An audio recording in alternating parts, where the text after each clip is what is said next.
In an alternate realm, the tale begins with the inheritance of the name Hydras. The essence of a nine-headed serpent dictates that for every head severed, two shall emerge in its place. The philosophy of Owen reveals that for every exposed base, two shall arise anew. Chapter 1. Hydra is the third. In his youth, he was captivated by an array of novels, indulging in fantastical tales that sparked his imagination.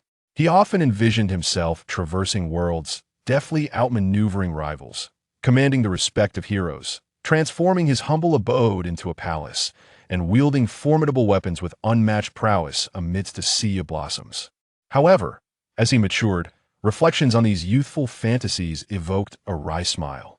The harsh realities of life had imparted wisdom unless one found themselves in a narrative akin to those in novels. Endowed with the protagonist's advantageous aura, the chances of survival in an unfamiliar world plummeted to a staggering 99%. For even the most talented individual, the absence of a platform to showcase their abilities could lead to a grim fate overwhelmed by misfortune. They might find themselves felled by a single blow, stripped of dignity, and discarded into the filth of obscurity. Thus, should one traverse into another realm, it would be prudent to assume the identity of a person of significance, such as a noble. And so he did, awakening as a nobleman. Yin Sino, he has now become Owen Hydras, a distinguished viscount of the northern border, possessing an ancient castle steeped in history, expansive territories, and loyal subjects. In this capacity, he holds supreme authority, even more so than the emperor's commands, yet pride eludes him. Instead, he remains humble, embodying the essence of a true gentleman. Yet, these notions are merely gilded embellishments. In truth, he finds himself clad in worn noble attire, seated upon the remnants of a half-crumbled wall of his castle, gazing at the serfs laboriously tilling the arid soil with rudimentary tools. Amidst the absurdity of his existence, a profound sorrow envelopes his heart. The standard of living, he observes, starkly contrasts with that of impoverished mountain regions devoid of electricity and running water, where at least garments are available, and starvation is a rarity, free from the terror of being snatched away by wolves in the dead of night. Even as the lord of his domain, he resides within a drafty castle, subsisting on unpalatable coarse grains, perpetually anxious about the threat of banditry. Despite his noble status, the conditions of his life evoke a sense of tragic irony, akin to a modern-day hermit. As he absent-mindedly rubs his growling stomach, Owen has accepted his fate. He is now Owen Hydras, a noble viscount of the northern border. This esteemed viscount retrieves a piece of stale black bread from his pocket, its odor lingering, and without a flicker of emotion, he forces it into his mouth. With yellowed teeth, he struggles to chew, and with a tongue thickened by neglect, he mashes it into a paste before swallowing the foul concoction. The endeavor to satiate his hunger is a laborious task. As for the taste, Owen chooses to erase it from memory, daring not to scrutinize the bread's surface or contemplate its creation for fear of madness. The stark reality is that abstaining from sustenance leads to starvation, which in turn leads to death. Thus, Owen must endure, clinging to the hope that the system will awaken, a fixation that has become his lifeline. Yet, this system, perhaps unaccustomed to its new environment, or perhaps due to the upheaval caused by a new contender displacing the rightful ruler, has malfunctioned, casting him into this unfamiliar existence alongside an uninvited companion. With hope rekindled, he attempts to activate the system once more, only to find it stuck at a disheartening percentage, a mere 9, with the decimal points dancing mockingly before him. After 7 or 8 days, the prospect of reaching 10% seems increasingly remote. He fears the system may seize at 99%, leading to a breakdown of his sanity.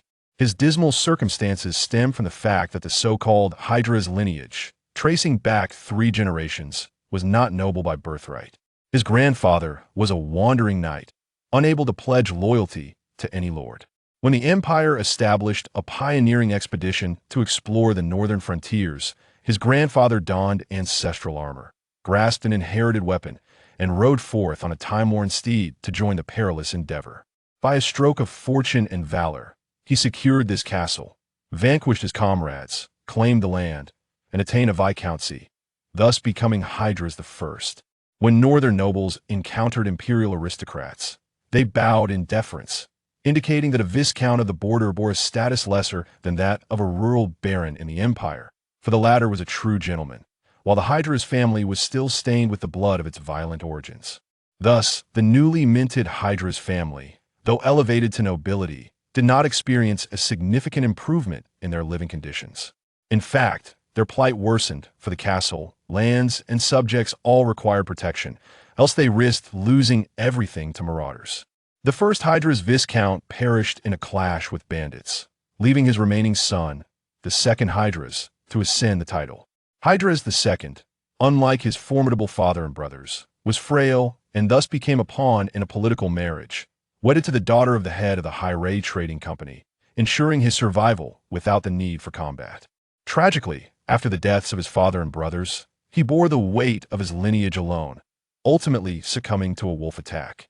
Following his father's demise, Owen inherited the title, becoming Hydra's the third.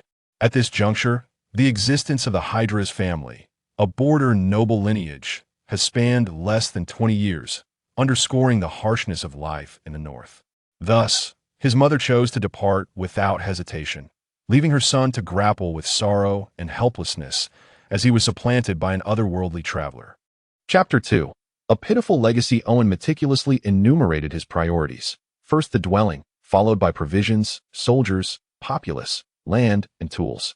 The residence required no further elaboration. His most significant asset was the ancient castle, constructed centuries ago. Its foundation, built from large stones, had withstood the ravages of time, remaining steadfast despite the elements.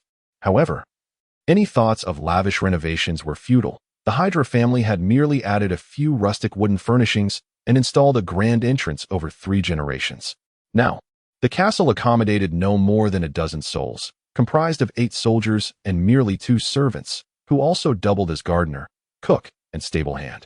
Initially, there had been a steward, 2 maids, and several guards, remnants of his mother's dowry. Yet, following the untimely demise of his predecessor's father at the jaws of a wolf, his mother departed without a backward glance, leaving Owen to endure solitude and hardship in the wake of his replacement. In such dire circumstances, he found little opportunity to indulge in the decadent lifestyle of the aristocracy. Many tasks fell to his own hands. Fortunately, he was not a true nobleman, capable of managing laundry, cooking, and cleaning, albeit lacking proper tools and still acclimatizing to his new reality. The experience of venturing to the castle's restroom was particularly harrowing, as it was constructed like a window seat with a gaping hole. Perched precariously, he could feel the rising currents from outside, and if one were to gaze upward, they might glimpse a budding daisy or an unfortunate soul in the throes of nausea. Over time, due to incidents involving assassins employing crossbows and extended spears, modifications were made to the lavatory, including the installation of a refuse passage leading directly to the moat. Yet, some intrepid warriors still chose to brave the excremental assault, wielding daggers and iron spikes for their brutal ambushes, leaving victims to languish in agony for days before succumbing. This gruesome method of assassination illustrated the barbarity that pervaded life. Although Owen was not particularly concerned about being murdered, the sensation of hovering over the dark abyss instilled a sense of unease, prompting him to prefer digging a pit in the open air for relief. Despite its myriad flaws, the castle was still a castle. The Hydra family would likely not possess the means to construct such a structure after several generations. Having surveyed the castle, Owen turned his attention to the storeroom. Faced with a heavy lock weighing several pounds and a keyhole large enough for a finger, he finally comprehended the purpose of the iron rod he had kept close. Extracting a key resembling the rod, he struggled to insert it into the narrow, dry opening. After several futile attempts, he withdrew it and applied some grease, ultimately expending considerable effort to unlock the door. Upon pushing the heavy entrance open, a pungent aroma of grain mingled with dust assaulted his senses, provoking a sneeze. Rubbing his nose, Owen observed the sunlight filtering through the swirling dust, casting a warm glow upon the sacks of grain stacked upon wooden shelves. Although the northern region boasted a dry climate, moisture remained a concern. To prevent spoilage, provisions were stored on shelves, requiring effort but preferable to the alternative of moldy sustenance. Upon inspecting several bags, he found either rye or black beans within, along with some withered onions in the corner.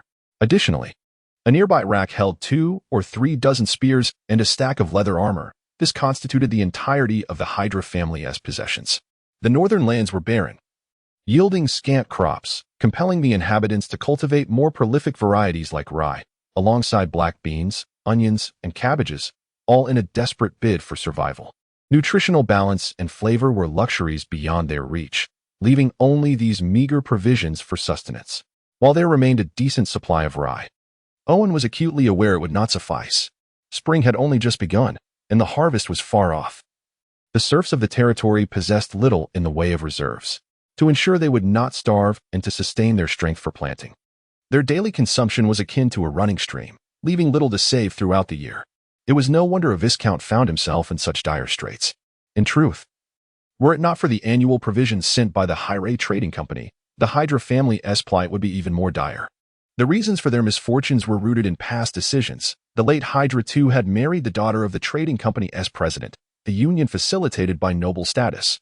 In this world, social stratification was so rigidly enforced that farmers begot farmers, hunters begot hunters, merchants begot merchants, knights begot knights, and nobles begot nobles. One's identity was predetermined at birth. Countless individuals had aspired to breach this invisible barrier and ascend the social ladder. Yet the successful were but a rare phenomenon. The rationale was simple. Those in power could unconditionally strip the lower classes of all they possessed, from wealth to life. And the process was straightforward, often devoid of any need for subterfuge. This immense authority compelled the elite to fervently maintain the stability of their class, effectively severing pathways to ascension, even at the risk of inciting rebellion among the lower ranks, potentially leading to their own demise. In reality, had the internal conflicts within the empire not reached a boiling point, and had the emperor not adopted a hardline stance, the prospect of northern expansion would never have materialized, nor would titles have been offered as incentives. Even so, imperial nobility fragmented the northern aristocracy, resulting in their lack of acceptance and recognition by the empire. The only reason Owen's grandfather had attained the title of viscount was due to a combination of strength, luck, and most significantly, bloodline. His grandfather's father was a secondary son of an imperial noble without inheritance rights. This lineage held little weight within the empire, but shone brightly on the border of the north, enabling Owen's grandfather to emerge as a viscount of the frontier rather than a mere knight or baron. Despite the numerous shortcomings of border nobility, they were still considered nobles, at least in the north, signifying that the Hydra family had one foot in a different class. Otherwise, the Hydra trading company would not have lavished gifts and sought connections through marriage. With such relationships, the trading company enjoyed considerable advantages along the northern border, sufficiently compensating for their investments. Chapter 3: Countless problems securing the warehouse with utmost care and keeping the iron rods close at hand. Owen arrived at the open area in front of the castle. Here, 3 longhouses were constructed against the earthen walls, where soldiers resided on ordinary days. The sturdy log-built longhouses were covered with bark and hay, providing sufficient shelter from the wind and rain. Inside, the absence of windows rendered the interior somewhat dim. But in the cold northern climate, warmth was of paramount importance. On one side of the longhouse, there was a well, alongside a thatched kitchen shelter, where a large pot was placed, and half a sack of grain was visible, indicating that the soldiers lived and dined here. Due to a shortage of manpower, 2 soldiers were assigned to guard the city gate. 2 patrolled within the castle, while the remaining 4 rested. As for training, it was an infrequent occurrence. Daily drills were unfeasible due to insufficient food. Without adequate sustenance, rigorous training would be fatal. Upon his arrival, Owen found 4 soldiers basking in the sun against the wall of the longhouse, for there was little else to do in this desolate place. The soldiers, all in their prime, were somewhat sturdier than the serfs, thanks to the provisions supplied by the castle, at least not easily counted by the number of ribs visible. Come with me for a moment. Owen summoned the 4 soldiers, for he dared not venture out alone. The only advantage of this world was the immense power wielded by the nobility. Despite Owen's unfortunate circumstances, these 4 soldiers remained unwaveringly loyal, even willing to risk their lives to uphold his authority, leaving him at a loss for words, as he was the beneficiary of their loyalty. Upon receiving their lord's command, the soldiers swiftly donned leather armor and took up their spears, forming a protective escort around Owen as they exited the castle. The leather armor and spears, though somewhat worn, were procured at great cost from the Hydra II through the Hairy Trading Company, depleting the meager savings of the territory and incurring considerable debt. All to arm the 30 soldiers they had. 30 soldiers were not insignificant, including the serfs, The territory could muster over 100 individuals for a scuffle. However, after the recent wolf disaster, many of the frontline soldiers had perished, leaving Owen feeling somewhat insecure. Noble power, at its core, stemmed from land and military strength. Possessing land without military might was insufficient. Owen was troubled by this, as 8 soldiers hardly provided him with the security he desired. The heritage of the Hydra family was dreadfully thin, lacking both funds and manpower.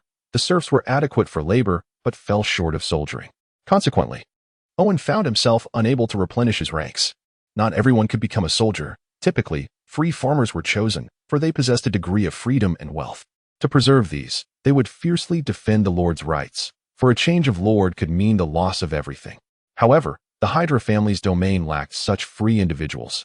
It was entirely composed of serfs, many of whom were displaced peasants, criminals, and opportunists who had sold everything to survive after joining the pioneering group that settled here.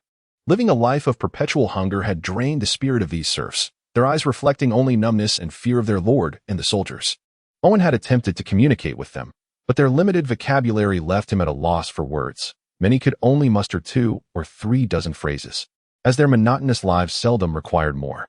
The feeling was akin to trying to explain computers or soda to an isolated tribe in Africa. They simply could not grasp the concept.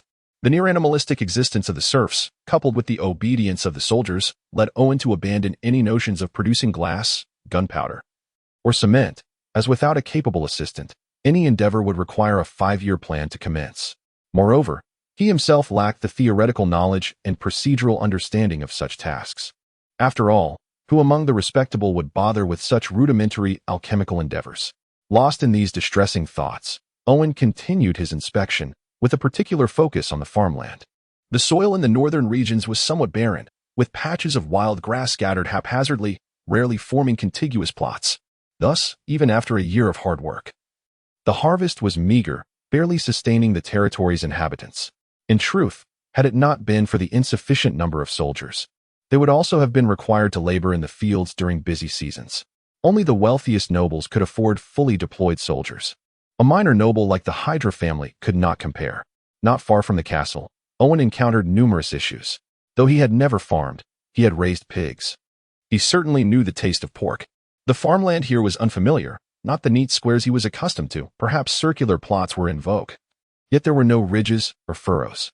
The so-called spring plowing consisted merely of clearing brush with a stone knife and using a pointed stick to poke holes in the ground, tossing in 2 or 3 seeds and covering them with soil to deter birds. One could easily surmise the futility of such planting methods. It was a miracle that the people of the Hydra territory had not starved to death. Owen's face fluctuated between shades of green and white. Yet he found himself powerless to rectify the situation. If he were to take action, he would fare no better than the serfs who merely poked holes in the ground. He lacked even the knowledge of when to plant or harvest. The consequences of misguided commands were unbearable. Should he fail to reap a harvest for an entire year, he would have to lead all his subjects into begging. After circling the castle, there was finally a piece of news that could be deemed somewhat favorable. While the Hydra family was hardly impressive, the territory itself was vast. It would take an ordinary person 1 or 2 days to walk around its entirety. Alas, the soil was not fertile, there were no specialties to speak of, and manpower was lacking. What good was a large territory if it could not be effectively developed? Increasing the population within the territory was no simple task. The best method was to allow for natural growth among the subjects, as such inhabitants tended to be more loyal. This was the foundation of the long-established noble families, who could afford to disregard the emperor's commands at will. In less than 20 years, the Hydra family had seen 3 generations pass, and they certainly lacked the resources for such loyalty. Were they to possess such means, would they still be troubled? Other options included purchasing serfs or taking in displaced persons. Serfs were inexpensive, as many were desperate and willing to sell themselves into servitude for a mere morsel. However, the latter option was fraught with uncertainties, as many displaced individuals could turn out to be bandits, and indiscriminately taking them and could destabilize the territory. If life had imparted anything to him, it was the realization that as long as one lacked the courage to face death, they must rise and bear the weight of their burdens, continuing forward even when their heads hung low and their backs were bent. For even if one were to stop, no one would pity them, let alone extend a helping hand. Chapter 4. On the significance of the golden finger after weeping until his tears ran dry. Owen lifted a jar from the table and took several sips of the icy well water. Even at this moment, he remained rational enough not to overindulge, for gulping down a bellyful of cold water would likely lead to an upset stomach. And falling ill in this desolate place was tantamount to stepping one foot into the gates of the underworld.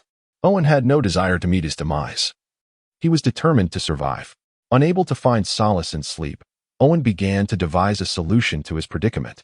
He was confronted with three pressing issues: insufficient food, inadequate soldiers, and a lack of population, all of which were intricately intertwined, forming an inextricable knot.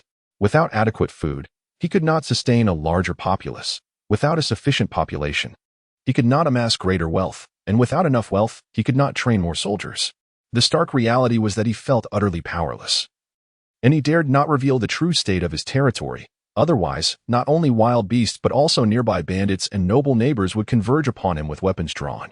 Before his transmigration, Owen had been an ordinary individual, and even in this new life, his body was that of an unremarkable youth.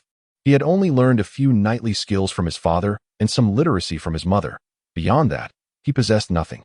For a transmigrator, this was undoubtedly a disgrace beyond measure, yet for an ordinary person, it represented the most pragmatic choice, as reality offers no leniency and will not hesitate to deliver harsh consequences when necessary. Fortunately, although Owen was an ordinary person, he still held the advantage of being a transmigrator endowed with a golden finger, which was the key to his breakthrough and provided him with the means to confront the harsh realities of life. This underscores the importance of the golden finger for transmigrators. Without it, transmigrators might as well be labeled as mere fodder for the multiverse's death squads. The system remained unable to fully activate. But as the progress bar reached 10%, a flurry of garbled text appeared before Owen, revealing a plethora of folders. Among them, only a select few were accessible, while the majority appeared gray and fragmented. Tank Battle, Super Mario, B-Game, Contra, Street Fighter, Half-Life, Heroes of Might and Magic, Age of Empires, Mount Blade, Romance of the Three Kingdoms, World of Warcraft. Upon seeing the myriad folder titles, Owen suddenly comprehended why the system had been unable to fully initiate. If each game could be likened to a golden finger, Owen's golden finger had become so abundant that it resembled a wholesale supply, leading to conflicts and preventing complete activation. At present, Owen paid little heed to these complications. He merely wished to discover what might assist him in overcoming his immediate challenges. As the system had not fully started and was stuck at 10%, the functions it provided were limited. Owen could only exchange the progress value for items, skills, or characters within the games. However, it was essential that the choices aligned with the world he currently inhabited, for the further they deviated from his reality. The greater the consumption of progress value, particularly with technological products, even everyday items could demand an exorbitant amount of progress. In simpler terms, if this world were ancient, then exchanging for a cow's worth of progress might only yield a bar of modern soap, let alone intricate machinery, while the progress value would gradually recover. Frequent withdrawals would significantly diminish the recovery rate, akin to depleting a well of water. Time was needed for replenishment. Thus, Owen had to exercise caution, as he had no opportunity for a do-over. The multitude of games afforded Owen numerous options, yet only a few were applicable due to the constraints of his current world. For instance, while the various tanks from Tank Battle and the firearms from Half-Life tempted him, he found himself lacking both the expertise to wield them and the necessary progress value for acquisition. Even if he managed to obtain them, he would still face issues of usage, ammunition, and maintenance, rendering them impractical. After careful consideration, Owen discerned that Age of Empires, Mount Blade, and Romance of the Three Kingdoms were the three games most aligned with his current situation and needs. Among them, Mount Blade was the most fitting for his identity. For acquiring characters from that game would not only grant him the means to protect himself, but also enable him to recruit new soldiers within his territory without expending progress value on unit exchanges. However, upon deeper contemplation, Owen dismissed this notion, realizing that the units recruited in Mount Blade required salaries, which made them far less economical than those in Age of Empires. Moreover, once he constructed barracks, he could train local troops. Opening the Age of Empires folder, a wealth of information unfolded before him, primarily categorized into two sections, units and buildings. The cost of buildings was exorbitant. Given his current maximum progress value, he could hardly exchange for anything worthwhile. Thus, Owen shifted his focus to the units. The system's pricing was perplexing, as different units commanded different costs. Peasants and militia were inexpensive, while infantry and archers were priced at a whole number. Cavalry, accounting for the horses, were pricier than infantry, yet the elite units remained unattainably high. After meticulous consideration, Owen refrained from coveting the high-tier units and opted instead for 5 swordsmen and 5 archers, each costing a modest amount of progress value. He first needed to ascertain whether his commands would be heeded. If these units proved uncooperative, his efforts would be in vain. Furthermore, being in close quarters with 10 men in a bedroom seemed perilously risky. Communication was not an issue, and their obedience to his orders appeared satisfactory. Although their reactions were somewhat stiff, Owen required these soldiers for combat, not for tasks. This minor flaw was inconsequential, as the brutality of melee warfare rendered quick-wittedness a potential liability. In the battlefield, flexibility of mind could lead to overthinking, which was unacceptable for mere fodder. Moreover, the units from Age of Empires required no salaries. Only food and shelter were needed for them to pledge their loyalty, a boon for Owen, who was devoid of funds. Patting one on the shoulder and caressing another's arm, Owen was on the verge of tears from joy, for this signified the preservation of his life. With sufficient soldiers amassed, he pondered who would dare to harm him. At that moment, he felt compelled to compose a treatise on the significance of the golden finger for transmigrators. Chapter 5. System Troops and Supplies. Once calm, Owen meticulously observed the 2 types of soldiers. The swordsman, a foundational unit from the Age of Empires, may not have been particularly tall, yet his physique was commendable. Clad in iron helmets and leather armor, wielding a one-handed sword and a round wooden shield, he was versatile, capable of both offense and defense, and adept at maneuvering in various complex combat scenarios, making him a quintessential soldier. In contrast, the foot archer stood taller, dressed in a sleeveless leather jerkin that showcased his strong arms. He carried a wooden bow and a quiver, exuding brightness and vigor. When Owen compared the soldiers from the Age of Empires with his original troops, he discerned a significant superiority in the former, not necessarily on a different tier, but in a head-to-head match, the former would certainly prevail. Even when outnumbered, they could still achieve a Pyrrhic victory. Such a conclusion was not without merit. Though Owen had never served in the military or engaged in combat, he understood the inherent fragility of human beings. Regardless of one's status as a martial arts champion or heavyweight boxing champion, a single stab to the kidney would bring anyone to their knees, particularly in ancient times. While musculoskeletal injuries might allow for survival, damage to internal organs was often tantamount to a death sentence. This explains why ancient law permitted the possession of weapons by civilians, whereas hoarding armor was deemed treasonous. No matter how formidable a warrior might be, they could not withstand a barrage of arrows. Conversely, donning a set of quality armor and utilizing brute strength, one could feasibly charge into battle multiple times. While the soldiers of Owen's domain were not as elite as the system soldiers, their equipment was decent, as long as he, as the Lord, commanded them to fight with fervor. A charge with a spear would almost guarantee death upon impact. Therefore, while the soldiers of the Age of Empires were indeed more elite, Owen remained cautious, reminding himself not to become overconfident in the superiority of system soldiers. They were not invincible. Committing such an error in warfare could leave him without a chance for redemption. Owen assigned the system soldiers to the long wooden barracks, originally designed for military training, with each cabin accommodating 10 soldiers, which had previously been fully occupied. The original soldiers showed no signs of confusion or hostility towards the arrival of the system soldiers. Rather, they were pleased, as this signified increased strength, security, and ease. With the addition of 10 soldiers to the castle, daily food consumption rose significantly. Yet safety had also doubled compared to the days when only 4 patrolled the castle. Regarding food supplies, Owen felt no panic, as not only food but many resources could be exchanged for progress points from the game. However, all these resources were acquired through progress points, which required time to replenish.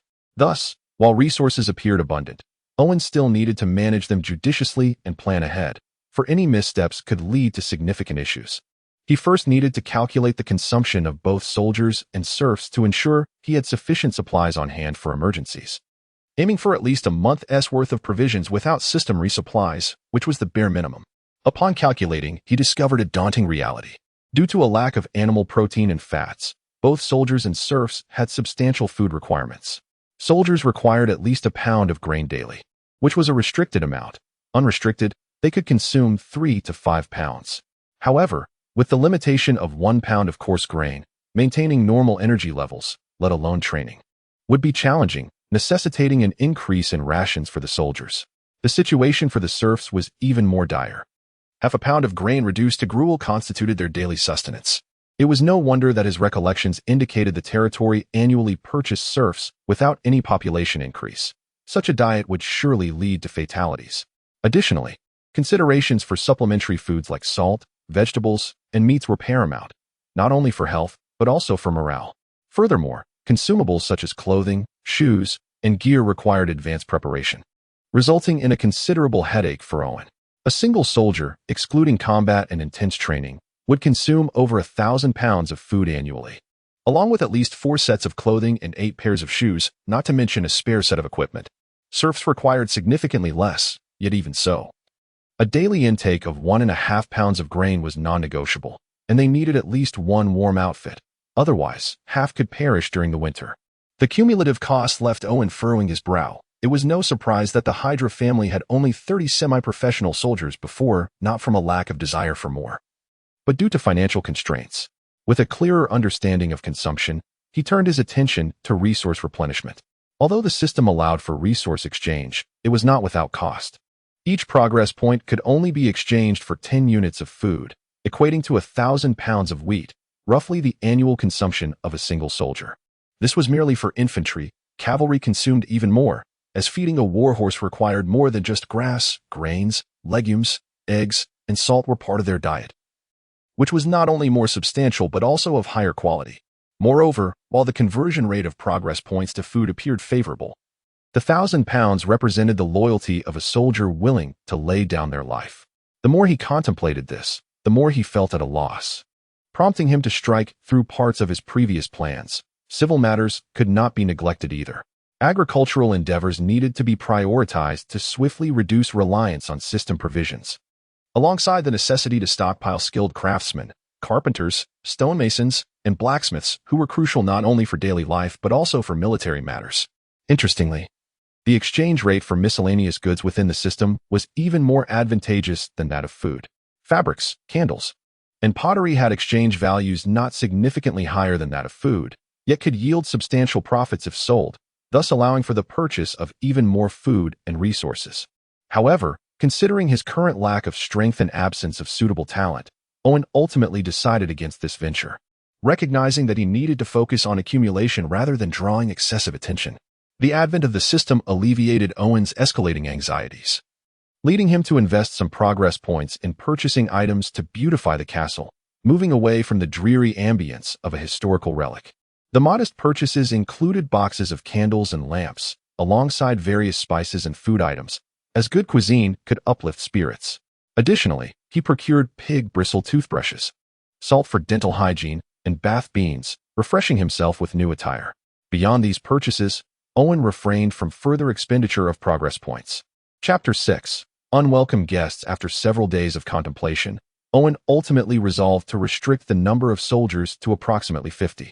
This modest force was indeed insufficient, as merely defending the castle would require at least 100 to 200 men, let alone securing the entire territory.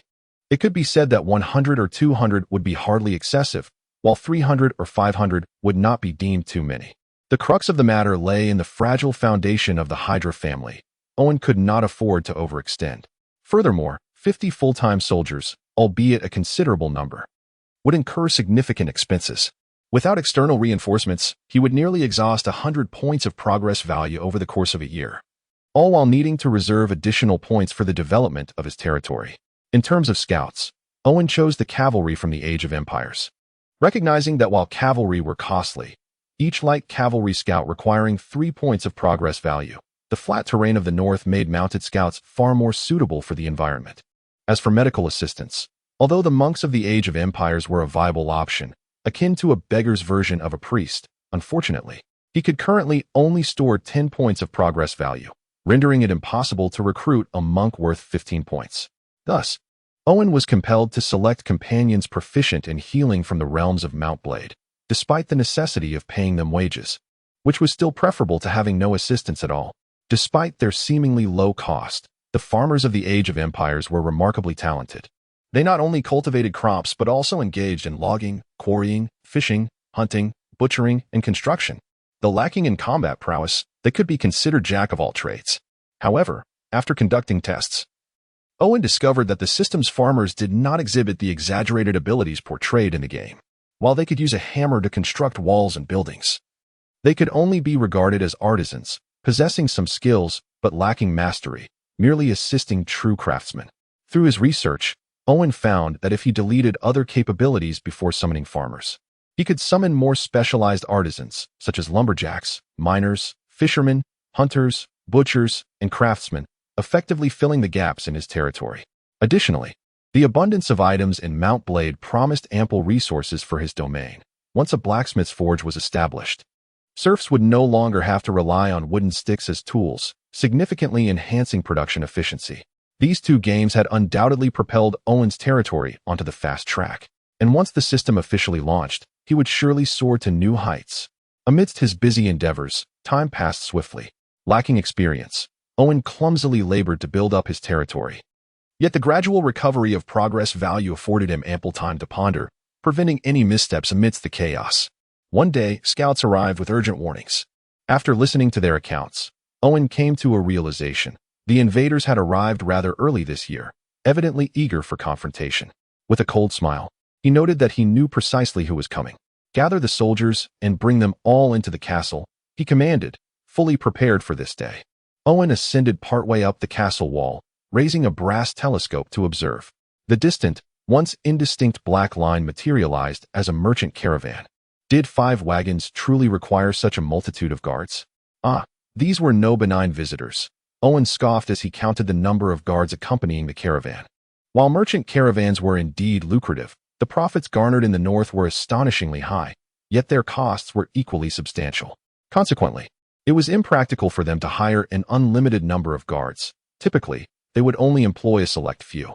Even in the perilous borders of the north, a standard caravan would not exceed 2 guards per wagon, as the crew and drivers could wield weapons when necessary. Hiring additional personnel would undoubtedly diminish their profits. Although they would not find themselves utterly destitute, for merchants, earning less equated to losing money, necessitating careful budgeting.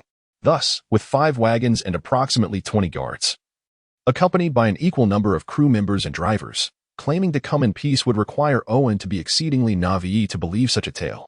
He was acutely aware of the nature of goods transported by the Hydra Merchant Guild, which hardly warranted the hiring of 20 guards. Their decision to employ such a sizable force indicated a desire for illicit gains, perhaps even to seize a noble's territory along their route. Regardless of who it might be, seizing a noble's land was an act fraught with peril. Surrounding nobles would unconditionally retaliate against any insurrectionists, swiftly dividing the unfortunate offender's domain. Even if that ill-fated noble were to survive, to express gratitude to the neighboring lords for their assistance in quelling the rebellion, he would be forced to part with a substantial portion of his wealth, so much so that it might take a century to recover. The situation was particularly convoluted for the Hydra family, as Owen was the sole heir. According to noble tradition, upon his demise, his mother would inherit his title. Should the Hydra Merchant Guild be willing to invest resources, there was a possibility they could usurp the Hydra family's claim to nobility, a risk worth taking. The reason they had not eliminated him earlier was simple. Such actions could not be undertaken recklessly. If the surrounding nobles were to catch wind of their scheme, the outcome would be disastrous. In essence, the Hydra Merchant Guild sought to stage a performance, extricating themselves from suspicion while legitimately seizing the Hydra family's holdings. This required both timing and careful planning, which explained the delay until now. Although Owen recognized the ill intentions of the Hydra Merchant Guild, he harbored no desire for violent resolution. Merchants across all realms shared a common trait. They shunned unprofitable ventures. Thus, he did not conceal his intentions. Upon the caravan's approach, he swung open the castle gates. Dressed in immaculate noble attire, mounted on a docile training horse, Owen displayed a smile imbued with aristocratic grace, surrounding the caravan with all his soldiers. Faced with the encirclement, the guards of the caravan grew increasingly tense. Though their weapons were gripped tightly, their eyes betrayed their anxiety. For they understood all too well the fate that awaited them when confronted by a formidable force. Otherwise, why would they have behaved so submissively in the presence of nobility? If not for their inability to prevail, the guards were apprehensive, and the crew members and drivers were even more so, even if they were not professionals. They recognized that their chances of victory were slimmer than the prospect of receiving a pay raise, and they would readily surrender if the situation turned dire. After all, working for anyone was still a means of survival. Seeing the precariousness of the situation, the caravan steward could not ignore the impending conflict. With swords and shields at the forefront, followed closely by spearmen and archers, should a clash ensue, it would undoubtedly result in their annihilation. Thus, the steward could not stand idly by and watch the two sides collide. Despite their initial ill intentions, they now sought only to reason with Owen truly. They were not deceiving him. Chapter 7. Reparations and Maids. Cord was convinced that these soldiers were not peasants in disguise, nor were they mere mercenaries. The soldiers' vigor and unwavering obedience to Owen's commands were telltale signs. It seemed that the master's scheme had faltered before it even began, and the young lady had miscalculated. The Hydra family had clearly been holding something back. However, Owen had never intended to instigate an outright confrontation, so this turn of events suited him just fine. He gestured dismissively, and the soldiers retreated a couple of paces, alleviating the palpable sense of impending doom, though the encirclement remained. The guards and clerks surreptitiously breathed a collective sigh of relief. Cord, too, visibly relaxed, but the thought of what he was about to relinquish filled him with rueful dismay. This was a major setback. The additional 3 layers of supplies were of little consequence. The hoary merchant guild's reserves in the northern lands were easily replenished. However, the prospect of surrendering 2 maids from the Servitor Church was a far more vexing issue. The Servitor Church was an exceptionally unique religious order, whose adherents held service as their sacred tenet. Thus, unlike other churches with their nuns and priests, this one had maids and butlers, all of whom underwent rigorous professional training. Because of their unwavering devotion to service and loyalty, the Servitor Church's maids and butlers, regardless of their individual capabilities, were bound to serve their masters for life once they were acknowledged. Not even death could break the bond. This made them highly sought after by nobles. Even the maids, let alone the butlers, were coveted commodities. The Hoary Merchant Guild had expended considerable resources, and even then, only managed to acquire these 2 maids due to certain imperfections. Moreover, they were originally intended for an important mission on the northern lands frontier, but now they were gone. Despite the pangs of regret, Cord knew that he had no alternative. If he failed to placate this young Master Owen, it was almost certain that they would meet with an unfortunate demise. Mishaps were commonplace on the northern lands frontier, and even the Hoary Merchant Guild would be unable to trace it back to this young master. Therefore, when faced with the choice between utter ruin and cutting his losses, Cord unhesitatingly chose the latter. "Do not address me as master. I am now the Hydra Viscount," Owen stated softly. His eyes narrowed as he fixed his gaze on Cord. "My sincerest apologies, Your Excellency, the esteemed Hydra Viscount. I shall have them unload the goods from the carriages at once." Cord hastened to correct himself, acknowledging Owen's meaning. He then instructed the clerks to unload the cargo, regardless of the quantity. "Excellent. I also long for my mother. This is my gift. Deliver it to her personally." Owen nodded, signaling for his men to bring forth the court dress he had prepared earlier, a women's formal gown, renowned for its elaborate design. Commoners were forbidden from wearing such garments. Only noble ladies were entitled to do so, and the former master's mother was one of them. Owen's choice of a court dress was not arbitrary. If she accepted it, it would signify that she still recognized her identity as a member of the Hydra family, laying the foundation for continued collaboration. If she refused, Owen would have no choice but to resort to banditry, teaching the Hoary Merchant Guild a harsh lesson about the perils of provoking a transmigrator. Cord, entrusted with such significant responsibilities by the Hoary Merchant Guild, possessed a sharp mind and capable demeanor. He immediately discerned Owen's intentions and readily acquiesced. At the moment, seizing the Hydra family's territory and title was unrealistic, or at least there was no opportunity to do so. It was better to maintain the status quo. The Hoary Merchant Guild's initial collaboration with the Hydra family stemmed from Hydra Eye's reputation as the tiger of the northern lands, which deterred neighboring nobles from preying on the guild's caravans, facilitating the development of commerce on the northern lands frontier. This decision proved to be judicious. Though the Hoary Merchant Guild was insignificant within the empire, it had gained considerable influence on the northern lands frontier, forging partnerships with numerous northern land nobles. After all, the nobles of the northern lands had not yet achieved self-sufficiency, and they had gradually realized that plunder could only provide temporary sustenance. Only through amicable cooperation could they secure a steady stream of supplies, even if it meant parting with their wealth. The problem was that without caravans, money was useless. Thus, the hoary merchant guild had flourished in recent years. When the guild's chairman, Barley, decided to marry off his daughter, it was not with the intention of usurping the Hydra family, but rather to solidify the relationship between the two families. Although he had initiated the development of commerce on the northern lands frontier and was the pioneer in this endeavor, the guild was not his alone. The insiders would not sit idly by and watch him monopolize these benefits and use them to gain complete control of the guild, as it would not serve their interests. Although Barley was the chairman, he could not simply exclude all collaborators. Hence, the idea of marrying off his daughter arose. Northern land nobles were regarded as rural bumpkins by the empire's aristocracy, but their noble status was recognized by the empire.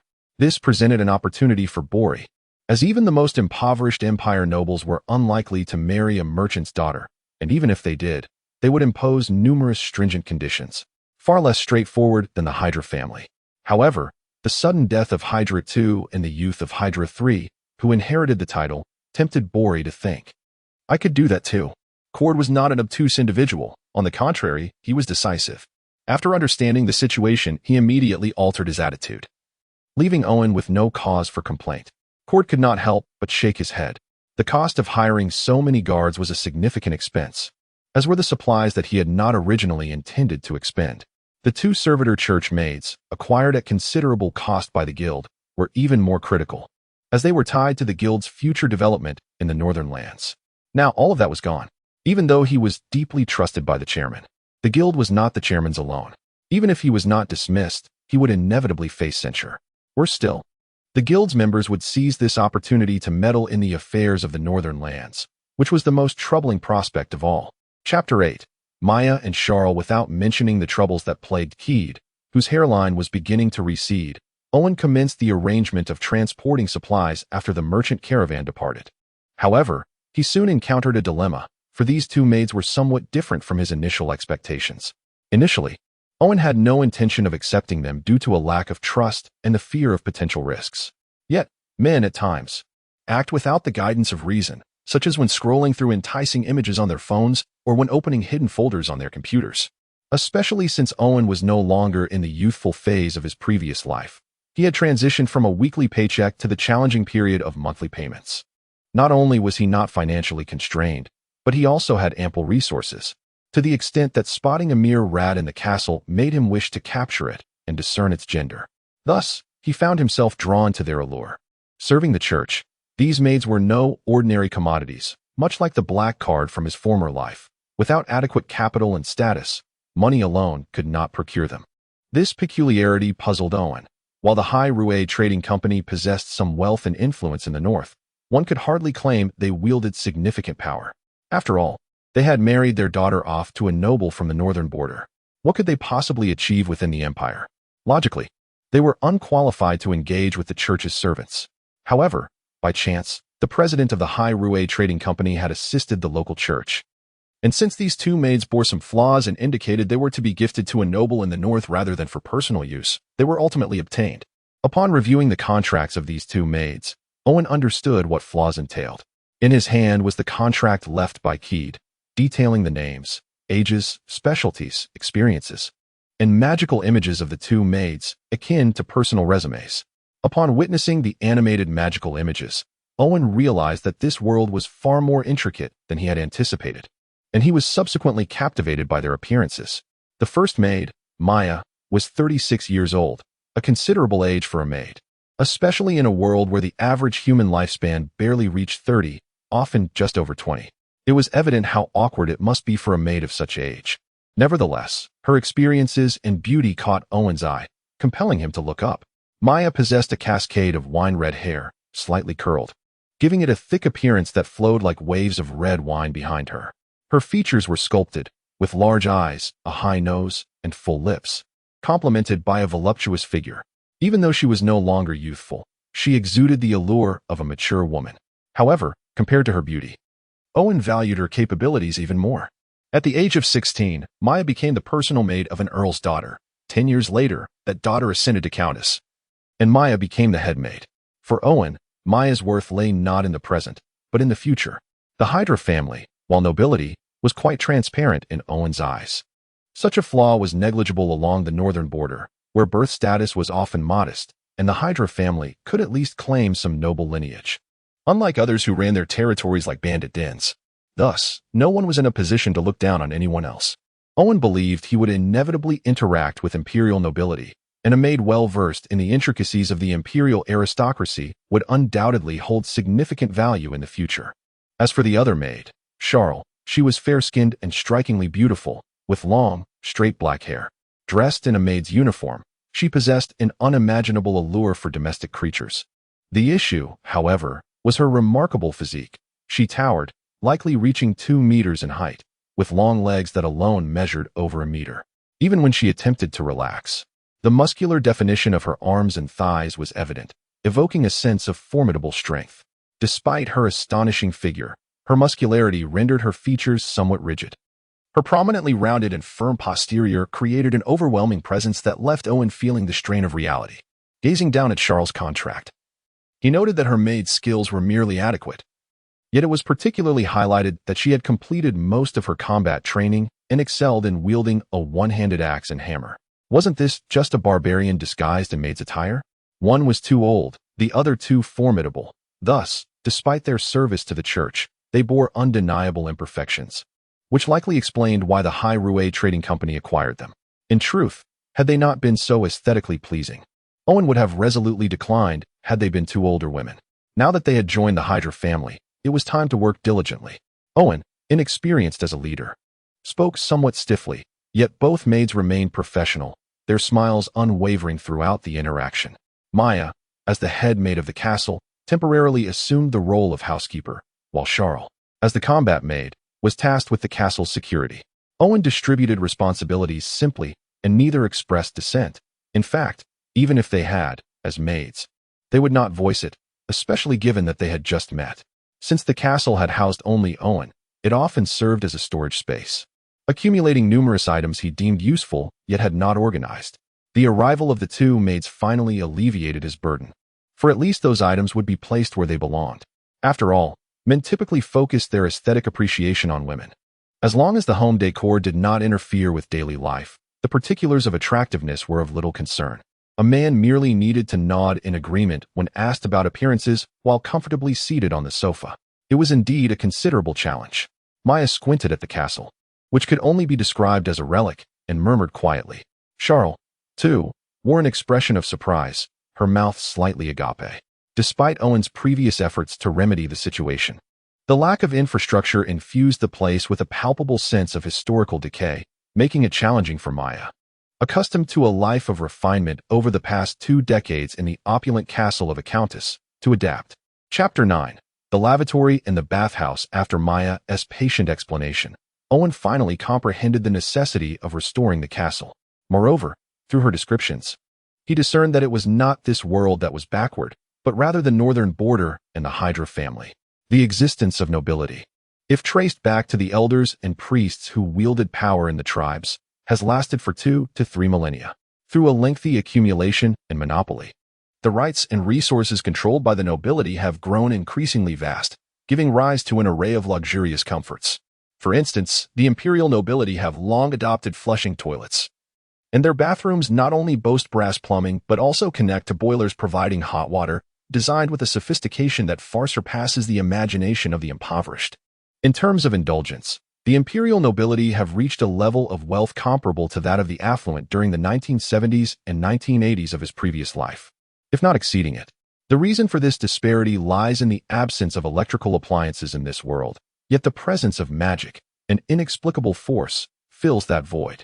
Born in the northern border, raised in a castle, and interacting predominantly with his parents and the steward, Owen's exposure has been severely limited. His understanding of the world is likely inferior to that of a wandering merchant. Consequently, his judgment regarding this world has been flawed. Evidently, Owen had not realized that this was a realm infused with magic, where knights and other professions do not merely wield weapons. In fact, most professions possess their own extraordinary legacies, far more complex than what he had observed. Unfortunately, those who ventured to develop the northern border were primarily failures, criminals, and refugees from the empire, individuals who arrived with nothing and thus had no foundation to build upon. Fortunately, Maya, being the most trusted individual of the Countess, had encountered the extraordinary, and, through her, Owen learned of the more authentic aspects of this world. While the extraordinary powers in this realm have not reached a catastrophic level capable of annihilating the world with a single forbidden spell, they should not be underestimated. Relying solely on the military forces of the Imperial era may prove insufficient, amplifying Owen's anxiety amidst the already pressing circumstances. He resolved to revise his plans once more, urgently seeking a means to surpass the current limit of his progress value. With a greater progress value, he would be able to exchange for more formidable powers. However, the challenge lies in his persistent inability to discover a way to breach the existing limit. Frequently, he finds himself compelled to alter his plans, as many options are either unfeasible or excessively arduous, rendering his situation exceedingly challenging. Fortunately, the restoration of the castle posed no significant issues. With no external threats at present, enhancing the castle's comfort was a worthwhile endeavor. Thus, Owen collaborated with Maya to gather resources for a straightforward restoration of this centuries-old edifice. However, the idea of flushing toilets and brass plumbing had to be shelved, as the costs associated with their procurement reminded Owen of a life-saving elixir. He would have to wait until he could exchange for them through the system. Given the limited conditions, Maya permitted the craftsmen to conduct only basic repairs on the castle's damaged areas, focusing primarily on constructing new toilets and a bathhouse, featuring waterborne latrines and large bathing tubs. Regarding the latter two, Owen was immensely satisfied. He felt it worthwhile to expend some progress value for the privilege. No longer would he have to squat precariously over a window ledge that felt as if it might swallow him whole. Instead, he could freely traverse and indulge in the pleasures of life, a sensation of unparalleled liberation. Most importantly, Owen had discovered toilet paper. Reflecting on the various cleaning implements he had previously endured, such as thatch, leaves, sticks, and stones, he could hardly bear the thought of their discomfort and the potential for injury. Even worse was the embarrassing realization that if one did not clean thoroughly, they might find themselves leaving a trail behind, a veritable scene of social demise. In contrast, the bathhouse held significant value as well. Owen remembered that throughout his life, he had hardly bathed more than a few times a year, his skin caked with grime. Thus, he could not resist the allure of a hot, refreshing shower. Upon completing the renovations in both areas, Owen first indulged in a gratifying release and then soaked in the warm water, scrubbing away 2 pounds of dirt before emerging rejuvenated in fresh attire. Stepping out of the bathhouse, although his clothing was made of soft cotton, he felt the roughness of the fabric against his newly cleansed skin, highlighting just how tender his skin had become after shedding the layers of filth. In addition to these two enhancements, the daily meals were entrusted to the two maids, finally liberating Owen from the burden of self-sufficiency in securing sustenance. The restoration of the castle and the improvements in his living conditions did not consume a significant portion of Owen's time, even as he suppressed the impulses typical of his age, for he had far more pressing matters to attend to. Having ensured his basic needs were met, he understood the peril of becoming complacent. After all, what good was it to enjoy a full belly only to be struck down by an assassin? From his memories, Owen was acutely aware that the northern border was fraught with danger. Otherwise, how could the first and second Hydras have met their demise? In the north, the times of transition between seasons often heralded the rise of banditry. These brigands included both refugees and criminals from the Empire, as well as local indigenous peoples who had been driven further north, and some were even lords seeking to enrich themselves. In any case, the act of killing for sustenance was utterly commonplace for them. Despite the northern border having been developed for over 20 years, its conditions remained largely unchanged from when they first arrived. Hunger persisted, and each year saw lives lost to starvation. Thus, for the sake of survival, murder and thievery had long since become integral to their existence. Had it not been for the multitude of individuals unable to thrive within the Empire, perpetually drawn to the northern border in search of a livelihood, this desolate place would have been deserted long ago. Regrettably, the more favorable areas of the northern border had long been claimed, leaving little in terms of food or shelter. Those unwilling to sell themselves into servitude had no choice but to resort to banditry. The previous Hydras, during their lifetimes, had frequently hanged bandits and engaged in numerous skirmishes with neighbors. Robbing food, money, and even people was a routine affair. How else could a family in its prime support over 100 soldiers, alongside a grandfather and 2 uncles who were knights? Given that the expense of maintaining a single knight exceeded that of 10 elite soldiers, Such wealth could only have been acquired through plunder. However, the audacious actions of the Hydra family inevitably attracted public ire. When their grandfather and uncles took soldiers to eradicate bandits, all three met their demise, and the soldiers suffered heavy losses. To assert that there was nothing amiss in those events would be met with disbelief. If the bandits possessed such combat prowess, they would have established themselves as nobility long ago. Thus, it was clear how they met their end.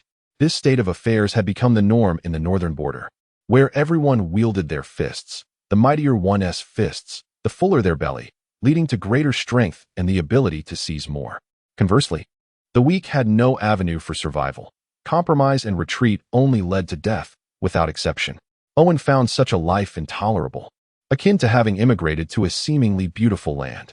Yet, much like in his previous life, he had no choice but to adapt proactively to his circumstances. The notion of life accommodating him was but an illusion. Chapter 10. Villages and watchtowers. In addition to bandits, the northern territories also suffer from wild beast calamities, which occur unpredictably. Generally, as winter approaches, these creatures become more aggressive, and in spring, their ferocity escalates, frequently encroaching upon territories and causing casualties. Consequently, each noble lord enjoys hunting.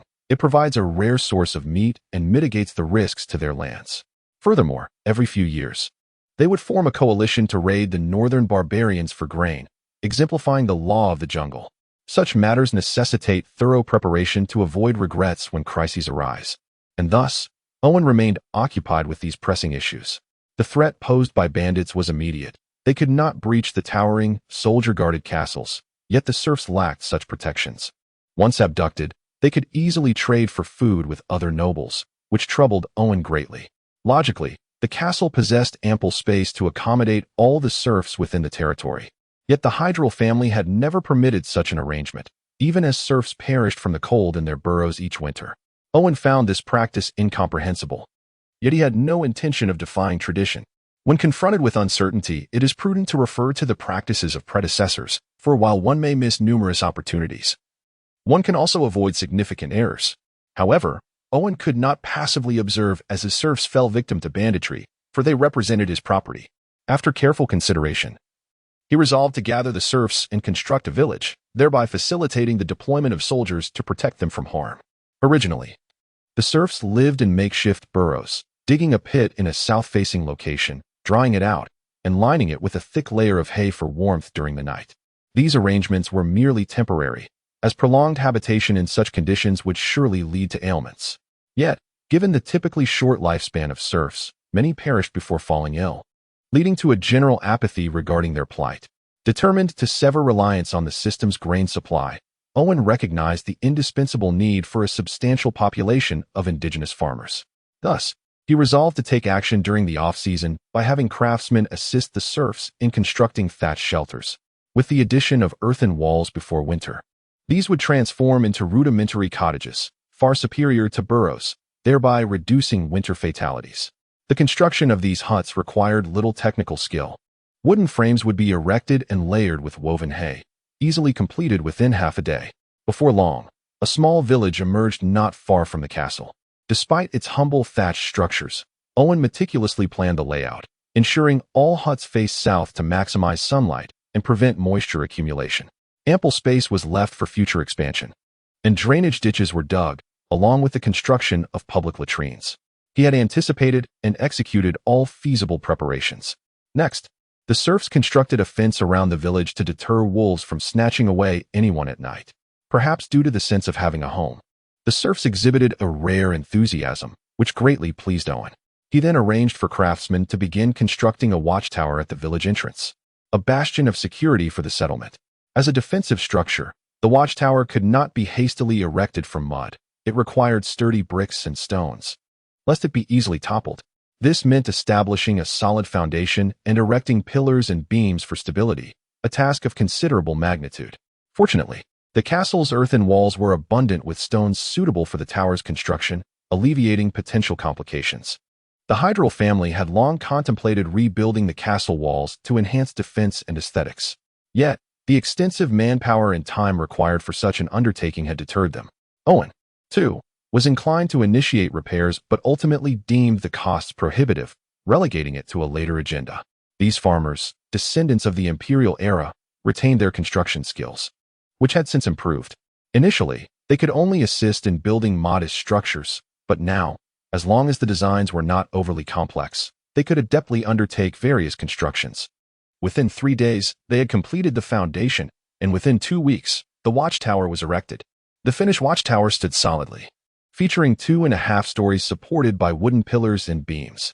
The first floor served as a storage area for food, water, and equipment, including metallic farming tools for the serfs.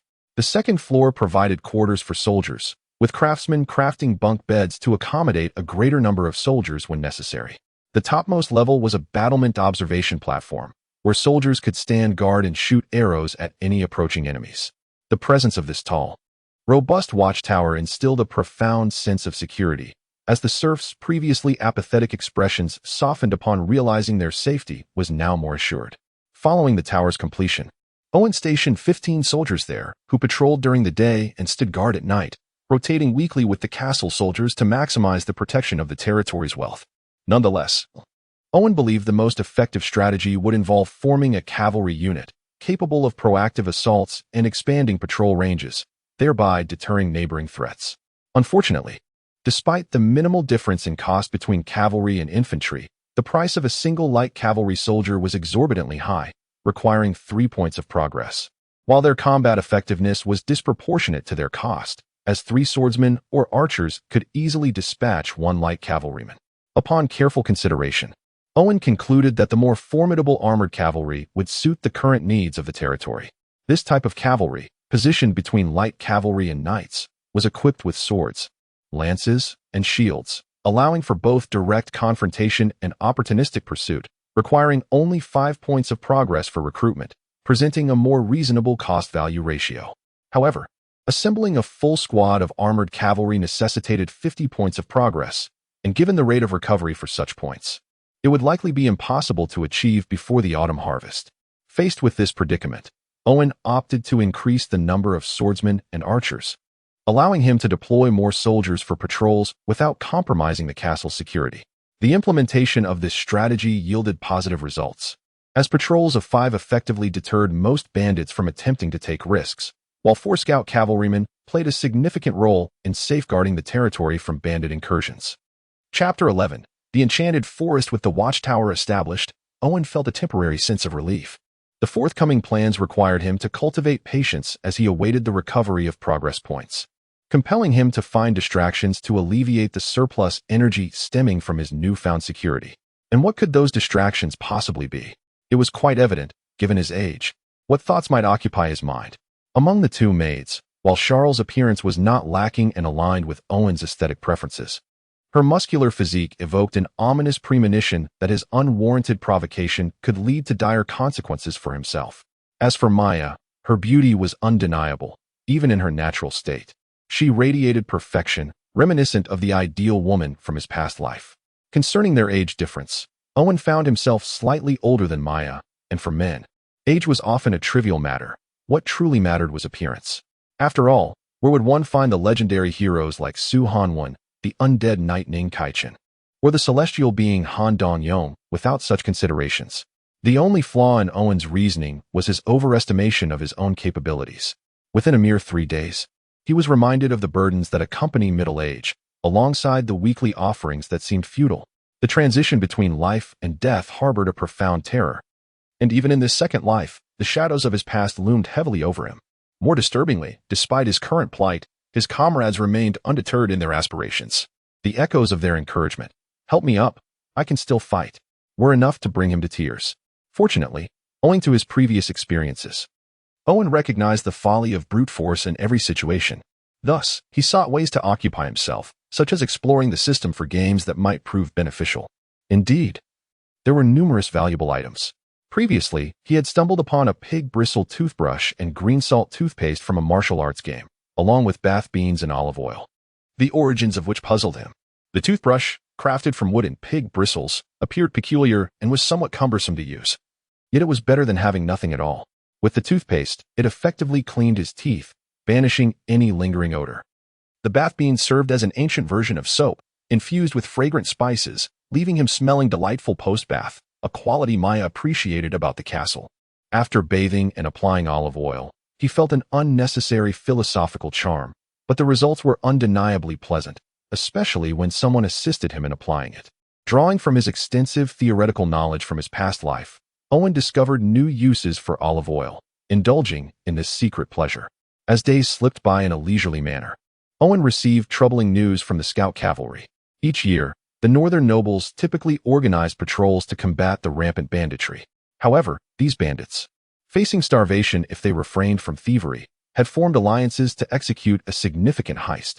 It was fortuitous that they were aware of the Hydra family's previous misfortunes due to wolf attacks, leading several bands to conspire to seize the Hydra territory, intending to plunder all valuables and provisions. While the scout cavalry lacked the combat prowess of similarly ranked light cavalry, their observational skills were exceptional, allowing them to deduce the bandits' movements. Owen now confronted two choices: remain vigilant for the impending attack or take proactive measures to eliminate the threat. Given the size of his territory and castle, he realized that their limited manpower would struggle to fend off an assault. Should the bandits exploit a weakness, the losses would be catastrophic.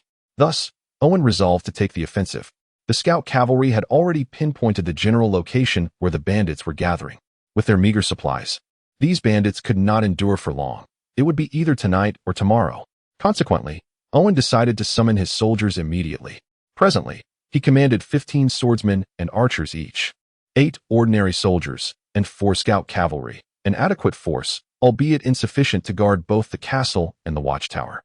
Dividing his troops thus strained his resources, indicating a need for further recruitment in the future.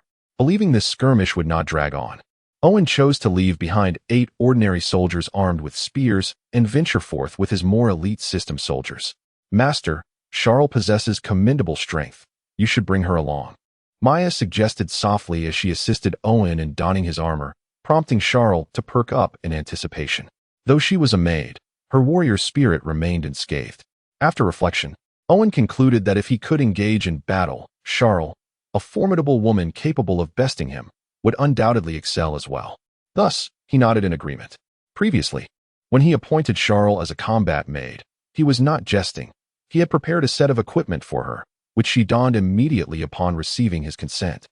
Clad in excellent armor, with a heavy shield on her back, 2 one-handed axes at her waist, and a spear in hand, she was fully armed. The sight was less about protection and more akin to a charge into battle, leaving Owen momentarily speechless. Nonetheless, she represented a significant combat asset, the strongest no less. So he acquiesced.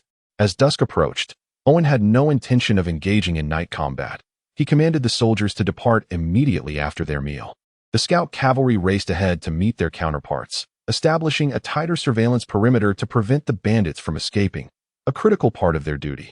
The swordsmen and archers followed suit, their ranks orderly and disciplined, showcasing the essence of elite soldiers. Riding in the midst of the formation, Owen, adorned in exquisite armor, led the charge, while Charles, mounted on her steed and wielding a spear, maintained a half-length distance, steadfastly guarding his side. In that moment, she bore little resemblance to a maid, instead embodying a valiant knight. However, in terms of horsemanship, Owen held greater admiration for Maya, whose mastery ensured that no matter how vigorously one rode, the horse would remain steadfast, akin to having a magnetic pull, a skill that, while remarkable, could prove taxing over time. The bandits had congregated a mere 10 miles from the castle, nestled within the enchanted forest to the west. However, their choice to conceal themselves within such a location was unexpected to Owen. Chapter 12. The elimination of bandits in the northern borderlands. Large-scale forests are a rarity. With the exception of the magic thorn forest, where a peculiar species known as the magic thorn tree thrives. This tree, devoid of flowers, leaves, or fruit, resembles hardened thorns and possesses a toxic quality. A wound inflicted by a magic thorn tree results in excruciating pain, akin to being seared by fire, accompanied by relentless bleeding, a sensation no one wishes to endure.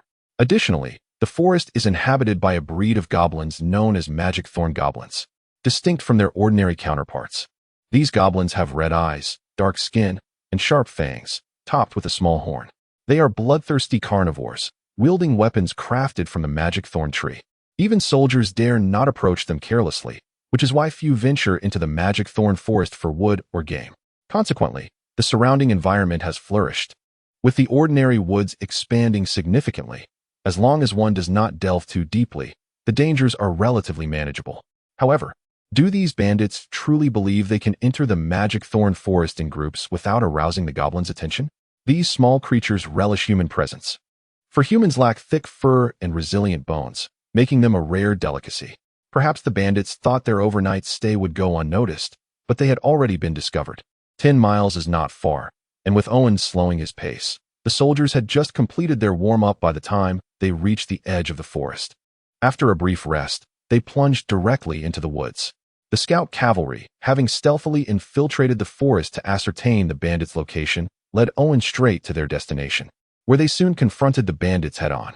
A disheveled group of 20 to 30 bandits lounged together, attempting to avoid detection by foregoing a fire. They struggled to chew on black bread or some unidentifiable substance, preparing to replenish their strength for the night's activities. But upon raising their heads, they realized the inevitable: their pursuers had arrived. In the forest, the archers could not fully assemble, so Owen organized teams of 2 archers and 2 swordsmen to focus on ranged attacks. Though the archers' wooden bows were not of the highest quality, they could still hit a target within 30 to 50 meters. With the twang of bowstrings, a flurry of arrows slithered through the air, curving gracefully to strike the enemies, with few missing their mark. While the arrows found their targets, one should not expect a single shot to slay a bandit. Arrows do not inflict hollow point damage. Unless a vital organ is struck, survival is likely. In truth, the primary function of the arrows is to incapacitate, as few warriors can continue fighting after being hit. The majority, upon being struck, can do little more than lie on the ground, groaning in agony, awaiting their fate.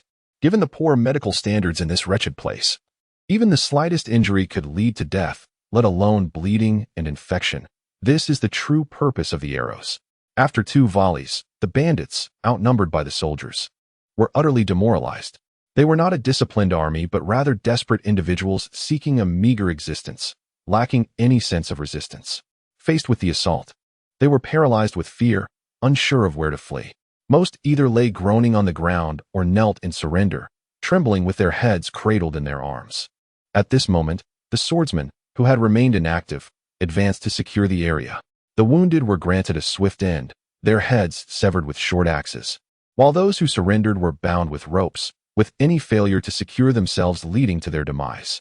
The entire process was brutally straightforward.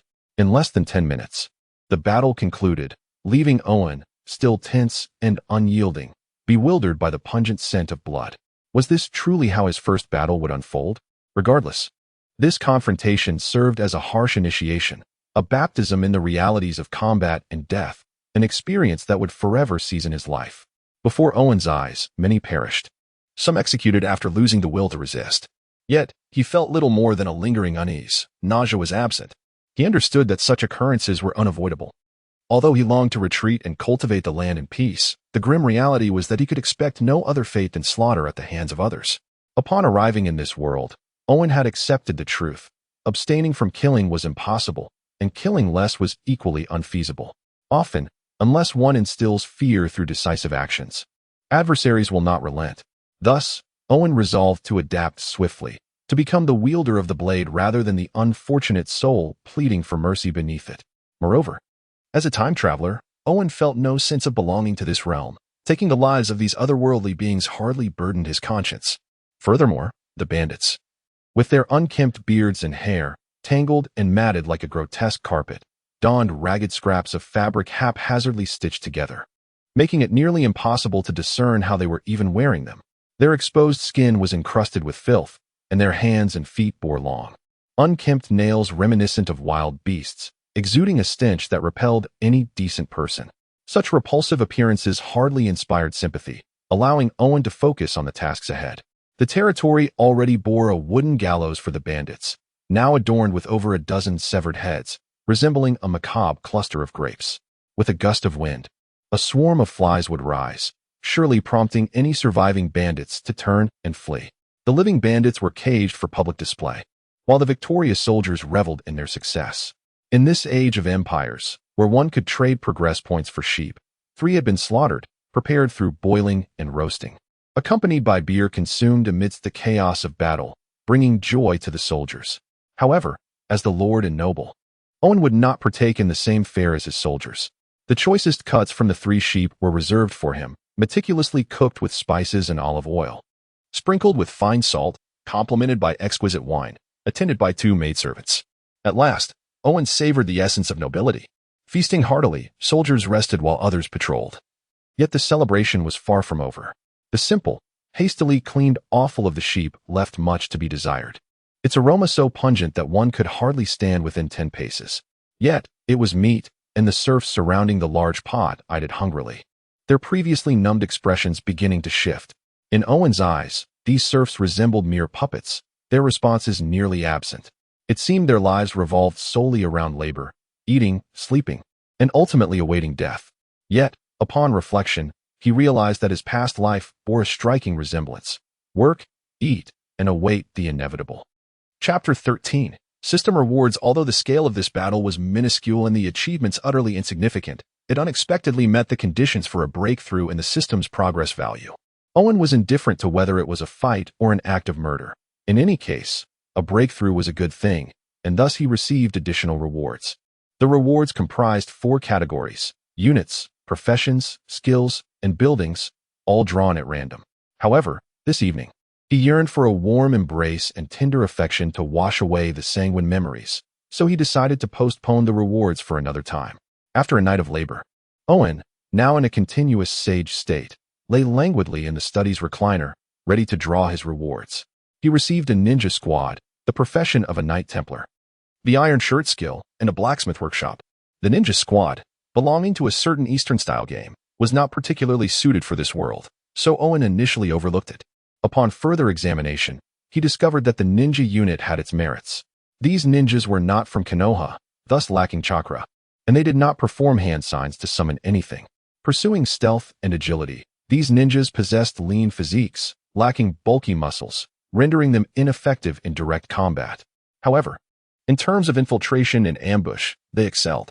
Within such a Western-style castle, ninjas had myriad ways to infiltrate and launch surprise attacks. It would be quite effortless to cause a swift demise to their targets. Unfortunately, Owen currently had no objectives for the ninjas to execute, so he assigned them to conceal themselves within the castle, responsible for clandestine guarding, particularly at night. Due to their unique nature, Owen did not allow them to reside with the soldiers in the longhouse. He did not intend for many to be aware of their existence. Hence, he placed them in the cellar. The castle was not confined to surface structures. In fact, the underground area was quite expansive, though it had remained unused since the reign of Hydra, when it was opened once and subsequently sealed. The underground facilities included not only the cellar, but also a wine cellar, a dungeon, and a torture chamber, all aligning well with the ninjas' needs. The ninjas vanished silently within the castle, requiring no prompting from Owen to open the cellar door. If they did not appear upon his call, he might have doubted his memory. As for the Knight Templar profession, Owen noted its significant enhancements. However, if he were to utilize it himself, its potential would be squandered due to his lack of a warrior's spirit. The iron shirt skill was similarly ineffective for him, as it amplified one's innate abilities, making it a waste for him to employ. Nonetheless, there existed individuals within the castle who met these requirements, and Owen intended to explore the system's influence on the indigenous inhabitants of this world. He summoned Charles, whom he trusted more than the other 2 maids, not solely because he was her first master, but due to shared experience. Charles' unique preferences rendered her a distinct figure within the service of the church. Her rapid growth during adolescence, coupled with her rejection for 3 consecutive years, led her to become increasingly reclusive. It was only when the unqualified Harry Trading Company arrived that she had the opportunity to leave the church and embark on her journey as a maid. Thus, when facing her first master, she exhibited greater proactivity and a willingness to dedicate herself, even complying with Owen's more demanding requests without hesitation. This was what Owen valued in her.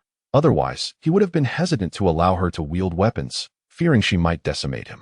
In contrast, Maya's capabilities far surpassed Charles', making her talents somewhat wasted within the Hydra family. A brief acquaintance with her made Owen acutely aware that both her abilities and intellect left him in the dust, without a special advantage. And with most of his soldiers originating from the system, he often found himself anxious about being overshadowed. Therefore, he was reluctant to experiment with Maya, as he could not predict her thoughts or reactions. The notion that she might harbor ill intentions while mounted was a terrifying prospect, one that could lead to a rather grisly end. Following Owen's command, Charles seamlessly integrated the Knight Templar profession, exhibiting no resistance whatsoever. Despite her success, Owen felt a tinge of disappointment, as the conditions for others to accept system enhancements were exceedingly stringent. They must exhibit no resistance or even a trace of reluctance. Apart from the system soldiers, only Charles met this criterion.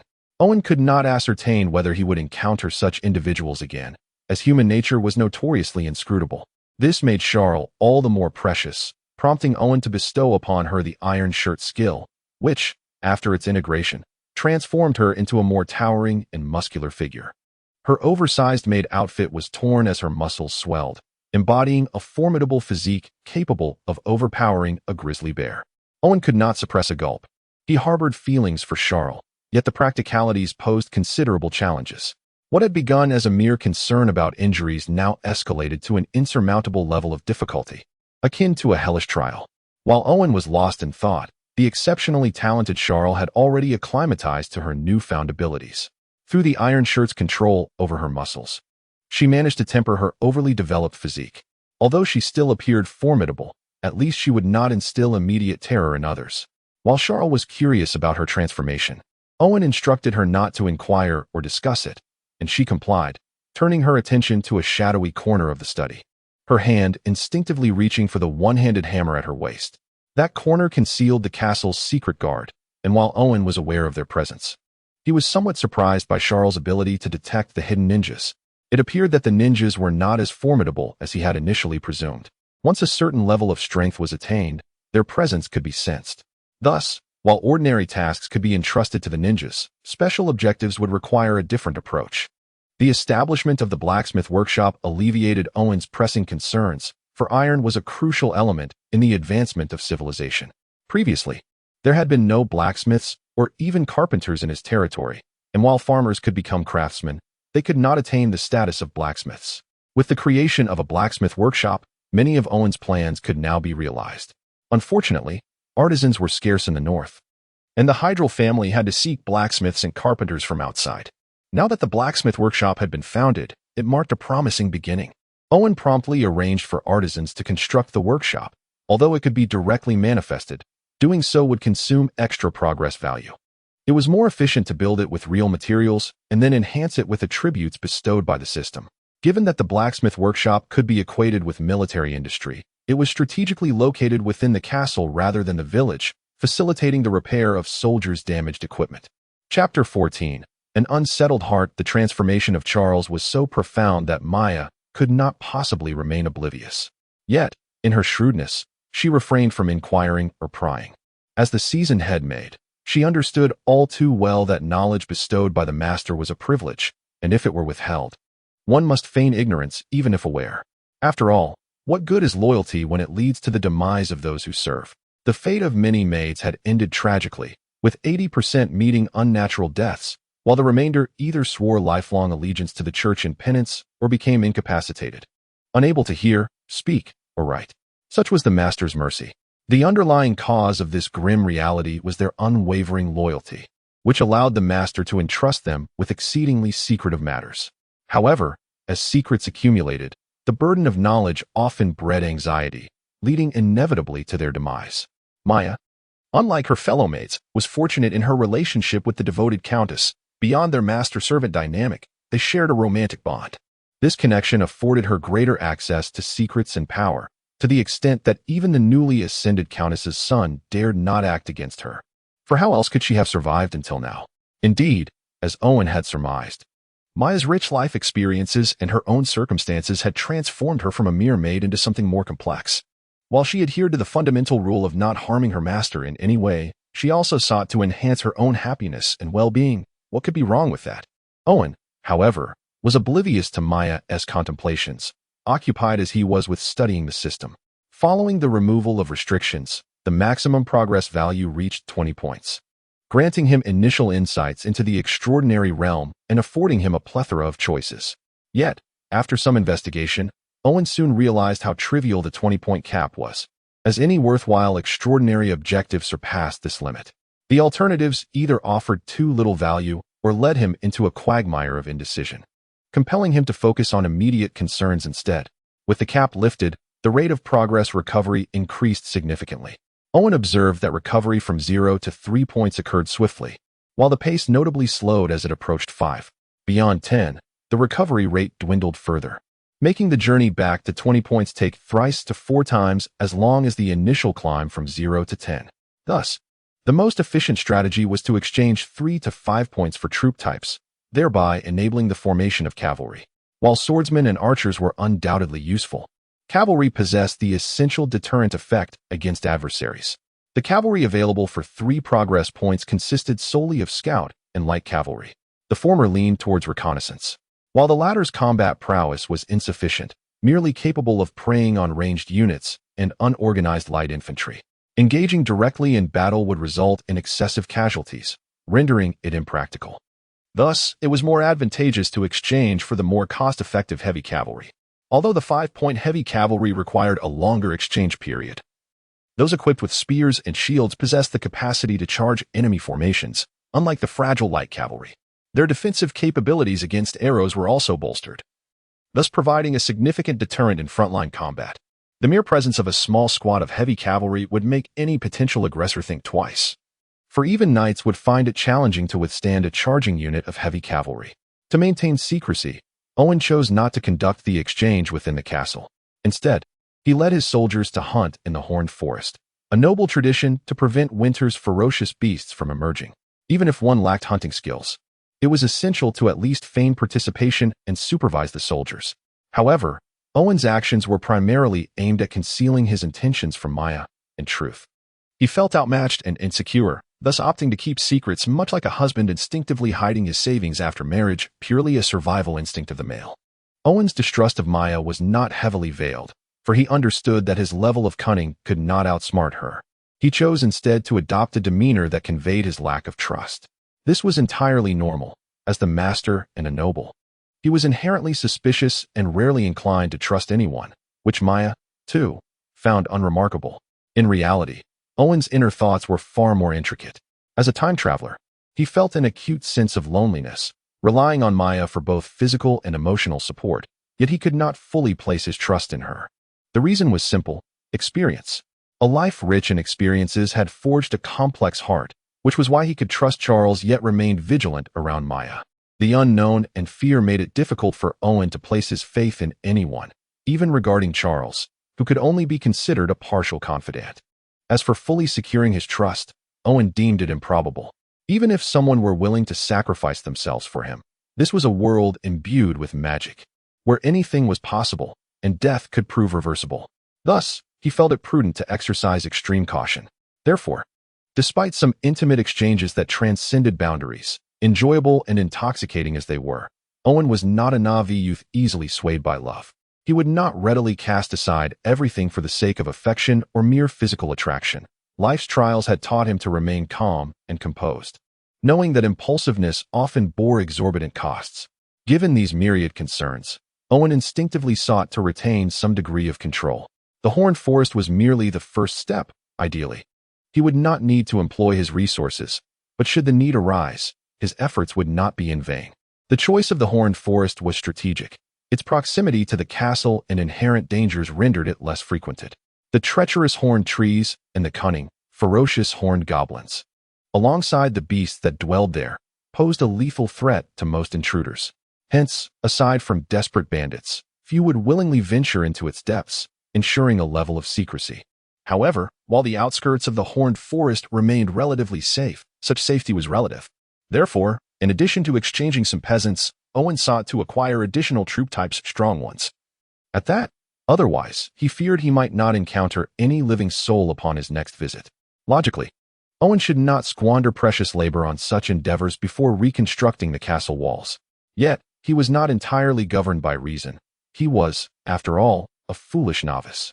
Many meticulously devised plans had never come to fruition, resulting in a dishearteningly low utilization of his advantages.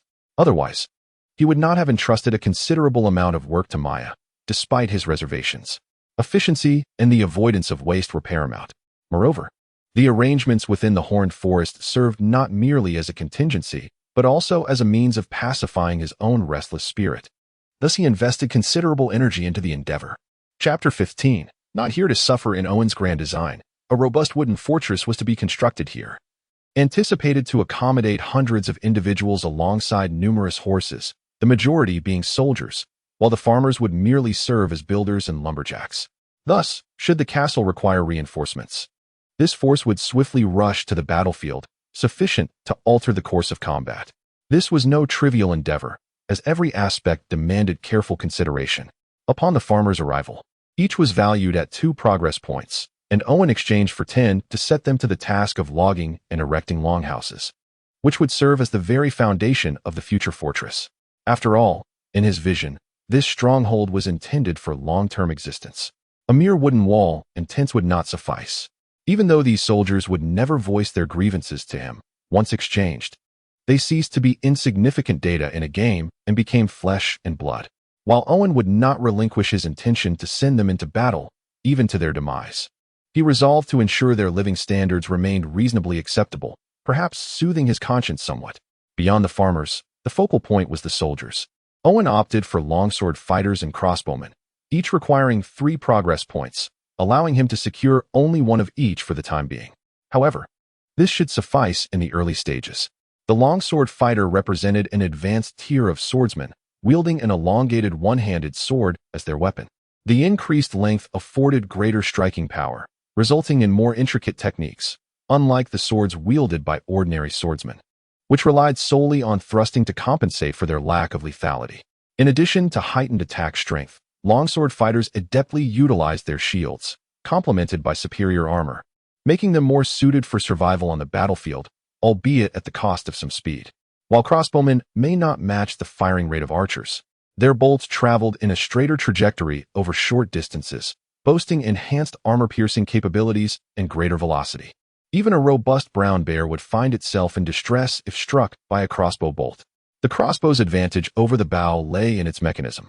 It was stringed in advance, requiring only a trigger pull for operation, thus eliminating the need for the bowstring's draw, making it particularly effective in the dense and unpredictable forest where foes might ambush. Though the early stages did not necessitate an abundance of soldiers, a complement of around 20 was essential, alongside the more valuable armored cavalry. Owen realized that his impulsive decisions had once again disrupted his previous plans. Yet he had grown accustomed to this reality. After all, plans were akin to narrative constructs, meant to be revised. He had an entire winter ahead of him. Once the wooden fortress was completed, he anticipated that the desired squadron of armored cavalry would be nearly fully exchanged, allowing them to proceed directly to the castle. Otherwise, their sudden appearance would undoubtedly incite unwarranted suspicions. A small squad of armored cavalry would be neither too few nor too many in the sparsely populated northern borders. Determining their origins would be nearly impossible without a trail to follow. Moreover, Owen had arranged for them to arrive alongside supply wagons, casting doubt on the source of both soldiers and provisions, a far better scenario than their sudden emergence within the castle.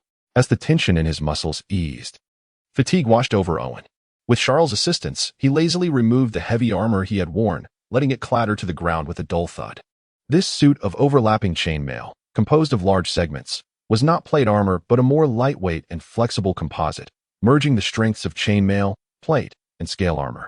Its defensive capabilities were formidable, rivaling that of traditional plate armor, and it was an expensive masterpiece, exchanged from the game for his own protection. Yet, no matter how exquisite, the weight of the metal was undeniable. Owen had not completed knightly training, while his physique was somewhat sturdier than his peers. After wearing the armor for most of the day, he still felt the ache throughout his body. Once Charles assisted him in removing the armor, he meticulously maintained it with specialized tools before placing it on a nearby rack. Whether leather, iron, chain, or plate, all armors required careful upkeep, if tended to with diligence. They could be passed down through generations, but neglect would lead to their decay within a few years. Although the northern climate was arid, the winter winds still brought a hint of moisture, necessitating a thorough cleaning of every nook and cranny of the armor, followed by the application of a thin layer of oil. Owen paid little mind to these tasks and preferred to leave the maintenance of his armor and weapons to Charles. Donning his everyday attire, Owen exhaled a sigh of relief and plopped down at the dining table, devoid of any semblance of noble elegance, but fatigue had overtaken him. The table stretched nearly 20 meters, specially arranged for banquets, adorned with delicate and luxurious velvet. The beeswax candles cast a warm, honey-like fragrance into the air, lifting one's spirits. The beautifully arranged crockery was crafted from fine porcelain, too exquisite to allow dust to settle upon, and the cutlery, made of gold and silver, was meticulously designated for various uses. There were different spoons for soup, divided into large for thin broth, medium for thick stew, and small for scooping solids. A true display of refinement. In truth, both Owen and Maya were well aware that all these luxuries were mere facades, intended to impress. Thus, when Owen dined, he utilized only a knife and fork, along with a single spoon. As for chopsticks, he refrained from using them to avoid drawing unnecessary attention or having to concoct excuses. Tonight's dinner consisted of tomato and potato stew with beef, pan-fried fish belly, vegetable salad, and whole grain bread, appearing simple yet deceptively complex. Cattle had always been the mainstay of agriculture, and even lords were reluctant to slaughter them for consumption unless hunting wild bulls. Otherwise, meat primarily came from pigs, sheep, and poultry. The pan-fried fish belly required not only the right spices to eliminate the fishy odor, but also a sufficiently large fish, which was no small feat. As for the vegetable salad, despite its simplicity, procuring the necessary ingredients for a proper salad was no easy task, especially in the depths of winter. Even the whole grain bread was a luxury, mixed with eggs and milk, its sweet aroma wafting from the oven, enough to be utterly intoxicating. The cost of Owen's meal was roughly equivalent to a peasant's monthly food expenses, yet he felt no guilt as he savored it. He had not traversed into this world to endure hardship. If conditions were lacking, so be it. He had experienced the taste of raw dough, slept on wooden planks, and squatted in dirt pits. He had seen it all. With better circumstances now, he was determined to elevate his quality of life. Otherwise, what was the point of his existence? Was it merely to share in the struggles of the inhabitants of this strange realm? As for Maya, although Owen harbored distrust, it did not lead him to excessive caution. In truth, regardless of her demeanor, she remained a mere servant, her power stemming entirely from her master. When the late Countess was alive, she had been a prominent figure in the capital, commanding respect even from lesser nobles. However, with the Countess's demise, Maya had been banished to the northern borders. Had it not been for the heir to the title still harboring some reservations, she might have faced dire consequences. Acknowledging this did little to ease Owen's underlying apprehension. The people here, the locale, the environment, and the world itself were all foreign to him. Everything felt alien, and in this state, he felt profoundly isolated and vulnerable. He remained vigilant towards his surroundings until he believed he had gained full control. Perhaps then he would be able to truly relax. Chapter 16. The first snow. As the first snowfall of winter blanketed the land, 10 majestic armored cavalrymen raised their heads high, bearing the flag of the Hydra family, escorting 5 laden carts into the castle. The tracks they left behind were soon obscured by the increasingly fierce snowstorm. From the castle, a vast expanse of white stretched before the eyes, as heavy, leaden clouds rolled relentlessly along the ground, releasing flurries of snowflakes that made it impossible to discern the height of the sky or the depth of the earth, leaving one to wonder when this tempest would cease. The winter weather in the north is notoriously harsh, yet, to avoid raising suspicion, under Owen's orders, the convoy had indeed circled outside for 3 days, hastening towards the castle only as the snow began to fall. The fatigue of their long journey and the wear on the carts were convincingly real. Owen, in his determination to shield Maya, seemed willing to expend considerable resources, though whether it was truly necessary or merely a manifestation of his own mental struggles was uncertain. Much like a newlywed man instinctively concealing additional income, perhaps even he could not articulate his motives. It is possible that he was merely seeking to mask his own confusion, finding solace in the act of keeping himself occupied. The arrival of the convoy reinvigorated the territory, as the knightly cavalry instilled a sense of upliftment among all, symbolizing strength and the promise of supplies that would ensure the domain could weather the cold winter ahead, thus securing their survival. Despite the influx of people into the castle, the longhouses were readily available, and the warm stables were filled with hay. The grooms hastily prepared warm water, mixing the hay with bean powder and coarse salt, ensuring that the weary horses would swiftly regain their strength, avoiding the perils of exhaustion after their arduous journey. Aside from the somewhat tedious task of inventorying the supplies, accommodating the armored cavalry and accompanying farmers posed little challenge. They quickly enjoyed freshly baked bread and hot soup, allowing them to rest peacefully thereafter. The castle once again fell into a tranquil state. Owen refrained from disclosing the origins of the soldiers and supplies, and Maya perceptively chose not to inquire. As adults, They shared a harmonious understanding. By night, their lives intertwined, yet by day, each attended to their own duties, illustrating a mature aspect of adulthood. Owen felt a sense of resignation in this arrangement, for he neither wished to deceive nor was he adept at lying. He harbored no desire to conceal anything. However, the existence of the system was intricately linked to his own survival, leaving no room for carelessness. Reluctantly, he resorted to convoluted methods to obscure the truth. The conundrum was that the system's soldiers and resources appeared to materialize from thin air. He needed to fabricate a plausible source or excuse.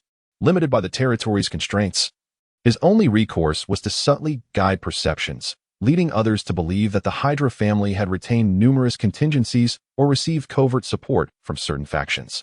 Though this sounded dubious, even in a world rife with information and entertainment, few would believe tales of transmigration and golden fingers.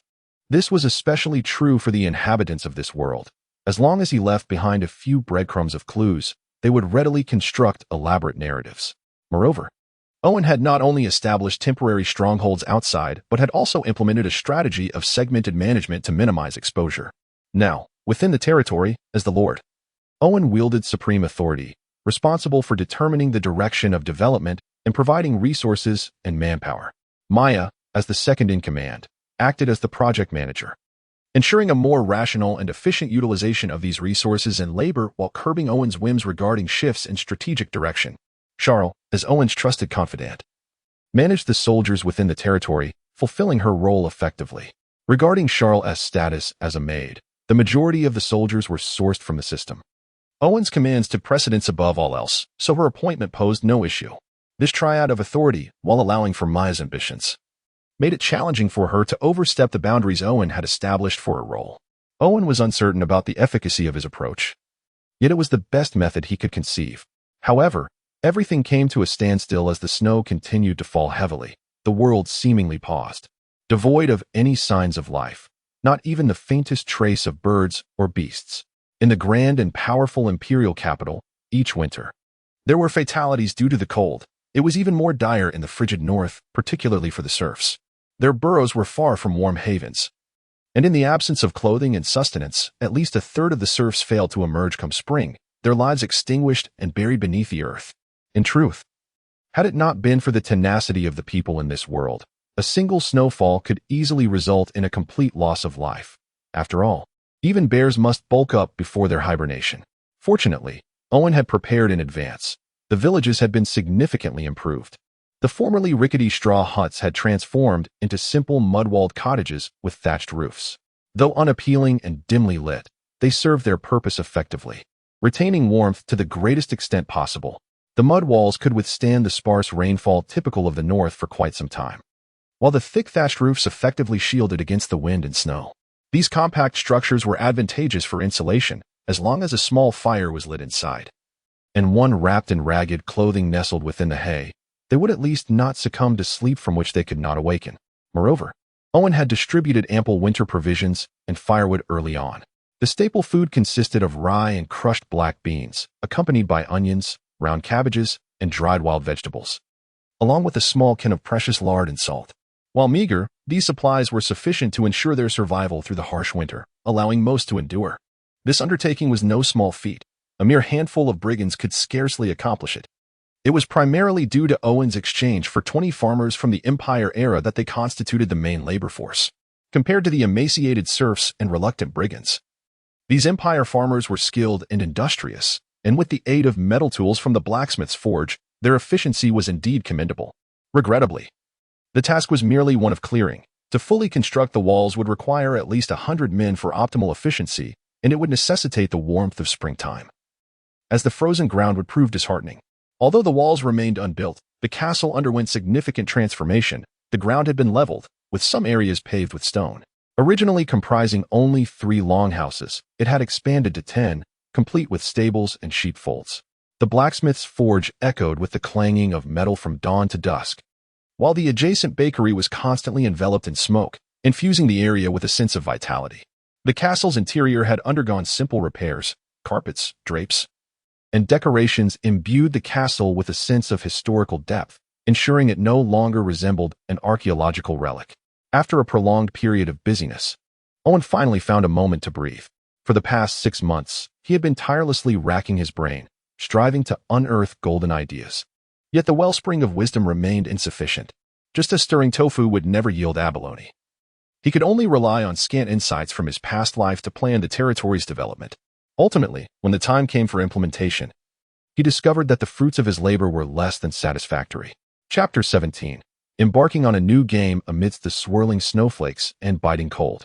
Owen found himself unable to undertake any significant actions. Venturing outside in such weather was tantamount to courting death, rendering the arrival of large numbers of personnel and supplies impossible, lest it be an affront to Maya's intelligence. In truth, the planning was not particularly arduous. With only a few hundred inhabitants in his territory, the needs were plentiful. His primary task was to discern which gaps to fill first. However, the sheer multitude of deficiencies often led him astray, a predicament he could do little about, as the poverty of the land was overwhelming. It was akin to attempting to construct a house with merely a sack of cement. The resources were simply insufficient. Fortunately, his efforts bore fruit. This year, the serfs in the territory, due to the construction of villages, would not suffer excessive deaths from the cold, which was a positive development. By the time spring arrived next year, he planned to procure additional serfs to bolster the workforce, for no matter how expansive the territory, it remained futile without sufficient hands to cultivate it. With an adequate labor force, guided by system farmers to adopt more advanced agricultural techniques, and complemented by metal tools produced in the blacksmith shop, it was anticipated that next year's harvest would be bountiful. Preparation for such an event needed to commence early. In the northern borderlands, however, a plentiful harvest could spell trouble, as it would attract numerous bandits eager to seize everything, leaving behind neither provisions nor seeds. This perilous reality was the reason the northern borderlands had perpetually struggled to develop. Banditry was rampant, and often, one's neighbors posed the greatest threat, capable of dragging one into ruin. Otherwise, why would Owen toil in the fields and accumulate soldiers? Yet, Owen felt no fear at present. For by the time autumn harvest rolled around next year, the military strength of his territory would have at least doubled, sufficient to safeguard his wealth. Currently, the number of soldiers in his domain was quite impressive, comprising 20 swordsmen, 20 archers, 8 spear-wielding indigenous soldiers, 12 pikemen, for scout cavalry, and 10 armored cavalry. Although he lacked knights, his combat capability had already reached levels comparable to the zenith of Hydra's reign. This military force would be adequate to conquer any baron's territory in the northern borderlands, and even viscounts would regard them as formidable adversaries, a source of pride for Owen. The price paid for this was the loss of over 100 progress points, an accumulation garnered over nearly 3 months. Additionally, the expenditure included dozens of artisans and farmers, along with a substantial quantity of supplies, translating into several more progress points lost. The wooden fort in the Magic Horn Forest, currently manned by 20 farmers, 10 longswordsmen, 10 crossbowmen, and 4 scouts, represented another significant force, yet it too had drained him of dozens of progress points. Had it not been for the increased recovery speed after reaching a progress point cap of 20, he would not have been able to amass such a substantial amount.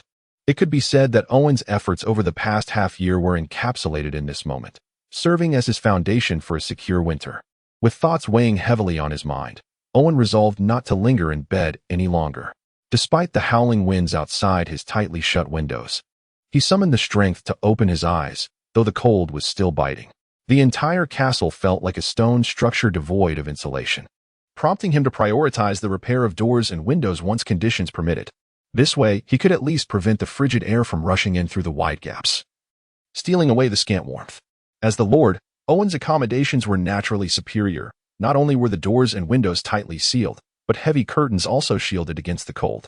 Directly opposite his splendid bed stood a fireplace, which finally managed to maintain a bearable temperature within the chamber. In reality, Owen was being rather finicky. Compared to the serfs shivering in the biting wind, he was living in paradise. Yet, having transitioned from frugality to luxury, he found himself ill-prepared for hardship. Pulling the cord beside him, a bell rang in the adjacent room, and Maya, already prepared, entered. She first added 2 pieces of dry wood to the fireplace to elevate the room's temperature, then retrieved a copper kettle filled with water at just the right temperature, pouring it into a basin for Owen to wash his face and brush his teeth.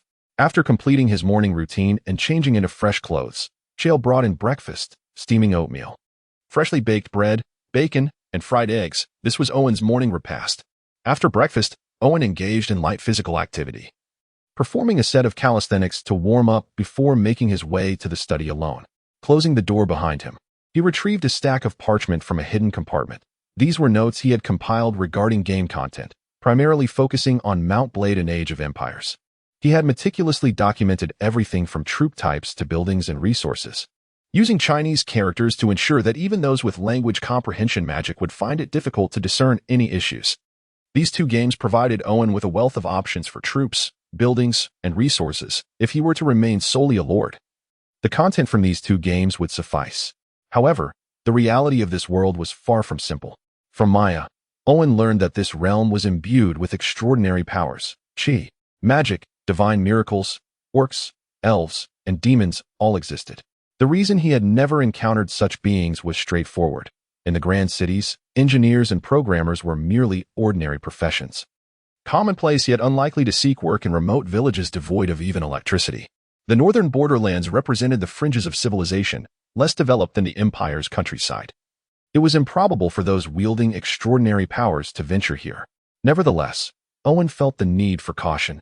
After all, possessing a system by his side indicated that being merely a border lord was not his upper limit. It was only a matter of time before extraordinary powers were drawn to him, prompting him to prepare in advance. When his progress points reached 10, the games available to him primarily did not involve extraordinary powers.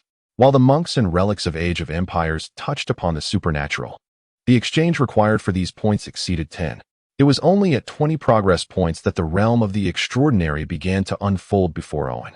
Games such as Heroes of Might and Magic, Warcraft, and Diablo were far beyond his reach, as their settings were excessively grand and their power ceilings too high, having already transcended into the domain of gods, far beyond what his current progress points could unlock. Thus, he could only seek out those games that, while possessing elements of mystery, did not reach such lofty limits. Chapter 18. The transition to puppeteer among the four games. The functionality of Super Farm is the most simplistic, revolving around cultivation and livestock. A timeless classic that endures through the ages. The game Plants vs. Zombies needs no introduction. It stands as a paragon of classics, with its myriad of enchanting plants and zombies leaving Owen utterly captivated, though he lamented the considerable restrictions imposed on usage. Rebuilding the Dungeon, an obscure low-pixel indie game, evokes a nostalgic essence reminiscent of the 1980s when one played on a small learning console. Yet, its premise is intriguing. As a fallen demon lord, one constructs a dungeon, summoning various monsters to fend off invading heroes while acquiring diverse materials. As for the Puppeteer, it is a game designed to entice players with its exquisite visuals, where each image could serve as wallpaper, albeit its gameplay is somewhat engaging, revolving around the collection of materials to create various puppets. After closing the system, Owen surveyed his study. Although spacious and tidy, it lacked the necessary environment for experimentation. Thus, he donned his cloak and ventured out alone into the cellar, leaving no one to accompany him. Contrary to expectations, the castle's cellar was not the narrow, damp space one might envision. Rather, it was expansive and dry, well ventilated, and even had a water source, indicative of the meticulous thought invested in its construction. Originally designed as a final refuge, it now served as a haven for those elusive ninjas. With a metallic key, he unlocked the heavy copper-clad ironwood door, exerting considerable effort to push it open. Had it not been for the generous application of grease on the hinges, the noise would have echoed throughout the castle. Upon opening the door, a staircase leading downwards was revealed. Owen picked up a lantern and entered, laboriously closing the door behind him, securing it with a bolt to ensure that even an assault with a battering ram would not easily breach it. The staircase spiraled downward, and at the bottom stood another door, devoid of any keyhole, clearly not meant to be opened from the outside. As Owen approached, the door swung open from within, revealing several ninjas who had not been patrolling the castle, kneeling in anticipation of his arrival. The dust that had accumulated in the cellar had been meticulously cleared, though the dim light rendered the space rather gloomy. One misstep could lead to a collision with the walls, yet this darkness served as a training ground for ninjas. Only by acclimating to the shadows could one become a proficient ninja. The cellar was divided into a dungeon, an interrogation room, and a wine cellar. Both the dungeon and the interrogation room had been preserved and maintained. Owen could even see the sheen on the instruments of torture, clearly well cared for by the ninjas. eagerly awaiting the day they would be put to use. The wine cellar, serving as a place of rest, had its wooden racks originally meant for wine barrels, repurposed as makeshift beds, though devoid of any bedding, illustrating the ninja's modest living conditions. Overall, the cellar could comfortably accommodate dozens of individuals when necessary, but for Owen, it was still insufficient. Before long, a concealed door appeared before him. Upon opening it and descending the staircase, he arrived at the secret chamber of the dungeon. This standard secret chamber spanned 100 square meters, with a height of approximately 3 meters, constructed entirely from sturdy rock, a sight that greatly pleased Owen. After all, building such a space manually would be an arduous and time-consuming endeavor. Next, Owen exchanged for a flower pot from Plants vs. Zombies, capable of cultivating plants. A lantern plant materialized within the pot, its gentle glow immediately dispelling the darkness within a portion of the secret chamber. Curiously, the light emitted by the lantern plant bore resemblance to that of a shadowless lamp. Within its illuminated area, no shadows existed, an extraordinary phenomenon. After some contemplation, Owen deemed his study of this peculiar plant rather foolish, considering that he already possessed cheats. Scientific inquiry seemed unnecessary. Since his arrival in this realm, aside from the basic necessities, nothing else had adhered to the laws of science. Before departing, Owen left behind some daily essentials and ninja tools, most notably a sunflower, allowing sunlight to grace the cellar for the first time. This served as a reward for the ninjas' diligent efforts, and they expressed immense gratitude for their master's gift. No one is indifferent to the allure of light, and even ninjas are not exempt.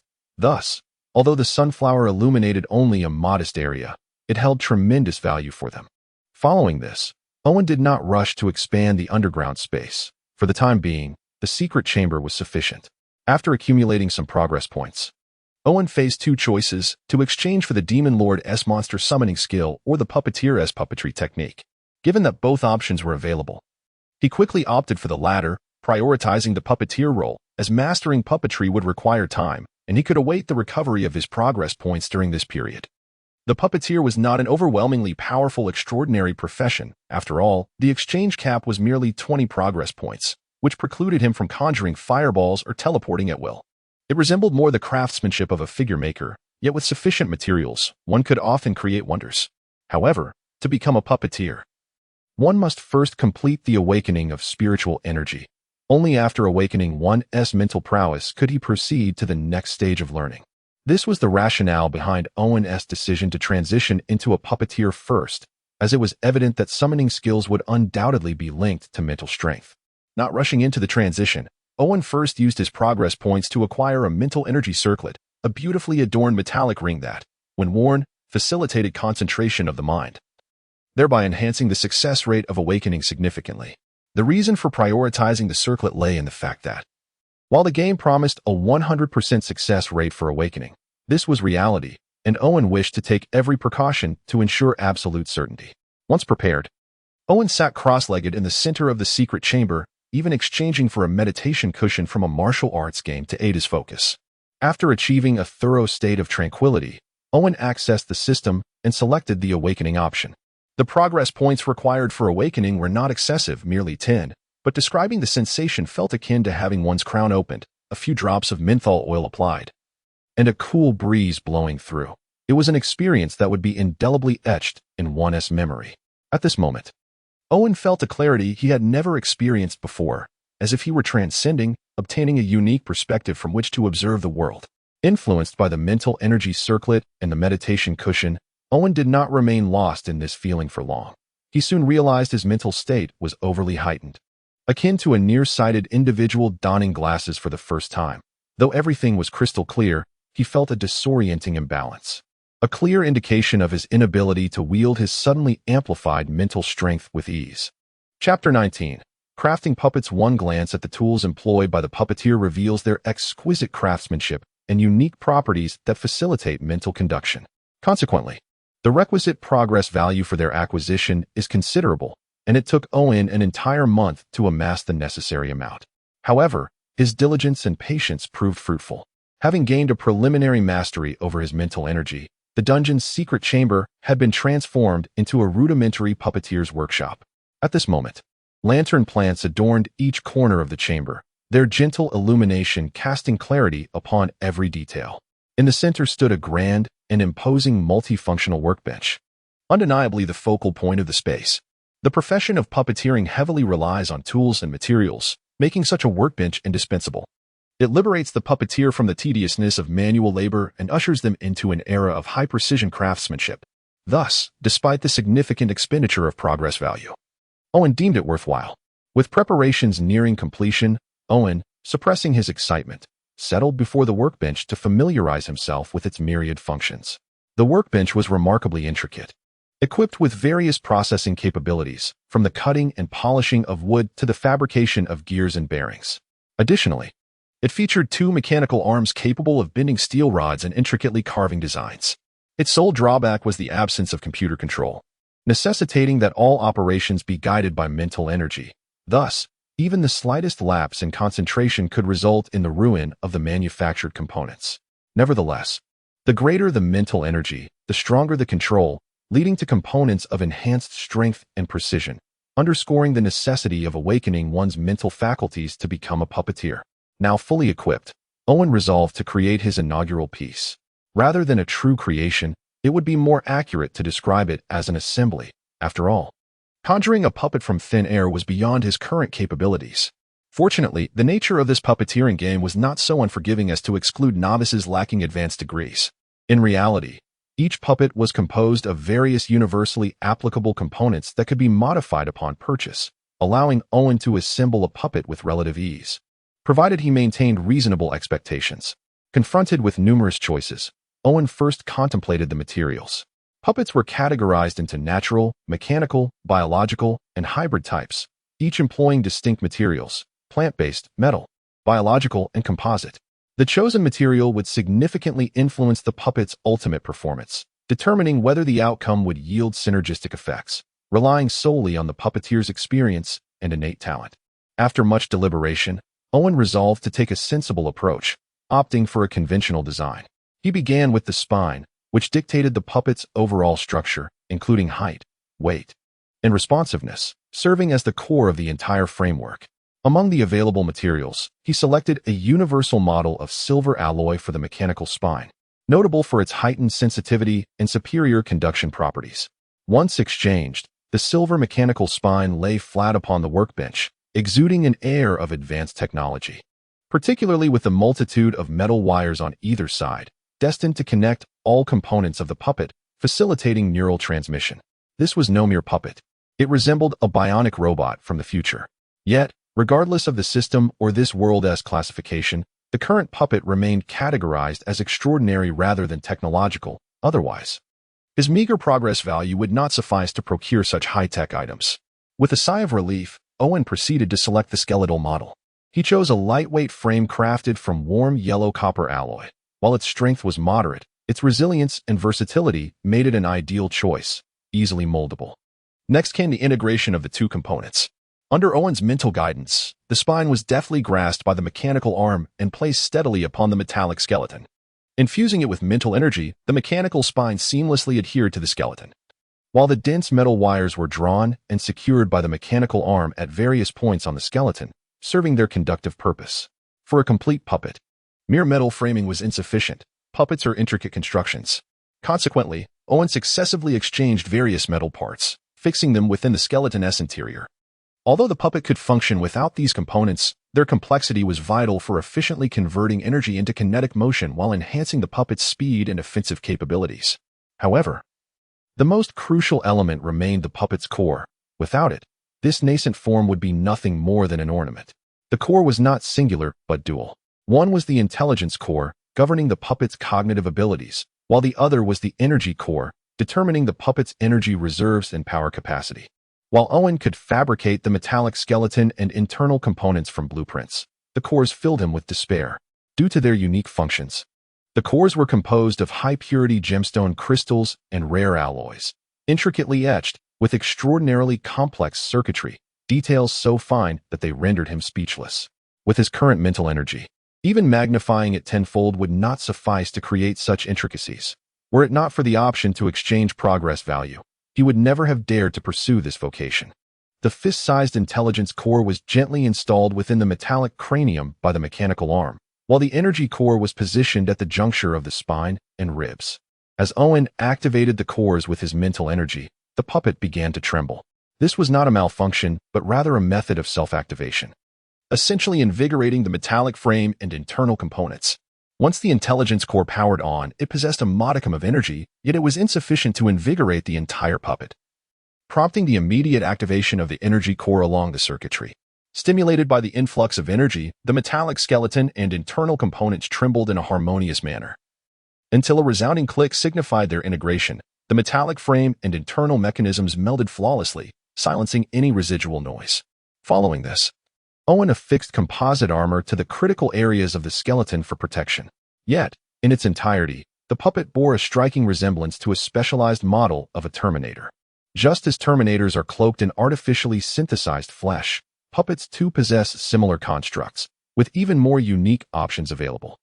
Chapter 20. The mechanical puppet-made ram facial features are of paramount importance, and Owen dared not act recklessly. His aesthetic sensibilities were intact, yet an affinity for beauty bore no relation to makeup. Thus, he directly exchanged for the large, expressive eyes of a cute girl character from the game, complementing them with a shade of pink for the hair. Upon finalizing the adjustments to the facial features and hair color, Owen proceeded to fill the metallic body with a gelatinous substance reminiscent of slime. This substance possessed the remarkable ability to self-mold and boasted a tactile quality superior to silicone. It could transition between transparency and translucence, and if damaged, it would automatically repair itself upon the infusion of nourishing materials. The only drawback was that the injector for the nourishment resembled a large syringe, and its insertion method required one to tilt their head back and swallow it whole. Fortunately, it was merely a puppet. Had it been a human, the years of practice would likely have resulted in a rather messy situation. With the hardware completed, Owen began to infuse the intelligent core with personality, voice, and skill modules, all of which could be exchanged from the game at a remarkably low cost, perhaps due to their intangible, knowledge-based nature. However, the intelligent core he employed had limited performance and memory capacity, rendering it incapable of running overly complex modules, necessitating some compromises on his part. Such design flaws were inevitable, but due to hardware constraints, there was little he could do, save for hoping to acquire a more advanced core in the future. Once everything was accomplished, Owen began to channel his mental energy into the core, allowing it to resonate peculiarly with the previously infused templates. This mental resonance did not disrupt the templates within the intelligent core. Rather, it remarkably enabled the pre-existing templates to merge, forming an elementary intelligent template. Though Owen yearned for a more sophisticated template, his hardware and mental energy were insufficient to accommodate complex structures, let alone facilitate their integration. Despite the creation being merely a rudimentary puppet, Owen felt a profound satisfaction. Ignoring the discomfort in his back from prolonged sitting, he stood to admire the mechanical-made ram before him. However, in reality, such a deity would likely remain elusive. Although she appeared soft and adorable, as a mechanical puppet, her exterior belied the cold, metallic composition beneath. Her arms and legs were clad in exposed silver alloy armor. When in motion, she could easily crush skulls or extract hearts with ease. Only the torso, filled with the special gelatinous substance, formed a curvaceous silhouette, lending her a softer, more endearing appearance, yet it could not disguise the lethal Terminator-like interior. Ram, while far from perfect, had consumed much of Owen's energy, and now that his endeavors bore fruit, he could not resist the urge to show off. Thus, he led the mechanical maid out of the dank, mold-ridden basement. "Master, shall we dine first or take a bath?" Maya inquired, initially surprised by Ram's presence, before quickly resuming her usual composed demeanor and bowing to Owen. "Let us bathe first, then dine." Although somewhat disappointed by Maya's indifferent reaction, Owen suddenly recalled that he had unknowingly spent several days in the basement, likely nearing a state of fermentation. He had no courage to confront the odor emanating from himself and decisively chose to cleanse before anything else. As the hot water enveloped him, Owen scrubbed away a significant layer of grime, feeling rejuvenated. He reclined, allowing Maya's gentle hands to apply olive oil, his mind blissfully blank. "This is the puppet maid I have constructed. I entrust her management to you. Please assess if there are any areas for improvement," Owen said languidly, exhaling deeply. "Of course, master." Maya washed her hands, intrigued by the mechanical maid's appearance, now even more astonished that Owen possessed such knowledge. She had seen similar constructs in the imperial capital, but they were crafted by renowned alchemists. Clearly, her master was shrouded in mystery. After satisfying their hunger and having thoroughly depleted his reserves, Owen finally felt completely at ease. With no immediate desire for sleep, he donned his nightwear and made his way to the study. Upon seeing a long-forgotten plan he had pinned some time ago, he was struck with disbelief. Goodness, how swiftly time has passed. Owen realized, dumbfounded, that he had squandered an entire winter on a mechanical puppet maid. The time and accumulated progress he sacrificed for a single creation seemed a grave miscalculation.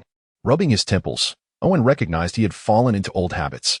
Despite granting himself a sense of urgency and expending considerable effort to draft a new plan, he continuously diverted his focus to unnecessary matters, wasting precious time and energy. Wishing to make amends, he approached the situation with the fervor of a student racing to complete assignments before a holiday's end. However, with the spring sowing imminent and countless tasks awaiting him, he found little time to recalibrate his plans. Reluctantly, he set aside his ambitions, resolving to prioritize the upcoming agricultural endeavors. Soon, the weather began to warm, and the serfs, having hibernated through the winter, emerged from their straw huts to stretch their limbs. They collected those who had not yet risen and transported them outside the village for burial. Thanks to Owen's foresight, fewer serfs succumbed to the cold this year, and those who survived were not so weakened that they could barely walk. With a bit of nourishment, they were fit for labor, alleviating his concerns and reducing the need for additional serfs. Killing 2 sheep, he prepared a hearty broth of lamb bones and barley to bolster the serf's strength, while the remaining meat would naturally be shared among himself and the soldiers. Once their bellies were full, the serfs, urged on by the soldiers, formed a line at the watchtower to receive their farming tools, ready to toil in the fields. Meanwhile, Owen prepared for his own journey. In the northern borderlands, serfs served as both tools of production and consumables, with the majority failing to last beyond 3 years. Were it not for the internal hardships within the empire, which generated a surplus of refugees yearly, the northern border would not have such an abundance of inexpensive serfs. For this expedition, Owen had arranged 3 carts laden with cloth, porcelain, salt, and salted fish, hard currencies in the northern territories that could procure numerous serfs. However, these goods would also attract the gaze of many unscrupulous individuals without sufficient strength. Such scrutiny could swiftly escalate into robbery. Therefore, Owen brought along 10 armored cavalrymen, alongside 10 archers, 10 swordsmen, and 10 spearmen, with 40 professional soldiers, 10 of whom were formidable knights. He knew that while they might not command respect within the empire, they would certainly inspire envy among the lords of the harsh northern lands, all while endeavoring to project an image of benevolence. Indeed, when one possesses sufficient strength, the world invariably extends its goodwill. Chapter 21. Mara town with only a rudimentary map in hand and a scant few memories etched in his mind. Owen gritted his teeth and set forth with his caravan.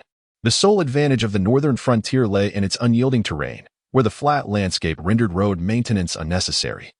One merely needed to discern the right direction and proceed. However, this simplicity also made it exceedingly easy to lose one's way, should one stray from the path. Confusion would reign, as this desolate land offered little in the way of recognizable landmarks. Throughout the journey, Owen stubbornly endeavored to enhance the rudimentary lines on his map, only to discover he had overestimated his own capabilities. While he had often inflated his sense of competence, this setback was particularly daunting, as he found himself at a complete loss. As far as the eye could see was an expanse of grass, not a river, hill, or any discernible terrain feature in sight, and even sizable trees and stones were conspicuously absent. How could one mark a blank canvas? Reluctantly, Owen abandoned this endeavor. Yet he resolved that should his territory flourish in the future, he would ensure the construction of a straight, well-defined road. Along the way, they encountered various wild beasts and bandits. However, in the face of 40 professional soldiers, 10 of whom were armored cavalry, none dared to act foolishly. Even when passing through noble territories, local lords would present gifts to express their goodwill, fearful that these formidable individuals might turn their attention towards them. This was no jest. The northern nobility lacked depth, with few families like the Hydras capable of occupying a dilapidated ancient castle.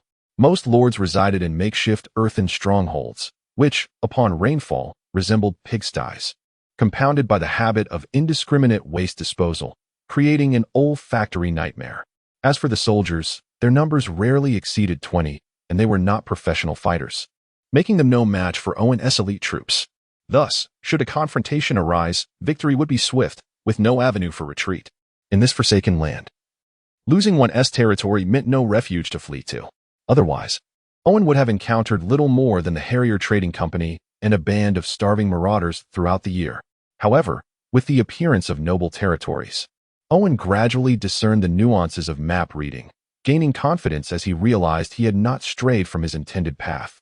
Despite its simplicity, this map was invaluable along the northern frontier. Without the assistance of the Harrier Trading Company, the Hydras would never have possessed such a resource. The map indicated a greater concentration of lords as one approached the imperial border. Based on its density, one could traverse 2 or 3 noble domains within a day's journey, which was unimaginable in Owen's area, where even the nearest neighbor required 2 days of travel. This phenomenon arose because the northern frontier lords were akin to seeds scattered by the empire, with distances increasing as one moved outward. Only a handful of ambitious northern lords ventured deeper into the region to claim more land, while the majority remained rational, choosing to congregate along the imperial border. Here, they benefited from the protection of the imperial military and the influx of merchants, leading to a pace of development surpassing that of those who ventured further north.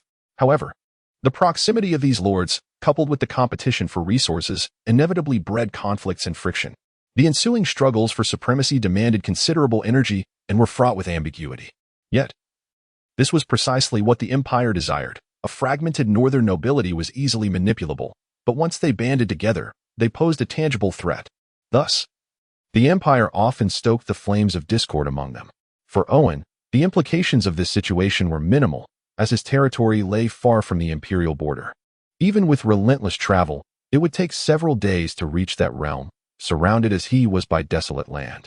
The nobles within the empire, lacking the foresight, were unlikely to target him. Owen's destination was not the larger towns near the imperial border, which housed much of the wealth of the northern frontier and served as a hub for imperial nobles to harvest its riches. His intent was merely to procure some serfs, rendering a visit to such places unnecessary. Moreover, having perused countless novels, he was acutely aware that as the protagonist, venturing into such locales would inevitably offend some descendant of an imperial noble, leading to pursuit and conflict. While he would ultimately triumph, bolstered by his protagonist's aura, he found it unwise to forsake the fertile lands for the sake of thrill. Thus, Owen aimed for Mara town, strategically positioned in the heart of the northern frontier. It served as one of the vital transit points connecting north and south, situated merely 3 to 5 days' journey from his territory. The northern frontier fanned out in a shape akin to a fan, with such transit stations acting as rib bones facilitating the flow of goods. Although several similar stations existed, their significance was tempered, resulting in less fierce competition and, consequently, a reduced risk of attracting formidable adversaries. At least for Owen, the display of his strength yielded goodwill. Whether it was the guards of Mara town, known for their propensity to extort, or the bandits lurking for prey, all offered smiles upon sighting Owen's caravan. Owen was unfazed by this, surveying the place that had only briefly flickered in his memory. Mara town was not large, with a permanent population of around 300, as most residents were herders, thus requiring substantial land. Its location was indeed fortuitous, serving as a crucial transit hub with ample water and grass for grazing, enabling the local lord, the Baron of Mara, to assemble a sizable cavalry force. However, there existed disparities even among cavalry forces. Upon entering the town, Owen observed the local cavalry, largely composed of herders turned soldiers. Their horsemanship was commendable, and they wielded curved blades with skill. Yet their combat effectiveness left much to be desired. They could easily manage against mediocre bandits or half-hearted soldiers from rival lords, but when faced with Owen's heavily armored cavalry, even a numerical advantage would lead to inevitable defeat. After all, a blade less than 3 feet long stood no chance against a lance exceeding 2 meters, and rudimentary leather armor was no match for finely crafted breastplates. A disorganized force could not contend with a well-trained one. The disparities in training, equipment, morale, and coordination were too vast to bridge without sufficient numbers. Furthermore, Owen's other troops were equally formidable. Pikemen, swordsmen, and archers in formation would deter even the most audacious cavalry, particularly the light cavalry of Mara town. Chapter 22. Trade. The commotion surrounding Owen and his entourage was not insignificant. As the ruler of Mara town, the Viscount of Mara swiftly learned of the news. Originally a humble merchant from the borders of the empire, the Viscount primarily supplied lubricants for the maintenance of weapons and armor to the frontier troops. Upon hearing of the Empire's plans to develop the northern borders and the availability of noble titles, he ambitiously assembled a small caravan. With connections to the border forces and a stroke of good fortune, he successfully amassed his first fortune. Subsequently, he spared no expense in establishing Mara Town deep within the northern territories and was granted the title of Viscount. Though age has caught up with him, the Viscount of Mara remains remarkably energetic, overseeing all affairs of his domain single-handedly. Thus, upon receiving the news, he immediately recalled information regarding the Hydra family. As one of the first pioneers to arrive at the northern borders, the Viscount held a significant impression of the Hydra family, particularly due to the prowess of Hydra, a formidable figure in his own right. Being a merchant himself, he appreciated the capital required to rise from humble beginnings. And he genuinely admired the Hydra's ability to carve out a territory amidst chaos. Regrettably, the Hydra met an untimely demise. Had he lived to this day, the Viscount might well have had to address him as my Lord Count. It is evident that great renown can be a double-edged sword. As the Hydra family fell into obscurity within 3 generations, plagued by envy and betrayal. Recently, he had even heard whispers of the Hydra Trading Association contemplating a takeover. Yet the current circumstances suggested otherwise. After all, if their foundation were to be usurped, how could they allow the Hydra to walk free? Was the information perhaps erroneous? Regardless of the veracity of the rumors, Owen's displayed might and the goods he brought were sufficient to warrant a personal greeting. Prepare me new attire. Ensure my boots and steed are immaculate, and notify the cavalry to remain vigilant, commanded the Viscount. He rose, allowing his servants to assist him into the finery befitting a noble host, yet he remained ever cautious, instructing the cavalry to be ready for any eventuality. Clad in polished riding boots and mounted on a majestic steed, the Viscount, despite his advancing years, still emanated an imposing presence. In truth, he was just over 40, and in his youth, he had been quite handsome. However, years spent in the harsh northern climate had altered his appearance. His complexion was ruddy, and his face bore deep, etched lines, yet he retained a vigorous spirit. As he sat astride his horse, his demeanor radiated both shrewdness and generosity, endearing him to those around him. Such an image and bearing were fitting for the Viscount's current status, for one does not achieve such success without possessing considerable talent. Riding forth with his entourage, the Viscount soon spotted Owen, who awaited him, and he couldn't help but sigh, acknowledging the passage of time. The conversation between them was straightforward, as the northern region often saw lords seldom meet their neighbors. Given the frequent calamities and misfortunes, one could disappear at any moment, rendering elaborate discussions unnecessary. In mere moments, they reached an agreement, even quicker than the time it took the Viscount to change his attire. The goods Owen brought, while modest within the Empire, were indeed luxury items in the north. Even the simple act of serving a salted fish on fine porcelain would not appear devalued, attesting to their worth. Most importantly, these goods did not require transportation to the Empire to gain value. They could be consumed locally. Thus, the Viscount made a prompt decision to acquire the shipment, albeit without intent to pay in currency. Due to the region's economic backwardness, precious metals and gems held little market value, prompting the Viscount to favor barter over cash transactions. Owen, for his part, was not primarily concerned with monetary exchange. Wealth held little significance for him, so his focus shifted to the goods the Viscount had to offer. As a merchant by trade, the Viscount had come to dominate the commerce of his small town, thereby presenting a substantial array of items. In the north, weapons were in high demand, followed by war horses, craftsmen, grain, and population. However, the Empire's stringent control over weapon exports rendered even the transportation of simple iron pots to the north a challenging endeavor. Consequently, the region suffered from a severe shortage of weapons and metal tools. Even nails were rationed, let alone finely crafted equipment. Such strict embargoes ensured that while the northern frontier had not regressed to a Stone Age existence, it remained in a dire state, with the primary sources of weaponry being smuggling and locally produced subpar goods, due to a lack of skilled craftsmen and quality coal. Even though high-quality ores existed in the north, producing superior weapons was nearly impossible. Most available armaments were merely crude iron scraps, far beneath the standards set by Owen's system. As for horses, much like not every individual is a warrior, not every horse is a war steed. Although Mara Town boasted a fair number of herders, their horses were primarily suited for riding and carrying loads rather than charging into battle. Otherwise, the Viscount would not have had to assemble a makeshift cavalry. Another critical factor was that warhorses require more than mere grass for sustenance. Cavalry requires skilled riders and specialized weaponry. Therefore, despite the Viscount's access to numerous herders and trade routes, his cavalry resembled armed herdsmen rather than a true military force, illustrating the challenges of organizing a substantial cavalry. Shaking his head, Owen ultimately settled for a contingent of refugees. Each year, countless refugees streamed in from the Empire. Yet the population of the northern borders had seen little growth over the years, primarily due to an alarmingly high mortality rate. Consequently, any glimmer of hope led the Empire's refugees to avoid the northern territories. Nevertheless, in a bid for stability and to develop the northern frontier, the Empire had forcibly relocated vast numbers of refugees, criminals, and captives to the region. Those who refused to leave often found themselves hanging from gallows as grim decorations. This perilous journey was aptly dubbed the Road of Death, for the refugees faced a dire shortage of food, while the Empire provided some rations. The amounts that reached the northern borders were minimal after passing through numerous checkpoints. Thus, in a desperate bid for survival, many sold themselves into servitude, scavenging for whatever they could find along the way. Even so, only a fraction of these adults managed to endure the journey to the north. While the elderly and children were scarcely seen, their emaciated bodies resembling mere skin and bones, as if a gust of wind could topple them, compounding their plight. The living conditions in the north were exceedingly harsh, leaving little time or resources for these serfs to recuperate.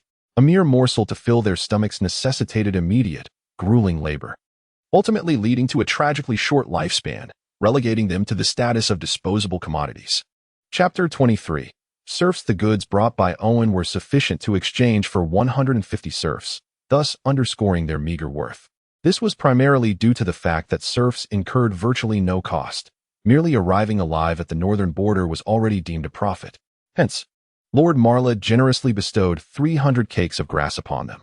These palm-sized cakes constituted the primary sustenance for the serfs, crafted from a mixture of grass seeds, tree bark, and a modicum of coarse grains.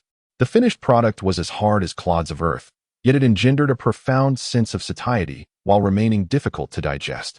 Many frail elders and children perished from consuming these cakes.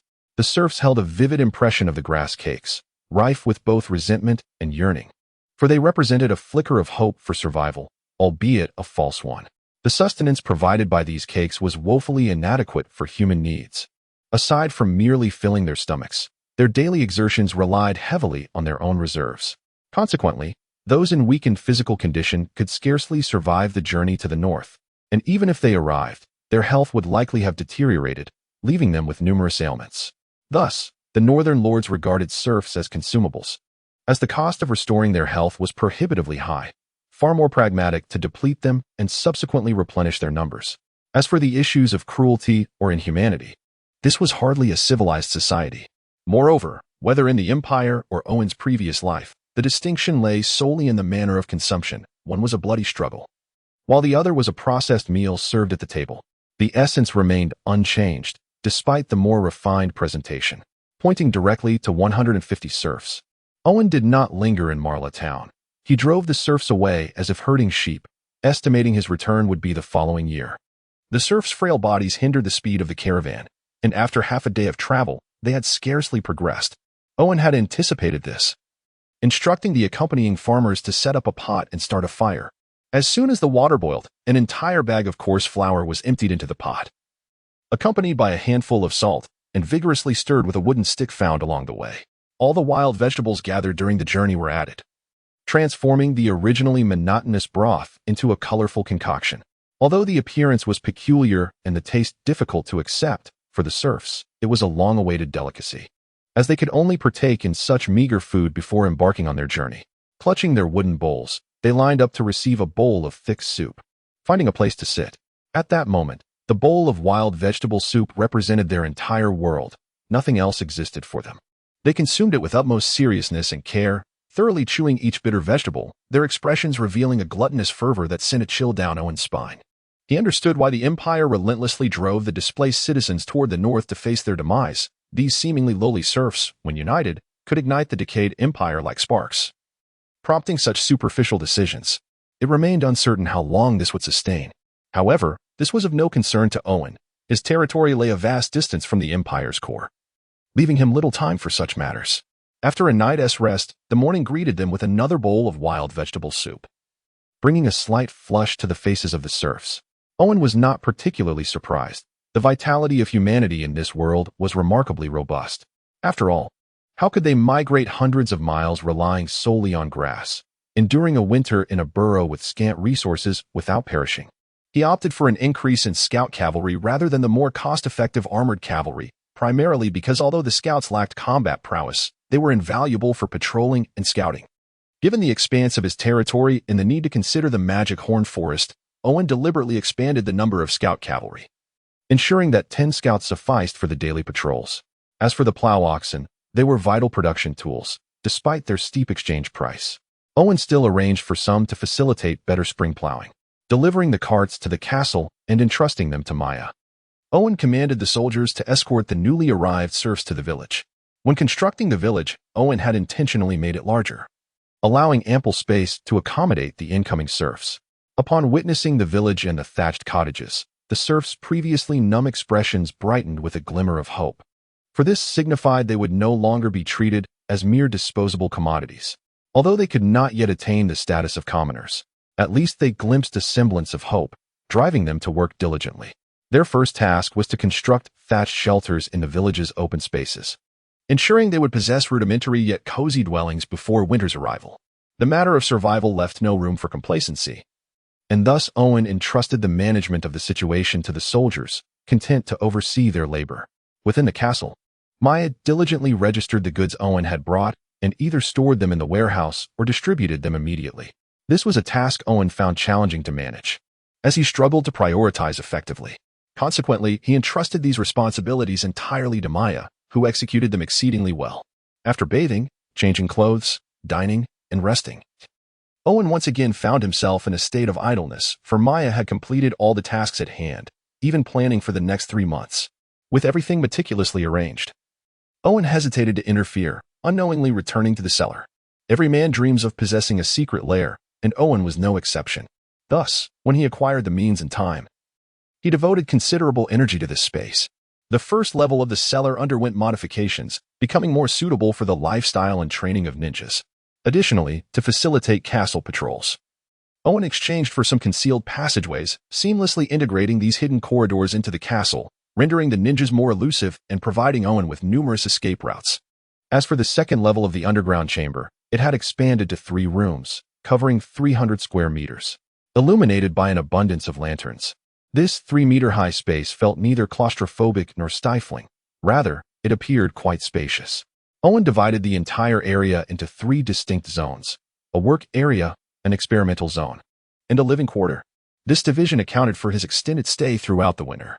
Chapter 24: The Demon Lord's Aura During These Days of Absence. Although there was no time to create puppets, Owen found himself with ample opportunity to organize his knowledge regarding puppetry. The game background of puppetry is set in a fantastical historical context, featuring knights and wizards, as well as elves and beasts, somewhat akin to his current world, albeit more peaceful. The prolonged era of tranquility rendered the knights, who were once warriors, and the mages, akin to mobile artillery, obsolete, allowing the puppeteers to flourish. The schools of thought evolved from the ancient colossal puppets to ones characterized by exquisite craftsmanship. Although the puppets' sizes are now akin to that of an average person, their precision has increased significantly, giving rise to various foundational disciplines that evoke in Owen a sensation reminiscent of embarking on his collegiate journey. Faced with a lifetime of inexhaustible knowledge, Owen often felt an urge to succumb to lethargy. Fortunately, the allure of puppetry remained, particularly after he successfully assembled a mechanical puppet maid, sustaining his interest. Thus, he selectively pursued learning and now harbors numerous ideas he wishes to experiment with. After exchanging an array of blueprints from the game, Owen embarked on the arduous path of imitation. With the assistance of a multifunctional workbench, replicating most components posed little challenge for him, provided his mental acuity kept pace. However, the spine and core proved to be vexing, as both were exceedingly intricate. Given his current level of mental capacity, he found himself incapable of even perceiving them in depth, let alone manufacturing them. Reluctantly, he opted for an enlargement approach. For instance, the miniaturization of chips represents a significant industrial advancement, fraught with difficulty. Conversely, enlarging the chips by a factor of 10 or even 100 considerably diminishes the complexity, making it feasible to fabricate them with relative ease. If he were to reduce functionalities further, the challenge would be reduced exponentially. Therefore, Owen adopted this rudimentary method, first increasing the size, and if that fails, cutting down on features until the manufacturing criteria are met. Relying solely on blueprints, Owen lacked confidence in his ability to create the components, prompting him to exchange a mechanical spine from the game. He then proceeded to dismantle and replicate it. The issue lay in the fact that the mechanical spine obtained from the game was comparable in size to that of a human, appearing intricate, while Owen's imitation resembled cumbersome metal slabs linked together, clearly heavy and reminiscent of a heavy weapon. Moreover, the workbench, designed for precision machining, was ill-suited for cutting metal ingots. He risked damaging it before even completing the creation. With no other option, Owen temporarily abandoned this endeavor, intending to acquire more suitable processing equipment from the system's offerings. In truth, the system encompasses numerous games with modern backdrops. In theory, given sufficient time, he could establish a comprehensive industrial system, possibly even advancing it to an interstellar era. However, constrained by the present world's limitations, the exchange value for non-fantastical items was prohibitively high, rendering it unviable, compelling Owen to continue seeking solutions. His abundant inspiration met an abrupt halt at the initial step, instilling within him a sense of frustration and despondency. He began to question the efficacy of his abilities, contemplating the challenges that lay ahead. Fortunately, he had the companionship of a woman, and with careful deliberation, he could enter a state of enlightenment, allowing him to reflect more deeply. Merely relying on exchanged components to assemble puppets proved insufficient to leverage the advantages of his chosen path as a puppeteer. After all, his initial aspiration was to forge an army of Terminators, a goal that was unrealistic when solely dependent on progression points for component exchanges. Yet, limited by his abilities and external factors, he had no choice but to pause and continue his studies in puppetry, accumulating progress points in the meantime. Recognizing the temporary impasse in his puppeteer journey, he contemplated alternative routes. Initially, Owen had faced two choices, the path of the puppeteer or that of the Demon Lord. Due to certain reservations, he ultimately chose the more comprehensive puppeteering system, but now, constrained by his own capabilities, he found himself reconsidering the path of the Demon Lord. The Demon Lord, accessible with a mere 20 progress points, was a rather diminished version, offering only an aura and the ability to summon monsters, devoid of any other advantages. Otherwise, he would not have opted for the path of the puppeteer. During the accumulation of progress points, Owen found little to occupy his time, meandering about as if he were a young lord. Alas, Owen's territory was rather modest for Maya, requiring only a few words each day to fulfill daily task arrangements. Under her management, the spring plowing was completed successfully, and with the addition of numerous serfs employing oxen and metal tools, the farmland expanded threefold. Following this, the serfs would engage in meticulous cultivation under the guidance of system-recruited farmers, promising a bountiful harvest this year. Owen could find no fault in Maya's management. Compared to his own plans, which seemed comprehensive and even infused with advanced management practices from his previous life, they proved ineffective. One could not apply corporate management techniques to govern a medieval noble territory. Coming to terms with reality, Owen adopted a state of languor, spending his days perusing a book on puppetry. Though the northern border was impoverished, its tranquility afforded Owen ample time, as it was not uncommon to see no outsiders throughout the year. Thus, he found himself with plenty of time to absorb the intricacies of puppetry. When boredom reached its zenith, one could engage in even the most mundane of tasks, such as counting the strands of hair on one's head. Having finally amassed 20 progress points, Owen eagerly exchanged them for the Demon Lord's aura. The aura bore no offensive capabilities, nor did it provide defense or support, however. The value of 20 progress points was not to be underestimated. Its singular function was to instill an irresistible dread in monsters, and to radiate an atmosphere of terror and savagery towards other beings, regardless of how ferocious the monsters appeared. Under the shadow of the Demon Lord's aura, they resembled helpless rabbits before a tiger, trembling without the slightest inclination to resist. In the eyes of other beings, Owen became the embodiment of fear, synonymous with brutality. Yet, the aura's sole function posed a dilemma. Should the monsters retaliate fiercely, Owen would be rendered powerless. And should he inadvertently attract real-life heroes, it could lead to catastrophic consequences. Thus, he had initially opted for the path of the puppeteer. After hastily acquiring the Demon Lord's aura, Owen's demeanor shifted. He exuded an air of nobility, mystery, and authority, akin to a prince forever shrouded in darkness, possessing countless secrets. Despite the substantial change in his aura, his essence remained unchanged, and his physicality showed no enhancement. In Maya's presence, he still found himself in a subordinate position. Chapter 25. Summoning of monstrous beasts. Though his patience had waned considerably and his mood was fraught with urgency, Owen nonetheless restrained his impulses and undertook some preparations. He held confidence in the system, yet the uncertainty loomed, thus he deemed it prudent to ready himself. The dungeon's confines were exceptionally sturdy, hewn directly from the rock. Measuring a mere 10 square meters, with a narrow iron door serving as the sole entrance.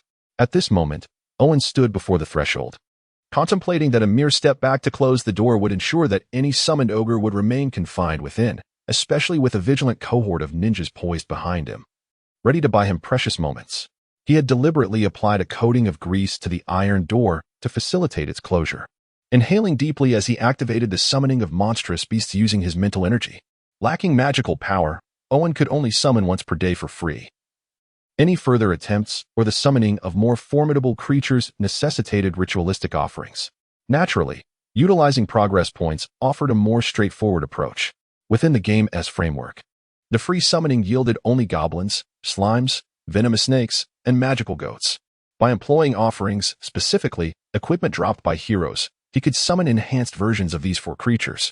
Thus, the summoning art was limited to these 4, yet in reality, the dynamics differed significantly. As the summoning ritual commenced, Owen's consciousness was transported to an ethereal space, akin to a kaleidoscope, ever-changing with myriad hues, each point of light representing a creature.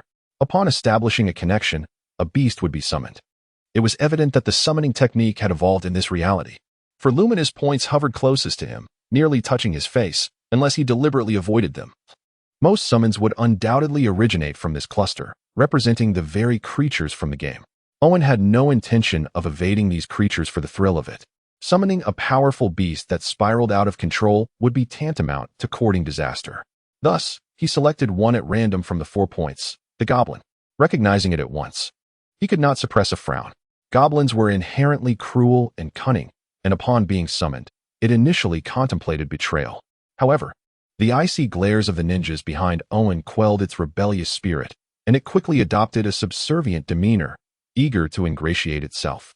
Yet, Owen was acutely aware that should he expose his back, this goblin would seize the opportunity to exact a vicious attack, akin to nurturing a treacherous wolf.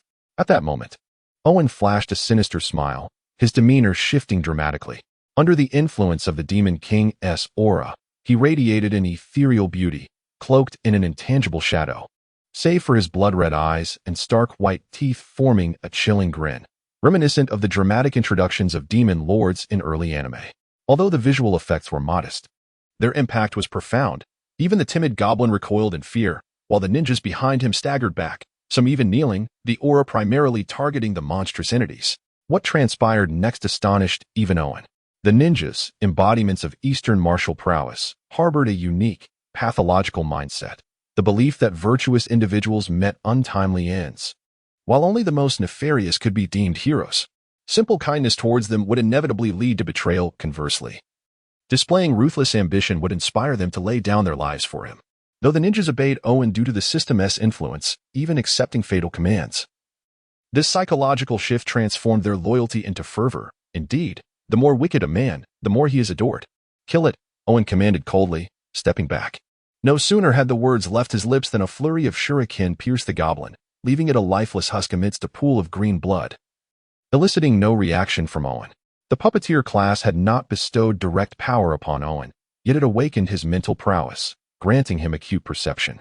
He distinctly sensed the goblin's emotional fluctuations. The Demon King's aura proved effective, instilling profound fear that rendered the creature incapable of defying his command. However, once the aura dissipated, the fear would gradually wane, leading to potential hesitation or betrayal as time eroded memories. A scenario Owen found intolerable. Loyalty was not absolute. Absolute loyalty was a rarity. "Loyalty is not absolute," Owen murmured, as the ninjas behind him bowed their heads with fervent zeal, showing no hesitation even if commanded to take their own lives. Observing their emotional transformation, Owen felt no inclination to delve into the reasons for their newfound fervor. Rather, He focused on further exploring the intricacies of the summoning technique. Regarding his initial attempt's failure, Owen experienced little dismay. Recognizing it merely as an experiment, his greatest assurance lay in the system. After internally praising the system's magnificence, Owen resolved not to delay until the morrow, opting to expend some progress points for another summoning.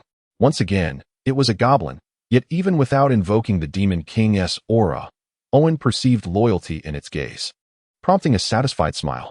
In the game, while the summoning art was confined to those fixed 4 creatures, losing the potential for infinite variety, it guaranteed unwavering loyalty. Distinctions lay solely between passive loyalty and fervent loyalty.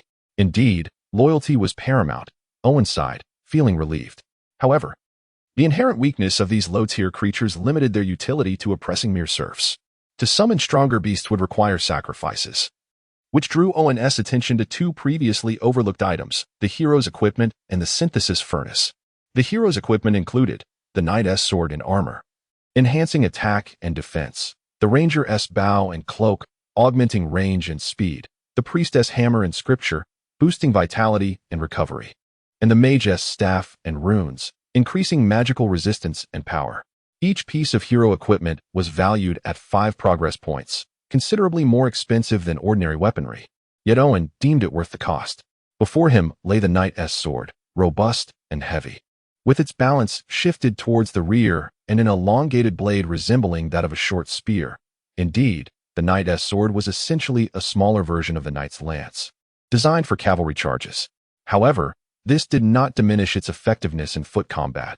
The substantial weight granted it formidable armor-piercing capabilities, rendering it an overkill against infantry.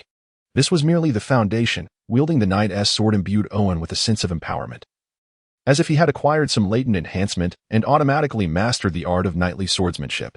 The sole drawback was its considerable stamina consumption, challenging to sustain over time. Chapter 26. The Goblin General. After merely a few strokes of knightly swordplay, Owen felt a tinge of fatigue. He thus entrusted his sword to the first goblin summoned from the game. The goblin, overwhelmed with excitement, knelt reverently and accepted the knight's sword with both hands. In that moment, as if fulfilling some latent condition, a radiant glow enveloped it, signaling its evolution. When the light faded, the goblin that reappeared before Owen had undergone a remarkable transformation. Its height surged from under 4 feet to just over 5, becoming a muscular goblin. Its rudimentary weaponry was replaced by a hefty axe and a round shield, and it donned sturdy iron armor. Its demeanor shifted from sly and furtive to fierce and formidable. Were it not for its prominent hooked nose, one might easily mistake it for a half-orc. What was even more intriguing was that this goblin could articulate speech, clearly exhibiting a notable level of intelligence.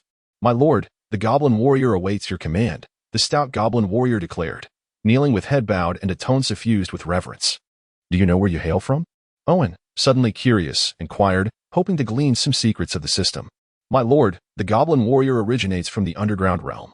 Come to carve out new territories for you," the goblin warrior replied, standing tall with unwavering confidence.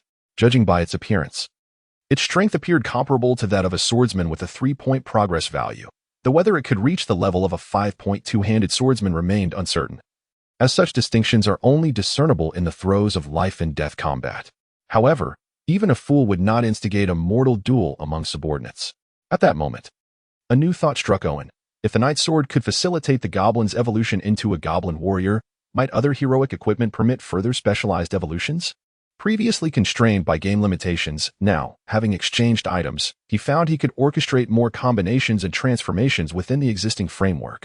Goblin warrior sword, goblin guard armor, goblin monk scripture, goblin samurai hammer, goblin healer staff, goblin blacksmith rune, goblin archer bow, goblin rogue cloak. This was merely one of the 4 types of monsters, and the other 3 similarly possessed unique advancements, filling Owen with regret for his earlier decision to become a puppet master. As Owen contemplated the goblin elite squad before him, he strategized their utility. Simply retaining them in the castle would be a waste, for the stronghold lacked no such force. Additionally, the occasional summoning of low-level creatures, while seemingly inconspicuous, could accumulate significantly. If he failed to exchange for more progress values to expand the underground space, the cellar would inevitably overflow. The snakes and slimes were manageable, their small sizes allowing Owen to cast them into the gradually enhancing underground passageways of the castle, serving as guards while also acting as his eyes and ears. However, the goblins and magical sheep posed a different challenge. The former was notoriously unruly, while the latter displayed an especially volatile temperament. As one of the 4 types of monsters, the magical sheep boasted black wool, crimson eyes, and robust spiral horns resembling heavy maces. Towering above their counterparts, though lacking limbs to wield weapons, a single ram could easily crush a person's ribs, and their irritable nature made them a recipe for chaos if confined in the cellar. Thus, Owen decisively bestowed the first summoned goblin warrior with a set of heroic armor, upgrading it to Goblin General. As the Goblin General grew taller and more robust, it instinctively acquired the ability to command goblins and exert significant influence over other low-level monsters, much to Owen's satisfaction. Prioritizing the construction of an underground passage leading outside the castle, Owen commanded the Goblin General to lead its fellow goblins and magical sheep to the Horned Forest, where they would seize territory from the local horned goblins. Standing 2 meters tall, with an elongated physique brimming with explosive energy, the Goblin General set forth with the weapons and provisions bestowed by the Dark Lord. Brimming with confidence as it marched toward the Horned Forest to conquer and subdue the local horned goblins, thus expanding the Dark Lord's dominion. Owen had no intention of meddling in the movements of these creatures, aside from periodically allowing the Goblin General to take a batch of free-summoned monsters. Their achievements mattered little to him. After all, what significance lay in occupying the entirety of Horned Forest? At present, Owen's energies were divided between exploring the diverse progression combinations of different monsters and anticipating the exchange for a synthesis furnace. In the game, the synthesis furnace could enhance heroic equipment and monsters, transforming them into Dark Lord weaponry and stronger creatures, a role of considerable importance. Moreover, Owen had not abandoned his ambition to create puppets. The synthesis furnace would undoubtedly play a pivotal role in this endeavor. Thus, acquiring it was imperative, the only obstacle being the necessity for patience, as progress values became increasingly sluggish to accumulate. Amassing a full 20 points would take at least 10 days to half a month. This prolonged wait only intensified Owen's urgency to break through the current progress cap. Yet he found himself devoid of clear direction, contemplating the drastic measure of exterminating a neighboring family as an experiment, but lacking the resolve to act. Waiting, still waiting. Progress values felt akin to an oxygen tube being pinched. Regardless of Owen's fervor, time continued its unhurried march, his anxiety mounting to the point of frustration. And Maya's attempts to soothe him proved fruitless. Yet, the system's grip on progress remained steadfast, leaving Owen no choice but to bide his time. As he continued to wait, his tumultuous emotions gradually settled into tranquility. "My lord, it has been some time since you last surveyed your domain, Maya." Having squatted for a while and feeling the strain in her legs, slowly rose, smoothing her slightly damp dress with a handkerchief and elegantly wiping the corner of her mouth. She turned to address Owen, who was idly occupied. "Oh, the domain. Inform Charles to prepare the horses. I wish to survey the territory," Owen commanded. After Maya departed, Owen stretched his back, contemplating whether to add a bed to the study. However, given that the adjacent room was a bedroom, an additional bed seemed redundant. Even with the enhancement of the scenery, it felt unnecessary. Perhaps a swing would suffice.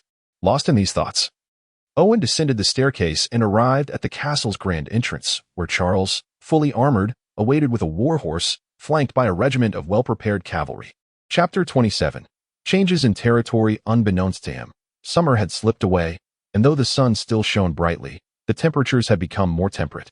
Riding his horse against the gentle breeze, Owen felt a sense of comfort, a result of his choice to don noble hunting attire rather than cumbersome armor. Were he encumbered by the weight of iron, no matter the craftsmanship, the fatigue would have soon set in. However, this outing was not merely for leisure. Owen quickly shifted his focus to the territory, having neglected its changes for some time. Typically, Maya had managed affairs competently, and he was pleasantly surprised to find her performance commendable. Under Maya's guidance, the serfs diligently learned agricultural practices from the system farmers, and now they had acquired more refined farming techniques. The previously chaotic method of farming had been entirely abandoned, replaced by vast, well-organized fields. Nearby waters were diverted to irrigate the lands, ensuring the crops received ample nourishment, heralding the promise of a bountiful harvest. Even in their lack of freedom, the serfs displayed genuine smiles, a testament to their newfound hope. In truth, these serfs were not devoid of agricultural knowledge. Many hailed from peasant backgrounds within the empire. To claim they were incapable of farming would be a gross misrepresentation. While their skills may not rival those of system farmers, they were certainly adequate enough to prevent starvation. Anyone who had endured the harrowing experience of being a refugee, only to be forced into servitude on the frigid northern borders, would struggle to find motivation. The toll of their arduous journey north had robbed them of vitality, rendering any thoughts of meticulous farming a distant dream. Yet now, not only had the fields flourished, but the villages too were gradually improving under their diligent efforts. Strong fences had been erected, and the once ramshackle huts had been replaced by orderly cottages, although still modest. This marked a promising beginning. With the demands of the harvest season, the serfs enjoyed 3 meals a day, meager but sufficient to satiate their hunger, instilling a renewed sense of determination. Owen felt a deep satisfaction regarding the transformations within the territory, affirming his decision to entrust management to Maya. His constant rewards for her efforts had borne fruit, as she thrived in her responsibilities. However, during this inspection, Owen encountered a pressing concern. As crops approached maturity and harvest loomed near, wild beasts and bandits became increasingly prevalent. While beasts did not consume crops, they were drawn to humans, perceiving them as prime targets, especially as the weather cooled and hunting grew more challenging. It was evident that the territory required additional cavalry. Slowing his pace, Owen allowed his steed to amble forward, glancing back at the armored cavalry and murmuring his thoughts. Though the armored cavalry offered good value, they were better suited for assault rather than pursuit in the wilderness. The scout cavalry, while swift, lacked combat efficacy, serving only to drive away bandits and beasts, an approach that would become less effective over time, risking potential backlash. In this context, the previously undervalued light cavalry found newfound relevance. The mounted archers, valued at 3 progress points, could ride and shoot, but lacked the mastery of mounted archery, rendering their exchange less significant. True mounted archers, valued at 5 progress points, were the genuine experts. They not only excelled in horsemanship, but could wield reflex bows suited for mounted shooting. Whether pursuing enemies or fleeing from them, they could retaliate effectively while galloping, proving adept at countering threats from both bandits and wild beasts. Without hesitation, Owen knew which option to select. However, acquiring mounted archers would necessitate waiting until he had exchanged for a synthesis furnace, as the lower progress exchanges were manageable. Yet reaching the full 20 points was a taxing endeavor. In addition to patrolling the castle grounds, Owen also took time to visit the Goblin Horn Forest. Yet the Goblin General would not linger here for long, as it was perpetually in search of the elusive goblins of the Horn. Once located, a full-scale mobilization would ensue, restoring the wooden stronghold to its original state. After a long wait, as his progress points reached 20, Owen, feeling somewhat weary, hastened to the underground chamber. Maya, increasingly vibrant, paid little heed to his arrival, having grown accustomed to her master's frequent visits to the cellar. She turned, invigorated, and immersed herself in preparations for the autumn harvest. The autumn harvest was of paramount importance to any territory, demanding meticulous attention. The territory lacked neither serfs nor soldiers. Yet there was a distinct absence of individuals suited for grassroots management. Although Char had once shown promise, having learned under the tutelage of the church, Owen had relegated her to the role of guard captain, utilizing her as he would a knight. This had led her to embrace a more liberated existence, spending her days either training or honing the skills of the soldiers, her maid's attire now serving more as decoration than as a reflection of her role. Contemplating this, Maya approached the window, catching sight of Char practicing in the open space. Under Maya's concerned gaze, Char wielded her war hammer with vigor, reducing the solid wooden target to splinters with each strike, enough to kindle a fire with a few blows or dismantle a room entirely. Ram, open record number 27, Maya declared, closing the window as she prepared to delegate tasks. The affairs of the territory were not overwhelming, especially with the efficient mechanical maidservants at her disposal. However, the only complication lay in her need to oversee every arrangement personally, as no suitable hands could substitute for her own. Thus, to prevent any errors, her constant vigilance was necessary, explaining her apparent busyness. Chapter 28. Troubles that will eventually arrive. While Maya busied herself with the territory, Owen toiled in the dungeon's secret chamber, moving items around. The manifested synthesis furnace was quite sizable, and had it not been for his expansion of the chamber to 300 square meters with a height of 3 meters, it would have been impossible to accommodate it. Even so, it occupied nearly half the area, necessitating the clearing of ample space. As a result, the original layout of the dungeon was disrupted, leaving many items haphazardly piled together, creating a somewhat chaotic and cramped appearance. It seemed prudent to replan and construct a second layer for the dungeon. After laboriously moving items for half the day, Owen rubbed his arms and sighed in resignation. Yet, he was eager to test the efficacy of the synthesis furnace. Having finally exchanged for it, he could hardly disregard his aching arms and was impatient to begin his experiments. The synthesis furnace, resembling a modular cabin, was less a furnace and more a unique alchemical synthesis array, its functionality singularly focused on the act of synthesis. However, this specialization implied a certain mastery, and the results from the synthesis furnace were surprisingly potent. In theory, as long as he possessed sufficient materials, he could effortlessly obtain various synthesized materials, even achieving biological synthesis. Yet, only non-human creatures could withstand the furnace's crude biological synthesis. Ordinary humans would either perish or descend into madness, as the furnace did not account for human use. Regarding the furnace's limitations and potential, Owen had yet to encounter its full extent. When that time came, he was certain better options would present themselves. The sole predicament was that the synthesis furnace was not an infinite source of energy. It required energy derived from absorbing ambient magical energy and the energy produced from material decomposition. The castle was hardly a bastion of magical energy, merely offering a meager supply. As for energy generated from material decomposition, ordinary substances were inadequate to meet the demands. To meet the necessary conditions, he would need to exchange progress points from the system, making it more practical to directly utilize these points to activate the synthesis furnace. Thus, until he discovered a suitable energy source, the furnace's usage must remain infrequent, ideally relying on recoverable magical energy. Of course, if he were willing to expend progress points, all would be well. Unfortunately, while occasional use of progress points was manageable, sustained usage would prove unsustainable, as the demands for progress points would only grow with the territory's development. The self-sufficient territory Owen envisioned seemed a distant dream. Subsequently, Owen refrained from hastily investigating the synthesis furnace. Having acquired it, he had ample time for research. His current focus was on utilizing progress points to exchange for troop types and resources, thereby enriching the foundation of his territory. With fewer progress points, recovery would occur more swiftly, and before the autumn harvest, Owen exchanged for 10 mounted archers. The remaining progress points were primarily allocated to fortifying the wooden encampment in the magic horn forest, which still lacked sufficient strength. Soon, Owen realized the wisdom in his decision to acquire mounted archers. As a type of light cavalry, they excelled in horsemanship, capable of outrunning not only bandits but also beasts. Once within range, death was merely a matter of time, leading to a swift extermination of their targets.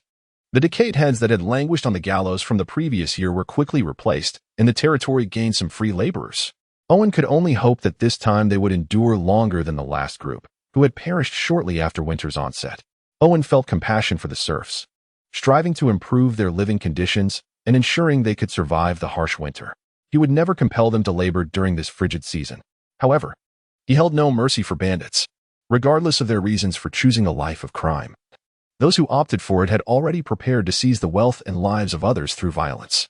Such individuals posed a lingering threat, and unless they possessed exceptional talents, Owen had no intention of expending labor to keep them alive. A grim fate awaited them. Yet, bandits were but a minor inconvenience among the numerous challenges Owen was set to face. The impending issues loomed larger than mere nuisances. The time his predecessors, Hydra I and Hydra II, had purchased with their lives was dwindling, and soon he would have to confront these incessant challenges alone. Although Owen had long been prepared for this, preparation did not equate to a lack of worry. Otherwise, he would not find himself so restless. The most significant headache for lords along the northern borders was not the barrenness of the land, but the fact that nearly everyone, aside from themselves, was an enemy.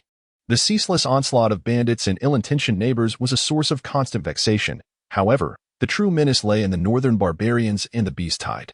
Though barbarians were human, they were larger and stronger than the average person, particularly in terms of their robust skeletal structure. Their bones, not only thick but exceedingly hard, were complemented by tough skin and a high tolerance for pain, rendering them resilient to harsh environments. Furthermore, their adherence to tribal lifestyles fostered a culture of valor and aggression, leading to moments of reckless abandon, with the fiercest among them dubbed berserkers. Simply put, while barbarians indulged in drinking, brawling, and bloodshed, their nature was straightforward.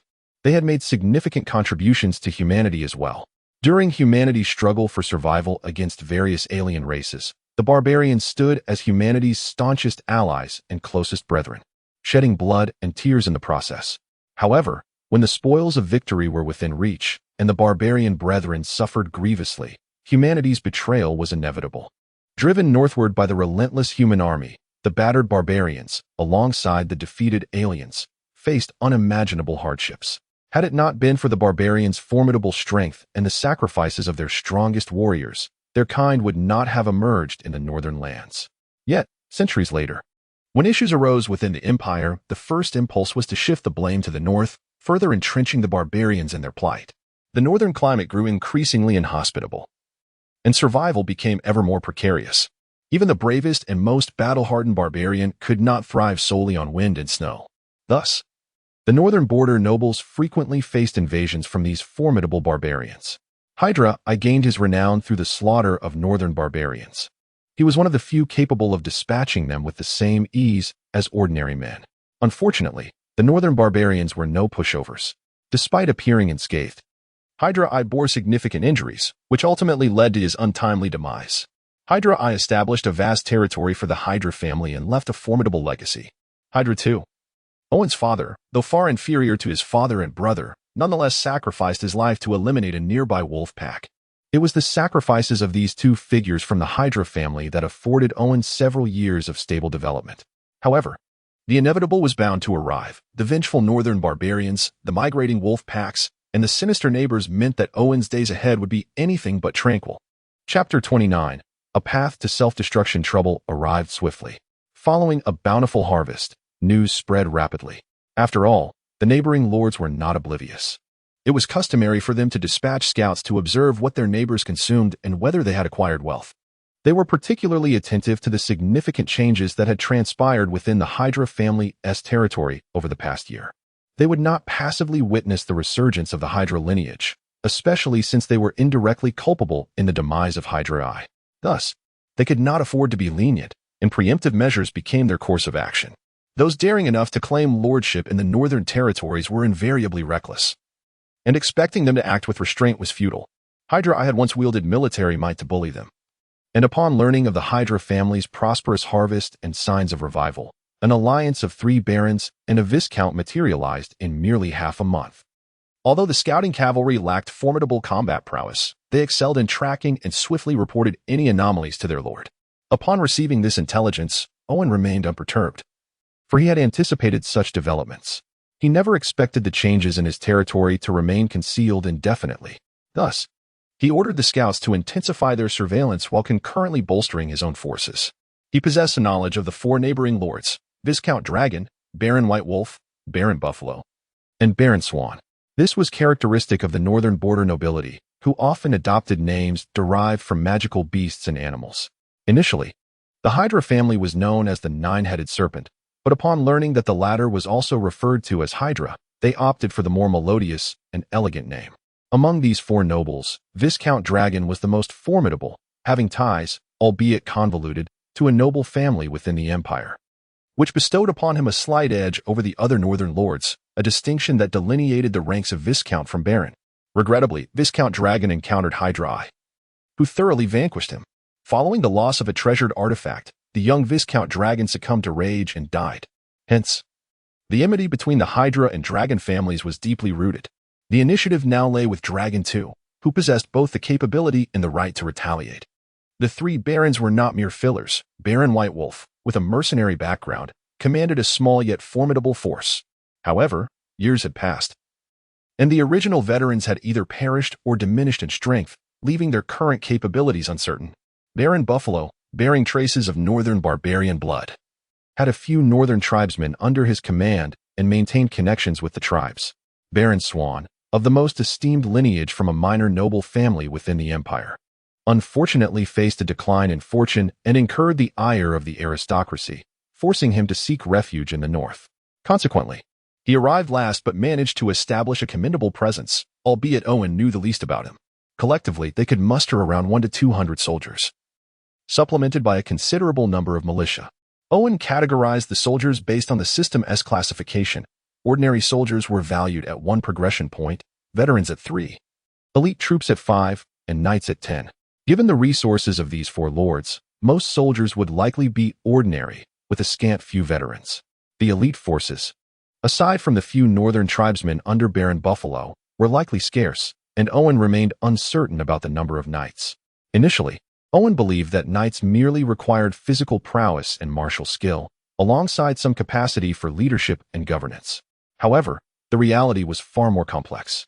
True knights possessed mastery over fighting spirit, transcending human limitations, each capable of contending against 100 foes. One could consider Char as an example.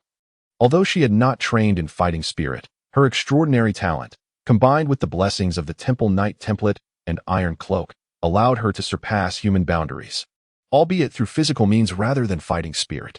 Thus, it became evident how formidable true knights, or fighting spirit, could be. Among the four nobles, Viscount Dragon and Baron Swan possessed an inheritance of fighting spirit, while Owen was uncertain about Baron White Wolf's lineage. As for Baron Buffalo, it was unlikely he wielded fighting spirit, but his barbarian bloodline should not be underestimated. The Hydra family once also had a lineage of fighting spirit. Otherwise, how could Hydra I and his sons have dominated the four families? Yet, that lineage had vanished. Not only had the inheritance of fighting spirit been lost, but the Hydra family also found itself bereft of treasures, including the dragon egg stolen from Dragon Eye. Owen was acutely aware of how these losses came to pass, primarily due to the ruthless actions of his predecessor. Upon learning of the neighbors' mobilization, Owen dispatched scouts from the wood village in the Magical Horn Forest to intensify surveillance. Interestingly, the site chosen by the opposing forces for their assembly was adjacent to the Magical Horn Forest. However, this was not surprising, as the northern expanse was largely barren, and only the Magical Horn Forest could provide adequate cover. Thus, unless they intended to provoke Owen by gathering directly at the castle or traveling a day's journey prior to battle, this location was their sole option. You truly seek your own demise, Owen mused quietly. He had initially prepared for a defensive stance, ready to sacrifice everything outside the castle. To his astonishment, the adversaries chose a location so advantageous for him that it would surely lead to their entrapment, rendering their intentions futile. The time had been sufficient for the goblin general to establish a foothold in the Magical Horn Forest and recruit numerous goblins. The goblins, when confronted by the more powerful goblin warriors and the goblin general, exhibited little desire for resistance, as this was an internal struggle, and submission to the strong was ingrained in goblin nature. Thus, the general's challenge was not the number of subordinates, but rather how many goblins he could sustain. Even though goblins could consume decaying vegetation in times of dire hunger, they were not insects, and for longevity, a proper food source was essential. The problem lay in the goblins' lack of agricultural aptitude. They could neither farm nor herd, leaving plunder as their only recourse. However, the unique conditions of the Magical Horn Forest offered little in terms of targets for plunder. The nearest territory belonged to the Demon Lord, while the lands of other humans were a considerable distance away, which posed a dilemma for the Goblin General, now commanding all the creatures under the Demon Lord's dominion. The Goblin General was acutely aware that everything he possessed was a gift from the Demon Lord, meaning he could be replaced at any moment. Driven by a fervent desire to prove his worth to the Demon Lord, the General eagerly awaited an opportunity. After receiving a command from the Demon Lord, he excitedly sounded the horn, awakening countless cunning eyes in the inky darkness of the Magical Horn Forest as the goblins began to gather. Chapter 30. The Demon King's Armament. After 2 weeks of preparation, Owen resolved to partake in the upcoming battle. His motivations were twofold: to ascertain whether this conflict would enable him to unlock the limits of his progress value, and to test the equipment he possessed. The primary function of the synthesis furnace in the game, besides merging monsters, was to combine the hero's gear into the Demon King's armament. The ascension of the 4 basic monsters required the synthesis furnace. Specifically, the venomous serpent and the slime needed it to manifest the serpent monster and the toxic slime, respectively. However, Owen had little interest in this. What he truly sought was the Demon King's armament. To put it plainly, the Demon King's armament involved fusing the hero's equipment with monsters, yielding various effects based on different combinations. The first combination Owen selected was the hero's Night Sword and the Magical Ram. The process was seamless, resulting in a peculiar sword known as the Ram Blade. Although its name carried a rustic charm, its design was undeniably impressive, especially the goat head on the hilt and the downward curving horns that formed a guard, exuding an aura of wickedness. The aesthetics were secondary. The sword possessed a newfound trait, Heavy Strike. Wielding this blade, Each slash would trigger a heavy strike to enhance his attack power, making even an ordinary person wielding it feel as powerful as the ram's charge. Thus, his first Demon King's armament was a resounding success, bolstering Owen's confidence. He then opted to merge the hero's armor with the magical ram, resulting in a suit of armor reminiscent of the Ares constellation's holy attire, albeit in a sinister black hue. This heavy armor did not feel cumbersome, rather, it enhanced his agility.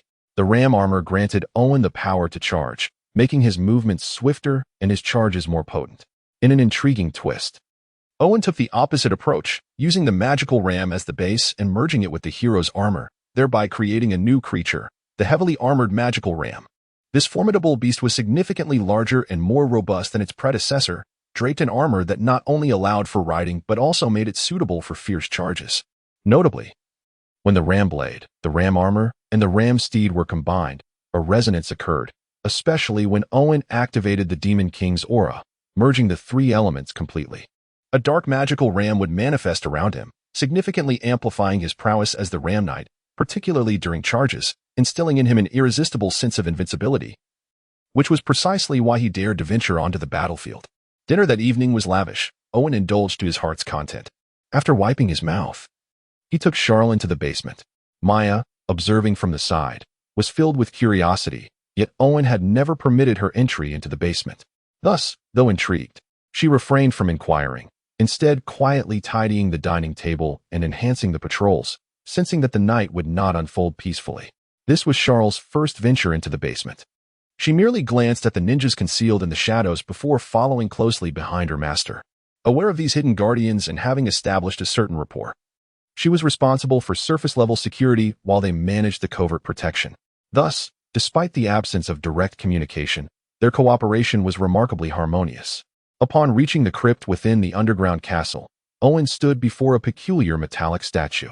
It resembled an abstract black ram, yet bore semblance to uniquely fashioned armor. "Awaken, Black Goat." Owen dramatically spread his arms, speaking in a deep voice, disregarding the fact that the armor's horns were those of a sheep. As the final words left his lips, the ram armor unfolded as if animated, revealing its dark, muscular interior and engulfing Owen within. Since it had merged with the magical ram, this armor could be regarded as a unique life form, capable of comprehending Owen's commands, coupled with the puppeteer's mental resonance. He could manipulate the armor freely. The armor adjusted automatically to fit Owen's physique, enhancing his comfort, while its internal muscular textures provided additional support. Remarkably, despite lacking formal training, Owen could overpower most warriors solely due to the armor's enhancements, an undeniable victory for one who wielded such power. Gripping the ram blade, feeling the amplified strength coursing through him, Owen nodded in satisfaction and addressed Charles. "Tonight, a battle awaits, so I have prepared a weapon for you." With that, he unveiled a peculiar weapon concealed beneath a cloth. It was a two-handed warhammer, shaped like a ram's head, with its protruding mouth designed to penetrate armor, and the spiraled horns delivering formidable blunt damage. Most notably, it too was a Demon King's armament, forged from the hero's warhammer and the magical ram, fully utilizing the heavy strike trait the ram provided. Unfortunately, its aesthetic did not align with Owen's tastes, leading him to prefer the ram blade over this ram hammer. Charles, however, cared little for the weapon's appearance. After all, it was a gift from her master. Upon grasping it, her leg muscles swelled momentarily before returning to normal, indicating the charging capability of the ram hammer was even more pronounced in her. Given the vast disparity in their physical attributes, it was clear that Owen had yet to breach Charles' defenses, highlighting her extraordinary strength. Together, they mounted the heavily armored magical ram and stealthily exited the castle through the underground passage, making their way toward the horned forest. Like a bull, the heavily armored magical ram galloped nimbly through the horned forest, and had it not been for the Demon King's armament's enhancements, Owen would have struggled to keep pace. Even so, he remained tense, wary of branches that might strike him down, fearing the embarrassment that would ensue. By this time, hundreds of horned goblins had congregated at the forest's periphery. Upon spotting Owen, chaos erupted among them. Many of the small horned goblins, resembling mischievous imps, brandishing their daggers crafted from the thorny horned trees, eager to engage. Though goblins are cunning and cruel, their courage is limited, prompting them to strike only under two circumstances: when facing the weak or when they hold a numerical advantage. The number of goblins directly correlates with their boldness. When gathered in the hundreds, they possess few who dare to confront them. Thus, when the goblin general and his elite squad approached to kneel in submission, discontent rippled through the ranks, for Owen bore no resemblance to a goblin. At that moment, without hesitation, Owen activated the Demon King's aura, bolstered by the Demon King's armament. The aura's potency surged, enveloping him in a shadow akin to demonic flames, his blood-red eyes silently fixated on them, mercilessly instilling fear within their hearts. As a type of monster, the horned goblins were naturally defenseless against the Demon King's aura, and many collapsed in submission, comprehending why their goblin general had chosen to yield. Owen understood that this submission was merely temporary. However, it mattered little. As long as he could command the goblin general and the elite goblins forming the backbone of their ranks, he would have a formidable force of hundreds of horned goblins at his disposal. Yet, he pondered what thoughts Charles harbored regarding his transformation. Chapter 31. The Goblin Assault. Regarding the changes in Owen, Charles remained unfazed, her unwavering loyalty to her master rooted in her inherently simple nature. No matter how drastically Owen's demeanor transformed, even if he sprouted horns or a tail, she would unhesitatingly follow him into the depths of hell. Sensing Charles' steadfast loyalty through his mental perception, Owen felt a wave of relief. Her loyalty was a source of profound comfort for him. Otherwise, he would never have revealed his cards in her presence. This was also a test, and he was quite satisfied with the outcome. At last, in this world, he had someone he could genuinely trust as a subordinate. However, the prospect of complete or unreserved trust seemed impossible in his lifetime, especially with the existence of deities looming over him, which made him wary of disclosing his identity as a transmigrator. As the time approached, coinciding with the deepest slumber of the night, Owen commanded the Goblin General to attack. Upon hearing the command from the Dark Lord, the Goblin General, who had been eagerly awaiting this moment, immediately rose to attention. His towering figure captured the attention of all the goblins, and with a single wave of his hand, hundreds of goblins launched themselves towards their target with unyielding determination. When the goblins amassed in sufficient numbers, there were no objectives they would hesitate to assault, let alone a mere makeshift encampment. In a corner of the outer Demon Horn Forest, a rudimentary encampment had been erected, lacking even a palisade. Dozens of tattered tents were haphazardly arranged into 4 sections, ostensibly united, yet their hearts were not. This was not surprising. The 4 factions had allied out of fear of the Hydra family's resurgence, lest they find themselves on the receiving end of another onslaught. However, should the Hydra family be eradicated, would not the Dragon Baron become the second Hydra family, rendering them beyond control? Hence, the most prudent course was to ensure that the Dragon Baron and the Hydra family mutually annihilated one another, inflicting heavy losses in the process. Could the Dragon Baron be unaware of the intentions of the others? Of course, he was aware, as were all 4 parties, each cognizant of the underlying tension. Otherwise, they would not have taken half a month to coordinate their forces, even if the journey was not far. As the night deepened, only a handful of individuals were awake around a small fire in the camp, their vigilance minimal. Their only form of alert was a feeble cry that might escape their lips when met with the Grim Reaper, which was hardly reassuring. After all, this was the northern frontier. One could hardly expect them to be elite warriors. The majority were merely ordinary folk, brave yet inexperienced, lacking both discipline and training. Thus, when they witnessed a horde of goblins bursting forth from the forest, they stood in stunned silence, mouths agape, unable to utter a sound. The goblins of Demon Horn utilized daggers crafted from the thorns of the Demon Horn trees. Subsequently, the Goblin General had commanded the Goblin Blacksmith to forge a batch of javelins. With a single command, hundreds of javelins rained down upon the camp, striking with deadly precision.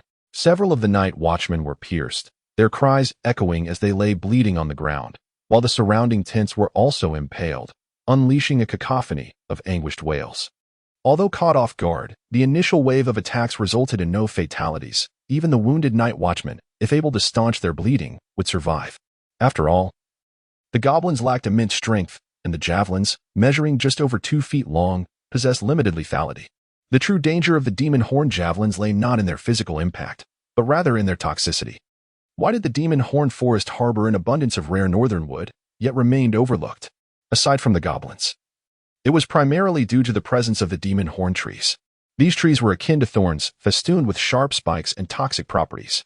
A wound inflicted by them would evoke excruciating burning sensations and continuous bleeding. An ordinary person, struck by one, would be left in agony, weakened by blood loss. Even if they did not perish on the spot, they would be rendered incapable of combat. Those with frail constitutions might not survive at all, thus deterring any from approaching. With the goblin general's horn sounding, hundreds of demon horn goblins surged into the camp like rabid dogs, scattering in every direction. To anyone not a goblin, the daggers of the demon horn trees became instruments of chaos, mercilessly stabbing at their opponents. For those shorter in stature, the aftermath of such an assault would leave them in a gruesome state, a sight so horrifying that it could induce fainting in those with a phobia of clusters. Yet, amidst the pandemonium caused by the demon horn goblins, it was the elite goblin squad, led by the goblin general, that truly became the harbingers of death. Their attacks were efficient and lethal, systematically eliminating soldiers incapacitated by the toxic effects of the demon horn trees. However, they soon encountered resistance. Damn it! Where did all these goblins come from? Despite his advancing years, the mercenary-born White Wolf remained vigilant. Upon hearing the cries of distress from outside, he swiftly grasped his weapon and burst from his tent, fearing entrapment. The few surviving comrades instinctively gathered around him, forming a small band. Any demon horn goblins daring to approach were swiftly dispatched. After all, despite their small stature, they were still goblins, as long as one avoided their daggers. Killing them was no more challenging than slaughtering a chicken. The issue, however, was that the situation had escalated beyond simply dispatching a few goblins. With hundreds of goblins flooding in and the inky darkness enveloping the camp, many soldiers, afflicted with night blindness, had lost their capacity for rational thought. Their eyes widened in terror, mouths agape, they flailed aimlessly, resulting in inevitable friendly fire and further chaos within the encampment. Now, even if White Wolf stepped forward, he would find it impossible to locate his fellow soldiers, and should he manage to do so, the pandemonium rendered effective command execution unfeasible. With no other options, White Wolf resolved to seek out the other three nobles. The bull was the easiest to find. Though now a noble lord, he still donned the pelts favored by barbarian tribes, and his towering physique, coupled with the roar of his axe, made him unmistakable. Like White Wolf, the bull was also clustered with several northern barbarian brethren, but unlike White Wolf, who was intent on locating allies, this individual was preoccupied with hacking at the frenzied goblins as though he were playing whack-a-mole. Stop hacking. There is something off about these goblins. We need to find those two first. White Wolf dared not approach the nearly bloodthirsty bull, who, despite his age, still exhibited a fierce temper, one that seemed incongruous with his noble status. All right, the bull huffed, for he too was growing weary of swinging his axe in this chaotic melee. Having bent over to strike the darting goblins, the strain on his back was becoming unbearable. If he continued, he feared he might collapse in agony. The two began their search for the Dragon Baron and the Swan Baron amidst the chaos of the camp. However, the campfire had long been kicked over and extinguished, leaving only a few embers that barely sufficed to light a cigarette, let alone provide illumination. Coupled with the panicking goblins and soldiers, even those without night blindness found it nearly impossible to locate the two nobles. If they delayed any longer, they might find that all would be lost. Chapter 32. The first encounter with Fighting Chi. How could there be such a towering goblin? Baron Swan, with his striking appearance and meticulously groomed mustache, usually places great importance on his appearance. However, at this moment, his attire is disheveled, and he bears a wound on his face, inflicted by the spear of a magic horn tree. The wound is swollen, and the excruciating pain contorts his face into an expression of distress. Yet, he remains composed and swiftly perceives the significance of the goblin general, recognizing it as the pivotal point of this battle. We must eliminate it, otherwise, even if we manage to escape, our soldiers will be doomed. Viscount Flying Dragon possesses a mane of light green hair, a prominent trait of the green dragon lineage. However, due to his diluted bloodline, the hue is not as vibrant, and his eyes lack the emerald shade characteristic of his ancestors, instead appearing a murky brown. This dilution of bloodline is the reason his father was exiled to the remote northern borders as a mere border noble. Had his lineage not been deemed too weak to continue, he would have been retained to perpetuate the family line, enjoying the glory of the Green Dragon clan and living a true noble life. Consequently, Viscount Flying Dragon harbors deep resentment towards his father and himself. It is due to this impure lineage that he lost the chance to rise above others at birth, relegated to a life akin to that of a stray dog, scavenging in the desolate northern lands. Despite this, Viscount Flying Dragon never considers himself a mere mongrel. Even in the remote northern borders, he maintains the demeanor of a nobleman, incurring significant expenses to do so. In this forsaken place, only Baron Swan, also of noble birth, can appreciate his efforts. Thus, the two have formed an alliance. And when chaos ensued, they chose not to expose themselves, opting instead to hide and allow the White Wolf and the Wild Bull to take the lead. However, at this moment, Viscount Flying Dragon can no longer afford to maintain his noble bearing. The Goblin General and the elite Goblin's formidable strength exceeds his expectations. The casualties among their soldiers mount rapidly. If the losses continue, even if he achieves ultimate victory, how much confidence will remain? He fears being defeated at any moment. Reduced to a state akin to that of a stray dog. In a fit of exasperation, he bellows. In contrast to the somewhat flustered duo, the mercenary-born White Wolf and the bravely Ascendant Wild Bull exhibit decisiveness. Unlike Viscount Flying Dragon and Baron Swan, whose current status stems from their lineage and background, these two have carved their path through sheer grit, facing countless life and death crises. They remain unflustered, striving to consolidate their strength. Without finding Viscount Flying Dragon and Baron Swan, they hesitate for only a brief moment before choosing to charge the Goblin General together. Now is not the time for calculating gains and losses without a substantial counterattack. These soldiers face annihilation. Ordinary soldiers succumb to the poison of the magic horn tree, falling helplessly to the ground, allowing the magic horn goblins to butcher them. Should they lose all their soldiers, their years of effort would be in vain, and they currently lack the energy to stage a comeback. Thus, they must fight with everything they have. Faced with the aggressive White Wolf and Wild Bull, the Goblin General shows no fear, wielding his heavy blade to take on both opponents.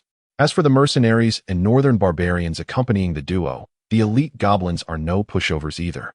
Their diverse professions and coordinated teamwork result in a fierce battle. If this were 20 years prior, the Goblin General would not dare to underestimate either of the two. However, both are now nearing 50 years of age and lacking noble birth. Their bodies have been worn thin from years of combat. Were it not for their cunning, understanding the importance of retreating at the right moment, they would either be dead or incapacitated in bed, barely able to breathe. Even so, their physical condition is severely depleted. Furthermore, since becoming nobles of the northern borders, their opportunities for combat have dwindled, and they possess less than half their former strength.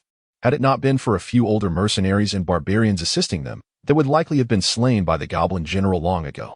Useless fools, Viscount Flying Dragon said, his expression darkening as he recognized the dire situation. We can wait no longer, without these two to hold the line. We must resort to our trump cards. Baron Swan cast a meaningful glance at Viscount Flying Dragon and spoke in a tone only they could hear. Viscount Flying Dragon's countenance grew increasingly grim, yet he acquiesced to Baron Swan's words, drawing his long sword as he and the Baron, armed with a stiletto, charged toward the Goblin General. If they can slay it, the remaining goblins will scatter like a disorganized mob, hiding in the shadows.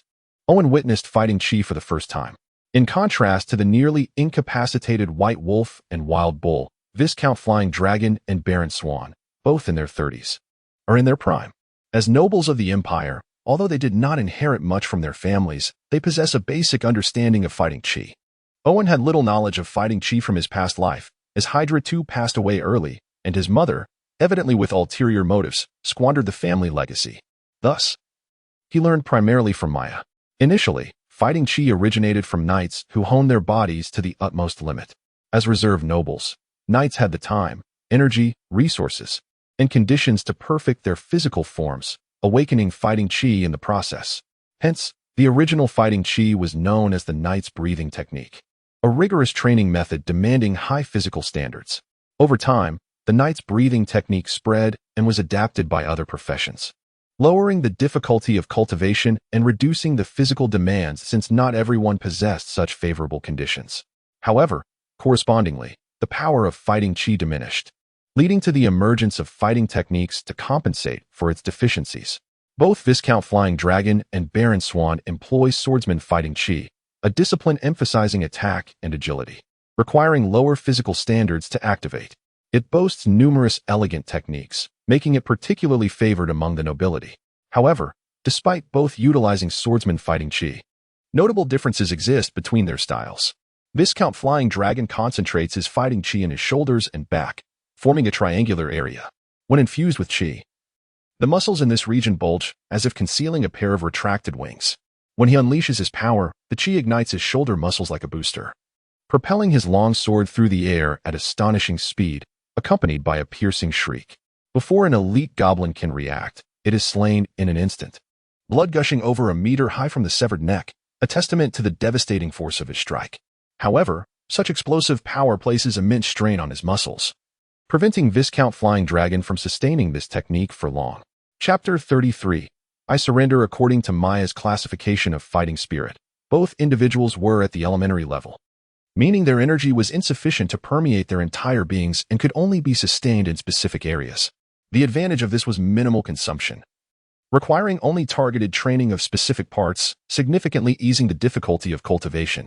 However, both were around 30 years old and still at the elementary level, revealing their innate talents, or perhaps indicating that they had not seriously pursued their training.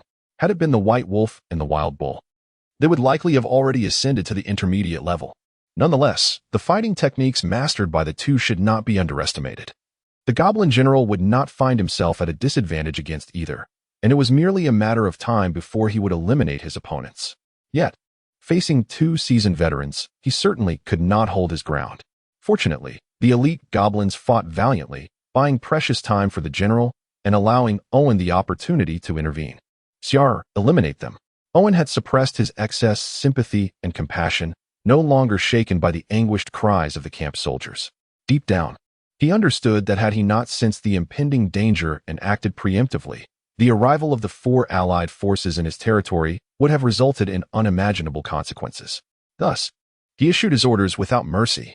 In stark contrast to Owen's intricate emotional journey, Siar had a far simpler task. She merely needed to execute her master's commands.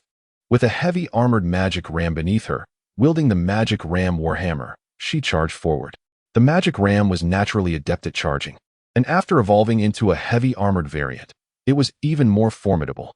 Lowering its head and galloping at full speed, it resembled a compact jeep with the accelerator floored, indiscriminately trampling both frenzied soldiers and obstructive goblins alike. In the thunderous collisions, they flew through the air like broken weeds.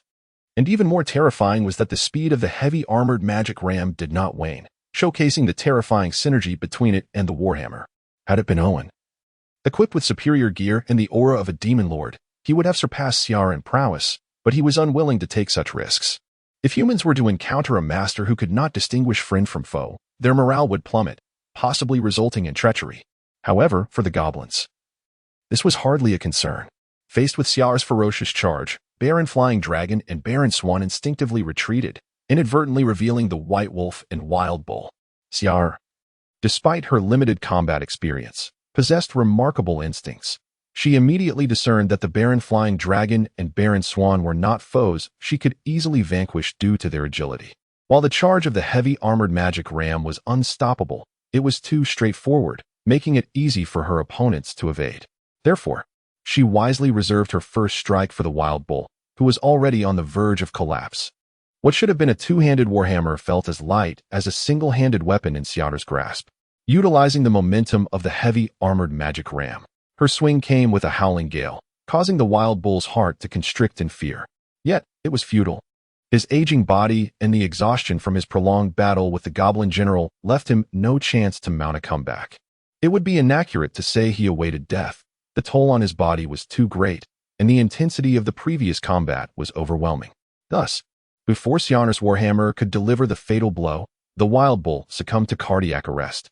As the wild bull's blood and shattered bones splattered upon him, the white wolf understood that all was lost. Facing the goblin general's blade, he sighed, offering no resistance before succumbing to an endless darkness. The consecutive deaths of the wild bull and white wolf darkened Baron Flying Dragon's countenance, for defeat was imminent. Just as he prepared to flee, a sudden pain struck his side as a finely crafted dagger pierced through his kidney, rendering him immobile like a roasted skewer. Fighting spirit was not omnipotent. At least the elementary level could not staunch the bleeding from a vital wound. Blood flowed freely from Baron Flying Dragon, yet he dared not move, fully aware that a wound in such a crucial area could cost him his life. If he could prevent the injury from worsening, perhaps a glimmer of survival remained. Thus, he steadied his emotions and addressed Baron Swan behind him. Hold on to me as leverage for our surrender, Corinth. You remain as clever and decisive as ever, just as when we forged our alliance. Baron Flying Dragon was not entirely certain of Baron Swan's intentions, but with a dagger embedded in his kidney, the notion of goodwill seemed far-fetched. Given the current situation, he surmised that the other likely sought to surrender, albeit with concerns about the fate that awaited them post-surrender, hence targeting him, the highest-ranking individual, as a bargaining chip. This was indeed the wisest choice. Had he not been the leader, he might have considered betrayal. Alas, the one being betrayed was he. In that case, my lord, it would be best not to resist. Your survival holds greater value. Though Corinth appeared disheveled, his gaze remained cold and merciless, the dagger piercing Baron Flying Dragon's kidney firmly gripped in his hand, ready to sever his vital organ. Have you considered whether the goblins would accept your surrender, or roast you alive instead? Baron Flying Dragon retorted derisively. Surrendering was not shameful. The issue lay in the fact that they were goblins. Surrendering to them was akin to leaping into a boiling pot of soup, complete with one's own seasoning. Do not tell me you did not recognize it. That knight riding the ram-like beast was human. Corinth was no fool, and even a fool would not surrender to goblins. He had contemplated fleeing earlier. Although the chances were slim given the speed of the adversary's steed, there remained a sliver of hope. Moreover, he could separate from Baron Flying Dragon, potentially exposing him as the leader and using him as bait to procure more time for his own escape. However, upon realizing that the knight was human and that the massive goblin leader held him in esteem, Corinth understood where his true path to survival lay. I surrender. Corinth's shout decisively quelled the tumultuous atmosphere. Faced with Sever, who sat astride the heavy armored magic ram with blood still dripping from her warhammers, Corinth held his sword with both hands, bowing his head until his chin touched his chest. Despite his disheveled appearance, he stood tall, embodying the noble standard of surrender. Even in defeat, there was dignity. Seeing this, Sever hesitated. As a serving maid, she had studied noble etiquette and recognized that he was surrendering as a nobleman, a gesture that left her without the authority to execute him on behalf of her master. After a brief attempt to staunch the bleeding, the bound Baron Flying Dragon and Corinth were escorted by the Goblin General and Sever to Owen, awaiting his judgment on their fates. Chapter 34. The Aristocratic Code. Owen, shrouded in the ominous aura of a demon lord, appeared far from the tender age of youth.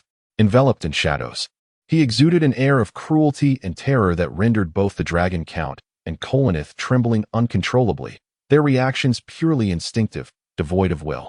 The Dragon Count, bleeding profusely, found himself under the oppressive weight of Owen's malevolent presence, momentarily envisioning the scythe of death poised at his throat, before succumbing to unconsciousness. Corinth fared slightly better. Though beset by waves of dizziness, the hope of survival compelled him to clench his teeth and endure, albeit with regret gnawing at him for his choice to surrender. For Owen appeared anything but merciful. I, Hydra III, noble lord of the northern border, hereditary viscount, accept the surrender of Baron Corinth of the Swan, granting you my service. After a brief contemplation, Owen removed his helmet to reveal his true visage and returned the dagger to Baron Corinth, a gesture that instantly alleviated the latter's anxiety. Initially taken aback by Owen's identity, Corinth soon recognized the logic behind it. In this forsaken land, only a handful of lords remained, 4 of whom had united. 2 of whom were now dead, and 1 on the brink of death, leaving only himself and the Hydra family. Thus, even the most implausible revelation must be the sole answer, which elucidated Owen's motive for disclosing his identity. As for the morality of commanding goblins to slay humans, such concerns held no weight among the nobility. Corinth himself dismissed any notion of it being a potential liability, for power, in the eyes of the aristocracy, existed in 2 forms, that which is wielded and that which is not. The nature of power, whether virtuous or malevolent, was of little consequence. Subsequently, Owen personally executed the Dragon Count, who had not even the chance to utter his name, while sparing Corinth. The rationale behind this was simple. With only 2 survivors among them and the necessity of eliminating one, the Dragon Count was the obvious choice, given his grievous condition.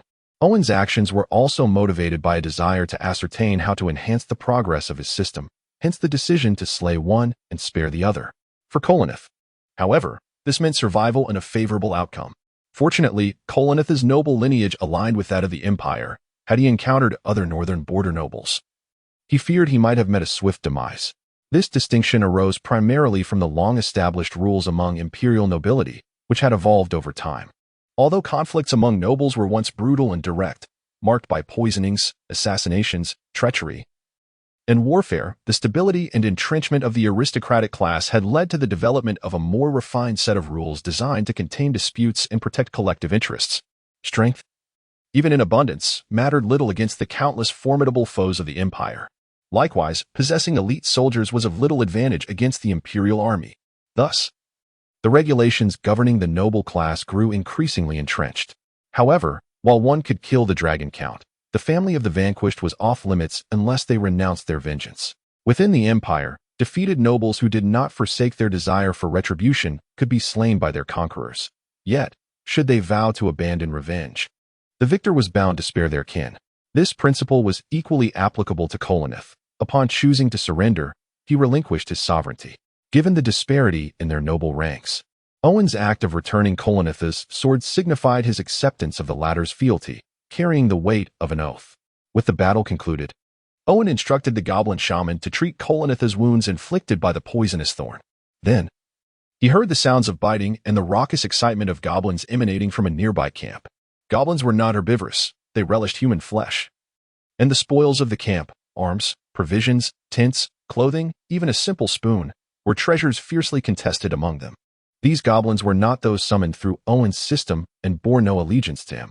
Should he intervene, even with the support of the goblin general and his own demonic aura, it would create future complications. Thus, rather than laboring in vain, he chose to feign ignorance, for the suffering would not be his own. Chapter 35. A most prudent choice. As dawn broke, the injured Colin, now on the mend, rode around the vicinity, brandishing a flag. Many soldiers who had fled and concealed themselves nearby gathered upon sighting him. Goblins, lacking the finesse of soldiers, were oblivious to the strategies of encirclement and ambush. Even if their general wished to orchestrate such maneuvers, the goblin commander was incapable of executing them.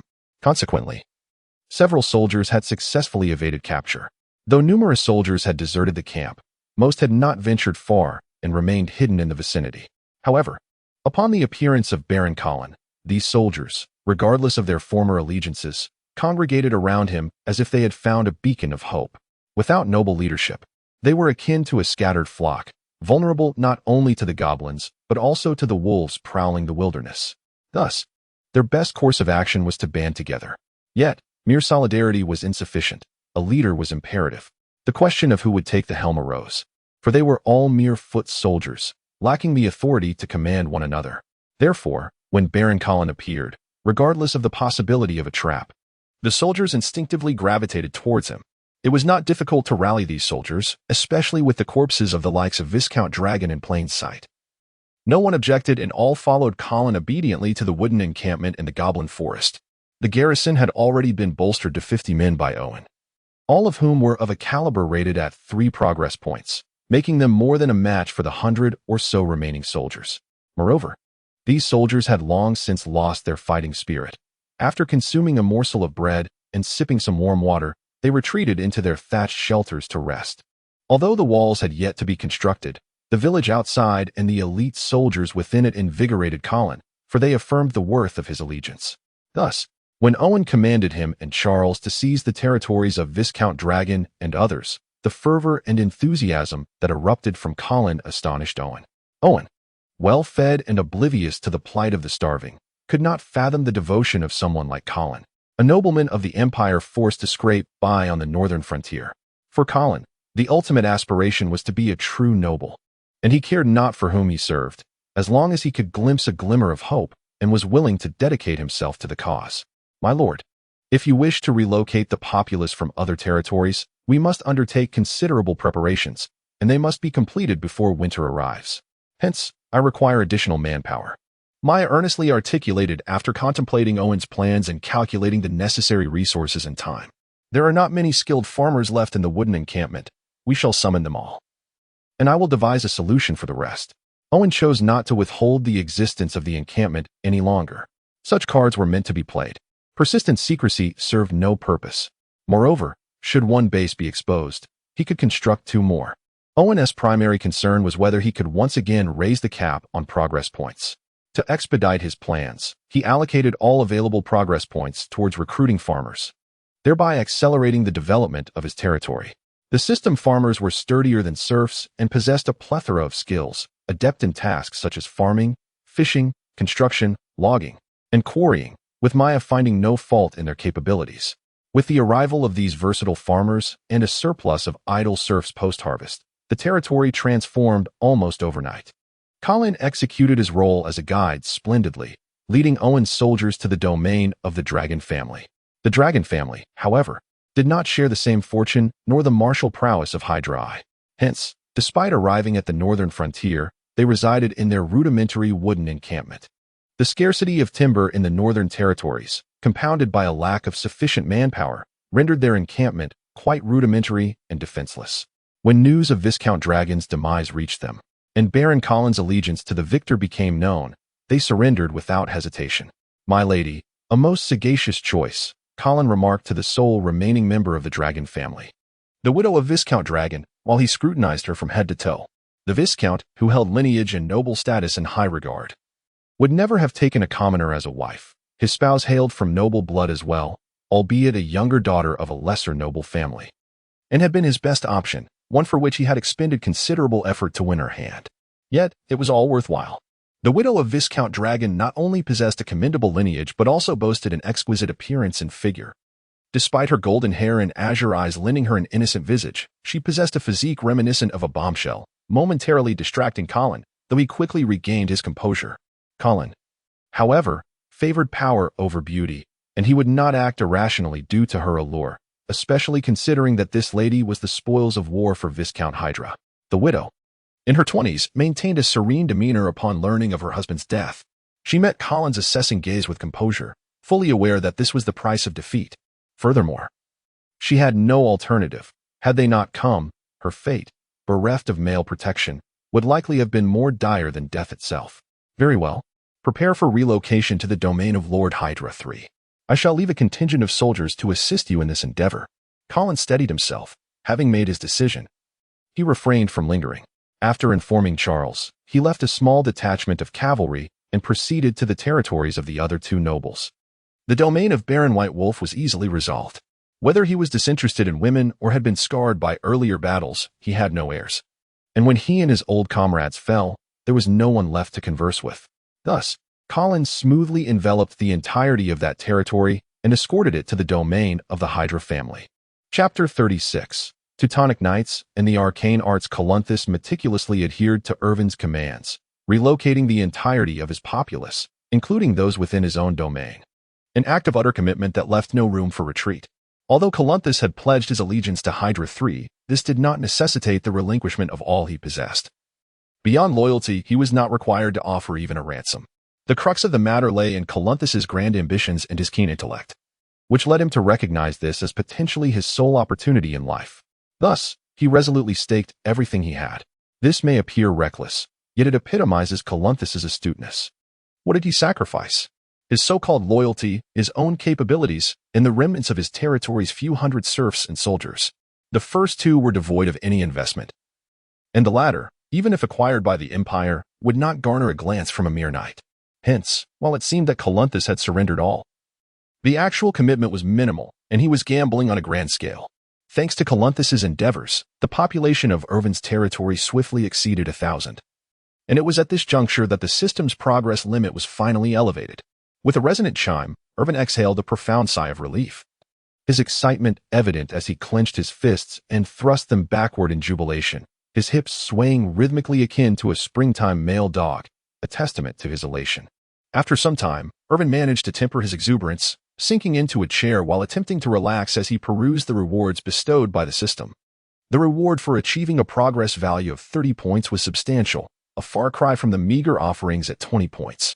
Teutonic Knights, Lord Template, Arcane Arts, Town Center. The special unit, the Teutonic Knight, hailed as the infantry king of the Imperial Age, capable of withstanding even the formidable Temple Knights and effortlessly dispatching ordinary soldiers. Valued at 15 progress points.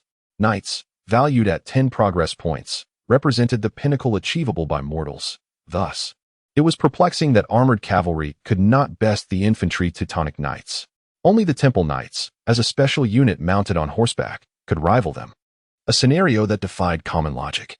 However, when infused with fighting spirit, it became more plausible.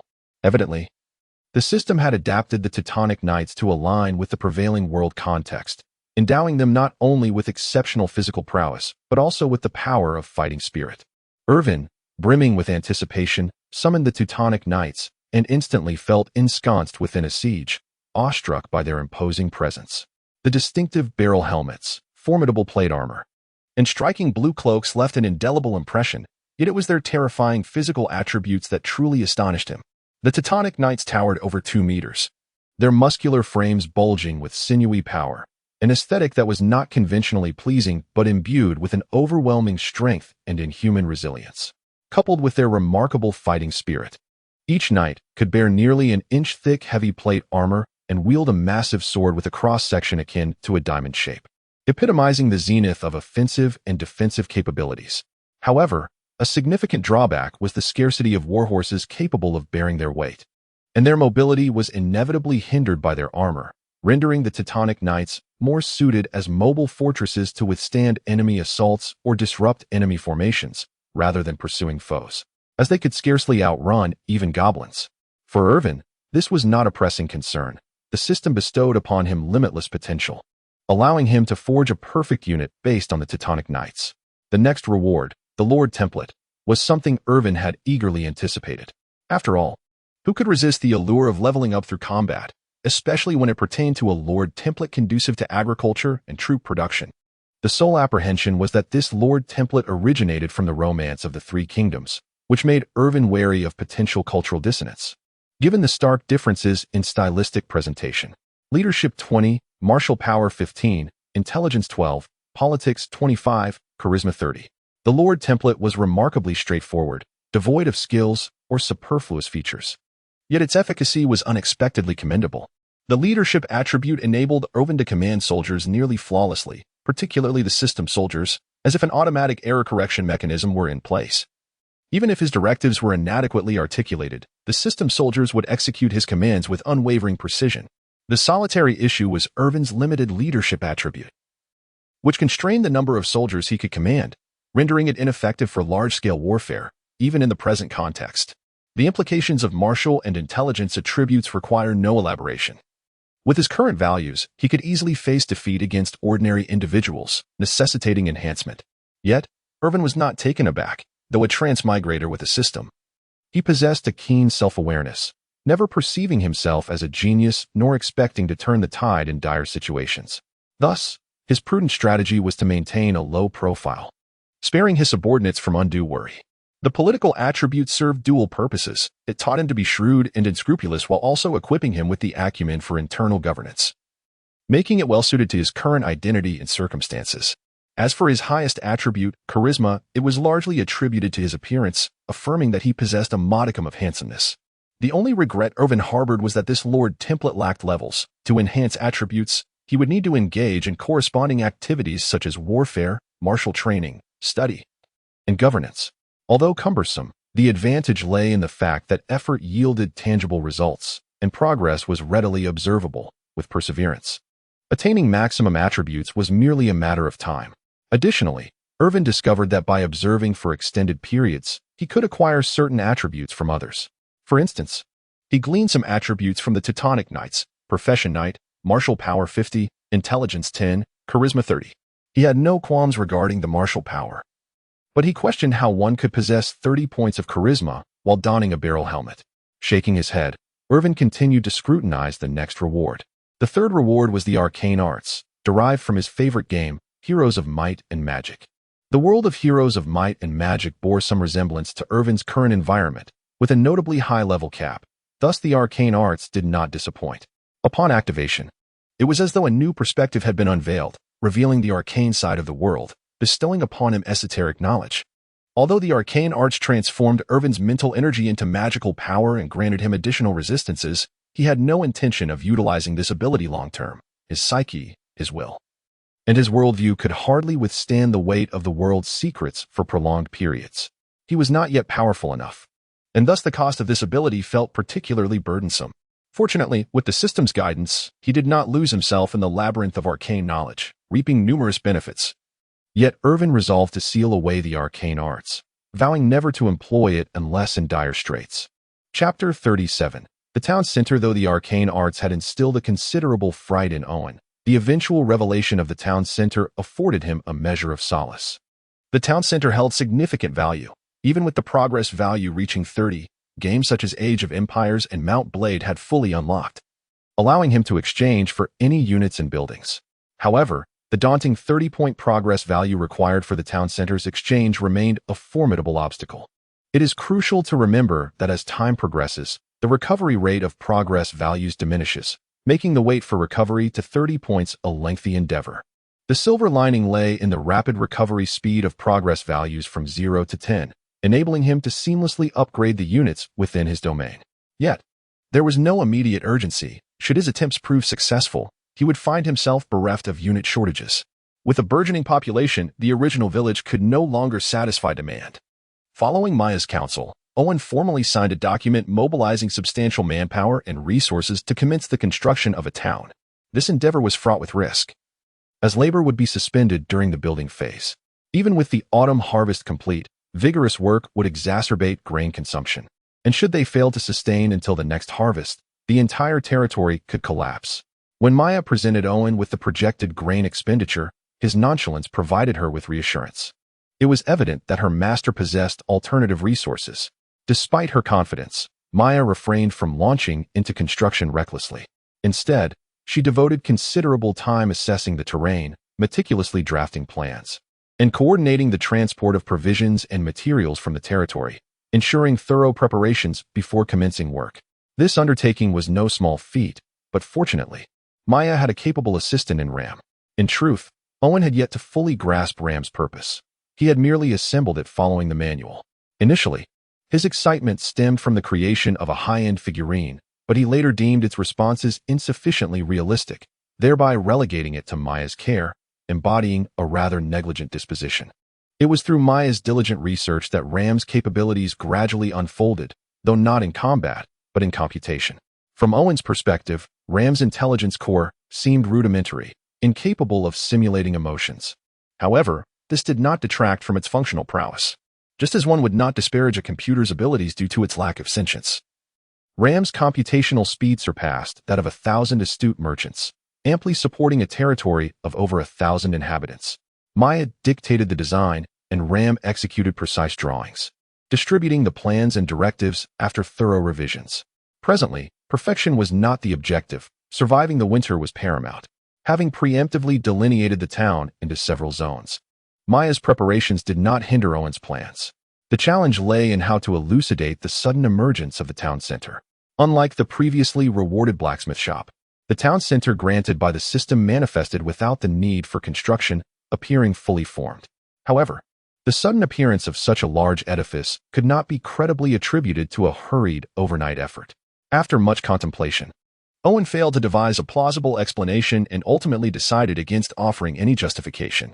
Under the cover of darkness, accompanied by Teutonic Knights as his protectors, Owen slipped through the underground passage and emerged outside the city, promptly manifesting the town center at its designated location. The manifestation process resembled teleportation. Yet Owen understood that it was not so. The town center required a foundation upon which its structure was erected, a feat beyond mere teleportation. Nevertheless, Owen did not pursue this line of inquiry, recognizing it as an exercise in futility. Instead, he embarked on an exploration of the town center's architectural layout. The town center resembled a cake, rising 3 tiers, with each successive layer expanding in area. The expansive first floor was divided into 2 sections. The rear functioned akin to a warehouse, while the front served as a reception hall, devoid of remarkable features. The second level was more refined, comprising a communal area and several private offices, the largest of which was a suite complete with a dedicated bathroom. Notably, Owen discovered that the town center's restroom featured ceramic drainage pipes and copper plumbing, facilitating water access from an overhead water tower. In terms of livability, it surpassed even the castle. However, prioritizing security, Owen dismissed the notion of residing there. The third level was half a platform housing the water tower and the other half functioning as a watchtower and bell tower. While the town center was impressive, its true utility lay not in its external structure, but in the attributes bestowed by the system. As long as these attributes remained intact, the building could endure destruction 100 times over. Upon reconstruction, the properties would continue to be effective. Thus, Owen chose not to expend excessive energy on the town's aesthetics. After dispersing the startled patrols, Owen began to delve into the town center's genuine functionalities. Although he could not directly summon farmers using grain, he could convert serfs into system farmers at a modest cost of progress value. 5 farmers for 1 progress value, a significant increase from the previous 2. However, this conversion was not limitless, constrained first by the number of serfs in the territory and second by the town center's population cap. Currently, the level 1 town center had a population limit of 1,000, which could only be expanded upon upgrading. To achieve an upgrade, not only must the population criteria be met, but sufficient system buildings must also be constructed. Furthermore, a sum of gold and materials would be necessary to elevate the town center to level 2. Upon reviewing these conditions, Owen realized that they could not be swiftly fulfilled. Therefore, he set aside this matter, contemplating instead how to rapidly harness the town center's potential, for it was an invaluable asset to agrarian endeavors. The Teutonic Knights remained indifferent to his identity. Without their master's command, none could approach. Maya, too, lacked the inclination to test the waters with her own life, her curiosity brimming within her. Previously, Owen's peculiarities could be traced back to discernible patterns, but today, that was not the case. As the elite warriors of the Age of Empires, the Teutonic Knights were formidable even in this world, their uniformity in equipment and numbers indicative of a well-organized regiment. Their presence alone exuded an aura of strength, unmistakably beyond the capabilities of any noble lineage nurtured over centuries. Not to mention the construction of such a building. Mobilizing the entire populace of the territory would not suffice to erect it overnight. For construction is not merely a matter of manpower. Chapter 38, Transforming the Peasants come in. Having spent a sleepless night, Owen rubbed his eyes, yawned, and summoned Maya into the room. The 2 Teutonic Knights, resembling iron constructs, shifted slightly to allow Maya entry, yet their vigilance remained fixed upon her. Any action from Maya that appeared threatening to their master would swiftly result in her being reduced to fragments. "What is your command, my lord?" Maya, sensing their scrutiny, maintained a prudent distance from her master, refraining from mentioning the Teutonic Knights or the building, and awaited his orders, clutching the work plan she had organized the previous night. Akin to a competent secretary. "How are the serfs faring?" Owen inquired, mustering his energy to engage Maya. Since the thatched cottages were built for their own use, coupled with improved provisions, they have been laboring diligently and obediently, Maya replied, as she had been attentive to the condition of the serfs. Given that the territory now housed thousands of them, during the day, they wielded metal tools, and should chaos ensue, it would pose a significant challenge. That is insufficient. Inform them that before the first snow falls, the 100 best-performing serfs will receive my grace, becoming the first farmers of the territory, endowed with their own property and land. Furthermore, this is merely the beginning. There will be additional rewards in the coming spring for plowing and autumn for harvesting, Owen articulated, attempting to clarify his somewhat disordered thoughts. Maya expressed no dissent, even voicing her strong agreement. Unlike mere serfs, farmers, despite their obligations to pay taxes and serve, would possess private property, land, and homes that were theirs. Even in poverty, they would not lose hope, laboring diligently without the need for supervision. Moreover, when the territory faced invasion, they would fight valiantly, as losing the territory would mean losing everything. Of course, despite these advantages, the previous conditions of the territory were not conducive to increasing the number of farmers due to its poverty and lack of resources. However, the situation had changed. With a sufficient population and the establishment of a town center, the soil for the farmers' survival had been cultivated, prompting Owen's ambition. Upon learning of their lord's generosity, the serfs were prepared to risk their lives. They had nothing to lose, and any glimmer of hope was worth the gamble. True to his word, on the day the first snow began to fall, amidst the gaze of thousands of serfs, 100 of them, filled with excitement and tears of joy, entered the town's center as if in a dream. Here, they would register for land allocation, and upon exiting, they would no longer be lowly serfs but rather the masters of the land. Seated at the head of the room, watching 100 transformed farmers bow and pledge their loyalty, Owen discreetly clicked, consuming 20 points of progress. In that moment, the demeanor of the serfs revitalized, and under the influence of the town center, their physical condition gradually restored to that of their prime, while they swiftly acquired various labor skills. Naturally, this transformation would require time, as well as sufficient food and practical plans. However, this progression seemed reasonable, otherwise, It would raise suspicion if a group of emaciated serfs entered only to emerge as robust farmers, with ample time for adjustment. It was only natural for individuals to feel invigorated by joyous circumstances, improving their lives and striving for advancement. After the registration, these freshly minted farmers received a hoe, a sickle, an iron pot, and a sack of grain, gifts from their benevolent lord, now their private property. Next came the division of land. As for housing, they would need to build it themselves. Until then, they would continue residing in the thatched cottages, yet no one complained, as all remained loyal to their lord and looked forward to a brighter future. Having addressed the farmers' matters, Owen reclined in the newly renovated lord's office, stretching comfortably. He lifted the coffee that Maya had brought, inhaling the unique aroma of mixed coffee beans, milk, and sugar, savoring it before preparing himself a pot of tea. This was a habit he had developed in his previous life. Combining coffee and tea in the morning provided an effective boost, though it often resulted in sleepless nights. Thanks to the accelerated progress, before transforming these 100 farmers, Owen had already increased the number of farmers in the territory to 150. Under Maya's adept management, the construction pace had significantly quickened.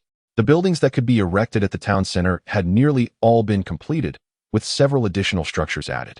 Currently, the territory boasted a blacksmith shop, a dock, a mill, a water wheel, a bakery, a stable, a sheepfold, a cow pen, and a poultry farm, among others, even including a general store. The blacksmith shop, bakery, and stable were pre-existing, so although the number of structures appeared substantial, the overall workload was manageable. These buildings were simple to construct, requiring only wood and stone. The wood was continuously harvested by over 100 laborers in the forest, while stone was sourced from the collapsed city walls. With the aid of hundreds of serfs, the construction progressed rapidly. Of course, some buildings, such as the water wheel, mill, and bakery, would require more than one unit. To irrigate more farmland, additional water wheels would be necessary, and to mill the harvested grain into more palatable and easily absorbable flour, more mills were essential. Not to mention, satisfying the bread needs of over 1,000 people could not be achieved with merely a couple of bakeries. These matters were not urgent.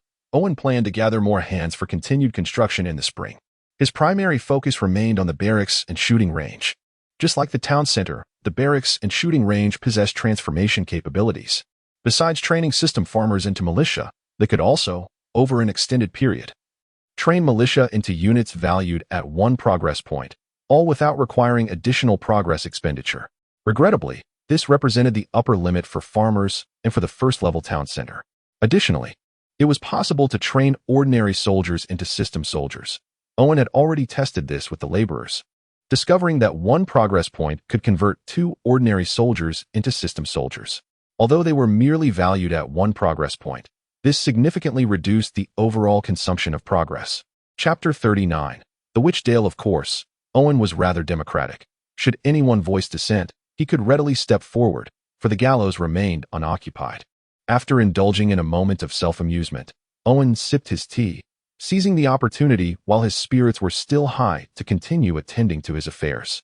The newly joined serfs had completely pledged their allegiance. As long as the bounties flowed, these serfs would stand as his staunchest supporters, akin to the peasants. As for the more than 100 surrendered soldiers, their transformation could be completed during the winter at the barracks. Thus, the only remaining concern was Baron Swan Collins and the Lady of the Dragon Viscount, Dale. As the first noble to align with Owen, Collins was ambitious and capable. Unwilling to accept mediocrity, much like the elite men of the past who climbed the corporate ladder at the expense of their colleagues, one may harbor disdain for him. Yet his abilities cannot be dismissed. Such individuals can be a calamity to their peers, yet present no threat to Owen. After all, when have we encountered a leader intimidated by the exceptional talents and ambition of their subordinates? Collins' ambition and capability demanded a platform for expression, and all his rewards and honors were granted by Owen. As long as he harbored ambition and aspired to ascend, he would only become further ensnared in Owen's grasp. For no worker could resist the allure of promotion and increased pay. Thus, the singular challenge he faced was the Lady Dale, the wife of the Dragon Viscount. The moment Owen laid eyes on her, he was reminded of countless forbidden comics from his past, for such an unscientific physique could scarcely exist in reality, even with surgery. Lacking the innate elegance of true beauty, Lady Dale, with her golden hair and azure eyes, possessed an exaggerated form when standing face to face.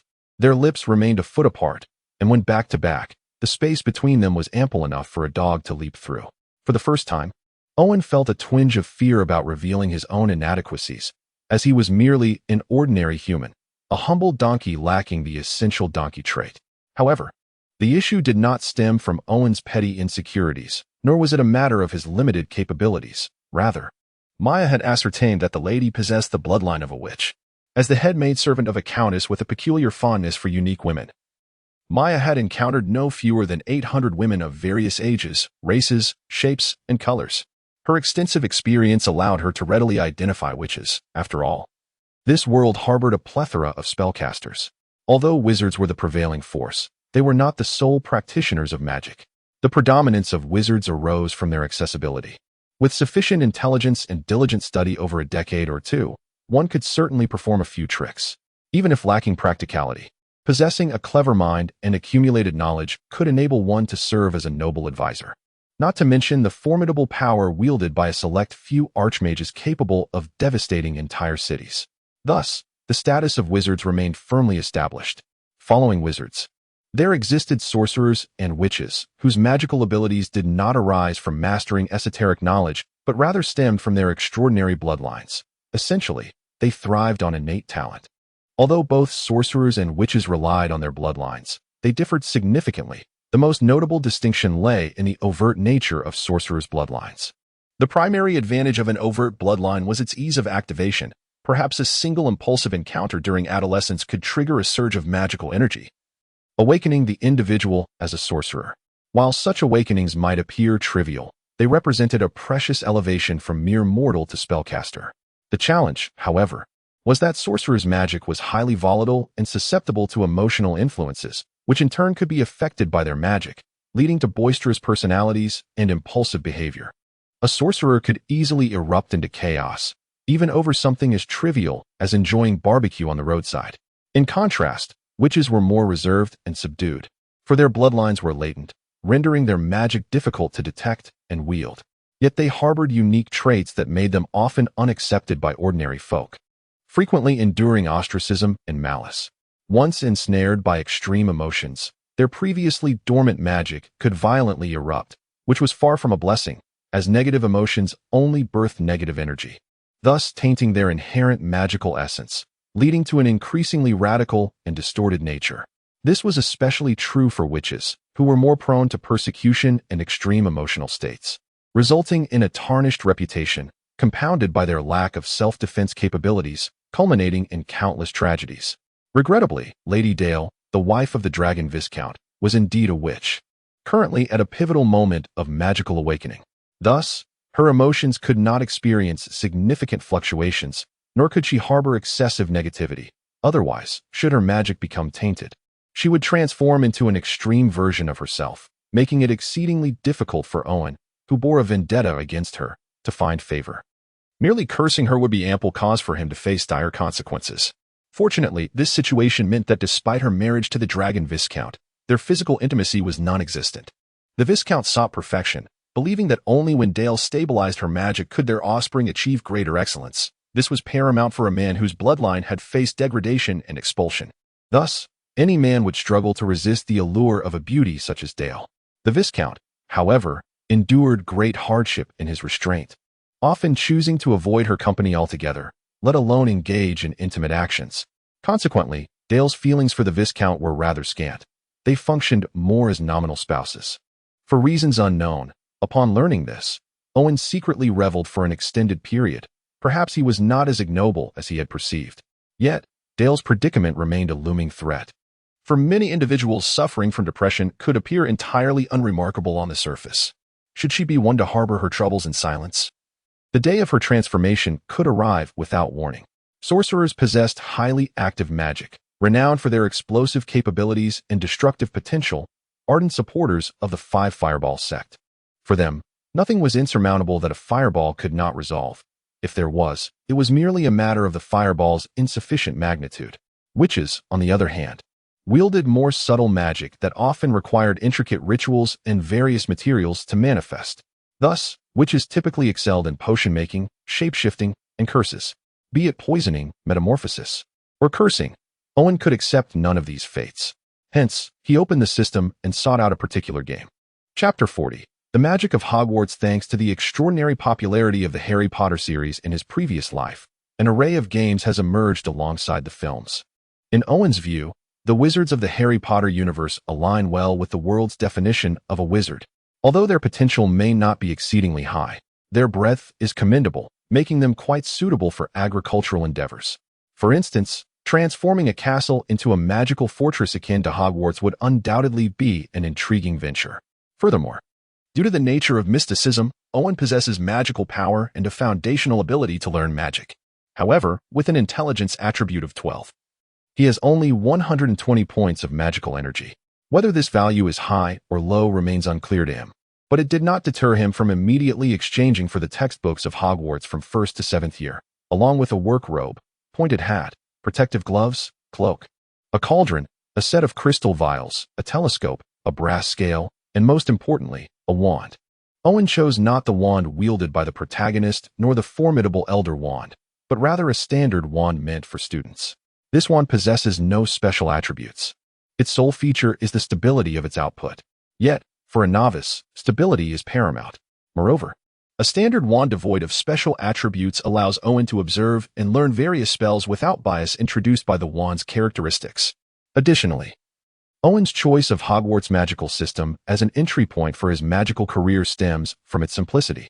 A group of young students can, under their professor's guidance, cast spells and brew potions by the end of their first semester, indicating just how accessible the magic is. It merely requires the possession of magical energy.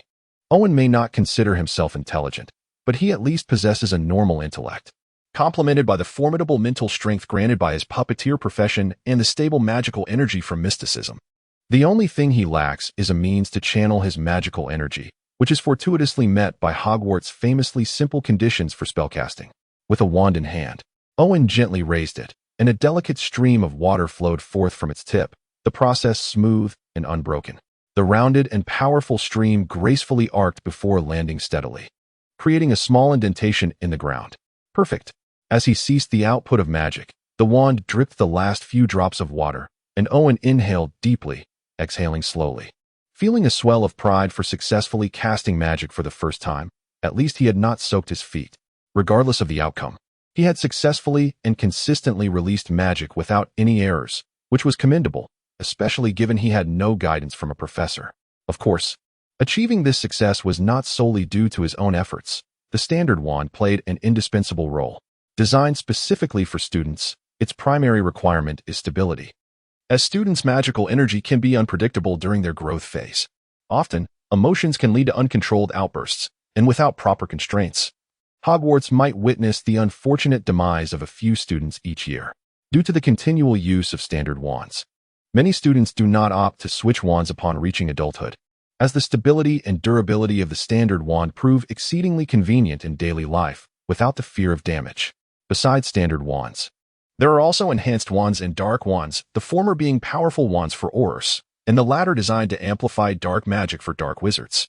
Beyond these lie the special wands used by the protagonists, which are costly and impractical, as the magic of the Harry Potter series is not renowned for its sheer power.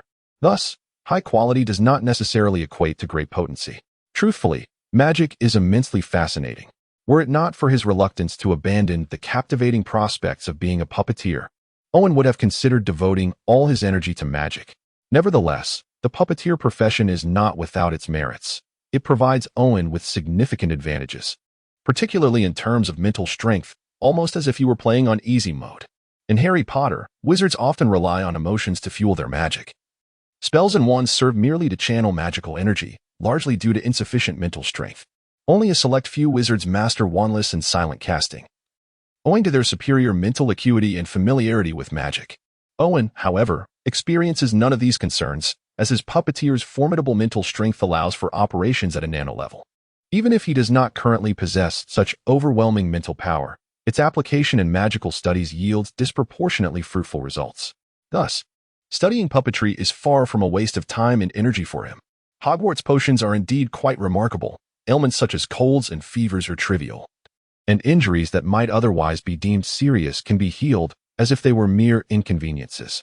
The capability to recover even from the loss of bones is rather unreasonable. Regardless, Owen is resolute in his pursuit of Hogwarts potions. As a place dedicated to the cultivation of herbs, the greenhouse at Hogwarts is no ordinary structure. In fact, none of Hogwarts' buildings can be deemed simple.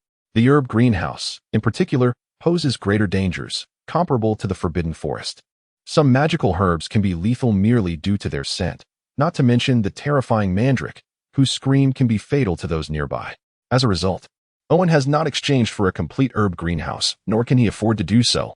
With the framework established, Owen utilized the capabilities of his super farm to incorporate soil and spring water that accelerate plant growth, preparing ample seeds. Now, the only thing lacking is a competent laborer. Believing he has gathered enough, Owen prepared an introductory spell book, a comprehensive guide to everyday spells, a tome on herbology, and his standard wand, before summoning Maya to bring Dale.